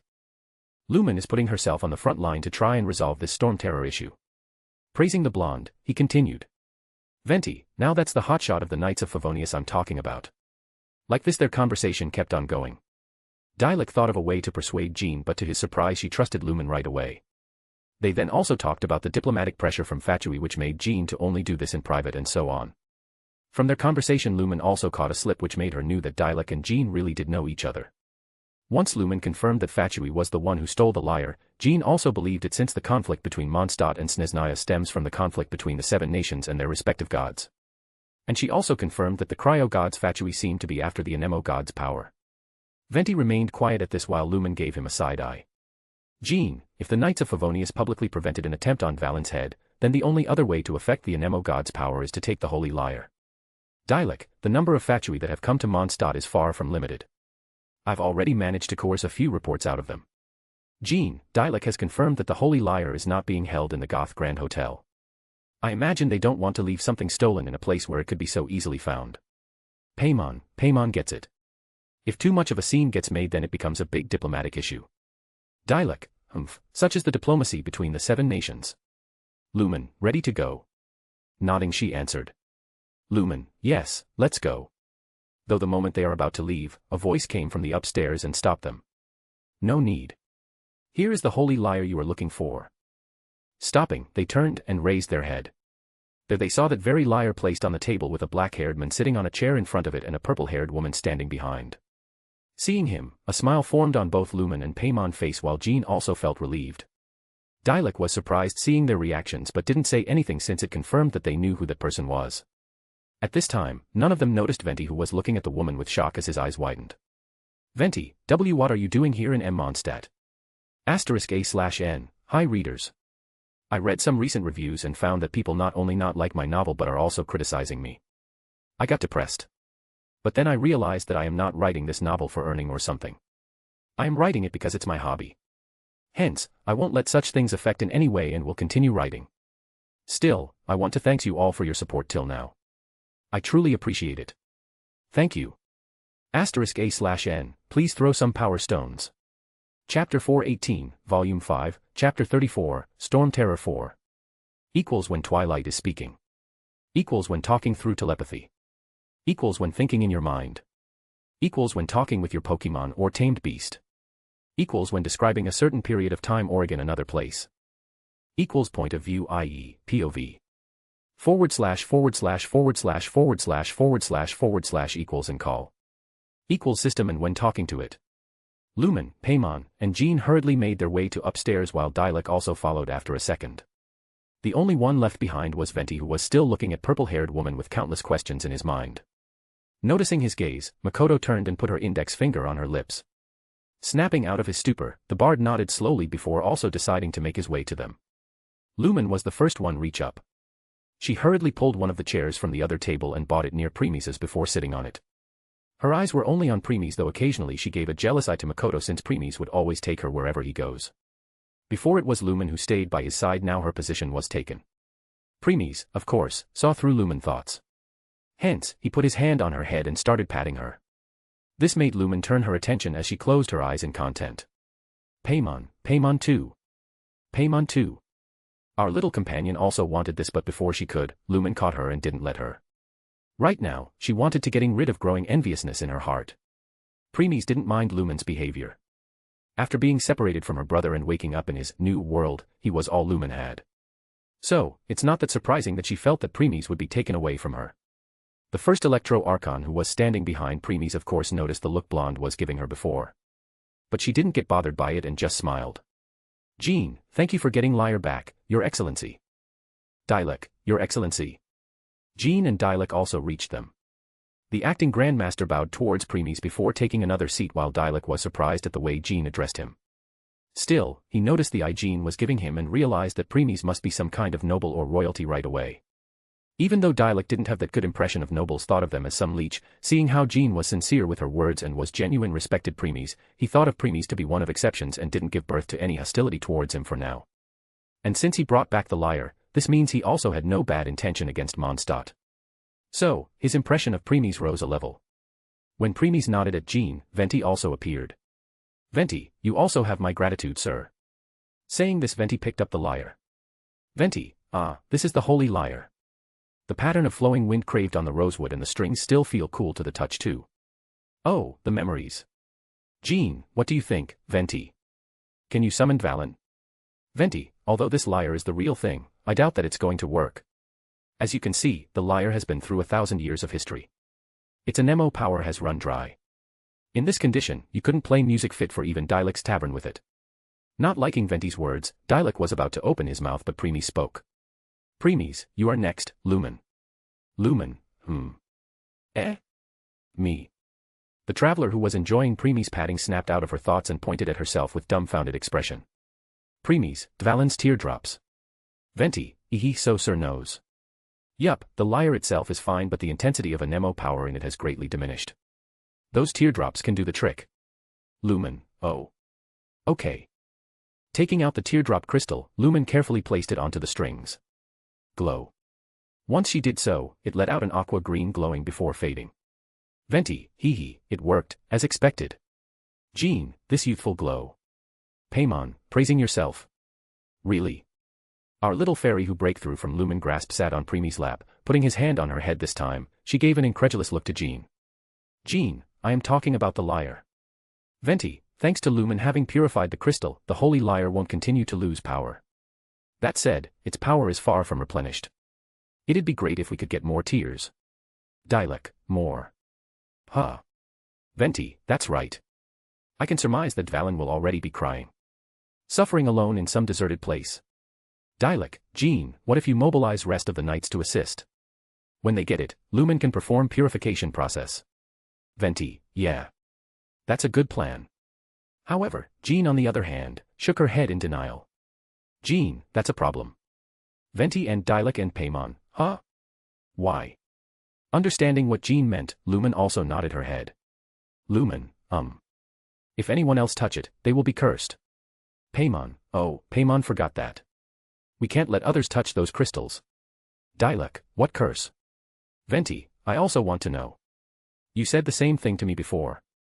At this Lumen gave a belief summary that whoever touched the crystal will get the curse of being losing their vision in due time. And also, how Jean and Lisa also got cursed and experienced the same. Fortunately, Preemies was there to get rid of it. Hearing this everyone's expression turned grave. Dialek, in that case, whoever have found and touched those corrupted crystals so far will soon lost their elemental power. Jean, That's why instead of touching them, I plan to orders the knights to destroy them first thing once they found them. Dialek, that would be best for all. Venti, strange. Then why can't I experience the same thing? I can't even sense that so-called curse. Preemies, that's because neither are you like other mortals nor you have vision. Jean and Dialek, huh? This revelation of Preemies caught both Jean and Dialek off guard. Venti, ehehe. I don't know what are you talking about. Scratching his head in embarrassment, Venti looked away. At this he was certain that Preemies knew his identity. Jean and Dialek also started wondering what Preemies meant. Still, they shook their head and decided to focus on the things in front for now. Jean, if crystals are of no use now, how do we replenish Lyre's power? Venti, I am also thinking of the alternative right now. While others were lost in thoughts, Lumen instead turned her head to Preemies looking at him with hopeful eyes. Noticing her gaze, Preemies sighed before extending his hand forward. This put a smile on her face. Next, in front of everyone's eyes, Preemies grabbed the lyre and then shine. An intense blue light burst out and covered the entire lyre. The light made others present in tavern to close their eyes. By the time light died out, the lyre could be seen placed in the middle of the table and a huge amount of anemo power was being emitted from it. This shocked everyone.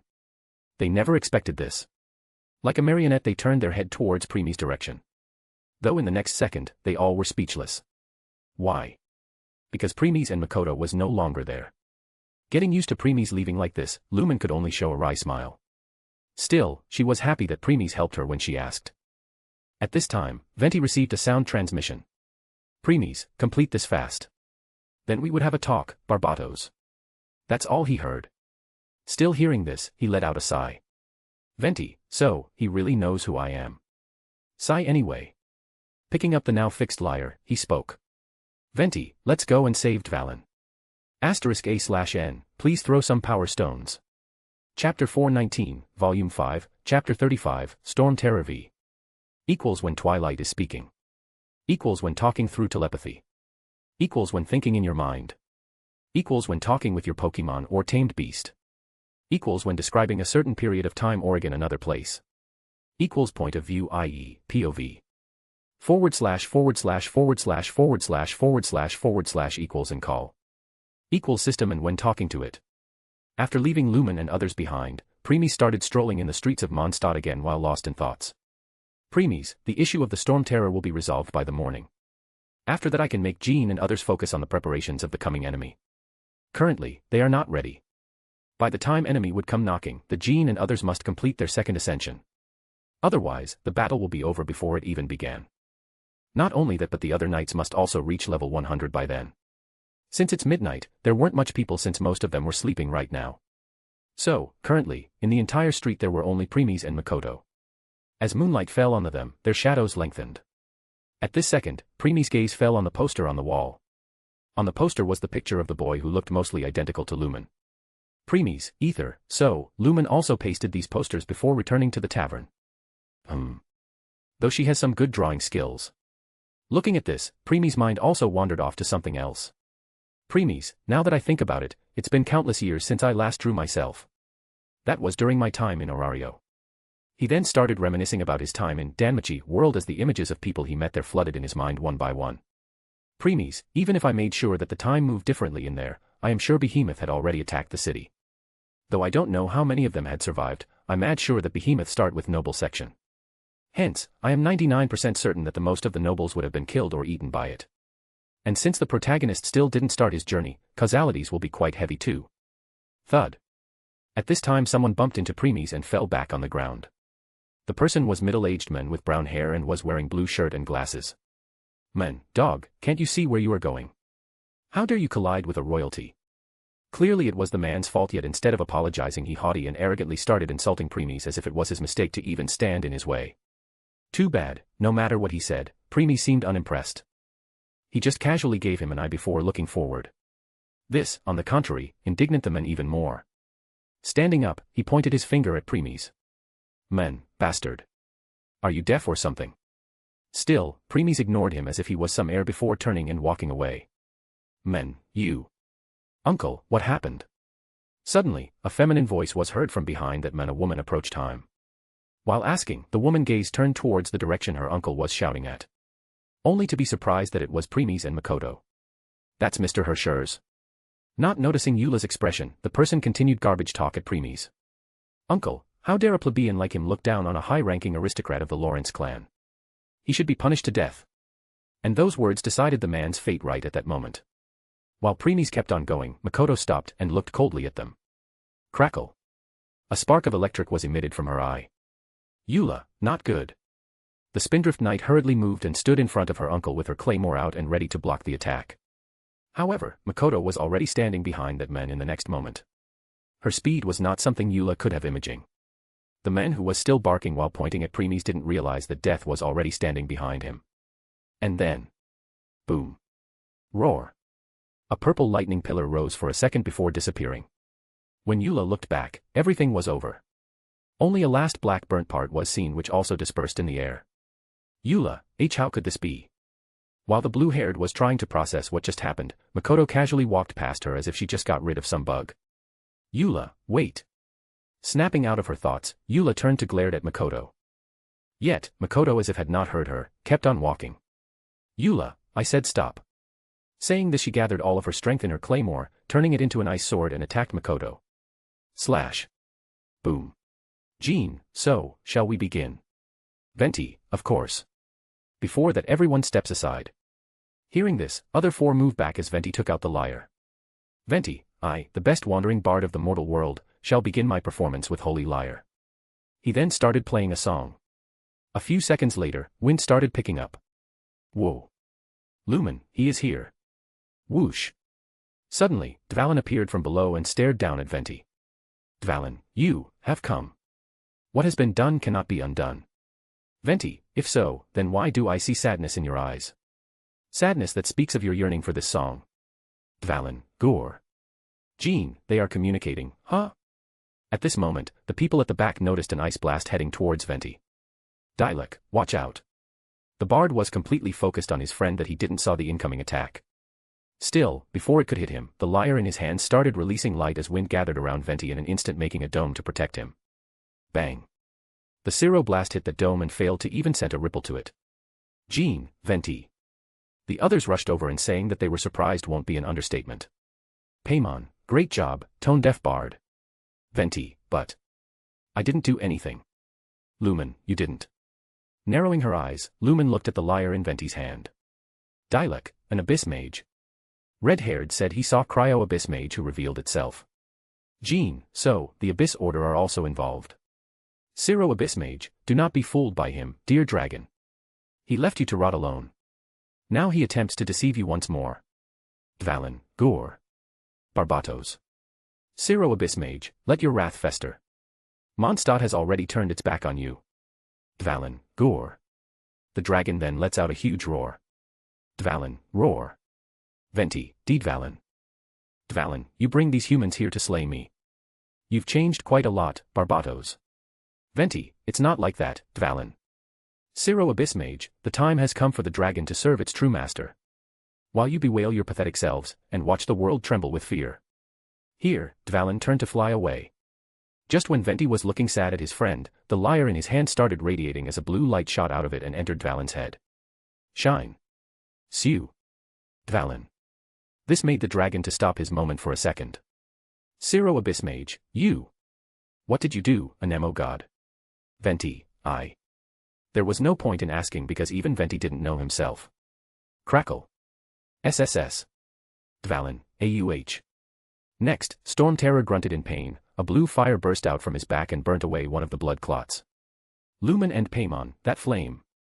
The traveler and her companion recognized those flames right away and got excited. Though that excitement diminished when they noticed that only one of those clots was gone. Other was still present. They waited but blue flames never appeared again. Ciro Abyss Mage, you really are full of tricks, Anemo God. The mage was very angry at the moment. It was near Dvalin especially to prevent the Archon to help it in any way. Yet, in the end, it was all in vain. Even though Dvalin felt pain, it was not angry. On the contrary, even its previous rage seemed to have receded a lot. It looked at Venti again and opened its mouth. Dvalin, if you want to help then come to my lair. With this, without waiting for the bard respond, Dvalin flew away. Ciro Abyss Mage, you will pay for it, Anemo God. The mage also left since it sensed that it could no longer control Storm Terror. It must report it back. Ignoring the mage, Venti slowed walked towards the edge of the cliff and looked towards the direction Dvalin left off to. Jean, Barbet Venti, please, be careful or you will fall. Venti, hee, you've known my true identity for some times now, haven't you Jean? Though, I thank you for continuing to use the name Venti. When said that, a sense of relief could be seen in his eyes. For Dvalin to ask for his help means that he wasn't completely gone. Dialek, so, the Holy Lyre can not only help you call the Dvalin but also to calm him. It was worth fixing it. At Dialek praise, Venti couldn't help but scratched his face in embarrassment. Venti, actually, even I don't know about it myself. That was the first time even I have seen Holy Lyre release that light. Dialek, yeah. Then how do? Jean, that was your Excellency Hersher's light. Before Lumen or Paimon could open their mouth, Jean did. This also amazed them as they saw a smile on her face. Dialek, you mean the one you fixed the Holy Lyre? Jean, yes. Dialek, how are you so sure? Jean, you remembered I told you that me and Lisa got cursed and your Excellency Hershers got rid of it. The power he used was exactly that. The blue light which provides both cure and warmth. Dialek, I see. That's good to hear. Venti, I will personally thank that sir later. While the three of them were conversing, Lumen was lost in thought. Lumen, it's truth that Mr. Ersta blue light gave both cure and warmth. However, when it comes to his enemies, that light turned was both cold and devastating. Leaving nothing behind. Shaking her head, she continued. Lumen, I was wondering why Mr. Ersta decided to assist when he said I have to solve this issue myself. Now, I know why. Narrowing her eyes, Lumen remembered what she saw when she used appraisal on Dvalin. Storm Terror, Dvalin, level 225, weakened/poisoned. Lumen, if Dvalin was still angry and fought in rage then we won't stand a chance. But now that he needs our help, even if we fight, it would control his strength to not kill us in the process. Storm Terror's lair. The group hurriedly made their way through the canyon leading to the Storm Terror's lair, only to be stopped by a misty, opaque barrier of barrier. Paimon, a storm barrier. Looks so dangerous. Looking at the barrier, Venti frowned. Jean, what happened? Can't you break this? In return, he shook his head. Venti, if it was only the barrier then I could have. But it seemed that there is another power mixed within. Because of that I can't do it. Dialek, in other words, we came all this way for nothing. Venti, not really. That power mixed within is similar to the power of that Abyss Mage. In other words, if we kill that mage, that power will disperse too. That time it would be easy for me to break this barrier. Dialek, in order to do so, we must find that Abyss Mage first. Jean, so, we need to return and mobilize our people to find any information on Abyss Order. Then we need sort out of it and pinpoint the location of that mage. Dialek, it will be hassle and take time since the intel on Abyss Order is very difficult. Paimon, one way or another, we need to return and wait for the news. Venti, yeah. Lumen, Venti. Our traveler who had been silent all this time thought of something and spoke. Venti, yes. Lumen, can you give me that holy lyre for a moment? Venti, Sure. Taking out the lyre, he gave it Lumen. With lyre in her hand, Lumen stepped forward, raised it and pointed towards the barrier. As everyone were looking at the blonde with confusion, the same blue light came out of the lyre and touched the barrier. Next, in the shocking eyes of everyone, the barrier shook violently before bursting. Boom. Everyone's jaws fell on the ground at this. Nodding, Lumen turned and looked at them with smile. Lumen, the path is open. Let's move. *A/N, please throw some power stones. Chapter 420, Volume 5, Chapter 36, Storm Terror 6. Equals when Twilight is speaking. Equals when talking through telepathy. Equals when thinking in your mind. Equals when talking with your Pokemon or tamed beast. Equals when describing a certain period of time or again another place. Equals point of view, i.e., POV. // equals and call. Equals system and when talking to it. Lumen, here, Venti. Once the barrier was removed, Lumen returned the holy lyre back to Venti. Venti, oh. Yeah. Dialek, looks like we owe that person another one. Jean, Jean, though I am having a feeling this won't stop here. The group then hurriedly entered the open path. Next, they stopped upon a mossy stone bridge that links to the front gate of Stormterror's lair. They carefully cross it while looking at the broken structure all around. Lumen, a destroyed civilization. Paimon wonders how Dvalin gets in there with a body that huge. Sighing at her traveling companion idiocy, Lumen tried to put some common sense in her head. Lumen, he didn't need to walk in. He can just fly inside. Paimon, oh. You do have a point. While they were on guard in case any enemy ambushed them, no such thing happened. The main reason was because Abyss Order was still thinking that without killing that Abyss Mage, no one would be able to remove the wind barrier around the lair. Hence, they stationed no one inside to stop the intruders.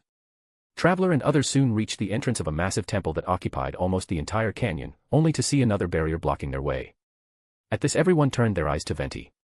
Noticing this, the bard showed a wry smile before taking the holy lyre and pointing towards the barrier. Nevertheless, compared to last time, no blue light came out of it. Tilting his head in confusion, Venti looked at Traveler. Venti, Lumen, why don't you try? Lumen, huh? Sure. Taking the lyre from bard hand, Lumen did it same. Nevertheless, there was still no reaction. Paimon, is it broken? Flying closer, Paimon looked at it with curious eyes before knocking on it. Venti, it's not. The lyre is still perfect. Even its NMO power doesn't decrease a bit after we replenish it. Paimon, then why it's not working? Lumen, maybe, because that's all the help Mr. Ersta will give us. The rest we have to do ourselves. Venti, is that so? Lumen, If Mr. Ersta helps us in every step, then there's no point in us coming here. He could have just resolved it on his own. Paimon, oh, that's true. Jean, then let's find another way. As they looked around, Dialek pointed towards the hole on top of the tower. Dialek, we can use that. Venti, yup. We just need the wind current over there to reach it. Jean, let's take a detour then.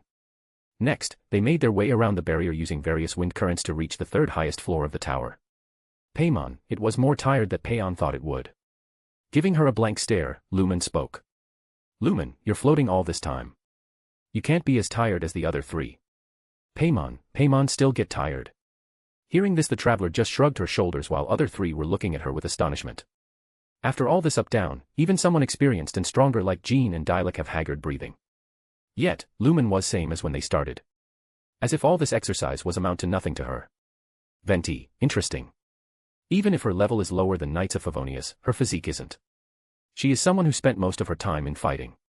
They then headed towards the second highest floor, only to see no stairs leading the top floor. On the contrary, they saw remains of a large robot leaning on one of the pillars supporting the tower.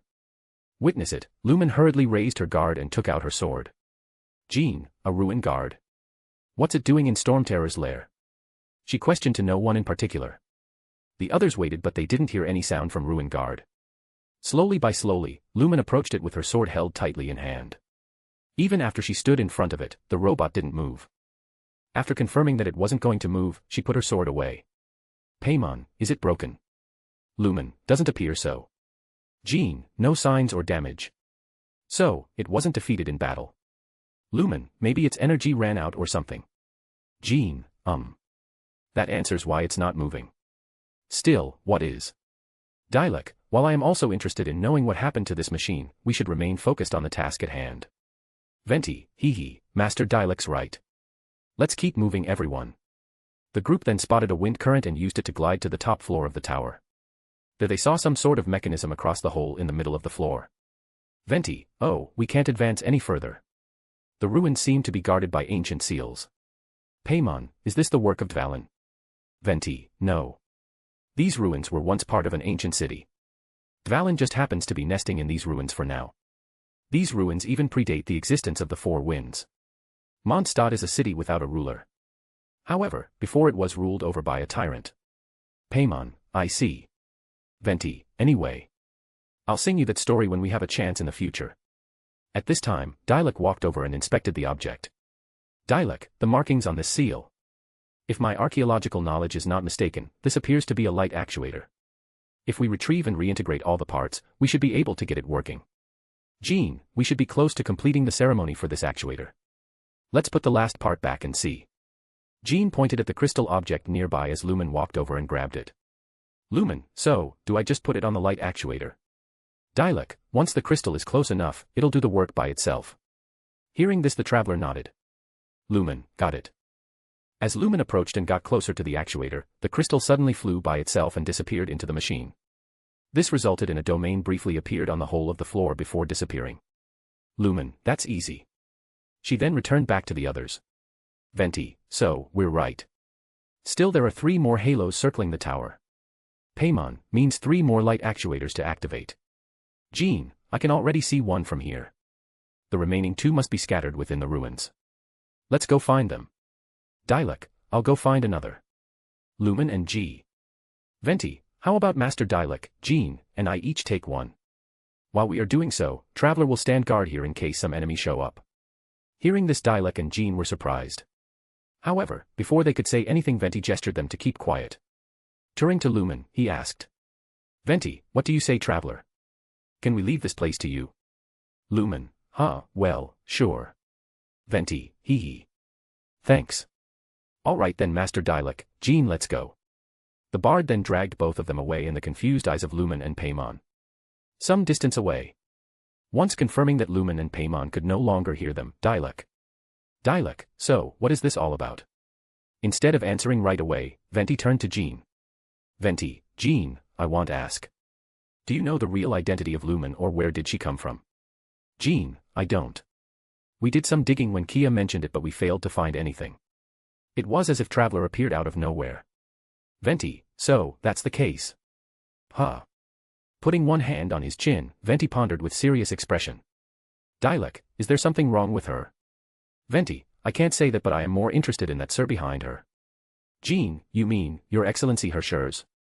Venti, I am having a feeling the identity of that person is very terrifying.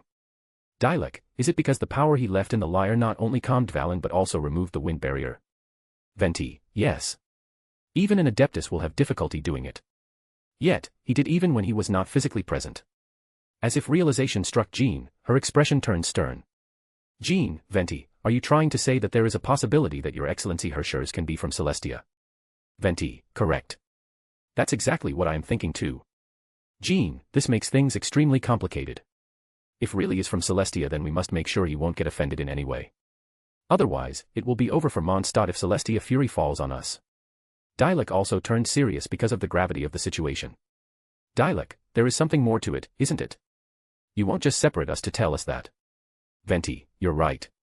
Paimon was getting bored of all this waiting. Lumen, it was not even an hour. How could you get bored so easily? Venti, Sorry about that. Lumen, is it finally time? Venti, indeed. The bard nodded earnestly. Venti, you know. I'm thinking about turning these adventures into songs after we're done. Lumen, well, we've been through a lot in the last few days. Venti, hopefully, this song will be sung for years to come by the people of Mondstadt, just like the legend of Ven. Lumen, let's complete it fast. I am already missing Mr. Ersta. Without waiting for him to continue, Lumen stepped forward and stepped on the runes. Seeing this, the others could only smile right before following her. The runes then began glowing, signaling that Dvalin's domain was ready for them. Jean, by the way, how are you feeling, Lumen? Are you fully prepared? We can still take a few minutes of rest before proceeding. Feeling somewhat surprised at Jean overly worry out of nowhere, Lumen spoke. Lumen, no, I am good and ready to go. Jean, then it's fine. Lumen. Venti, well, Lumen, may the thousands of years of wind that have blown through Mondstadt go with you. Lumen, Next, the white light enveloped them all and they all vanished. The four then arrived in Dvalin's domain as they felt the air furiously swirling around this plane of existence. 16 platforms circled around as they saw the abyss below, which made chill down their spine. They waited anxiously before a terrifying roar of dragon resounded in the area, making them tremble. Roar. Raising their head, they saw the dragon coming out with its roar, informing them about his arrival. Venti, Dvalin is here. And it looks like we don't have any choice but to fight it. Dialek hurriedly took out his claymore, Jean and Lumen also took out their swords. Venti also summoned a harp's bow, with its aqua-green color strings representing the power of an emo. Venti, fret not. With the help of the best bard in the world, we are on par with Dvalin. Lumen, par my foot. Even before we were not Dvalin's match, and now. Venti, Barbados, level 110, weakened. Jean, level. Dialek, level. Lumen, level. Storm Terror, Dvalin, level 270, weakened/poisoned. Lumen, last time it was only level 225, now it reached level 270. Even then it's still weakened and poisoned. How strong it would be once it recovered completely. Venti, oh, by the way. Even after hundreds of years without use, Dvalin's claws and teeth are still sharp and dangerous. Paimon, so, what's the plan? Venti, our main goal is to immobilize Dvalin, to let Lumen purify the last blood clot. We need to be a decoy to give her the opening. Jean, in other words, we just need to have his attention at us while Honorable Knight stays quiet. Lumen, watch out. A claw came towards them, which they narrowly dodged by jumping to the side. Without giving them any chance to collect themselves, Dvalin returned and slammed its claws on the platforms, blocking their exit paths. Next, the power of an emo gathered in its mouth. Venti, we are in trouble. *A/N, please throw some power stones. Chapter 421, Volume 5, Chapter 37, Storm Terror Final. Equals when Twilight is speaking. Equals when talking through telepathy. Equals when thinking in your mind. Equals when talking with your Pokemon or tamed beast. Equals when describing a certain period of time or again another place. Equals point of view, i.e., POV. // equals and call. Equals system and when talking to it. Just when they thought Dvalin was about to release his breath, it didn't. On the contrary, even more anemo started condensing in its mouth. Venti, what the? Everyone hurry, we can't let Dvalin condensed anymore or it will be over for us. This made everyone's face turn pale. If before the dragon was only gathering power to defeat or injure them badly, then this time it was in the full intent to kill. Fwoosh. Fwoosh. Fwoosh. Tick. Tick. Tick. The bard hurriedly launched the volley of arrows which hit Dvalin. Yet, the dragon remained unfazed with more anemo condensed in his mouth. While Venti was trying to get his attention, Lumen, Jean, and Dialek ran towards one of its claws. They knew the current gravity of situation. Even if they failed to stop Dvalin from gathering its power, they must at least open the way for their escape. Lumen and Jean coated their weapons with anemo power and attacked it. Slash. Shin. Stab. While they were doing so, Dialek waited for a few seconds to concentrate all his power in the claymore, which burst into flames before swinging it forward as a fire phoenix flapped its wings and hit Dvalin's claw. Dialek, move back. Just when Lumen and Jean get of the way, an explosion occurred. Boom. Still, their happiness was short-lived because when the smoke or dust flew away, then saw Dvalin's claw, which was same as before. Without any scratch. But they didn't have time to contemplate about it since Dvalin was done by now. It spread its wings, moved its head back before opening its mouth and releasing highly concentrated breath. Vroom. Ka-boom. The entire platform disappeared. It was truly a devastating sight. But too bad that Dvalin was not done yet. It saw Lumen and others jumped at another platform at the last moment, which saved their lives. It was because when it moved its head back to launch its attack, he removed his claws which were blocking the way. They used that second to save themselves. Next, Dvalin moved his head towards their direction with its mouth still releasing the breath. Seeing this, they put more strength into their legs to run as fast as they could. Boom. Boom. Boom. Boom. Finally, Dvalin stopped. But Lumen, Jean, Dialek, and Venti didn't seem much happy about it. Not only they were covered in sweat with all that escaped, but they also felt chill down their spine noticing how half of the platforms had disappeared. Dvalin's breath destroyed 8 platforms out of 16. Hence, only 8 more were left. In more simpler words, the next time Dvalin used that move, it will be the end. Without giving them any time to rest, the claw came for them. They hurriedly split in right and left as the claw slammed between them. Bang! The shockwave from the claw hit them and threw them away. Still, in order to caught the flying Paimon, Lumen had no choice but to move herself to the edge of the platform before finally catching her. Paimon, thanks, Lumen. Paimon thought she will fall. Lumen. You're welcome. But Paimon knows. Paimon won't be burdened. With this she turned into light and disappeared inside Lumen. Venti, hey Dvalin, didn't you say I need to come here to help you? Now that I am here, why are you still attacking? Instead of answering, the dragon released the blasts of animos at them.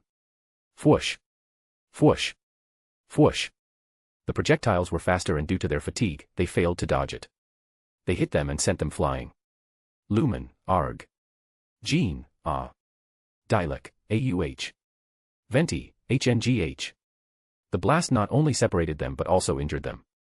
Just when they barely gathered their strength to stood up, Dvalin lunged across the platform and struck them with its huge body. Lumen, grbh. Jean, arg. As for the people on the other side, it slammed them with its tail. Swoosh. Bam. Dialek, ah. Venti, thwack. Anyone can see that it was completely one-sided battle. Yet, surprising, none of them fell into the abyss below. They were only thrown from one platform to another. Venti, we must do something, fast. Others also had the same thought. The body slam and tail just now broke many of their bones. Blood was coming out from not only their external injuries but also from their mouth. At this rate, they won't be able to last even for 30 minutes. Lumen, cough cough, I have a plan. Master Dialek, can you use that same move of yours again? Dialek, you mean the one I used at the beginning? Lumen, yes. Dialek, with my current reserve, I can at least release it once. Twice in case I use my everything. Lumen, that will do. Please. Dialek, okay. Lumen, Jean, I need your help too. She then shared her plan with her. Jean was surprised hearing this, but then she turned solemn. Jean, it's dangerous. Lumen, I know. But we have no choice or we will die.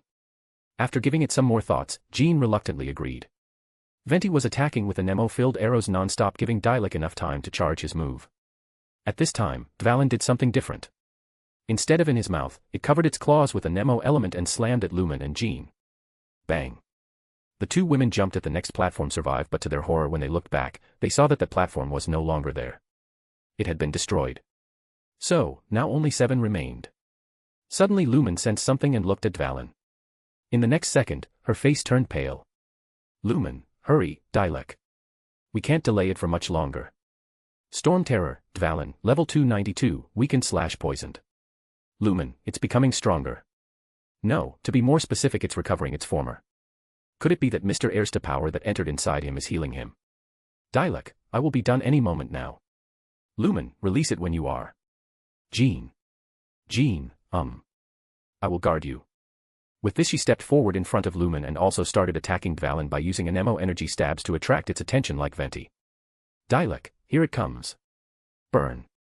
Finally, Dialek was done and released the flaming phoenix, which was a whole lot bigger than before. In that he put all of this elemental power. In other words, he can't use it again. Still, even though the phoenix was big, compared to Dvalin, it's still small. Just when Dvalin was about to destroy it, Lumen made her move. Lumen, hiya. Using almost all of her reserve, she launched a huge tornado.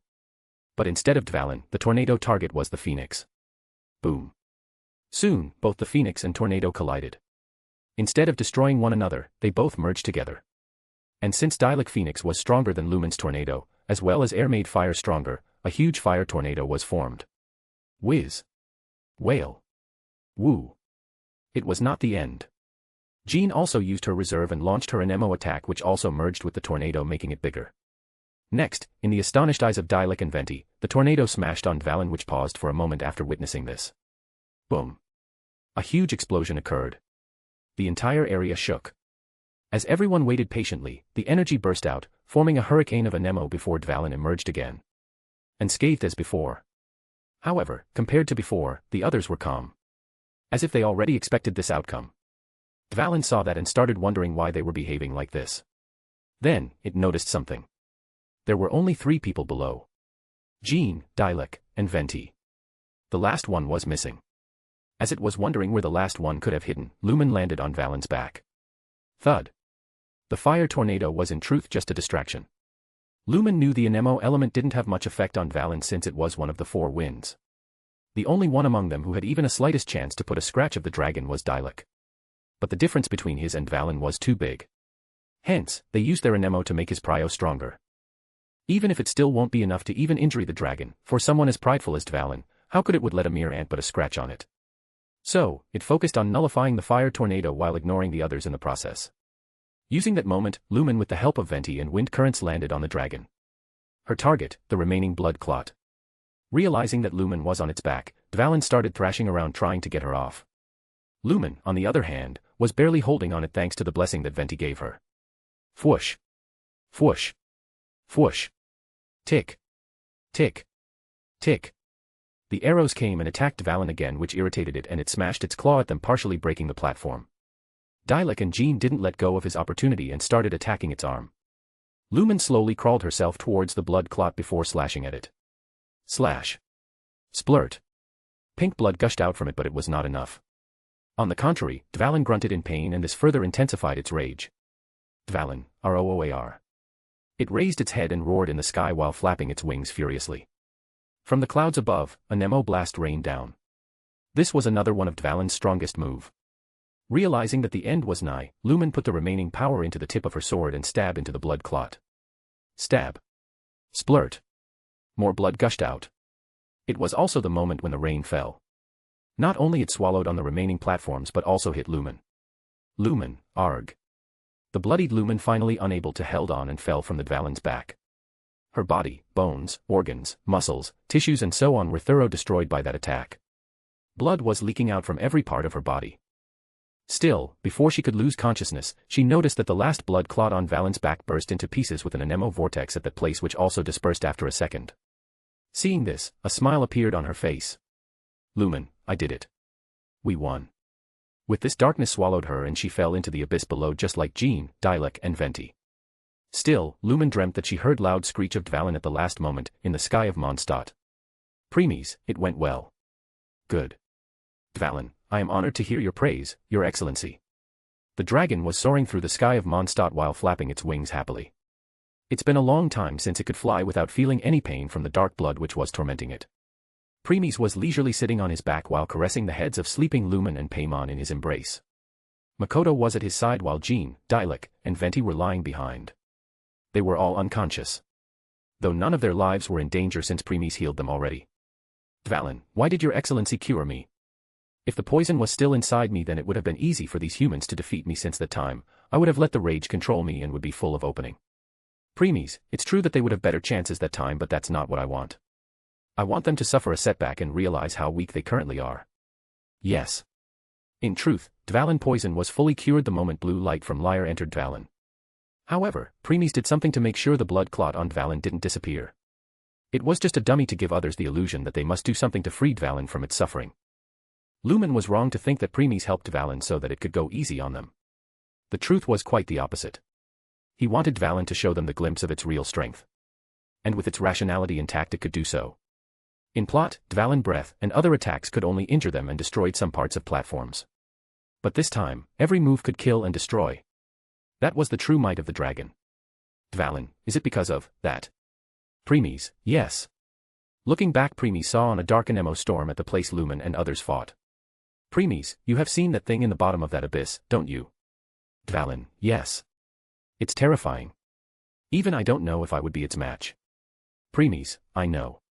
But Mondstadt would soon face against that thing. There would be more enemies coming. So, Mondstadt must become stronger. Dvalin, since Mondstadt will be in danger, I will fight for it like before. Premies, you can't handle this on your own.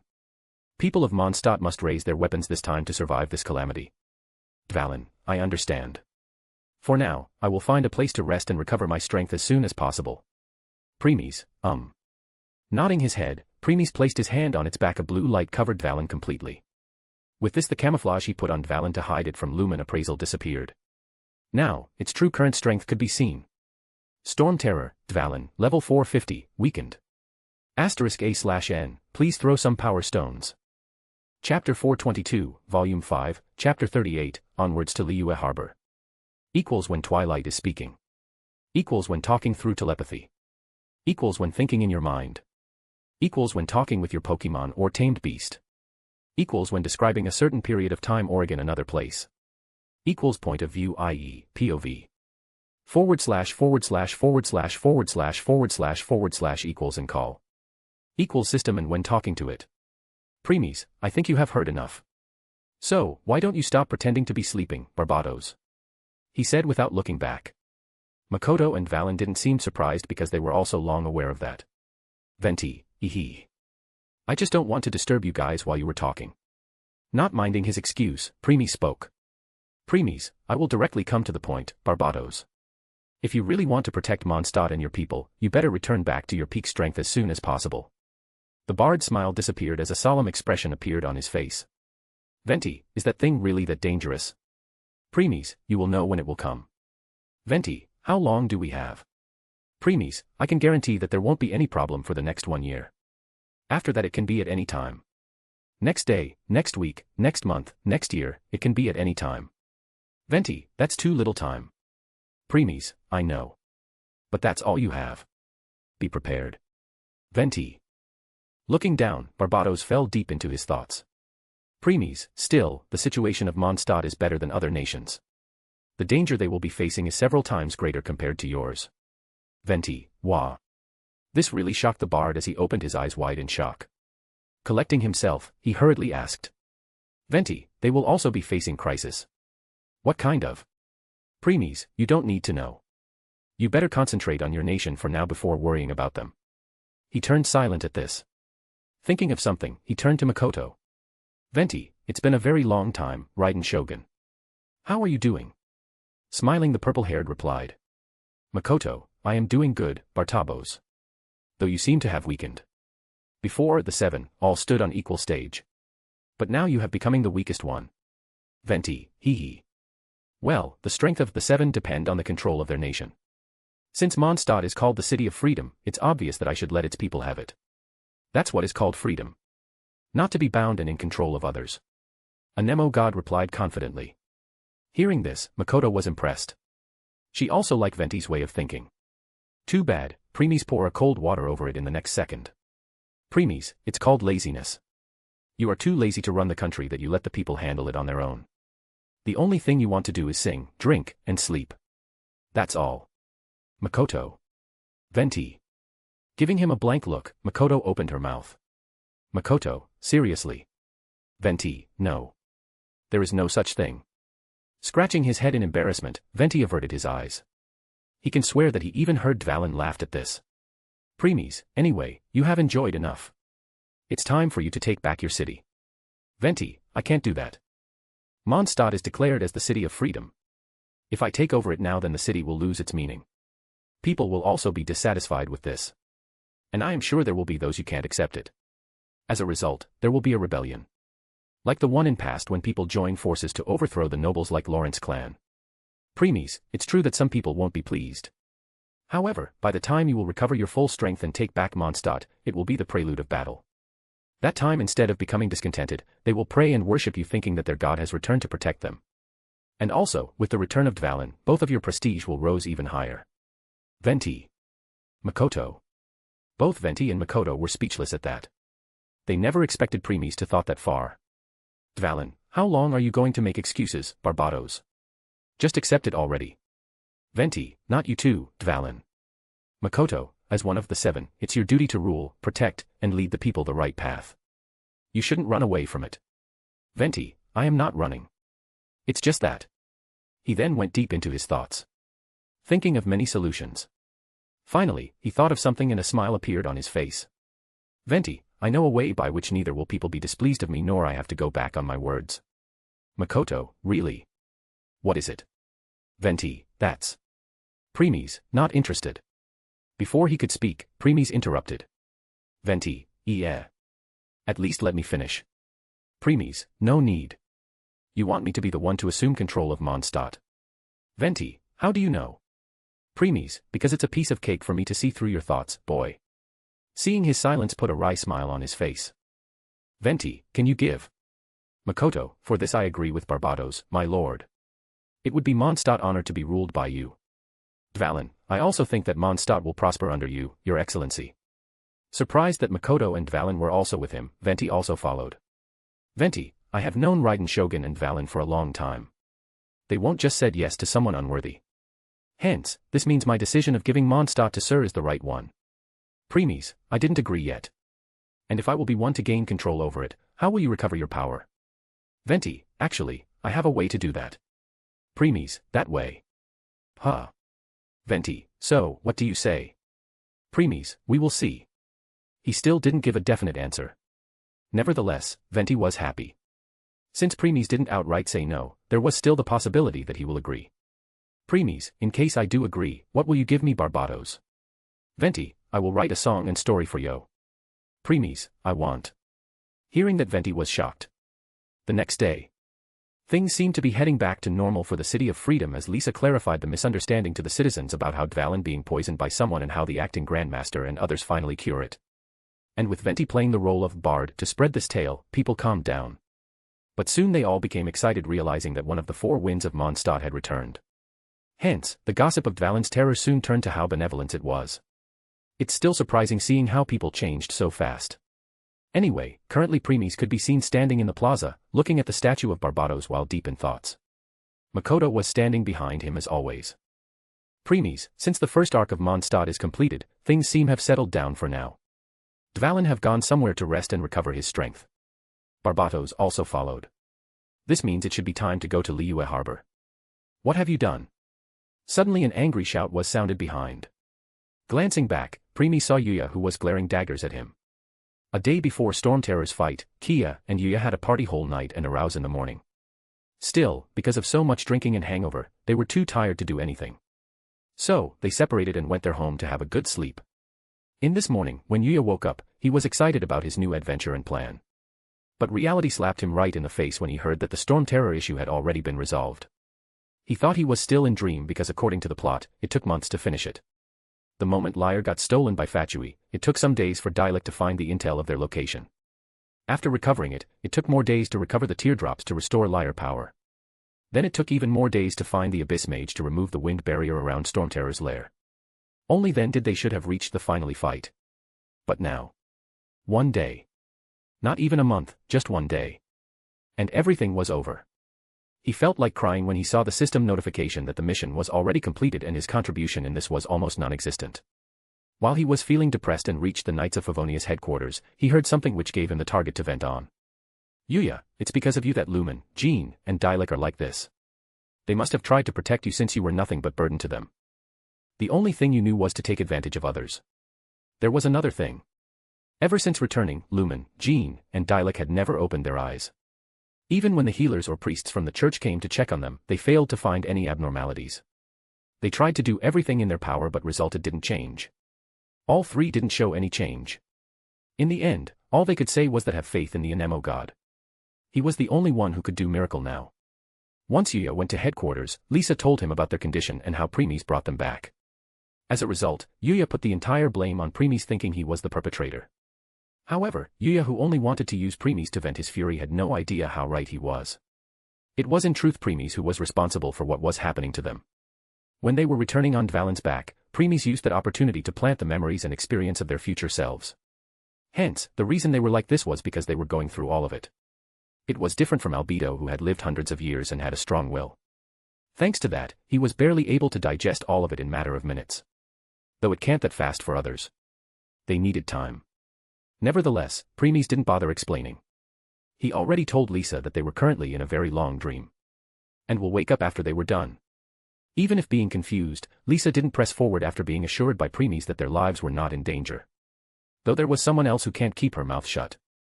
That was none other than the deaconess of the Church of Favonius, Barbara. She was also the younger sister of acting Grand Master Jean. Since she wanted to thank Jean and pray Anemo God to give his protection to her sister for saving Dvalin, she entered the headquarters and learned about it. That's how rumors started spreading that to restored Storm Terror's sanity, Lumen, Jean, and Dialek got injured and in the dire need of aid. Even when Lisa tried to reason with Barbara, she didn't listen. After all, the well-being of her sister was all in her mind. Yuya, why are you not saying something? Are you so guilty that you don't even have the courage to admit it? His voice was so loud that it attracted the attention of all the people around. Hearing what Yuya was saying, they started gossiping among themselves. The disdain and disgust were visible in their eyes which they were giving to preemies. Soon the crowd increased and formed a circle with preemies and Makoto in the middle. Anger, fury, contempt, hatred, scorn was all in their eyes. Even the knights were among them. They were not there to stop the people from attacking preemies. They were here to stop him in case he attacked them. Little boy 1, go away. Little girl 1, yes, leave. We don't need someone like you in our city. Little boy 2, don't dirt our city with your presence. Little boys and girls started shouting at preemies, telling him to leave. Soon, adults, old and even knights also followed. People of Mondstadt, leave our city. People of Mondstadt, leave our city. People of Mondstadt, leave our city. People of Mondstadt, leave our city. People of Mondstadt, leave our city. This slogan resounded all over the city. Almost every since one of them were yelling at him to leave. One by one children started picking rocks and throwing at preemies.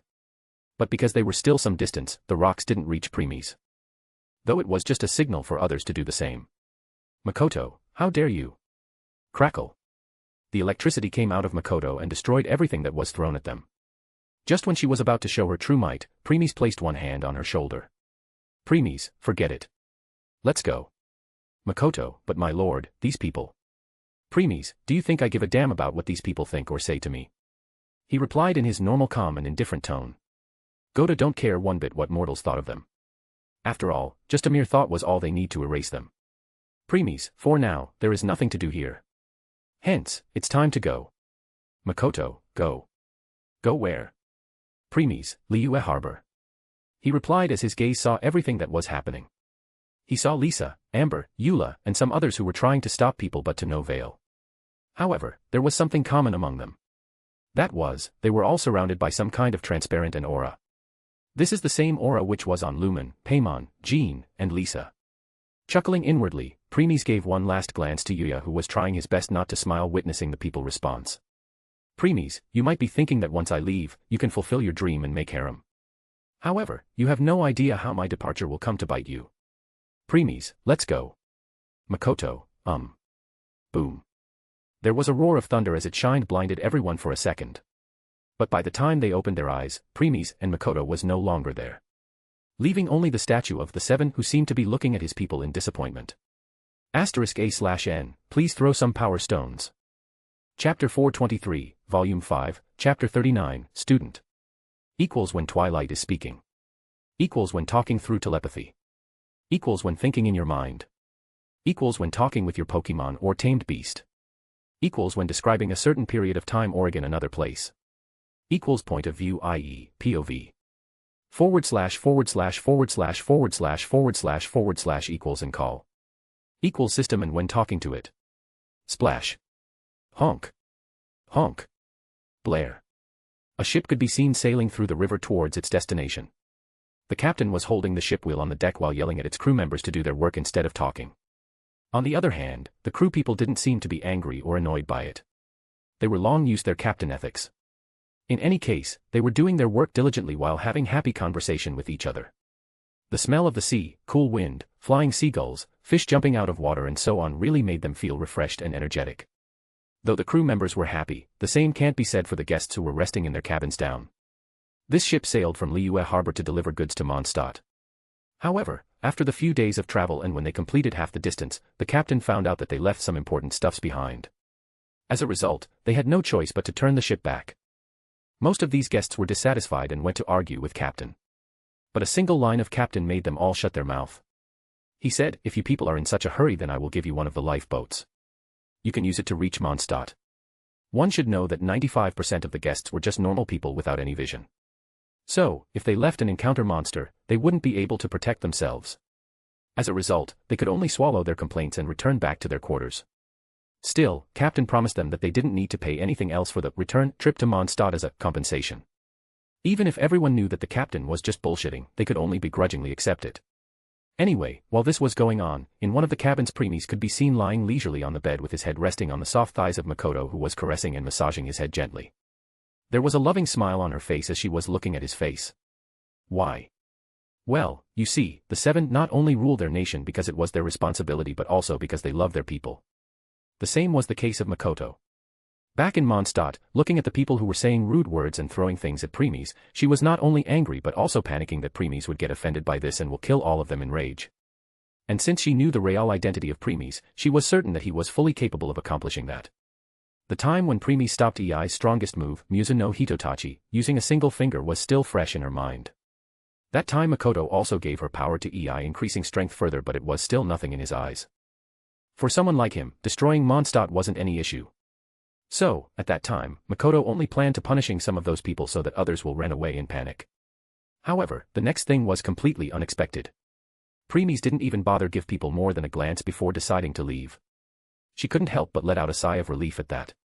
At least for the time being, City of Freedom won't become City of Corpses. From then on, Makoto was even more earnestly fulfilling her duty as his battle maid. In any case, even if Premies seemed to be sleeping, his mind was occupied with others. Premies, there is no hurry to reach Liyue Harbor. I can take my time. On top of that, since Lumen is still in deep slumber back in Mondstadt, digesting her memories, she won't arrive Liyue soon. Hence, the next plot won't start for now. Makoto, what are you thinking about, my lord? Premies, Yuya. Makoto, him. Huh. She muttered softly while coldness and killing intent appeared in her eyes. She clearly saw how Yuya instigate the situation, making Premies everyone's enemy. She really wanted to turn that person into ashes at that moment. Too bad, Premies stopped her. In case she did kill him, then people would have started thinking that the reason Yuya died was because he stood up for justice. By doing that, in the eyes of people, Yuya would have turned into a symbol of hero. It won't be surprising even if a cult dedicated to him would be formed in the future. Not only that, another reason for not killing Yuya was Premies, he still have his use. Makoto, is my lord going to let him go like this? Premies, I wonder. At this, Makoto didn't ask further. Premies, now that Yuya prestige has risen in Mondstadt, there is no way he would let go of this opportunity to bed some good-looking woman while waiting for Jean and Lumen to wake up. In other words, he won't be hasty to come to Liyue Harbor. More so, he will only come with Lumen. Because hugging the thigh of a protagonist, his system will provide him with more rewards. In any case, with his absence, things will move smoothly in Liyue Harbor. Here he stopped and sighed. Premies, though I know how wrong I am. There are no way things will move perfectly in the world which is part of planar war. Knock. Knock. Suddenly, someone knocked at the door and Premies opened his bluish-black eyes. Premies, come in. Click. Teacher, I have brought you some snacks. A lively girl enters with dishes in her hand. She had short dark, indigo hair behind looping, and light skin. She wore a clipping on the right, orange necklace with behind with orange bow and front with small orange bow, yellow and brown leotard with a red ribbon and including back, behind with the big bell, brown glove but different side, one side was orange wrist and other was tightness white glove, golden belts with guabas snack face, bandage in the right knee, and brown gold boot with the red string. The name of the girl was Mao Xiangling. She was from Liyue Harbor.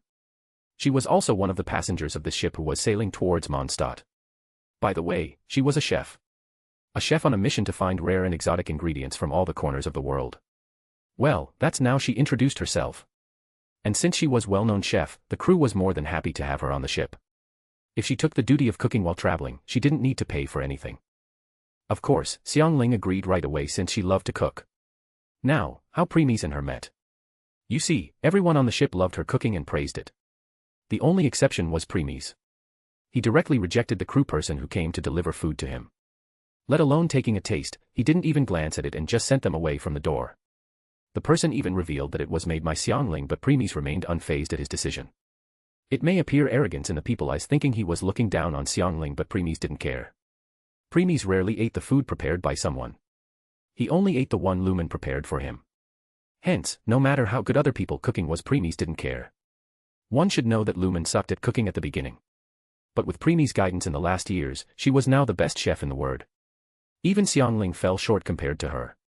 And now that Lumen was not with him, it's now Makoto's turn to learn. So, ever since they left Mondstadt, Premies was teaching her. Makoto, who appeared to cook before her death, absorbed all the knowledge like sponge. Premies had confidence that Makoto will reach Lumen level in 1 year or 2. It seemed faster compared to Lumen, but don't forget that Premies was teaching many things to Lumen at the same time while Makoto's focus was one thing only.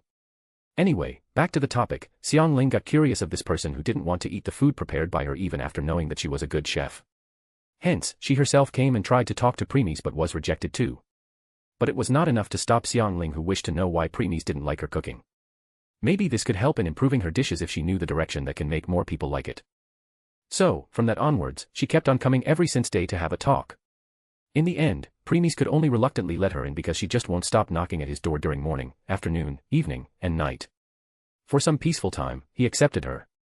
She brought lunch with her that time. Knowing that she won't stop if he didn't take a bite, he did. While she was looking at Premies with smile, seemingly happy that she finally made Premies try her food, Premies mercilessly poured cold water over her smile by pointing out countless things which she could do. This dumbfounded the girl as she in panic took out her notebook and wrote the things she still remembered. She then returned to her own cabin and to read what Premies said. At first, she was confused since there were things she didn't know or heard of before. This made her think that Premies didn't know what cooking was and was just make-up things. Still, out of curiosity she tried them and boom. The dish transformed into something much more delicious and beautiful. From then on, she kept on pestering Premies to try new dishes she made every day and gave his uptake. At first, Premies thought of it as a hassle, but he soon got used to it and started teaching her some more things. Since Makoto training was also going on, she also joined. And before long, Xianling started calling Premies as her cooking teacher. Knowing that she won't stop even if he will tell her to, he let her be. That's how he got this student of his. And he even had a feeling that in future she won't be the only one. *A/N, please throw some power stones. Chapter 424, Volume 5, Chapter 40, Liyue Harbor. Equals when Twilight is speaking. Equals when talking through telepathy. Equals when thinking in your mind. Equals when talking with your Pokemon or tamed beast. Equals when describing a certain period of time or again another place. Equals point of view, i.e., POV. // equals and call. Equals system and when talking to it. Tick. Xiangling, how was it? Seeing Premies putting the plates down, the chef asked with sparkling eyes. Premies, it was okay. Xiangling, really? Premies, Xiangling, yeah. Even though people didn't like if someone said that their dish was just okay, Xiangling, on the other hand, was happy. Why? Because before Premies only respond like it was bland, so, eatable or something. This was the first time he said her disc was okay. This was the best praise she had received. Makoto, for my lord, this dish may only be okay, but if the people ate it, they will definitely say that it was the best honey char siu they have eaten in their lives. Yes, the food Xiangling brought for them was called honey char siu. A type of roasted meat from Liyue. Richly red in color, aromatic, and intensely flavorful. Why, one might even faint from gluttony if one stared at it for too long. Between mouthfuls of delicious meat and rich sauce, one bowl of rice might seem too measly a match for this taste experience. Premies, since System Spirit is currently absorbing the rewards, I need to control it myself. Once he did so, the information window appeared in front of him. Name, honey char siu. Type, consumable/food. Premies, as expected, the rank of disc rose of 1 star to 2 star. The food in this world was also divided into ranks, with 0 star being the lowest and 5 stars being the highest. And, honey char siu was just a 1 star disc. But under Premies' guidance, Xiangling was able to rose to 2 star. It was really a miracle since such thing was very very rare. By the way, system was completely useless to someone like Premies. However, he still kept it because it can help him understand the current power values of that world. The information of true leveling system was extremely confidential. Only higher beings like third ones and will of the world were aware of it. Hence even if you ask someone about whether they were true level 1 or higher, 99.999% of the people will get confused, started wondering what you were talking about. Not their mistakes because in their world they distinguish each other with ranks. Like in cultivation ranks, adventurer's rank, mage rank, and so on. It would be hassle for a person who traveled from one world to another to remember the leveling/rank setting in each of them. So, that thing could be left for the system. Xiangling, so, what's your uptake this time, teacher? Premies, nothing. Xiangling, yeah. Nothing. Premies, yes. Looking at her, he continued. Premies, from the day we met till today, I have been teaching and you pointing out things that can help you improve. But now it's time to stop. Too much knowledge and improvement right away will bring harm in the long run. So, you should return back to basic and start again till you master everything that you have learned so far. Feeling disappointed at this, Xiangling still nodded her head. Seeing that Premies extended his hand and started patting her hand. Premies, little girl, you are still so young and have lot of years. No need to move so fast. After all, you are learning cooking not only to make delicious disc but also because you love it. In case we kept on going, the later will disappear. You don't want it to happen, do you? Xiangling, hee hee. You are right, teacher. I want to enjoy every single second of cooking. Premies, then it's good. Xiangling, Next, she closed her eyes and enjoyed the patting. This was the first time Premies did this for her, and it was very warm and comfortable. Liyue Harbor. A nation who worshipped Moryx. The Geo Archon who sometimes took on the form of a dragon. It was a prosperous port city where 1,000 ships drop anchor. Under the aegis of countless contracts and regulations, innumerable goods change hands and grace the 7 nations with their presence. The establishment of the harbor kicked off Liyue's seafaring trade. As Teyvat's largest market harbor, the sheer amount of goods that flow to and from it were simply incomparable for other ports. Unlike in Mondstadt, where an MO Archon didn't show his presence, Geo Archon on the other hand, showed itself once per year to bless his country and make all mortals bow to his excellence, Liyue Harbor. Xiangling, we're here, teacher. Welcome to Liyue Harbor. Once the ship docked at the port and Premies walked down, Xiangling enthusiastically welcomed him. Anyone can tell she was very happy to be back home. Xiangling, by the way, since this is your first time visiting my hometown, I am sure you don't have a place to stay. Premies, there are many inns here. I will see which one is suitable. Xiangling, no need for that. My house has 1 room free. You can stay at my place. And since you are my teacher and taught me many things, you not only can stay for free but also for indefinite time. Looking at his student eager eyes, Premies replied after a second of pondering. Premies, all right. Xiangling, great. Let's go right away. Premies, not now. I still have things to do. So, I will meet you in the evening or so. Hence, you better return and notify your father of your return. Xiangling, well, that's true. But teacher, won't you get lost? Premies, I won't. I will meet you at your place later. Xiangling, okay. By the way, if you do get lost, just ask the people about the location of Wanmin restaurant. They will give you the direction. Premies, Xiangling, all right, bye teacher. And come soon, I will introduce you to my friend Guoba. Premies, I will. With that, Xiangling ran away. Makoto, she is a very lively girl. Premies, yeah. Next, they also went their own way. Premies and Makoto were walking around this bustling port city. Since neither of them were hiding themselves, people were of course attracted to their looks. On top of that, since there were crowd, Makoto, who always walked 1 step behind Premies, was this time walking by his side. This resulted in people thinking of them as a couple who came for another country as tourist. In case if it was another girl, then she should have started blushing at this. However, Makoto's face turned pale instead. She knew of Premies' strength and his status. Even her identity as Archon worth nothing in front of Premies.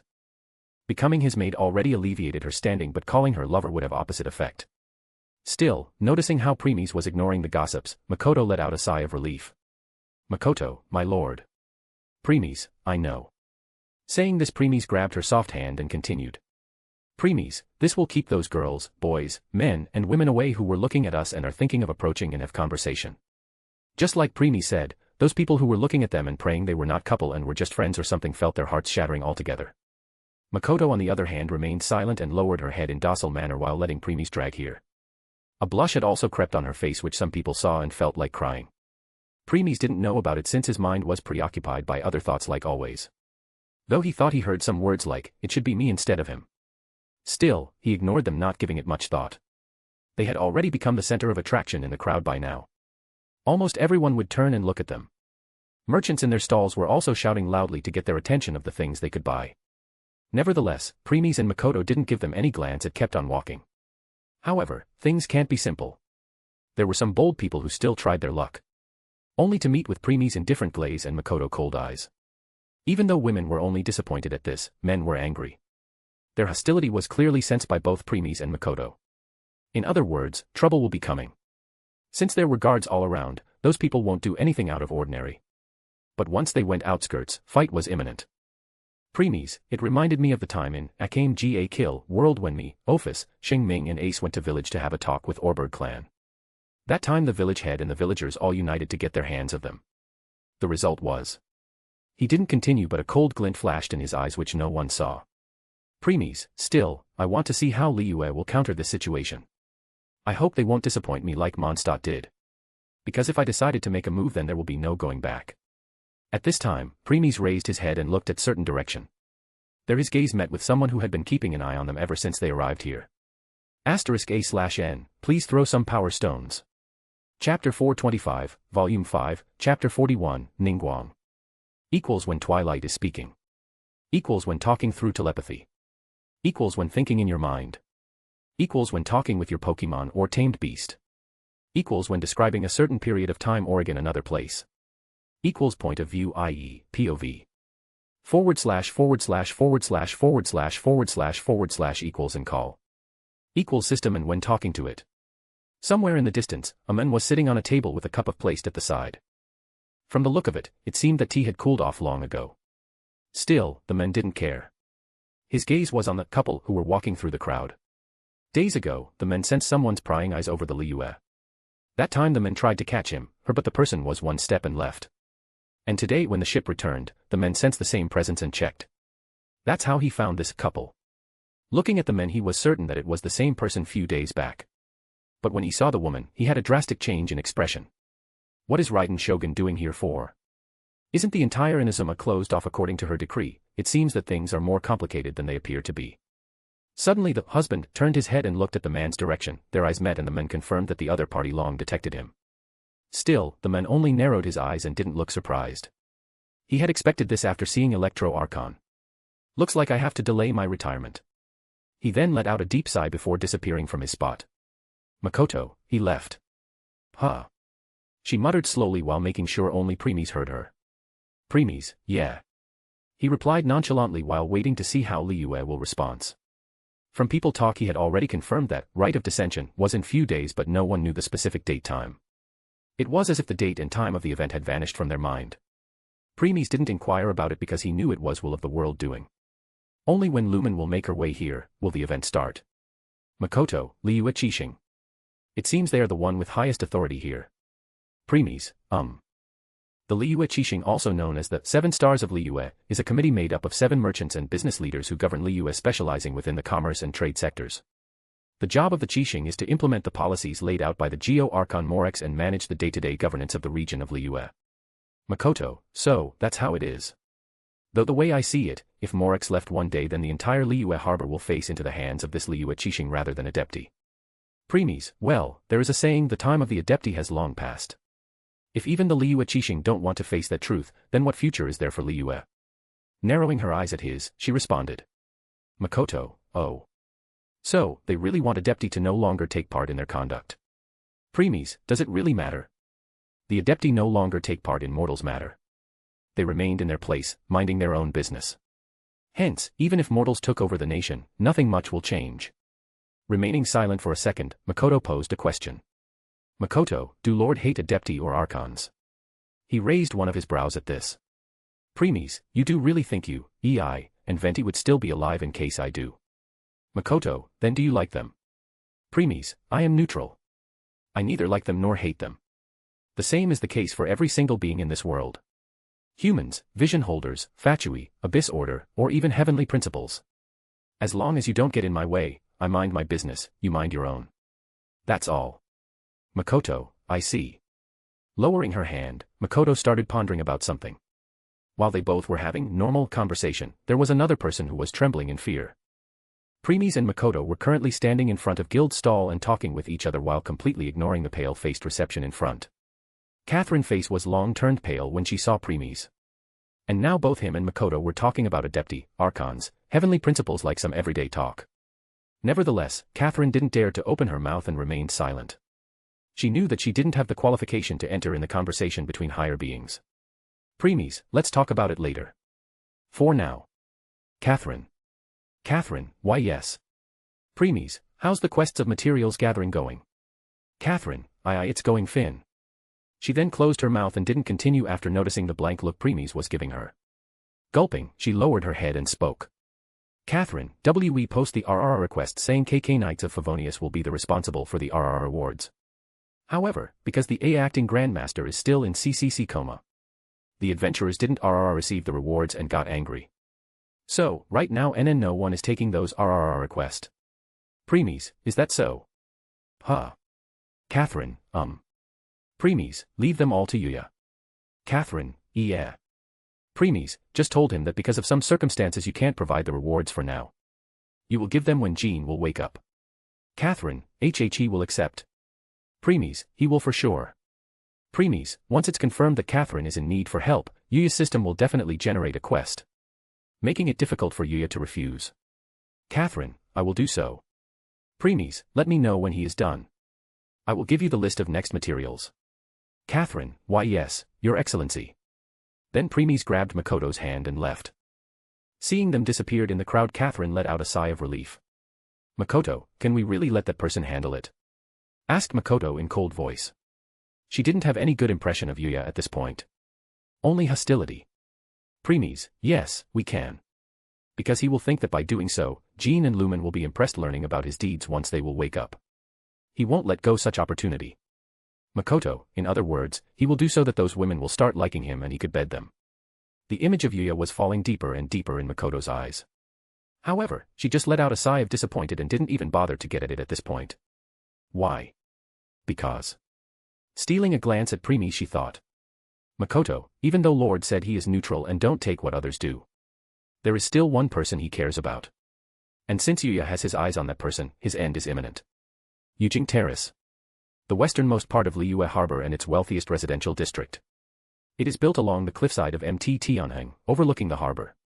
The entrance to the district is located at the north, where a crossroads links Yujing Terrace, Feiyun Slope, the small island that Buba Pharmacy stands on, and the road exiting the city and leading towards the Guizhong Ballista. Yujing Terrace. While walking around, Preemies and Makoto made their way to the place where the rite will be held. After climbing a lot of stairs, they arrived at Yujing Terrace, the highest place in the harbor. The place best suited for communicating with deities. Well, that's what they heard along with Wei. They looked around and didn't see much people. Only a few with one or two making offering to the shrine and few guards at the center. Why? Because there was an offering table there with many offerings on it. Even if it was a stupidity to steal the offering of the Archon, there would still be some idiots who will try to do so in greed. Makoto, the way I see it, everything is ready for the ritual. Preemies, indeed. He replied before walking to the edge and looked at the city below. It was really a beautiful city. Preemies, no wonder it is called the bustling nation in the whole Teyvat. Seeing enough, Preemies decided to leave. Though just when they were about to descend the stairs, someone stopped them from behind. Hello, travelers. I hope you enjoy your time in Liyue Harbor so far. Looking back, Makoto saw a woman along with her two servants approaching them. She was a tall and very elegant young woman with fair skin, red eyes. She had long straight hair, half of it being tied into a wide bun resembling a bow and the rest was left to flow into two individual divided sections. She was donning a sleeveless qipao dress with wide side slits that reached up to the thigh. Makoto, and you are, my apologizes for the late introduction. I am Ningguang, Tianquan of Qixing. I am also the one who is handing the rite of Ascension this time. Makoto, nice to meet you too. Anyway, I am just a maid, so my introduction is irrelevant. So, I won't do so. I am sorry if my words offended you. Ningguang, a maid. This really surprised Ningguang, she never expected that. Makoto, since you approached us, can we help you in any way? Collecting herself, Ningguang responded. Ningguang, it's nothing. I just want to see the couple who everyone is in Liyue, we're talking about it. That's all. Makoto, is that so? Just when Makoto was about to continue, Preemies spoke. Preemies, Morik sent you, didn't he? Ningguang. This caught Ningguang off guard since she never expected Preemies to see through her right away. Makoto, so, he does. Huh. Narrowing her eyes at this, Makoto started thinking about something. As Ningguang was thinking of her next words, Preemies started climbing down the stairs. Throughout the talk, he didn't even bother to turn and gave Ningguang a glance. Makoto also followed without saying anything. *A/N, please throw some power stones. Chapter 426, Volume 5, Chapter 42, No Clue. Equals when Twilight is speaking. Equals when talking through telepathy. Equals when thinking in your mind. Equals when talking with your Pokemon or tamed beast. Equals when describing a certain period of time or again another place. Equals point of view, i.e., POV. // equals and call. Equals system and when talking to it. Ningguang was having hard time processing what just transpired. She was in her office, going through the documents about the current state of Liyue Harbor. The documents contained information of every tourist, merchants, scholars, adventurers, and so on that were currently in the city. It also included their background check to confirm whether any of them would be harmful to the nation. All this knowledge helped Ningguang in her next move, letting her know if by making contact with that person would bring profit or loss. In past, thanks to such intel that helped her establishing many businesses relationship with other party letting Liyue prosper till today. Things were moving same as always, but then all of a sudden one of her servants came into her office in panic and present her with a piece of paper. Seeing it, Ningguang had a drastic change of expression. That unusual paper along with divine power on it clearly indicated that it was sent by their Geo Archon. Why she was so sure? Because their Archon had contacted Liyue Qixing like this in past. Even if it's been years since their god last sent message like this, everyone in Liyue Qixing knew about it. Hence, Ningguang was certain of the paper authenticity. She hurriedly took the paper from her servant hand and read it. The message was, take good care of the couple. That was the only message. Next, Ningguang ordered her servants to brought the information of all the couple that had arrived Liyue today. Why today? Because their god only messaged them today. In other words, this couple must be among the people who just arrived Liyue. Soon, a stack of paper was placed on her table. Many people came and left Liyue every day. Among them there were many husbands and wives who came to settle down or just for vacation. Hence so many of them. As Ningguang was going through all of them one by one of the duos grabbed her attention. It was men with black hair and bluish blue eyes and woman with violet hair and purple eyes. They appeared to be newlyweds and seemed to arrive on the ship which was on its way to Mondstadt but had to turn back thanks to the captain who forgot some important stuff behind. Ningguang was also surprised when she learnt that this couple had attraction in whole Liyue harbor after their arrival, that people started calling them loving couple, beautiful pair, best fit, and many more. But then Ningguang caught something between the lines and told her servant to bring the list of the passengers who aboard the ship when it left before. Since that time ship only took the people who were in Liyue at that time, it didn't make sense that people didn't notice this couple before. A minute later, the list of passengers was present before her. And just as she expected, that husband and wife were not among them. This meant they aboard the ship in between the journey. However, the data said that ship didn't stop the whole way before returning. In other words, that pair appeared out of nowhere. This made her certain that this duo was what their god told her to look after. Hence, she decided to meet them, present time. Looking at the preemies and Makoto who had left, Ningguang's brain were running miles in a second. Even after introducing herself, the other party didn't give a damn. She just barely said a word, but that man already saw through her and concluded that she was sent here by her god. Ningguang had never met such a person who caught her off guard like this. All the plans and words she thought of all went down to drain. Still, she knew what was important at this moment. She hurriedly rushed to stop them. Ningguang, wait, sir. Give me a minute to explain. Though her words trailed off when she noticed that they were no longer there. She looked around, didn't even saw a shadow of them. So, she asked the guards around. But their answer was that they didn't see them either. Realizing that things were more arduous than they appeared, Ningguang returned to her suite and ordered every single bit of information to be brought to her as fast as possible. While Ningguang was busy with her things, preemies and Makoto walked to the other section of Yujing Terrace. Makoto, since Morek sent her, don't Lord think we should at least have a word with her? Preemies, there is nothing for us to discuss. So, what's the point? Ding. Ding. Suddenly preemies received 2 system prompts. Raising one of his brows, he clicked them in his mind and 2 new windows appeared in front of him. He read both of them one by one and the corner of lips rose a little. Preemies, interesting. Next, he put them away and his gaze fell on an elderly woman who was staring at a bright, sky-blue flower with a frown. Still, he only gazed at the woman for a moment before turning his attention to the table at the side. There on the table a tea set was placed on it. Preemie's attention was only on that ceramic teapot. At this point, as if sensing something, the elderly woman turned and looked at Preemie's direction. However, he was no longer there. This made the woman frown as she was sure she felt someone standing behind her. By now preemies and Makoto had already stepped down from the stairs and reached the streets of Liyue. Makoto, that woman is an adeptus. Preemies, she is. Makoto, what business you have with her, my lord? Preemies, I was there for that Serenidia pot. Makoto, then why didn't Lord ask for it? Preemies, because there was no need. With this preemies brought his hand in front as electricity appeared in his hand. Crackle. It hurriedly condensed and formed something. By the time it disappeared, Makoto Agape seeing the same teapot now in Preemie's hand. Makoto, and my lord, did you just create Serenidia pot out of nowhere? Preemies, yes. Though since I don't need it for myself, I downgraded it. As a result, instead of going inside and living there, one can only put things inside and take them out. Makoto, like, the materials. Preemies, exactly. Next, the space wrapped in the pot disappeared. Back at Mondstadt. The pot appeared on Catherine's desk with a note attached to it. Getting confused, she checked it out. After reading it, her countenance changed since she learnt that it was sent by Preemies. He told to put all the materials that Yuya and other adventurers will collect into the pot.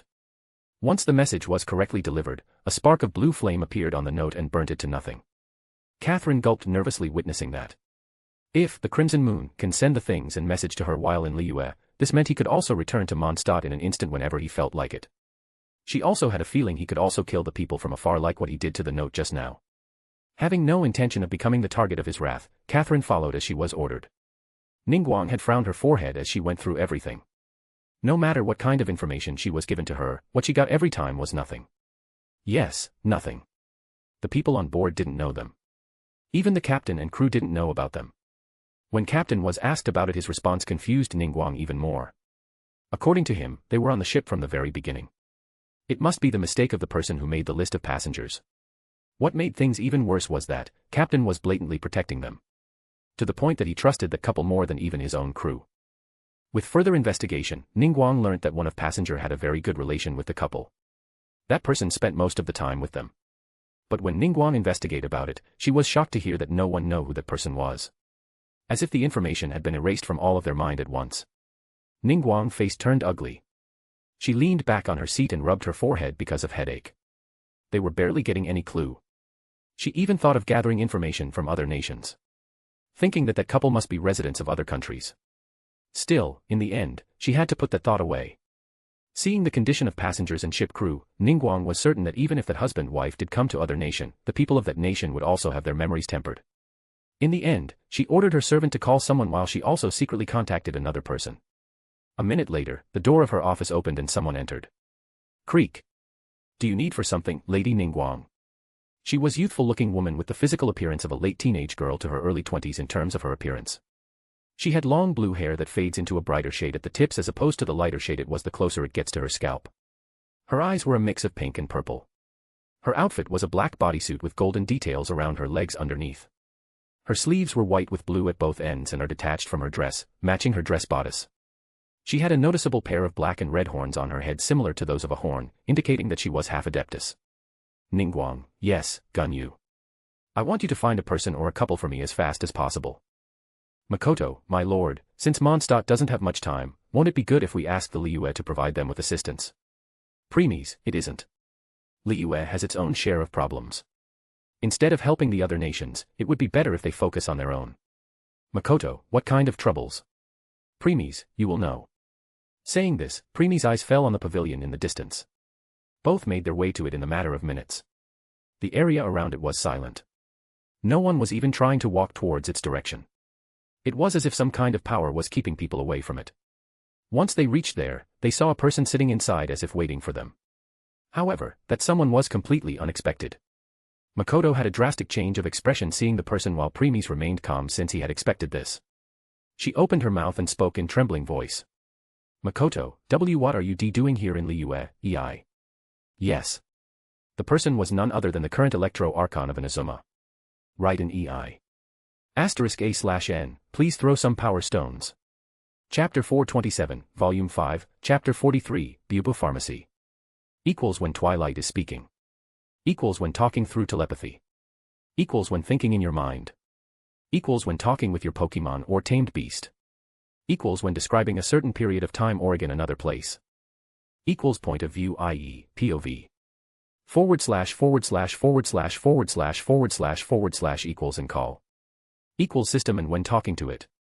Ei opened her eyes and looked at Makoto. Many emotions could be seen passing through both twin sisters' eyes. Happiness, sadness, pain, surprise, joy, regret, and so on. They never expected to see each other again after Makoto's death. Ei opened her mouth to say something but her mouth was dry as didn't know where to start. Preemies, how impressive. However, Preemie's words snapped both of them out of their daze as he walked over to Ei and took a seat beside her. In return, Ei's face turned pale as she lowered her head with her body trembling in primal fear.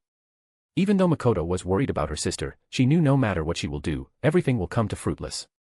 Hence, she could also only lower her head while praying inwardly that her lord didn't hurt Ei. Preemies, my fear has been deep-rooted in the heart of everyone in this world. This means including you too. Yet, to meet your sister, you suppressed that fear for yours and decided to come here. Even when being fully aware that I will also be here. You know what, my impression of you rose a few levels. Saying this, Preemies brought his hand forward and tucked one of Ei's hairs behind her ear.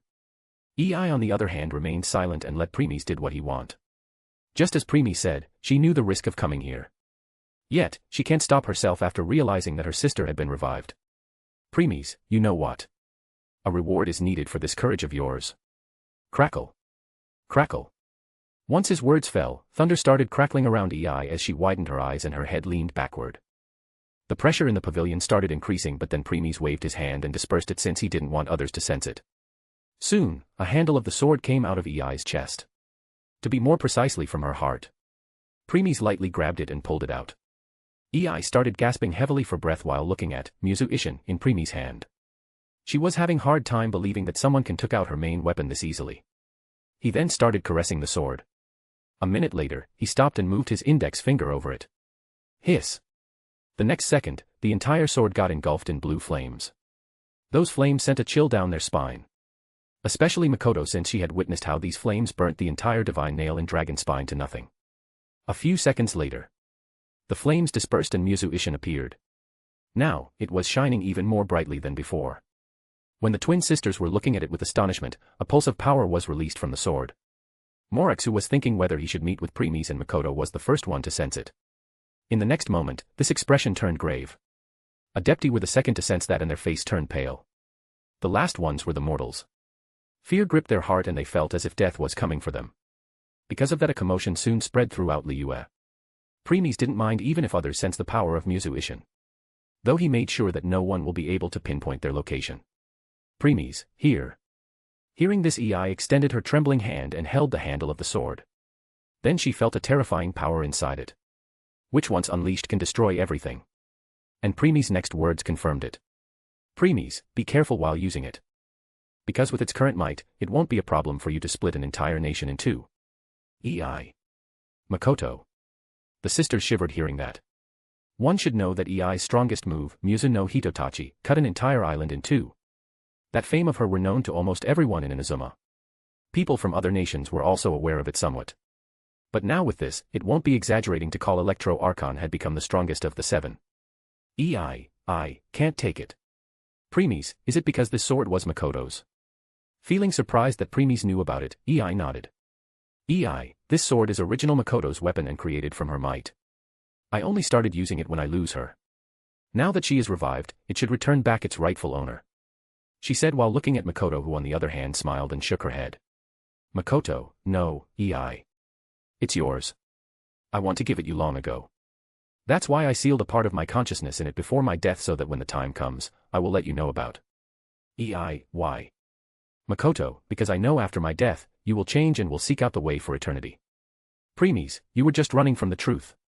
At this time, Premies spoke. He looked directly into EI's eye and continued. Premies, the death of your sister affected you greatly.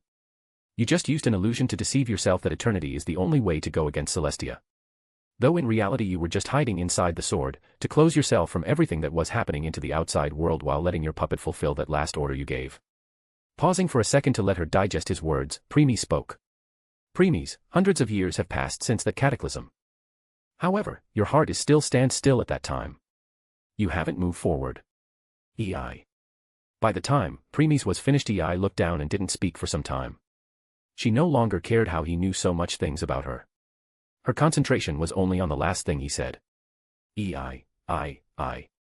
She tried her best but words just remained in her throat, refused to come out.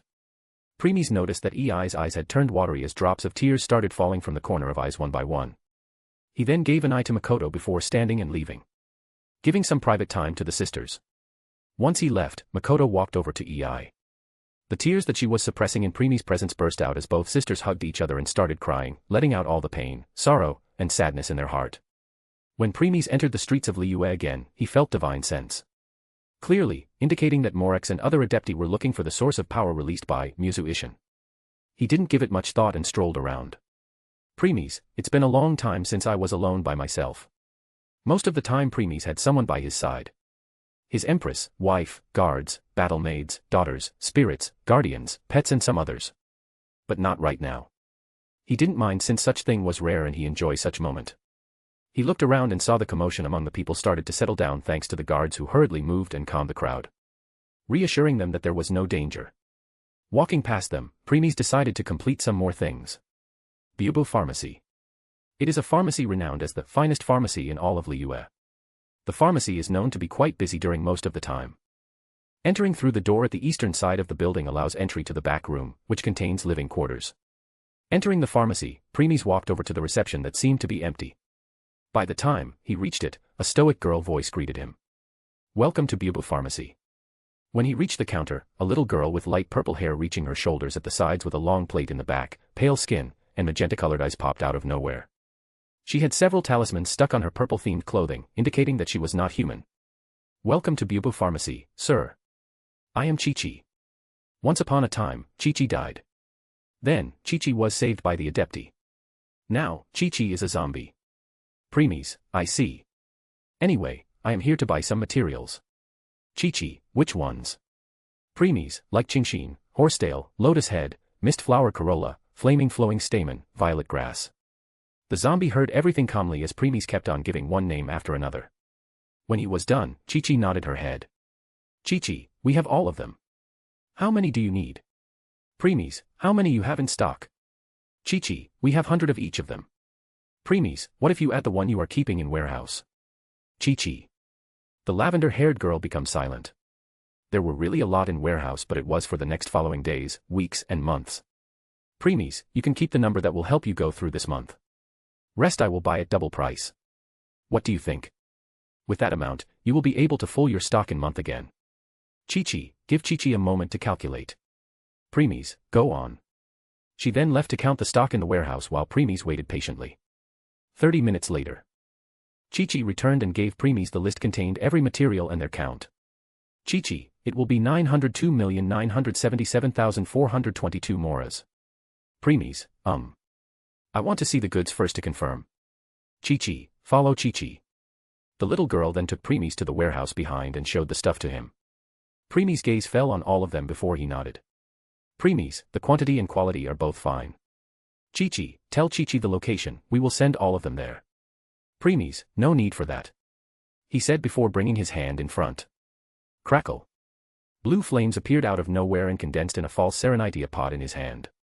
Witnessing this, even Chi-Chi, who had stoic look all this time, couldn't help but show a surprised expression. Next, Premies pointed the pot in front and all the stuff got absorbed into it in matter of few seconds. By the time every material was absorbed, the warehouse became empty. Premies put the pot away and waved his hand. Space wrapped before a river of Mora came out. Jingle. Tinkle. Jingle. Tinkle. Jingle. Tinkle.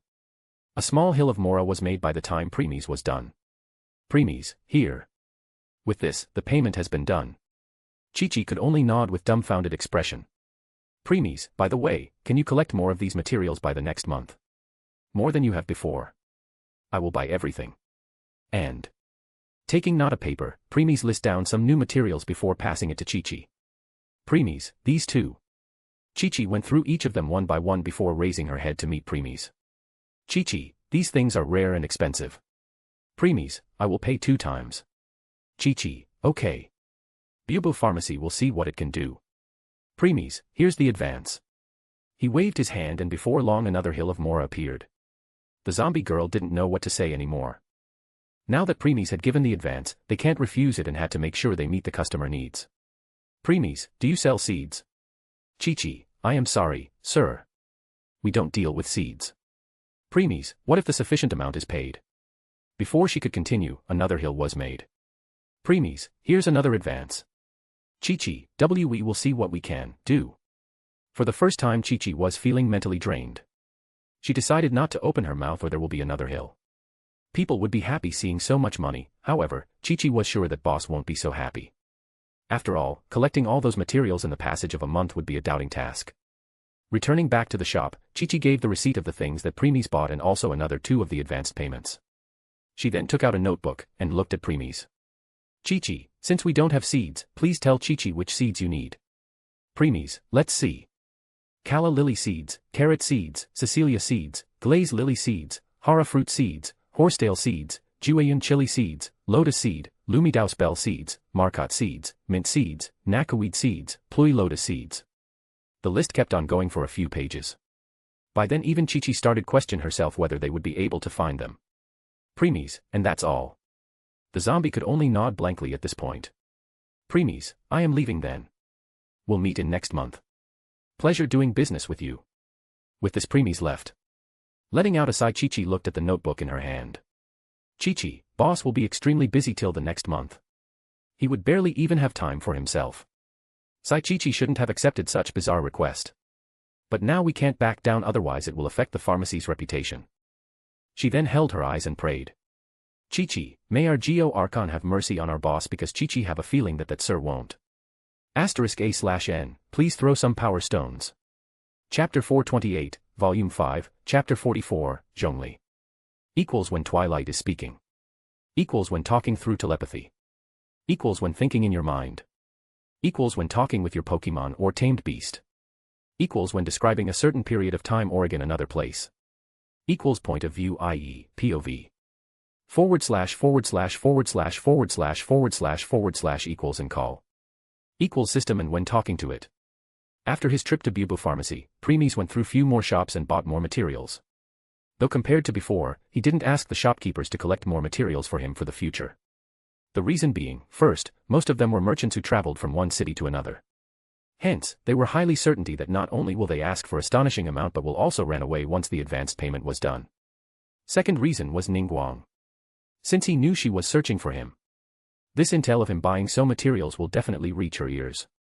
Even though she wouldn't know why Premies was doing that, to be on safe side, she will try to prevent him from purchasing more or bought them herself. Third reason was human greed. Even if Liyue Qixing was in power in Liyue, corrupted people still found a way to profit themselves. As a result, some of the shopkeepers sent someone to trail behind Premies to find out his identity and see if they could take advantage of it. Too bad, Premies always disappeared in the crowd, making it difficult for them to follow. This led them to lose his tracks. Still, there was one exception in these spies. That person's eyes never left Premies as it kept on following him. Sometimes later, Premies turned and entered an alley. A few seconds later, that person came too. However, to that person's dismay, Premies was no longer there. Getting surprised, the person started looking around but failed to find anything. TCH, looks like I underestimated him. To think, he was sensed of my presence even when I hide it so well. While the person was thinking of looking for its target again, Premies, who was standing on the roof of a house several alleys away, was looking at this person. Premies, Ningguang must be very desperate since she sent you to find me. The spy was a young woman with short blue hair with asymmetrical bangs and green eyes. She wore a necklace and had a dice on her chest, sleeveless dark outfit with a white jacket hanging, heeled shoes, and a hydro-vision hanging. She was one of the most esteemed, information-gathering person in Liyue. Her name was Yelan. After giving her one last glance, Premies turned and left. Now that she lost track of him, he was pretty sure that Yelan will try to look for Makoto because in the eyes of people of Liyue they were couple. Still, Premies didn't care about it. The pavilion where Makoto and Ei were currently in was covered by their divine power. Hence, it will prevent other people from approaching it. As a mortal, even Yelan was no exception here. After buying some more things, Premies finally decided to stop. Premies, At this time, he sensed something and started walking towards a particular direction. Soon, he was in front of a restaurant near the harbor called Third Round Knockout. There were tables outside the restaurant, where a man was telling tales of ancient Liyue. Premies' gaze fell on a man on a table near the door. He walked over and took the seat in front of him. Raising his head, the man smiled and spoke. Hello, traveler from afar. It's a pleasure to meet you. Premies, you decided to meet me when noticing that Ball is away. Should I take it that you didn't wish to meet her, Morex? Morex, so, you really do know me. Huh. Well, a person Ball is following can't be a normal mortal. Yes. The person in front of Premies was none other than Geo Archon of Liyue, Morex. Morex, though calling me Morex will attract other people's attention. How about you call me, Zhongli?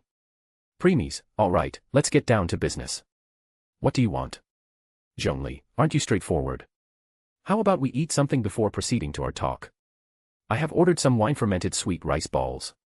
When his voice fell, the waiter approached them with their order and placed it on the table before leaving. Premies didn't bother giving them a glance as his eyes looked at the sky where he sensed divine senses. Zhongli, I am sure you know what they are looking for. Premies, true. Though compared to them, you knew whose power that belonged to. Remaining silent for a while, Zhongli sighed. Zhongli, after Archon War, we the seven meet each other many times here. Hence, there is no way I can't distinguish Bale's power. Just like an MO Archon, Venti Archon name was Barbados. Geo Archon, Rex Lapis or Zhongli Archon name was Morex. Electro Archon, Makoto Archon name was Baal. As for EI, her Archon name was Beelzebul before her death in Archon War so that Makoto could take Electro Archon throne. Once she was revived and took over as new Electro Archon later, people started referring her as Raiden Shogun now. Anyway, the point was, Muzu Ishin was in truth Baal's sword. Though while in her possession, the blade was kept unsharpened and unused, and was used as a symbol of true peace. It was after her death that EI started using it. And since it was Makoto's weapon, it obviously contained her power. After their several meetings in the past, the seven were fully aware of each other's divine power. As a result, Morex realized right away that the power emitted by Muzu Ishin was that of Baal's. Zhongli, she has become stronger. Premies, since you have been keeping an eye on us since we arrived here, you must have noticed how Baal was docile in my presence. Therefore, giving him a deep gaze, he continued. Premies, you want to make sure that she won't unleash that power of hers on Liyue. Sighing, he nodded. Zhongli, you're right. I don't know how you were able to tame her, but I can tell that she trusted you fully. Zhongli, especially those feelings in her eyes when she looked at you. Shaking his head, he put those thoughts away since there were more important things at the moment. Zhongli, in case she uses that power of hers, then even I myself is not sure if I could survive it. Let alone Liyue. Premies, I will see how it goes. He neither agreed nor disagreed. Still, Zhongli was satisfied with it since Premies didn't outright said no. Next, Zhongli grabbed the chopsticks and used it to grab a rice ball and ate it. Upon chewing, he nodded his head in approval. Zhongli, still, as good as always. Storyteller, if it's to your liking, dear customers, I shall continue the tale of Lady Ningguang's Jade Chamber. Zhongli, Besides the fine wine, the excellent ambience is the reason why this place is so well loved. But, when I say ambience, I refer to a different sort from one the Teyvat travel guide uses to judge other establishments. Storyteller, as you all know, high above the land of Liyue lies a pavilion in the clouds, a palace in the mist. What does it mean to have all-seeing eyes? This, my friend, Lady Ningguang's masterwork that bridges earth and sky. Looking at the Jade Chamber in the sky, Premies thought. Premies, the floating palace of the Tianquan Ningguang. It sunk into the sea of clouds after being used to suppress the overlord of the vortex, and it rose high above Liyue harbor once more to combat other threats. From then on, some people regard the Jade Chamber not only as a symbol of Ningguang's might, but also as a sign of Liyue harbor's adamantine will. Storyteller, imagine. The weather is clear, and you gaze down from the deck on the world below. Behold. The glorious sights of Liyue harbor, stretching out far and wide. They say that when Lady Ningguang ponders important affairs, she retreats to her Jade Chamber with none but her three closest confidants in tow. Why brings she these trusted three? To sift through sources, dig through documents, looking for information. Piece by piece, facts and figures paint a picture on the walls of the chamber. But well before the wall is filled, Lady Ningguang's mind is made up. Having made her call, she has every last document shredded. And whoosh! She scatters the shavings out her window. Ah, look at them. How they billow in the wind like a sudden swirling blizzard. As the fragments fall, traces of text flicker before the eyes of the merchants of Liyue like ink stains in white snow. The saying goes, the rarest treasures in the land are the words brought by the paper snow. For the words of the Tianquan have the power to move mountains, and all throughout the land know it. Storyteller, these are but scraps of paper, and yet they guide Lady Ningguang's hand, such is their value. Merely grasping one or two of them will surely gift you a fragment of her wisdom, enough to stay a step or two ahead of your peers. Zhongli, it's truly a good tale. What do you th? Ink. The words of Geo Archon trailed off when he saw that Premies was no longer at his spot. He then looked around but failed to see even his shadow. Confirming that Premies had left, the corner of Zhongli's lips couldn't help but twitched. He then turned his gaze at the food tray in front. He ordered the food for 3 people in case Premies liked it wanted to order more than they didn't need to wait for it to arrive. However, Premies didn't even eat a single one of them. In that case, he was the one left to finish all of it now. Zhongli, I shouldn't have ordered extra. Because he didn't like to waste her food, he could only somehow force himself to eat it all. By the time he was done and was about to leave, he noticed that people were giving something to the shopkeeper after having their meal. Getting confused, he asked one of the waiters, who hearing Zhongli's word gave him a weird look before answering. Waiter, they were paying Mora. The price of the food they had eaten. Zhongli. Morex came to stand still hearing that. And started pondering about something. Zhongli, Mora, HM. I suppose I overlooked this particular aspect of the transaction. I guess many things have changed in mortal realm that I am unaware of. He then slowly approached the shopkeeper and spoke. Zhongli, I am sorry, sir. I don't know that we have to pay Mora for the food we have eaten. So, I didn't bring any Mora with me. Can we use another way to complete the payment? The shopkeeper you just ordered one of his waiters to take the order from one of the tables, looked at Zhongli with bewildered expression. He then laughed and spoke. Shopkeeper, you don't need to do, sir. The payment is already done. Zhongli, huh? Already done. When and how? Shopkeeper, that another sir with you already paid the bill before leaving. Hence, don't need to pay for anything else. Zhongli, is that so? Thank you, it was good food. Shopkeeper, you are welcome, sir. Please come again. Zhongli, I will. With this he left the shop while deep in thoughts. Zhongli, it was my treat yet he paid it. As if he knew I don't have any Moras with me. Soon a smile formed on his face. Zhongli, he really is not a bad person. I will thank him when we will meet in future. Premies, do you have something you have to share with me?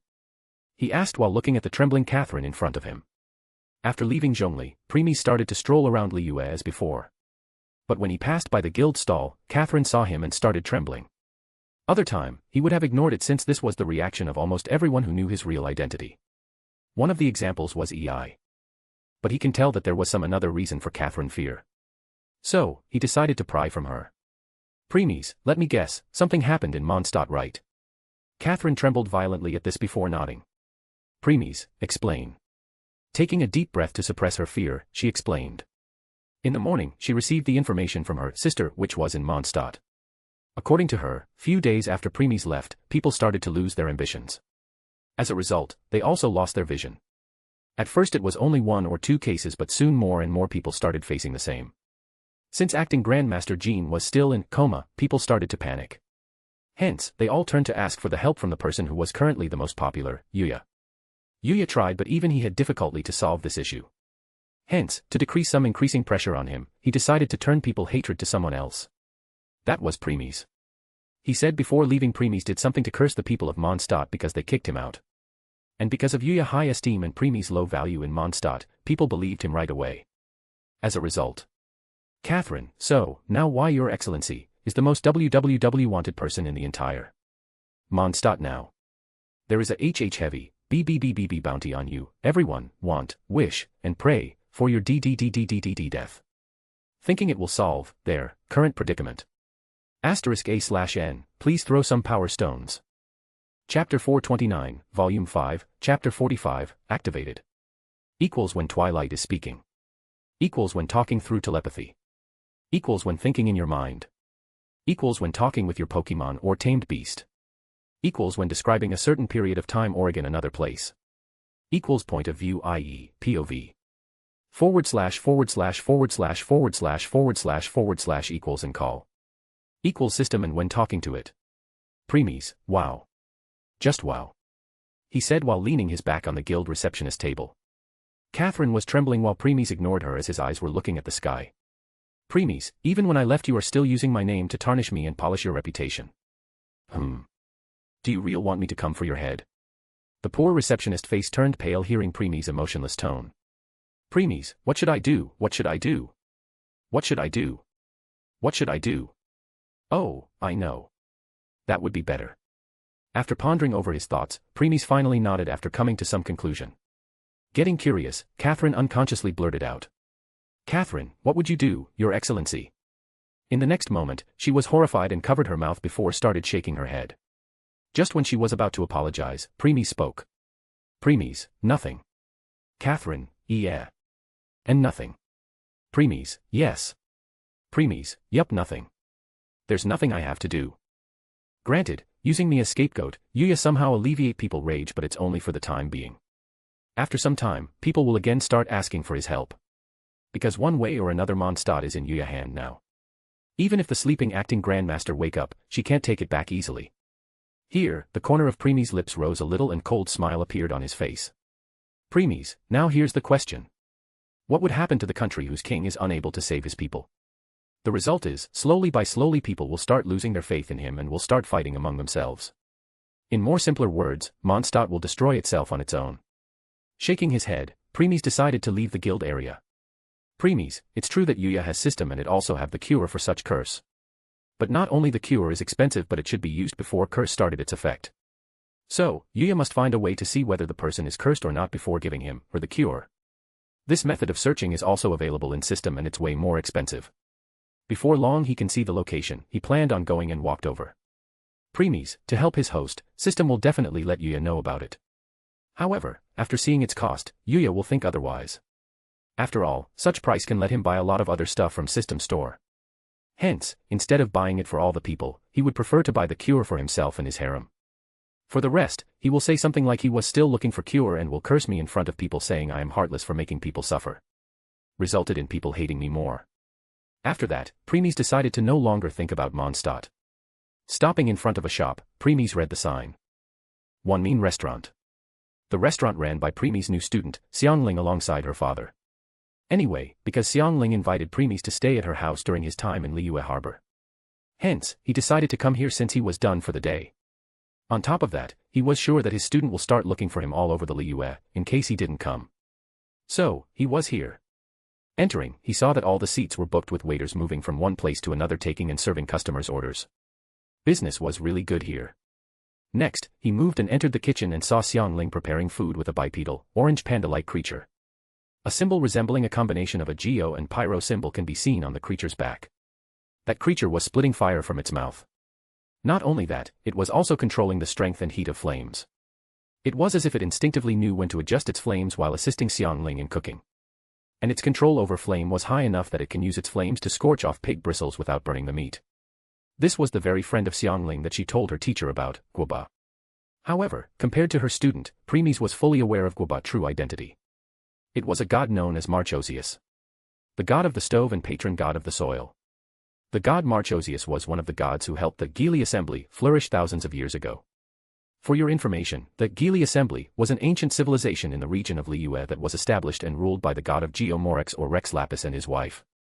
The assembly was also supported by other gods such as the god of the stove Marchosius and by the Adepti. At its height, it was a prosperous and flourishing civilization that possessed highly advanced engineering skills.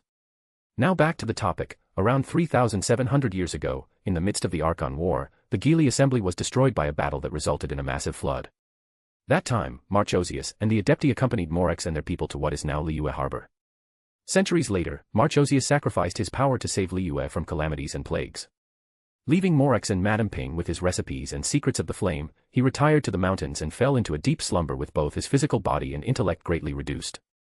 He slept for several centuries, and over time the people of Liyue merged the legends of the god of the stove into that of Morex's. One day, Xiangling stumbled upon a mysterious shrine while searching for violet grass. The girl, tired from her journey, fell asleep after snacking on a piece of chili mince cornbread bun. She left the rest of the cornbread on the offering table, intending to eat it later. By the time she woke up, she found a strange creature instead, and he had eaten her cornbread. Undeterred, Xiangling gave him some more food, and he thereafter began following her around. She named him Guoba, scorched rice, after her favorite childhood snack. Unbeknownst to her, she had found one of Liyue's ancient gods. Premies, the love for the food and cooking that Xiangling has is one of the main reasons that attracted Marchosius to her. Who are you? Don't know, it's strictly restricted for customer to enter the kitchen. Oh, yeah. There was one more person along with his student and old god. That was Chef Mao, Xiangling's dad. He was also preparing food at the side. Nevertheless, since he was not as important as Xiangling and Guoba, Premies ignored him. Even now Premies was ignoring him while leaning on the wall. This angered the old man even more as veins appeared on his forehead. Chef Mao, get out. This man didn't know how lucky he was right now. If Makoto was with Premies right now, then she would have burnt him into crisp like what she did to that so-called noble in Mondstadt. In any case, this attracted the attention of customers outside who started wondering what was going on inside. Of course, this also broke Xiangling's concentration as he looked at her dad wondering why he was shouting all of a sudden. But then she followed his gaze and her eyes fell on Premies. Seeing him, a smile bloomed on the face of the little chef as she put whatever she had on her hand to the side and ran to him before jumping at him. Xiangling, teacher. You're here. Expecting this outcome, Premies opened his arms and caught this student of his and started patting her head gently. Premies, yes, I am here. Xiangling, hee. I was planning to come look for you in a few minutes if you were late. Premies, sigh, I know you will. At this time, the old god also ran up to Xiangling and hid behind her leg. Xiangling, teacher, this is Guoba. My friend which I told you about. And Guoba, this is my teacher. His guidance is what helped me to improve my cooking. Hearing this, Guoba started looking Premies with curious eyes. On the other hand, Premies crouched down and started patting this orange panda. The panda seemed to like it as it closed its eyes in content. A minute later, Premies removed his hand and stood up. Xiangling, by the way, teacher. Where is Sister Makoto? She looked around but didn't see the figure Makoto anywhere. One should know that Premies was teaching both Xiangling and Makoto together. Because of it they both had become closer. Premies, she had something to do and will come back later. Considering it's been hundreds of years that Makoto and Ei last met, Premies decided to let them have time for themselves. Hearing that, Xiangling nodded and didn't ask further and started talking about something else. All this time, they completely ignored the person who was looking at Premies and his daughter with dumbfounded expression. When was the last time that his daughter jumped and embraced him such affectionately, he started thinking. Enviousness soon appeared in Chef Mao's eyes as he felt that his daughter was being stolen from him. Chef Mao, Xiangling. Who is this man? Better get far away from him now. This snapped the three people out of their thoughts as they simultaneously turned their head in his direction. Xiangling, oh, Dad. You are still here. Why are you not preparing the food that customer ordered? Crack. The sound of heartbreaking resounded in Chef Mao's mind. Then a depressing aura started emitting from him as he looked in the space with blank expression. Chef Mao, it's too late, my cute Xiangling is already taken away before I even realize. Xiangling, Dad. Dad. Dad. The little chef started calling her dad whose soul seemed to have left his body. That's how the rest of time went. After telling her to rest for now, Xiangling asked Premies to rest in one of the rooms in the next floor while she will finish serving the remaining customer. Nodding his head, Premies walked to the next floor before opening the door of the room Xiangling told him about. It's just a simple room with a bed, chair, and table to the side. Or that's what he should have said. However, Premies knew from one glance it was Xiangling's room. Yes, that naughty student of his in truth lied that they still have one free room. In truth, all the rooms are already occupied with some stuff. Sighing, Premies walked inside and closed the room before making his way over to an empty chair and sat on it. Xiangling will take some time, hence, he decided it's almost time to activate it. The system window appeared in front of him. He moved it to the side and sent a new command in the very depth of his soul. A few seconds later, something trembling inside him and a new window appeared. This window was not only a lot bigger but its entire screen was black in color. Premies knew about this, hence he didn't seem surprised and started sending countless commands one after another. A few minutes later, he was done and a countdown appeared on the black screen. Initiating in 300. Initiating in 299. Initiating in 298. Initiating in 297. Initiating in 296. Initiating in 3. Initiating in 2. Initiating in 1. Shine. An intense light burst out of the screen and illuminated the entire room. A second later, it faded away and a new text appeared. Guild system has been activated. Welcome, Guild Master. *A/N, please throw some power stones.